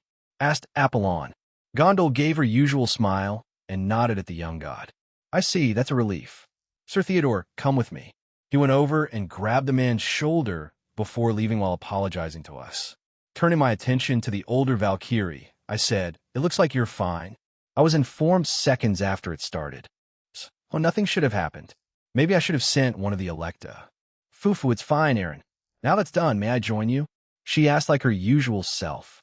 She must be used to this kind of thing for her to brush it off so quickly and easily. I agreed, since it would be easier to have her near us too. Rose and I went back to Eros' realm, and he immediately brought more food out. We were expecting to leave soon, but staying behind a little longer with Gondal with us now wasn't a bad idea. Ho ho ho! So the little Valkyrie's grandmother is joining us? Welcome, welcome. It seems someone from our pantheon mistreated you. I'd like to extend our deepest apologies. Normally, nothing like that would happen, said Eros. Fufu, it's fine. I wasn't in danger since I could defend myself, but my little Jean came to the rescue before I could do such a thing, said Gondal, and hugged me from behind. She called you my little Jean, cuckoo. Ignoring the Welsh dragoness teasing, I said, well, whether or not you could have done something yourself was irrelevant. I'm sort of responsible for all of you for this, so I had to do that much. The other 5 Valkyries who were with their marriage candidates were doing all right.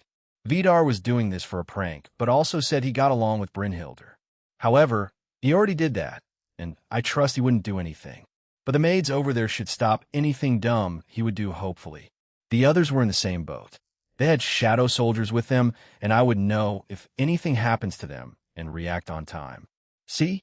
He's being so serious right now. What a reliable young man. I can't wait for him and Rose to marry, said Gondal. After that, we stayed an extra 4 hours with various topics being discussed and Apollon teasing me, along with the others doing the same thing. But I did tease them back, especially Aphrodite, who became insanely furious with me. Do come back again, Jean Kuhn. I'd like to discuss something else with you on a much more serious note, said Eros. Everyone else had used the teleporter already and was waiting for me on the other side. Serious note? You didn't want to discuss it with me today? Was it because of everyone else present? I asked. Indeed. However, another reason is that I don't have it. So I'd like to meet with you again in the future. Eros Engine? I asked. With a blank look on his face, he said, Huh? Eros Engine? What's that? Shaking my head, I said, never mind, it's nothing. Is there a specific day you want to speak again? If not, just contact me using magic. Okay, Griega. He'll contact you in the future then. It didn't sound like he had any plans for the Eros Engine. But it makes sense since I haven't revealed anything about my own Apocalypse answer arms to Ajuka or anyone outside of DXD and a few others when we traveled to my dimensional gap home. Arriving back in Little Olympia, Demeter immediately took my hand and pulled me out of the small shop and into the streets. Once we were there, it seemed like something was happening.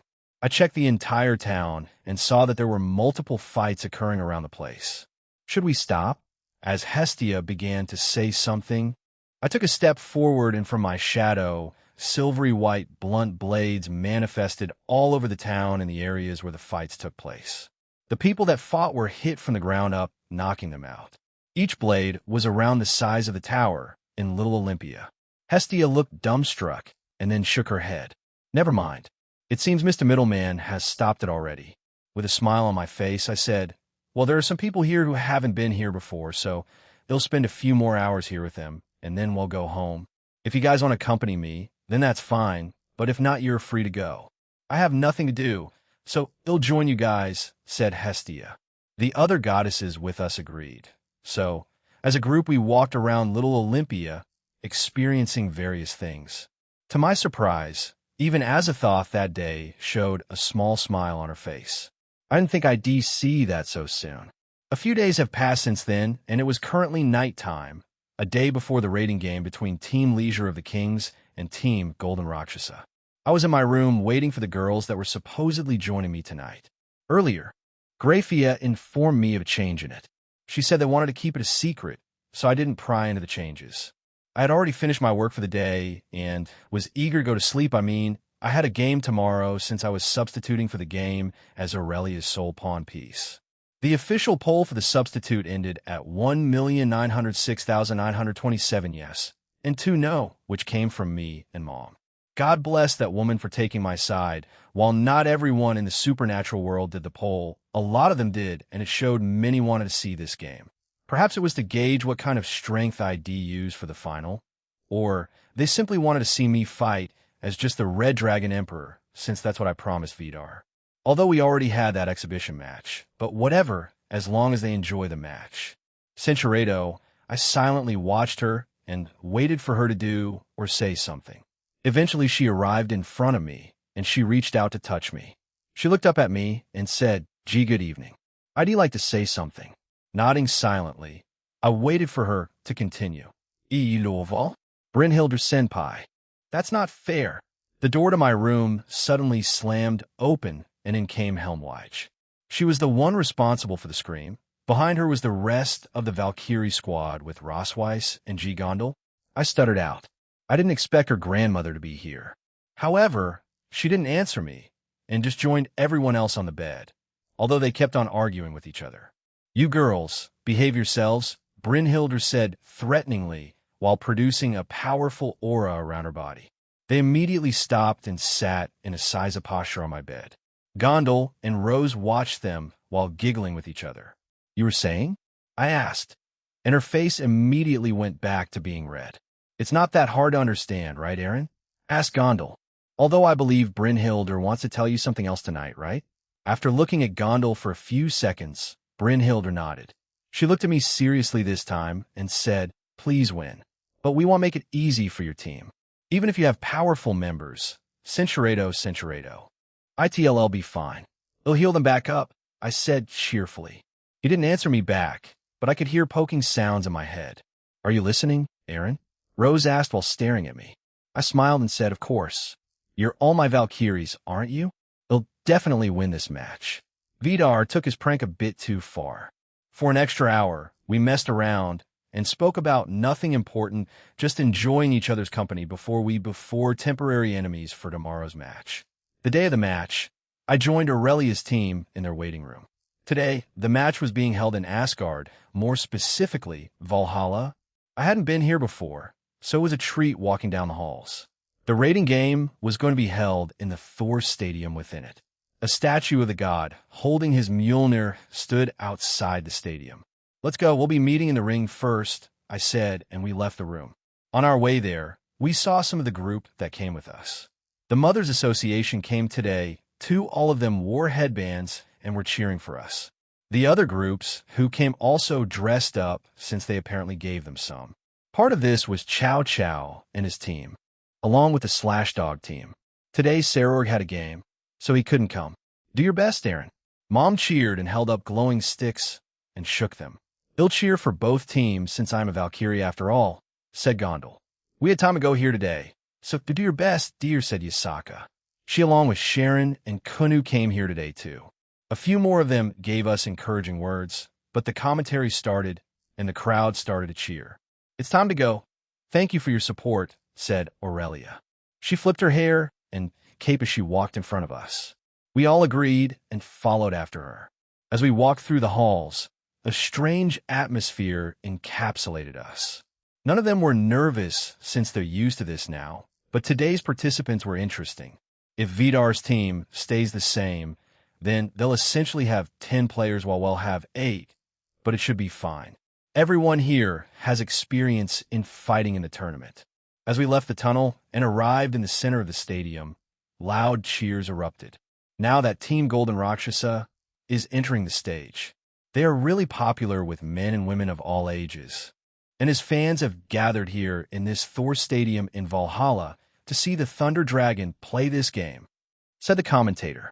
"Kya, Jin-sama, Thunder Dragon, wine. Please have a great match with Vidar-sama."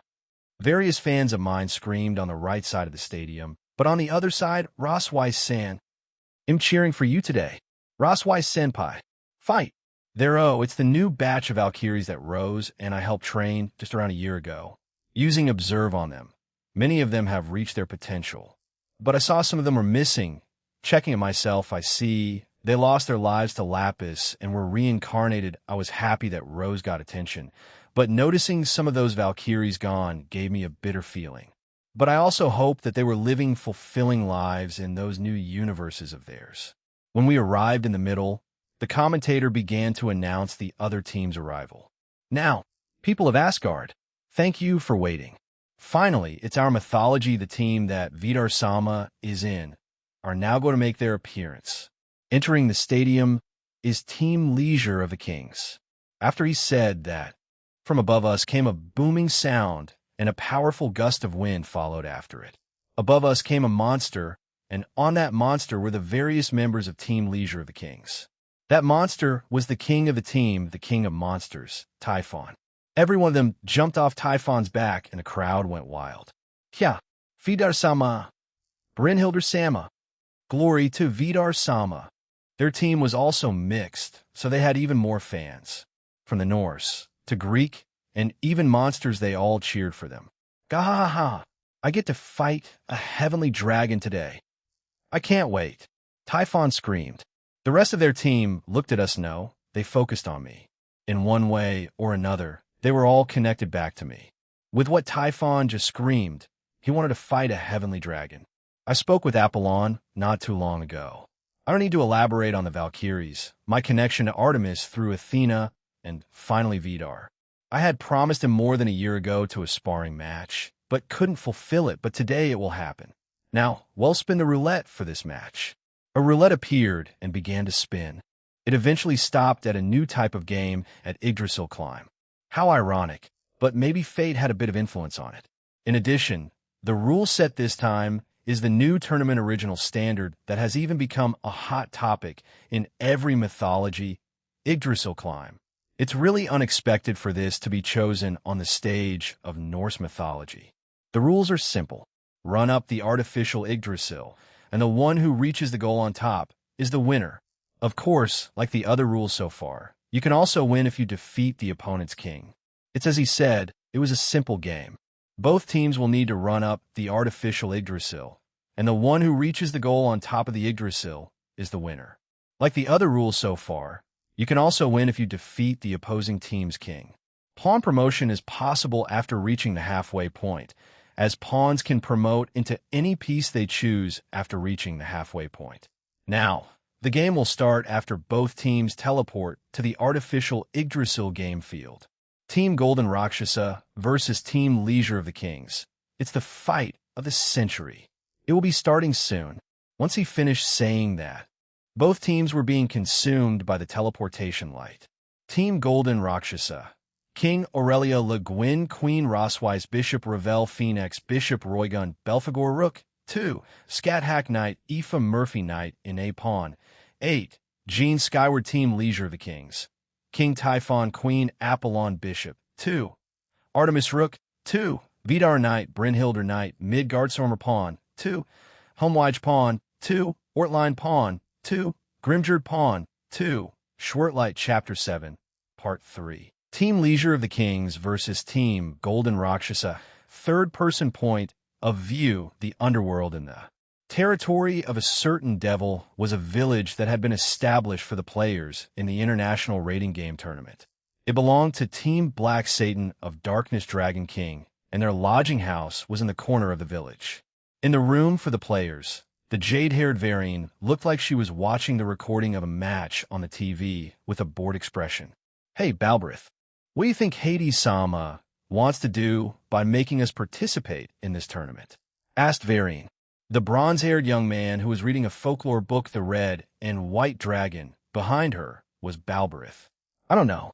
It seems like he wanted to cause a miracle by having us clash with the two heavenly dragons. But to be honest, I think the dual dragon emperor can only do it the white dragon of the morning star is strong, but he can't cause miracles," replied Balbrith.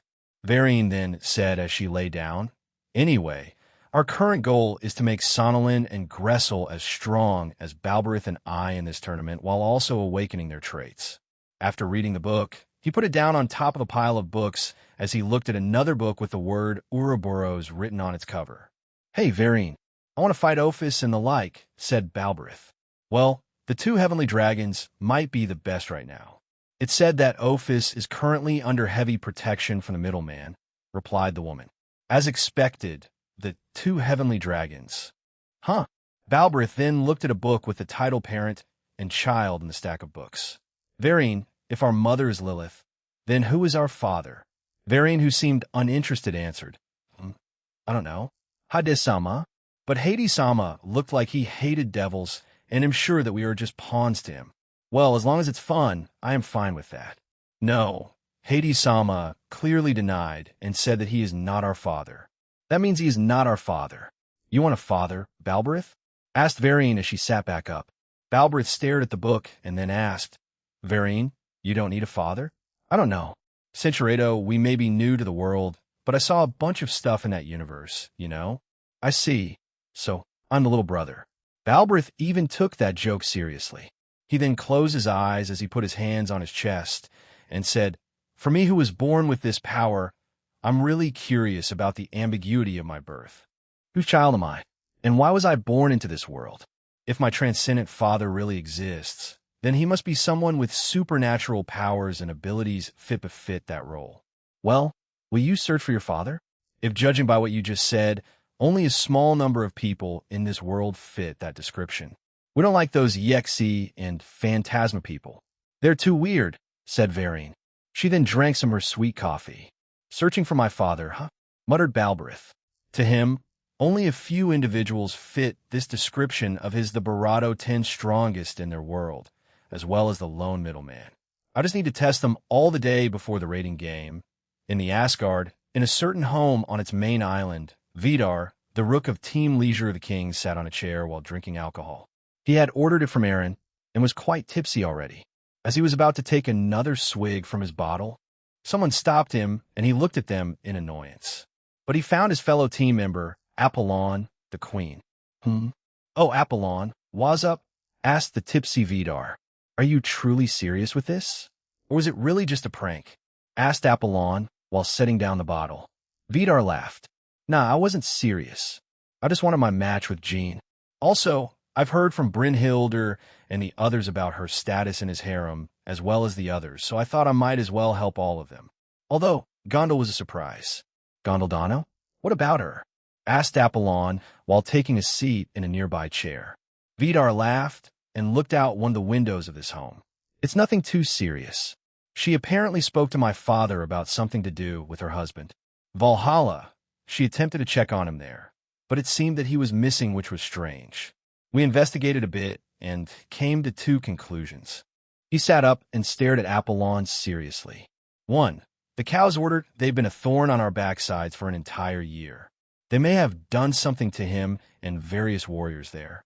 2. Well, we've heard about how multiversal reincarnation works, right? Although rare, that's what Jean said might happen. But he thinks it's the cows' orders doing. "So, is Asgard searching for the lost warriors and souls?" asked Apollon. "We don't need to look far," said Vidar as he got up and stared out the window.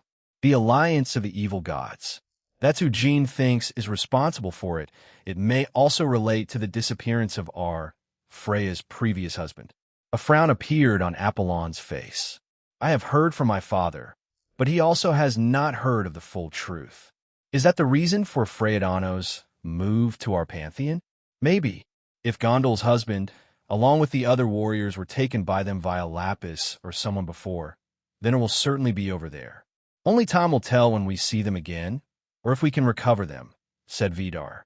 He turned around and sighed before summoning another bottle. Bah, who cares about that right now? Let's focus on a match tomorrow and then deal with it afterward. Jean said he has some insiders in the Cow's order, so we should leave it to him, but I don't want us to be overly dependent on him. Apollon chuckled at him. It seems you're slowly taking your role a bit more seriously now. Were you influenced by a certain someone? The great Vidar, have always been capable of this. He proclaimed and drank from his bottle again. I'm fighting him one-on-one tomorrow. No one is stopping me. Vidar went on a strange rant that Apollon didn't listen to. I should inform the others about the movements of the alliance of the evil gods. But Vidar did say that Jean Cohen was on it. No, it's still worth mentioning. Unless they already know, the place that both teams were teleported to was the base of the artificial Yggdrasil tree. When they looked up at the tree, they were all astonished by it. Whoa, is this how it actually looks? Aoife asked. The rest of the team glanced at Rosweiss, and she nodded. Its original size is much larger and taller, but the general shape of the artificial Yggdrasil is near perfect, replied Rosweiss. The tree itself was gargantuan, as it was higher than the artificial clouds in the dimension. Aurelia's team also knew that Typhon's team was on the other side, as the King of Monsters' aura was slowly increasing as he prepared himself for the battle that was going to occur soon. On Yggdrasil, a spiral staircase was hung around the tree, but there were also footholds floating around which surrounded the tree. Each team could utilize those as a place to take a break or do battle. Of course, going to the top by flying was also permitted. Based on the overall height of the tree, it looked like it would take a reasonably long time to reach the top. It would take a while even for a normal person or god to reach the top by flying at full speed and maintaining that pace. They could arrive faster if they focused all of their strength on it. However, they couldn't do that because the other team would also try to prevent that. Before the game started, there was a brief period to go over their strategies. Team Golden Rakshasa gathered around the table that was set up at the base of the tree and discussed what to do. Ravel then laid out a piece of paper on the table, which had the opponent's team composition written on it. They have a strong lineup, from their King Typhon all the way to their pawn, since the Valkyrie squad is part of Team DXD. Their powers are comparable to god-class beings, so we should go into this with that in mind, that we're facing a team full of gods, said Aaron. The pawns this time were the Valkyrie squad. On top of that, it seemed like they were all members of Team DXD, who spent around 200,300 years in the training facility while Aaron was out during his trials. We have already discussed this beforehand last night. We won't hold back, and will fight with our full power, otherwise this matchup would be useless, said Rosweiss. All doubts for all the Valkyries that were in this match had been thrown away so they could fight on an even field. Ine laughed with excitement. It's a parade of gods. Even I can't stop trembling. We haven't fought too many yet in the tournament. In the Draconic Dais, Valkyries were known as demigods too. So in a way, they were facing a team full of gods. I can't wait. I'm trembling with excitement.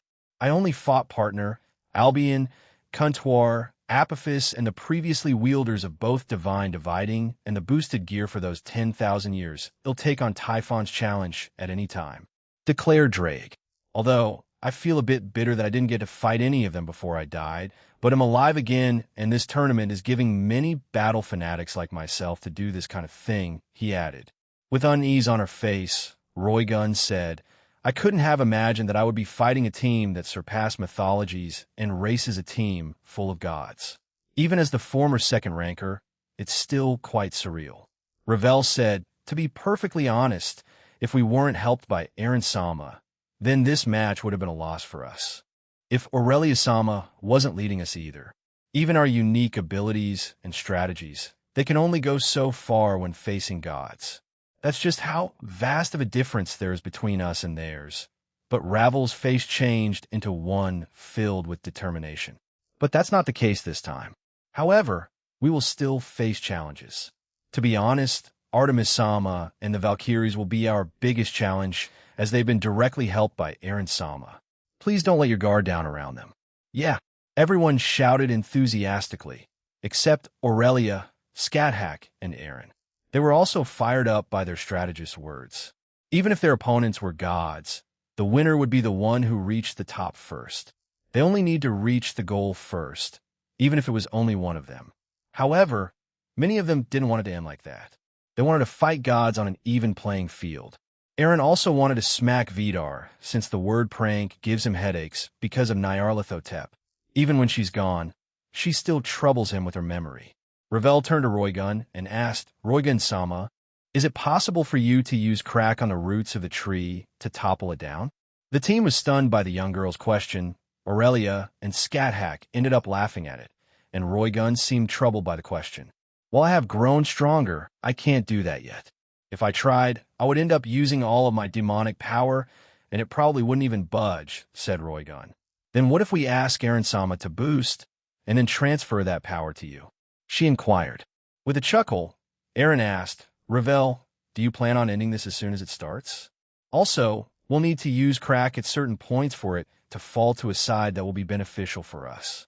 If we do it recklessly, would end up making it fall to the enemy's side, giving them access to the roof, resulting in their win. Ravel sighed and agreed. It would also take some coordination to fully implement this plan, and I doubt they would let us do it. Perhaps I was being too optimistic. However, can't we ask you to punch it after it begins falling? Ha ha ha. Aren't you happy to be used like that, Lord? Asked Scathack. Ill-Decline, replied Eren, while looking away. Aoife raised her hand and said, well, isn't this a simple game type? So why not just go with a simple strategy? Let's all fly or run up together. Whoever we come across, we'll just fight and split off. We'll need to send the strongest to go to the top and well win. I agree, said Anae. I mean, the other team wants to fight us too. I doubt they would just head up to the top. So they'll aim to catch us as we climb up. But that means we'll need to pick who we'll face. Scathack patted Anae's head. Proud of her, the hybrid had a smug smile on her face as she received her praise. All right, we'll move forward with that. However, we'll decide on who fights who now, Eren-sama. Can we assume you'll be fighting Vidar-sama? Ravel asked as she turned to him. Everyone followed her gaze, and they found Eren in the distance, staring up at the tree. Yeah, leave him to me, he replied without turning around. They were confused by his reaction, but didn't question it. Their other night, Midgardsormr won't participate in battle, so you can rule him out. Why? Ravel asked. Vidar has an artificial sacred gear made by the Norse, and the contracted being is Midgardsormr. So, in a way, they'll fighting both of them, explained Eren. He also has his own counterbalance. They already made such advancements in such a short time. Asked Ravel. Very well. We'll leave him to you then. Thank you. Eren nodded, and Aoife joined him. She held his hand and said, that creature is enormous. Huh? Are you planning to propose to Rose when you reach the top? Well, when we reach the top of the real thing, I've already had 2 women propose to me during their games. Haha, replied Eren. The rest of the team talked about whom to face for the next few minutes. Now it's time to start. Both teams have arrived to the starting point. The game will start when the signal on the field is fired. Both teams and spectators, are you ready? A brief silence overtook both the game field and stadium before a loud bang reverberated throughout the field and arena. Start. Team Golden Rakshasa split into 2 groups. One would go up the spiral staircase in the tree, while the others would fly up. They didn't want to be bunched up and be blown away if near the start of the game, nor be caught in an ambush with all of them together. As the group climbed the stairs, the group that flew outside came across their first enemy. He stood on one of the platforms with a smile. It was the queen of Team Leisure of the Kings, Apollon. Who will be my opponent to keep me distracted? He asked. Everyone knew their opponents already, and the silver-haired, cheerful beauty. Aoife flew towards him, and their auras clashed. Me. With a smile on his face, Apollon said, so you is it? Aoife, very well, let us dance. A powerful tremor shook the entire tree as the two began fighting. Apollon created a bow made of light using his divine powers. Divine aura infused each arrow. Normal opponents would be too scared to face the god with so much divine exuding from him. But Aoife faced him fearlessly with her fragarack. Apollon fired hundreds of volleys of divine light arrow at Aoife. The woman countered with the ethereal swords and magic. To the surprise of the god, his attacks were destroyed, but he didn't have time to stay like that, as Aoife appeared in front of him and slashed at him with her sword. The god avoided the attack, but a few slashes appeared on his clothing, again to his surprise.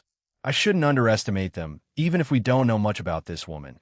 She seems equally close to Jean as much as his other companions, thought Apollon. It seems like this matchup may be a bit more challenging than I thought. A wide grin spread across Aoife's face. I'm glad it did. The other two with her flew past them. This was just the start of the game. 10 minutes had passed as Aaron's main group ran up the tree, and they finally encountered their second enemy, a female with blue hair and green eyes, stared down at them with a bow in her hands. Artemis, huh? Muttered Aaron. Do you want a rematch in that shooting that we had? Before the goddess could respond, two individuals flew towards her and began a battle. They were Roygun and Ine. The goddess fired multiple arrows at them, but Ine matched them with her light spears, and Roygun used her crack ability to slow down their momentum, creating a large explosion that shook the tree again. Everyone on Aurelia's team ran past them, with Aaron and Artemis making eye contact. So, he asked, perhaps another time, and I'd like to make another bet again, replied the goddess. Aaron smiled at her in response as they kept running up the tree. Ine and Roygun launched their abilities at Artemis, who countered them with her arrows. You need to keep an eye on us, Artemis-sama, said Ine. Fufu, I agree. It's not every day we get to fight gods, said Roygun. I get beat up by Scat Hackshish nearly every day, so I do fight gods nearly every day. Ine announced and saluted Artemis. Both older women were too stunned to reply to her declaration, so Artemis just shot some divine arrows at them again. That's just rude, shouted Ine as she flew towards the goddess while dodging her attacks. As she arrived in front of her, she grinned and blasted Artemis with a point-blank ball of light energy. However, once her attack ended, she was shocked to see Artemis unharmed. Little Ine, have you forgotten I spent time with all of you in that pocket dimension place? Gay, I forgot.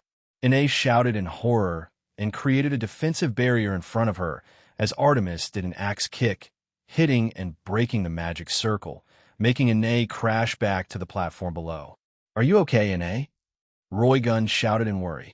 However, she couldn't go tend to her comrade as Artemis began her relentless assault again, forcing the former second ranker to avoid her attacks.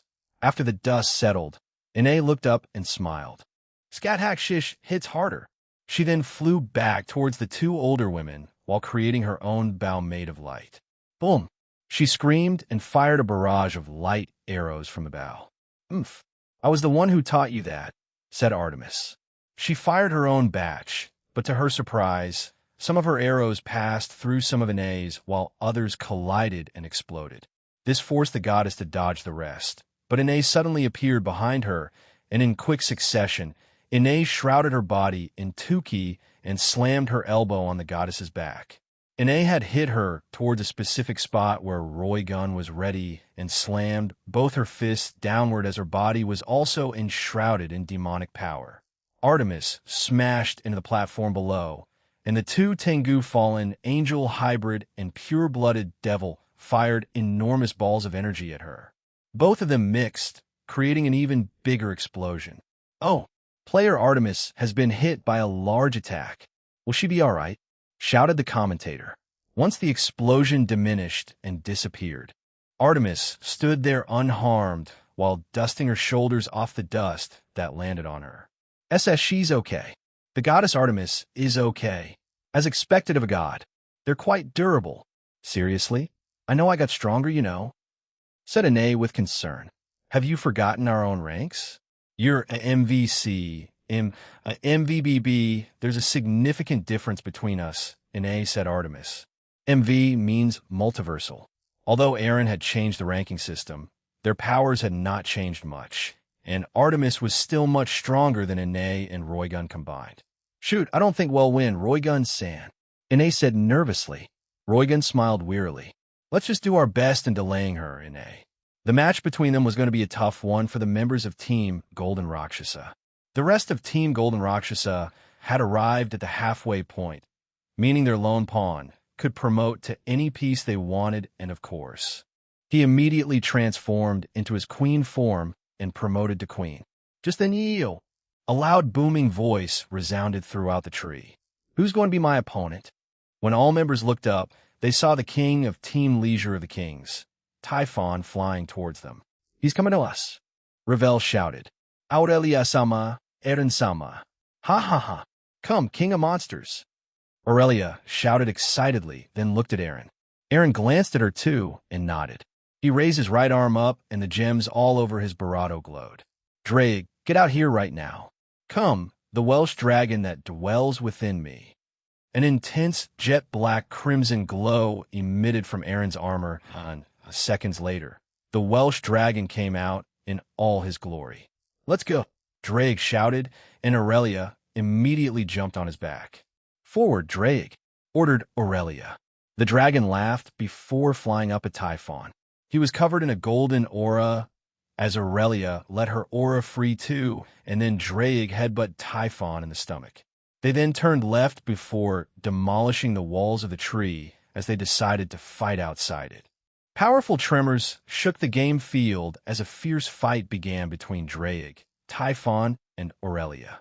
Royce and Tool's soliloquy, the match between Aurelia's team and Typhon's team, had been going on for the last 30 minutes. After Drake, the Welsh dragon, was summoned, his team kept running up the tree until everyone faced their own opponents. The ones that appeared after Typhon were Helmwige and Ortlind, the two members of the Valkyrie squad of the Norse group of DXD. The one who faced both female Valkyries was Skathak, the Witch of Dune Skaith. She was the one who had been designated to fight them, and they were fighting now too. Next were Rosweiss and Little Ravel. They faced Brynhilde, Grimjord, and Schwartlight, and the rest of the Valkyrie squad. It seemed like Rose wanted to fight her former captain and comrades. Now the last was Eren as he ran up the staircase. The closer he got to the top, the more powerful the divine aura that came from it. On the last platform before the top of the tree, he came across the last player of Team Leisure of the Kings. Joe, great dragon, our match can finally happen. Huh? Asked the Norse god, Vidar. Beside him was a miniature version of Midgardsormr. Apparently, they had asked Eren for help in that regard. So now, even though Midgardsormr usually sleeps at the Barato of the ocean, they had managed to bring him to Asgard and had moved him to sleep at the bottom of the real Yggdrasil. He could also freely change size, hence why he's a miniature version of himself and could directly participate in this match. However, he probably won't fight and will forfeit at the end when the rest are knocked out. Eren stood a distance away without saying anything. However, he took a step forward and the game field and screen shook. A wide smile spread across Vidar's face as he did that. Huh, I like it, but today you face me as just the Red Dragon Emperor, right? Let's get started too. Oi, Midgardsormr, wake up. Easy the dragon did not wake up. The last night of the team kept on sleeping. Vidar started to light, smacked the dragon on the head until his eyes fluttered open. With his sharp eyes, he asked tiredly, Oh, it's Vidar, what's up? Don't what up? Me, we're in the middle of a match. You made a contract with me, didn't you? So let's fulfill it now, said the god impatiently. Okay, I have no choice after all, but make it quick, okay? After that exchange of words, the magic circle in his hand glowed and transformed into a jewel. I was surprisingly familiar with that jewel. Azazel once used something like that before in the books, and of course Vidar too, since I read it to the end. Vidar lifted his leg up. He operated the mechanism on his footwear, and on the side of his calf, there was an indent that appeared to fit that said jewel. He affixed the jewel to that indent, and in an instant, the gem that was attached to his footwear caused it to begin to emit a gray light. Vidar's whole body was then enveloped in a gray aura. These boots are an improved model. with the help of the Grigori. Our Norse mythology tried to copy the sacred gear system by also using the power of the original Yggdrasil. He said happily, "The light that Vidar emitted was so bright that it covered the entire platform he and Aaron were on. After the light settled down, there was a materialized, full-body suit of plate armor constructed from a dragon's power, just like Aaron's. That was exactly the same as the way that Azazel turned Fafnir into armor, an artificial sacred gear armor. It was used by Vidar, along with his pact, was with the Dragon King Midgard's armor, a full set of gray plate armor. However, there was a slight difference between him and Aaron.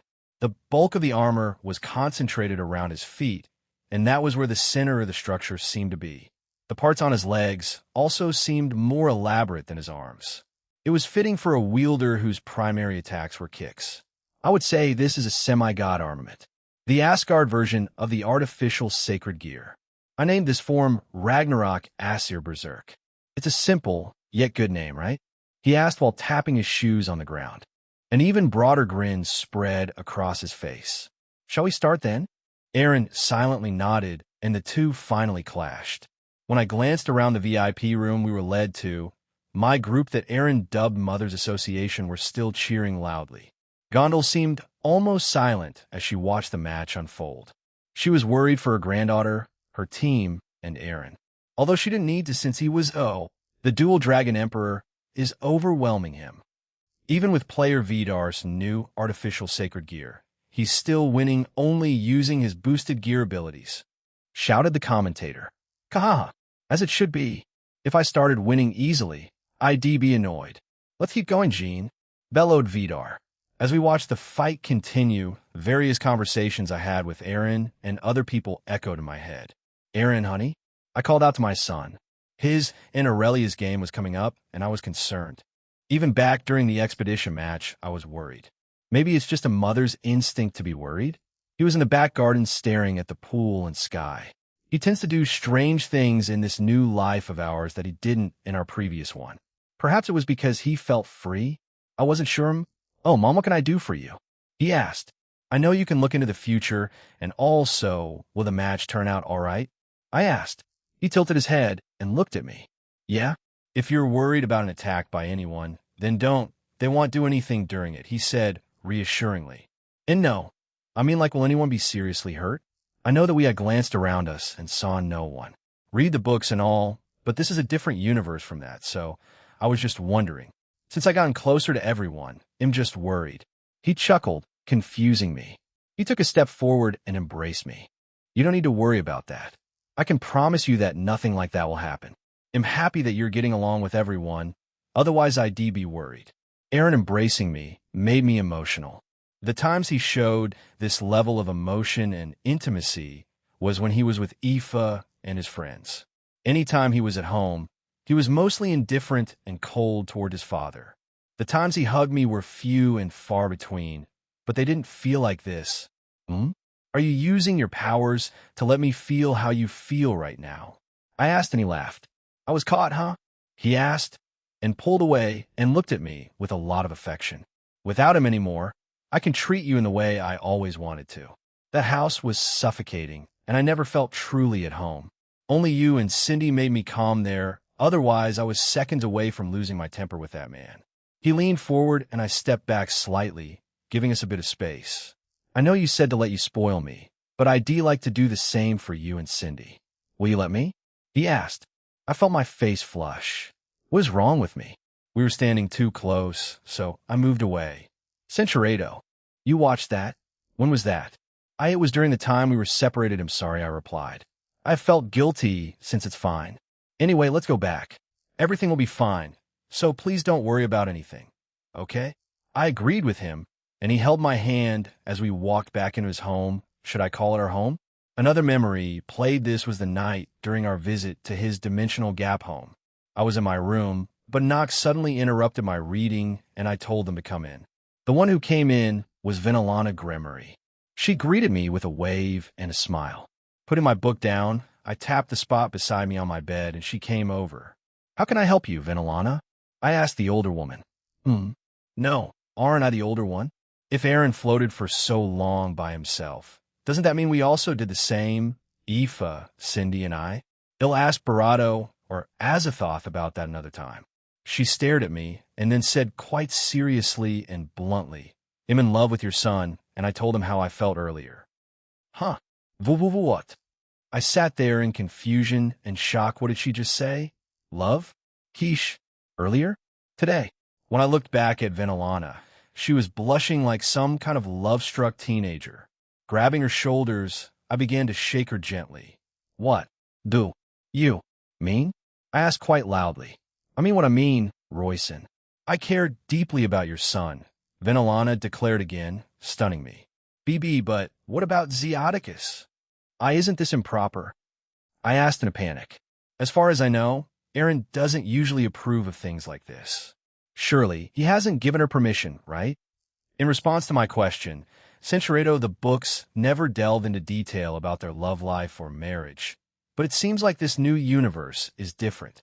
While Venelana allowed her husband to take a second partner, she kept her own relationship with him entirely private and personal. She was the main wife and shared a close, exclusive bond with him alone. Before they stopped trying, they tried their best in fixing or at least changing the relationship. The love that Zeoticus felt for that woman was the same he felt for Venelana. So he wanted to make it work, but in the end, after trying for nearly a year, they stopped. They don't want to get a divorce, as it's looked down upon in noble society, and it would also most likely cause problems for themselves, their clan, and children. Venelana was a child of a mistress of Lord Bale, so she wasn't going to inherit the position of heir in the Bale household. So they might as well give her to a devil clan and hope for the best, right? And it strangely worked out for them, producing Surzex, one of the strongest devils, Rias, who is also very strong now, and Milikas, who I've heard has the potential of being a super devil or dragon god. Their status in the underworld also rose because of their marriage, and because of Surzex, so many things would be damaged if they made their separation public. So they have to keep up appearances while going out in public. However, they still care for each other like friends, and don't hold any ill will against each other. According to Venelana, things change time, and people that is, and they wish each other luck, but still plan on being amicable with each other and keep up appearances while in public. So Zeoticus could keep up his new love life with Lilion Vapula, while Venelana was free to do what she wanted. And so, you chose my son of all people? I asked again, while lightly shaking her. The heart chooses what the heart wants.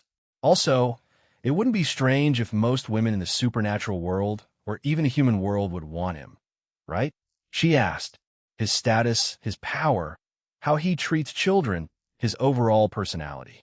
If we think about it, he almost seems perfect, but he's anything but that. You should know since you live with him.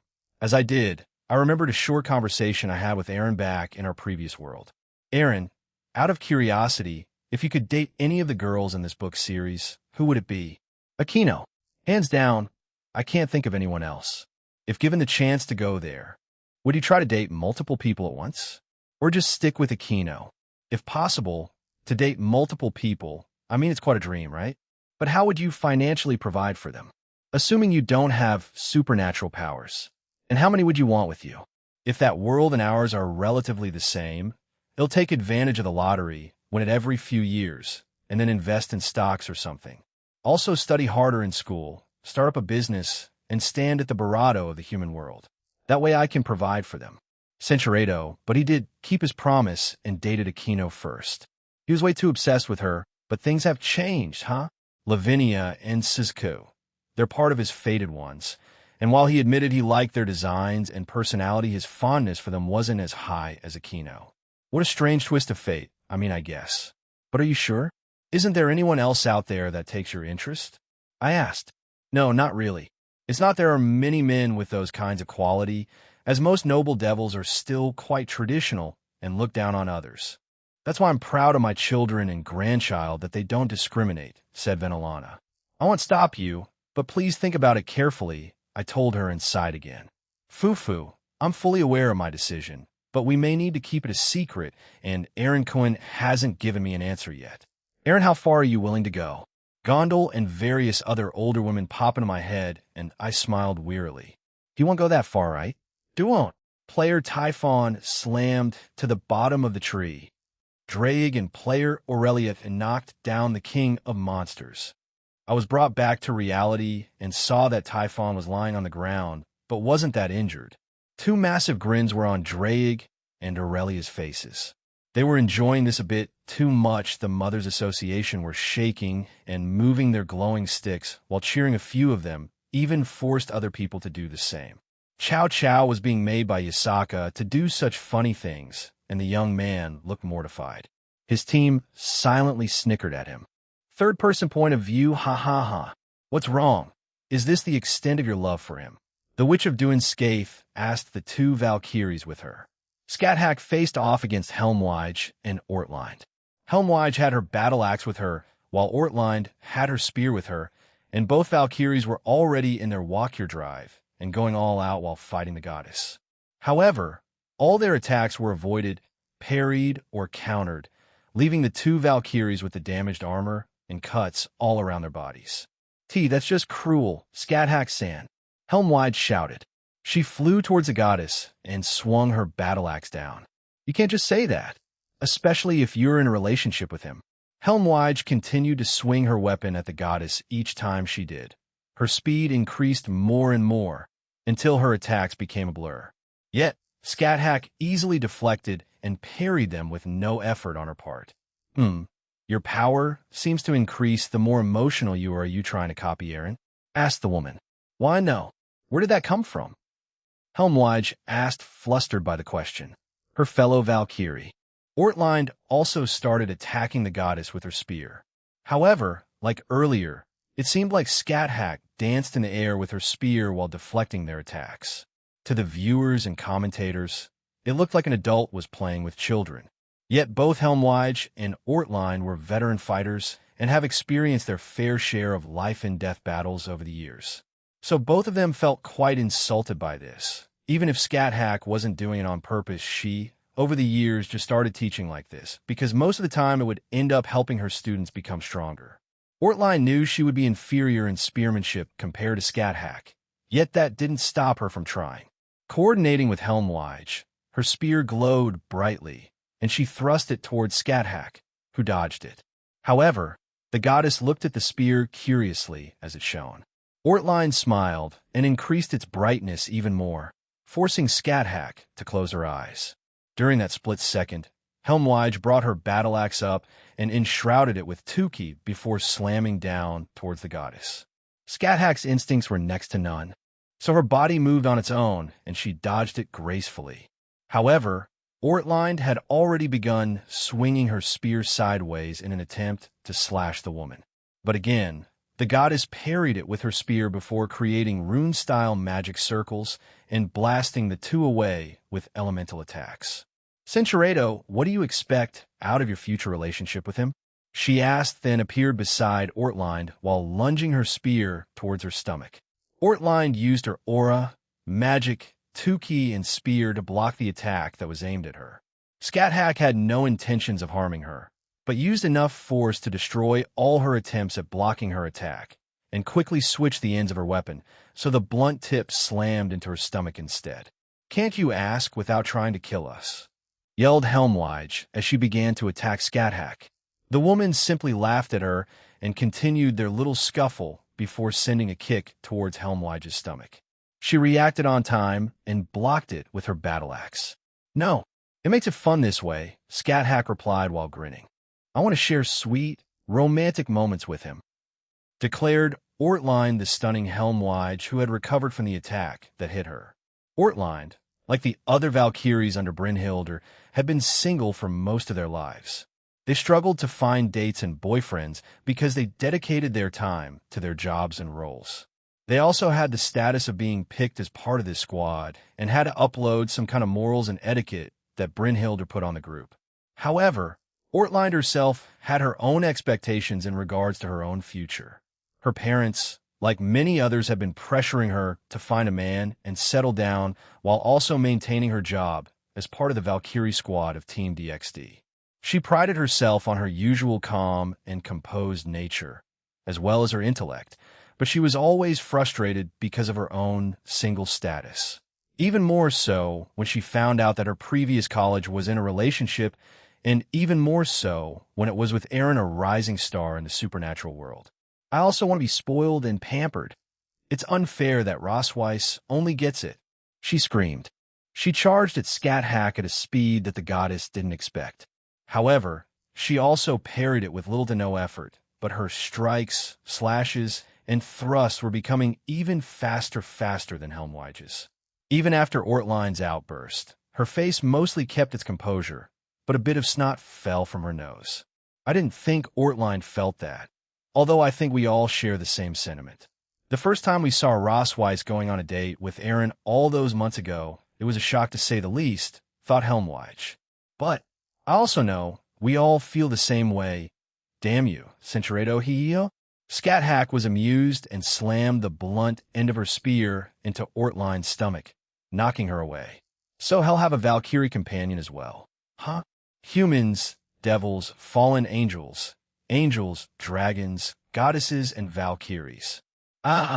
Nothing is beyond Lord's reach. Ortline sent a flurry of thrusts towards Scat Hack, who matched her and parried all of them. That's not the point. It was my barato. How adorable. You treasure your first kiss that much? Asked the goddess as she happily fired rune-style magic at Ortline, who also matched her using her Norse-style magic. Helmwij also helped her teammate and fired her own magic at the goddess. Scat Hack tapped the air in front of her as all the attacks were just inches away from her and negated them all. What about you, Helmwij? What about me? Helmwij asked, scared of what Scat Hack might say. She means I know. I just don't want to answer, screamed Helmwij. Foo-foo. Let's continue then, said Scat Hack. She once again disappeared, but didn't reappear. Unknown to both females, Scat Hack was moving at a speed that they couldn't perceive yet. But they did notice that they kept receiving small cuts around their bodies again, and they began to create defensive magic circles around themselves. But they were pushed back moments later, and this kept repeating until all the blows took their toll and they collapsed. That should do it, said Scat Hack after she finished her relentless assault. Both player Ortline and Helmwij have been backed into a corner. Will this be the end of the two Valkyries of Team Leisure of the Kings? Don't take us down yet. None of these cuts are deep enough, shouted Helmwij in frustration. Both Valkyries flew towards Scat Hack while firing more magic attacks at her, but they proved to be useless. Once in front of the woman, they both began relentlessly slashing at the woman with their weapons. Helmwij mixed in wind magic to her battle axe, which made several blades of wind shoot from it, but they were negated by Scat Hack. Ortline did the same while coating her spear in blue lightning, but they were reflected away by Scat Hack's spear. From the beginning of their matchup to now, they never stood a chance, but since it was a game and since they had fought her from time to time while in Aaron's training facility, they wanted to at least have her take them seriously today, even if there was a slim chance of it happening. Helmwij suddenly threw her battle axe at Scat Hack, who dodged it. However, she immediately followed it up by enhancing her body with magic and 10k and throwing a punch directly towards the goddess. Scat Hack looked back and laughed at her attempt, but happily followed up by headbutting the fist that Helmwij used. Initially, it looked like they were even in power, but to no one's surprise, Scat Hack's headbutt began to push Helmwij back. However, the woman in question pulled her battle axe back towards her using her free hand, and as it was about to hit the goddess in front of her, she stopped it with the tip of her spear. Come on, shouted Helmwij. Quite predictable, replied Scat Hack. I didn't ask. Helmwij continued her futile assault as Ortline charged up an attack from behind her. Scat Hack was aware of this, but continued to battle Helmwij. However, she silently commended the two for their trust in each other, as they didn't need to verbally confirm with each other to know what they wanted to do. This can only be made possible by fighting together in countless battles and life-and-death situations over time. Most wouldn't have this level of trust in each other, yet DXD, and especially the Valkyrie squad of the Norse do, thought the Witch of Duin Skaith. Ortline had finished charging her attack, an attack that would pierce the heavens. Helmwij, She shouted at her friend through their team's transceiver. "Do it," Helmwige replied with the same fervor. Without waiting for another second, Ortline drew back her spear as a powerful silver-blue aura coated it. All she needed was a single thrust to end it, an attack that she had been practicing religiously, an attack that would pierce everything. She had desperately practiced it since the war ended, as she felt utterly useless when facing certain enemies. Helmwige held on to Scat-Hack, as if embracing the woman who became amused. "This is quite obvious, you know," said Scat-Hack. "Cinchureto, to heck with those thoughts. He'll deal with it when it comes." The aura around Ortline's spear shone brighter and brighter, until she thrust her spear and attack towards Scat-Hack and Helmwige. It was blindingly fast that Scat-Hack was taken aback by it. However, the goddess broke free of Helmwige's hold and kicked her towards the spear's attack. The attack struck Helmwige critically. Though wounded, she didn't stop its trajectory, power, or speed as it kept going towards Scat-Hack. The Witch of Duin Skaith raised her spear up and slashed down at the attack, while coating it in divine aura. Oh my goodness! Player Scat-Hack is pushing back the powerful attack used by player Ortline. "Amazing!" shouted the announcer. Helmwige's own consciousness began to flicker as she had just been pierced, but wanted to keep fighting. As she raised her battle axe above her, much to everyone's shock, her life flashed before her eyes. The day that she became an official Valkyrie was one of the happiest days of her life. It was one of the greatest honors in their realm, and of course, her mother was one. Her father also worked for their gods, and still does, and she wanted to follow in their footsteps. She also met their strongest Valkyrie at the time, her captain, Brynhildr. Not many knew of her realm name before she received the title, but she didn't care. She only wanted to keep on rising in their world with her captain and the others who joined her. Originally, there were even more in the squad. However, because of the harshness and strict nature of Brynhildr, many of those Valkyries dropped out of her squad to join others. However, to the one who stuck by her, and even when a young new recruit, a maiden called Rosweiss, joined them, they tried to welcome her the same way. Even if she was the granddaughter of one of the most famous Valkyries, Gondel. "So we've all been single. None of us have gotten a boyfriend. What the heck is this?" shouted Helmwige in despair. Focusing on our studies, battle tactics, strategies, gaining experience, and power should be Barato priority. Our romantic relationships should not take precedence, replied Rosweiss. "You're being unreasonable. So are we. Just accept it," Rosweiss mumbled Grimjord. Rosweiss had nothing to say to that, so she silently looked at the ground with a bright red face. After a difficult mission, Helmwige fell on her bed, exhausted. She raised her hand up and sighed. "I'm so tired. I just want to rest. I want a boyfriend." "Shut up. Virgin Squad." Another Valkyrie screamed in another room over. "Aya!" Helmwige grabbed her head and began rolling around her bed, frustrated at her current situation. "I'll definitely get one someday, and before anyone in my squad," she said while tears fell from her eyes. Helmwige fell on all fours. She had just seen Rosweiss, her friend and former squad member, in clothing that looked like she was on a date, and with the new middleman before they linked arms and left their realm. It was like a punch to the gut for her. She refused to believe it. "You knew," she screamed in despair, startling the people around her. "Calm yourself," Helmwige muttered Brynhildr. She looked up at her captain and let out a patronizing chuckle. "You're quite shaken up too." Captain Brynhildr was unaware of it herself, but her face was covered in sweat and her right arm was shaking. She, like the other Valkyries in her squad, had been single for many years. They were much older than Rosweiss too, but they never thought that their youngest and former member would go on a date before them. "Is it worse that we never went on a date before?" Helmwige asked. The energy and life inside of her had disappeared. With a dead look in her eyes, Brynhildr looked at her squad member and said, "Schwartlight went on a date once. It didn't end well, because she was stood up." Silence fell in the vicinity. "We're going to die alone, aren't we?" she asked her captain. "Don't say anything anymore, it will only hurt us more," replied Brynhildr. Both women walked away from the spot, a gloomy and depressive aura emanating from their bodies. Tears flowed down Helmwage's face as she roared. I don't want to go down without making an impact. Jean, please win this match with me. Yeah. WWE, what in the world is player Helmwage yelling about? The determined Valkyrie squad player finally hit her tipping point. The commentator from Asgard shouted. Helmwage's battle axe slammed against Skathack's spear that was also blocking the thrust attack that Ortline sent to them. Even with the added power of a near-unconscious woman, the Queen of the Land of Shadows didn't budge from her spot. It only made her snicker. That was an interesting declaration, Helmwage. But I doubt Lord will agree to it. Then Aaron's voice resounded in the field, darn it. I can't land a shot on you, quit zooming around. Vidar shouted in frustration. Zoom, zoom, I and Aaron said in a monotone voice and then snickered. This only made Vidar even more frustrated. It didn't help that Midgard Sormer snickered in his sleep after hearing it.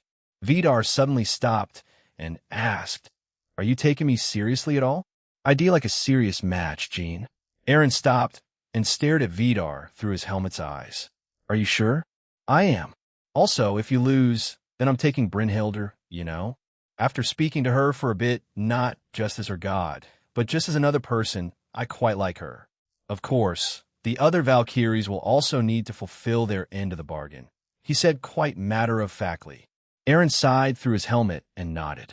Very well, since I don't want my Valkyries going to anyone else, I may as well beat you up since you've been asking for it since last year. Kahaha, that's what I'm talking about. Come then, shouted Vidar. Centuredo. He removed his helmet and smiled at the god in front of him. I won't let you have them. He touched his ear and said, Then please grant me your strength and loyalty in the battles ahead. You're my chosen warriors, right? Who? What kind of conversation is happening right now? The commentator asked in shock. Brynhildr, Rosweiss, Ortline, Helmwage, Grimjord, and Schwertlight all responded at the same time, faces brighter than Rhea's crimson hair. Yes, everyone that watched from their TV and in the stadium were stunned by these events, but erupted into cheers and laughter. In a way, they already expected a multitude of things to happen if Aaron was part of a game. He already made things strange when he just watched or commented. Hirokazu versus Dulio rating game. In the VIP booth where Aaron's group, where an older woman suddenly shot up from her seat, surprising everyone. Gundu-san? Asked Jean. That includes me, right?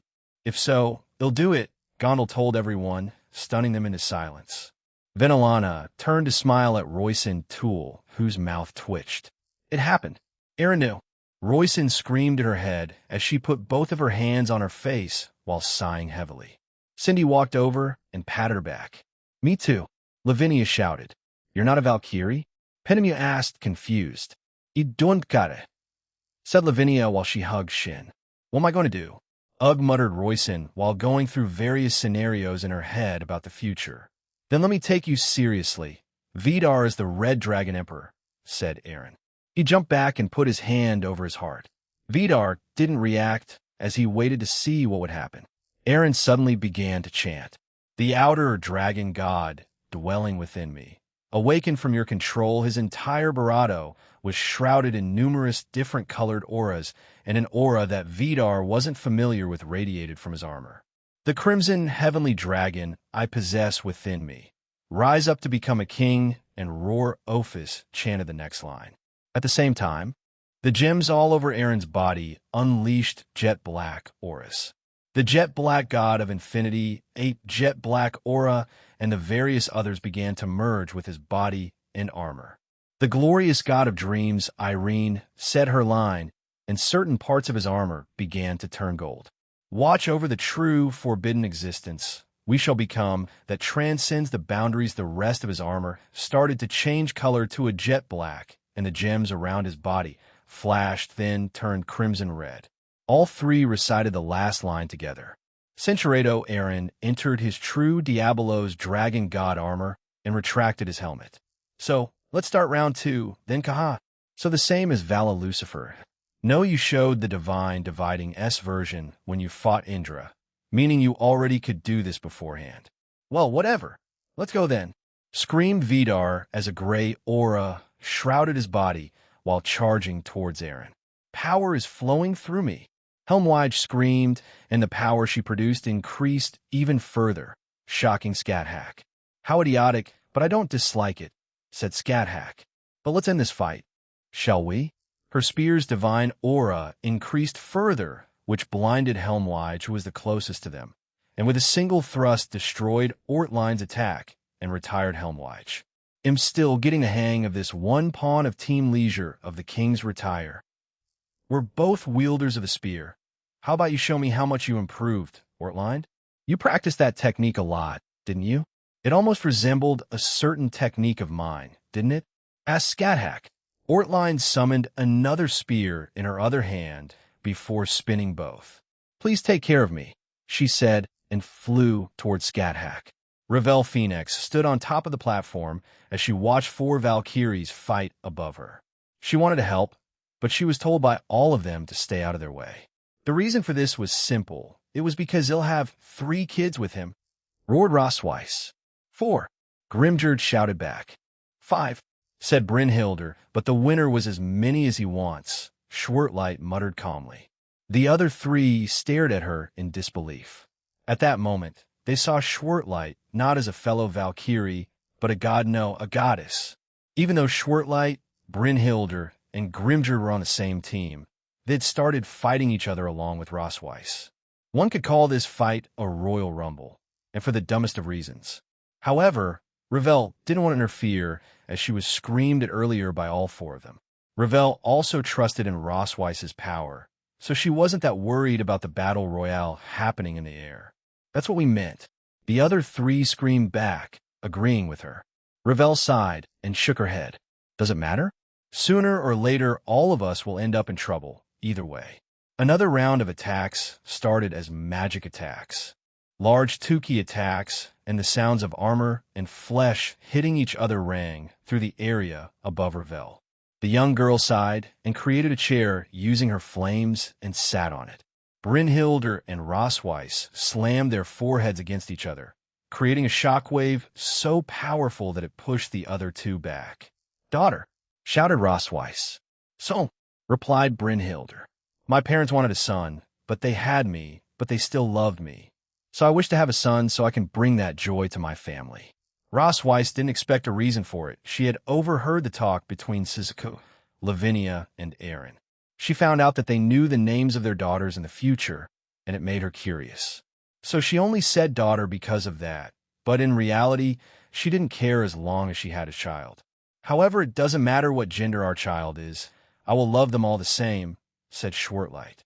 Both Valkyries turned their gazes at her and glared. "Are you doing this on purpose?" Grimgerd asked, feeling a bit uneasy. With a playful smile on her lips, Schwertlight shook her head. "I meant what I said, Grimgerd. I do not like liar," shouted Grimgerd before she tried to attack Schwertlight, but the woman avoided her slap. She retaliated by firing a fireball towards Grimgerd, who slapped it away. It seems like the pawns of Team Leisure of the Kings are fighting each other. I'm very confused by this development. Let's stop this for now, Brynhilder Senpai. Today, I'd like to fight all 3 of you seriously, Rosweiss suddenly said, making everyone around them stop. Brynhilder stared at Rosweiss before backing away and joining Grimgerd and Schwertlight. "Yes, let's have a more civil discussion with each other once the match ends, but for now, they'll accept this challenge, Rosweiss. Show us how much you improved during your time away from us," said Brynhilder. She and the other 3 knew in the back of their minds that Rosweiss had already improved beyond what they were currently capable of. In a way, this was just a formality between Valkyrie, something that Brynhilder wanted to do when a Valkyrie left her squad in an amicable way. An enormous Norse-style magic circle appeared above them as Brynhilder raised her hand. From it came a giant made of lightning and wind. Both landed behind her and stood still waiting for Brynhilder's command. Grimgerd summoned her staff while Schwertlight summoned her sword. On Grimgerd's shoulder, a small bird made of yellow paper appeared and perched on it. Centuredo, the same dark purple tendrils also closed in around her own arms and legs, and 4 more emerged from her back. "So they're going to go all out against me, huh?" "No, I asked them to, but I didn't think they'd use their innate abilities against me," thought Rossweiss. Brynhilde raised her arm up slowly before the both Grimgerd and Schwertlight flew towards them. Ravel got up and was about to join her when Rossweiss held her hand out towards the young Phoenix daughter, indicating she didn't need any assistance. Ravel-san, I will be fine. I asked to fight them. You can probably join Aaron at the last platform, said Rossweiss. Ravel quickly agreed, and fiery wings appeared from behind her back, and she flew upwards. The Valkyries paid her no mind as she left their area. The first one to arrive in front of Rossweiss was Grimgerd. She spun her staff around herself before driving it forward towards the woman in front of her. Rossweiss dodged the attack with no effort on her part. However, she created a magic circle at the same time, which blasted the yellow paper that Grimgerd tried to sneak behind her fellow Valkyrie. I know what those do, Grimgerd-san. Please don't make fun of me, said Rossweiss. Well, at least you don't fall for that same trick now, Rossweiss replied Grimgerd. She then formed the yellow paper into a large spear which then turned into yellow steel. It then multiplied and shot towards Rossweiss. She accelerated their speed by utilizing wind magic and furthermore augmented the attack by coating it with lightning magic. Rossweiss summoned her Mistiltine wand and constructed flaming lightning swords and launched them towards Grimgerd's attacks. The two attacks collided, and a large explosion occurred which covered the vicinity with black smoke. From the black smoke shot out a large hand coated in lightning. Rossweiss deflected it with her right hand, and it missed her. Another arm coated in wind shot towards her, and she moved up before firing a ball of Tuki at it, destroying it. Once the smoke cleared, she saw that the two elemental giants that Brynhilde were the ones responsible for attacking her. The arm on the wind giant quickly regenerated, and all of them fired a barrage of elemental attacks at her. Schwertlight dashed towards her and began slashing at her. At the same time, dark purple tendrils lashed toward Rossweiss. A few of them swept past her, and she felt a stinging sensation in the air. So she sent a powerful blast of magic at Schwertlight before backing away and reassessing the situation. Every spot that was touched were seared intense toxins and poisons. If they had stayed longer on Rossweiss, it would have been fatal. So she quickly healed herself and cured the spots that were affected. Schwertlight had complete control of her abilities, as she could choose when or not to apply those effects to the person she fought with. However, as she wanted to seriously fight Rossweiss, she was willing to use this to win. You still get hit by them, Rossweiss, said Schwertlight. You did nearly take me down with them before you gained full control of them, Schwertlight-san, replied Rossweiss. Schwertlight smiled wryly before attacking Rossweiss again. The Valkyrie dodged all her comrades' attacks before throwing a punch towards Schwertlight, who in turn used her sword and dark purple tentacles to defend herself. However, Rossweiss focused on using her piercing strike, and her fist passed through Schwertlight's sword and tentacles, hitting her square in the face and blowing her away. She immediately followed it up with several lightning bolts using her wand. The attacks were blocked by two defensive magic circles in both giants' hands. While they stopped the attacks, the hands of the giants were destroyed along with the magic circles, and both Brynhilde and Grimgerd suffered some damage as a result of Rossweiss's attacks. Im Fein, Mutter Schwertleite. She wiped the blood off her nose and sighed at Rossweiss. If this fight had happened a year prior, then it wouldn't be like this. While powerful, Rossweiss had various issues to work through back then, but now she could fight all of them at once and come out on top. A brief moment of tranquility befell the area. Moments later, all hell broke loose as all four Valkyries disappeared. The elemental giants that Brynhilde created began to continuously fire elemental attacks at Rossweiss. They had the ability to home in these attacks on a specific target, so Brynhilde's group didn't need to worry about being struck. The countless yellow papers that Grimgerd created transformed into 15 paper birds that began to continuously dive bomb Rossweiss while they were coated in lightning magic. At the same time, Grimgerd herself began to attack Rossweiss using her staff that was coated in two elements, lightning and ice. Ice shot out first, then followed by lightning. Both would be close to touching Rossweiss, but she would use magic negation and destroy them before they reached her. She dodged the yellow paper birds, while also destroying them after, but they would quickly regenerate soon after. At the same time, Schwartlight continued her attacks as well. She swung her sword erratically while using her dark purple shadow tendrils to try to restrain Rosweiss. However, the Valkyrie of the Golden Rakshasa avoided them all this time. It was subtle. However, Rosweiss had started to imitate the way Sona had used her Ultra Instinct, while not her own. She was slowly incorporating it into her own, hence why she did not get hit. Finally, with her own wand, but not a Mistiltine wand, Brynhilde created numerous magic circles that shot out fire magic. Most of the magic shaped themselves into various things like spears, swords, and even animals like snakes and rhinos. Rosweiss's eyes glowed briefly before all three other Valkyries were hit by an invisible force. It wasn't just a single hit, it was a barrage. All of them were struck by repeated blows before being knocked away. She also used Pierce on some of those attacks, which bypassed their defenses, causing even more pain for them. Rosweiss didn't end it there, as she created an enormous hand made of shadows, and then ordered it to attack Brynhilde's group. The giants stepped in and attempted to block it, but they were much weaker than the attack used by Rosweiss, and the lightning and wind giants were destroyed. The fist didn't stop there as it went after Grimjord next. Seeing this, she ordered her yellow paper birds to attack it and delay it.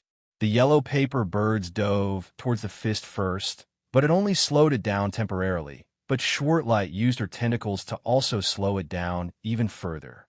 However, to their surprise, smaller fists made of shadows came out of the larger one and slammed into their faces. The only one to defend herself was Brynhilde. However, the smaller shadow fist also shattered her defensive magic circle, resulting in forcing her to guard herself using her arms, and then being blown away too. But she did not take a direct hit to the face, unlike the other two. The Dual Dragon Emperor's first Valkyrie didn't stop there, as she appeared above Grimjord, who panicked and shot 2k blasts at Rosweiss. For a brief moment, she entered her true Ultra Instinct and slapped the attacks away, before landing an axe kick on Grimjord's stomach.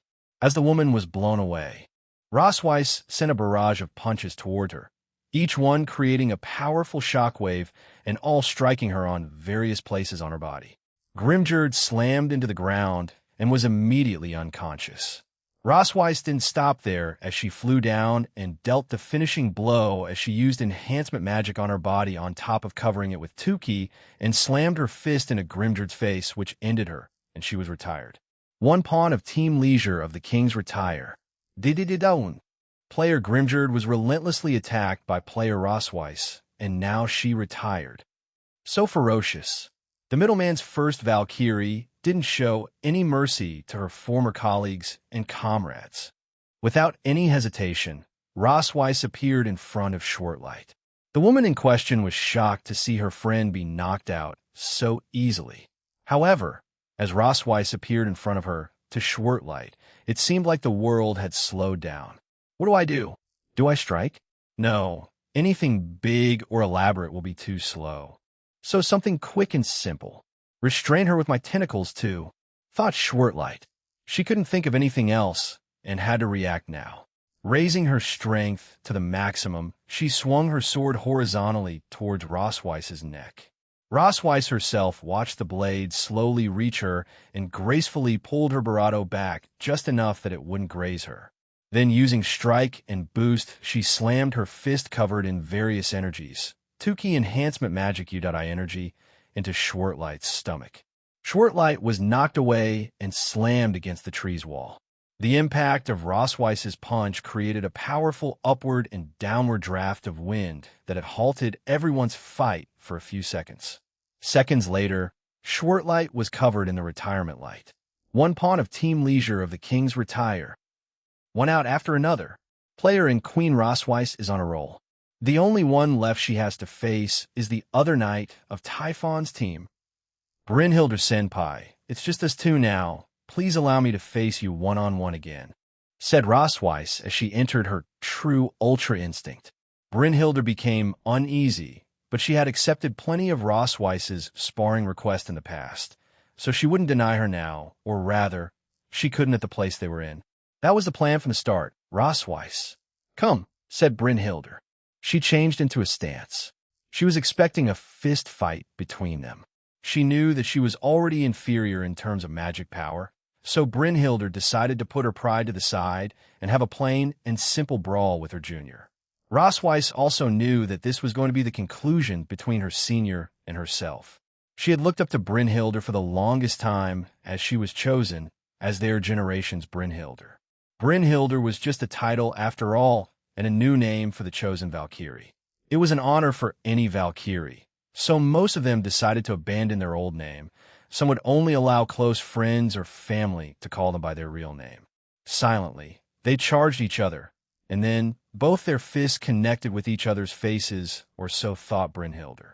However, to her surprise, because of Rosweiss's true ultra instinct, Rosweiss moved in a way that made it look like she was hit by her senior's fist, but in reality, her fist barely grazed her and missed. But Rosweiss's fist landed squarely on Brynhilde's face.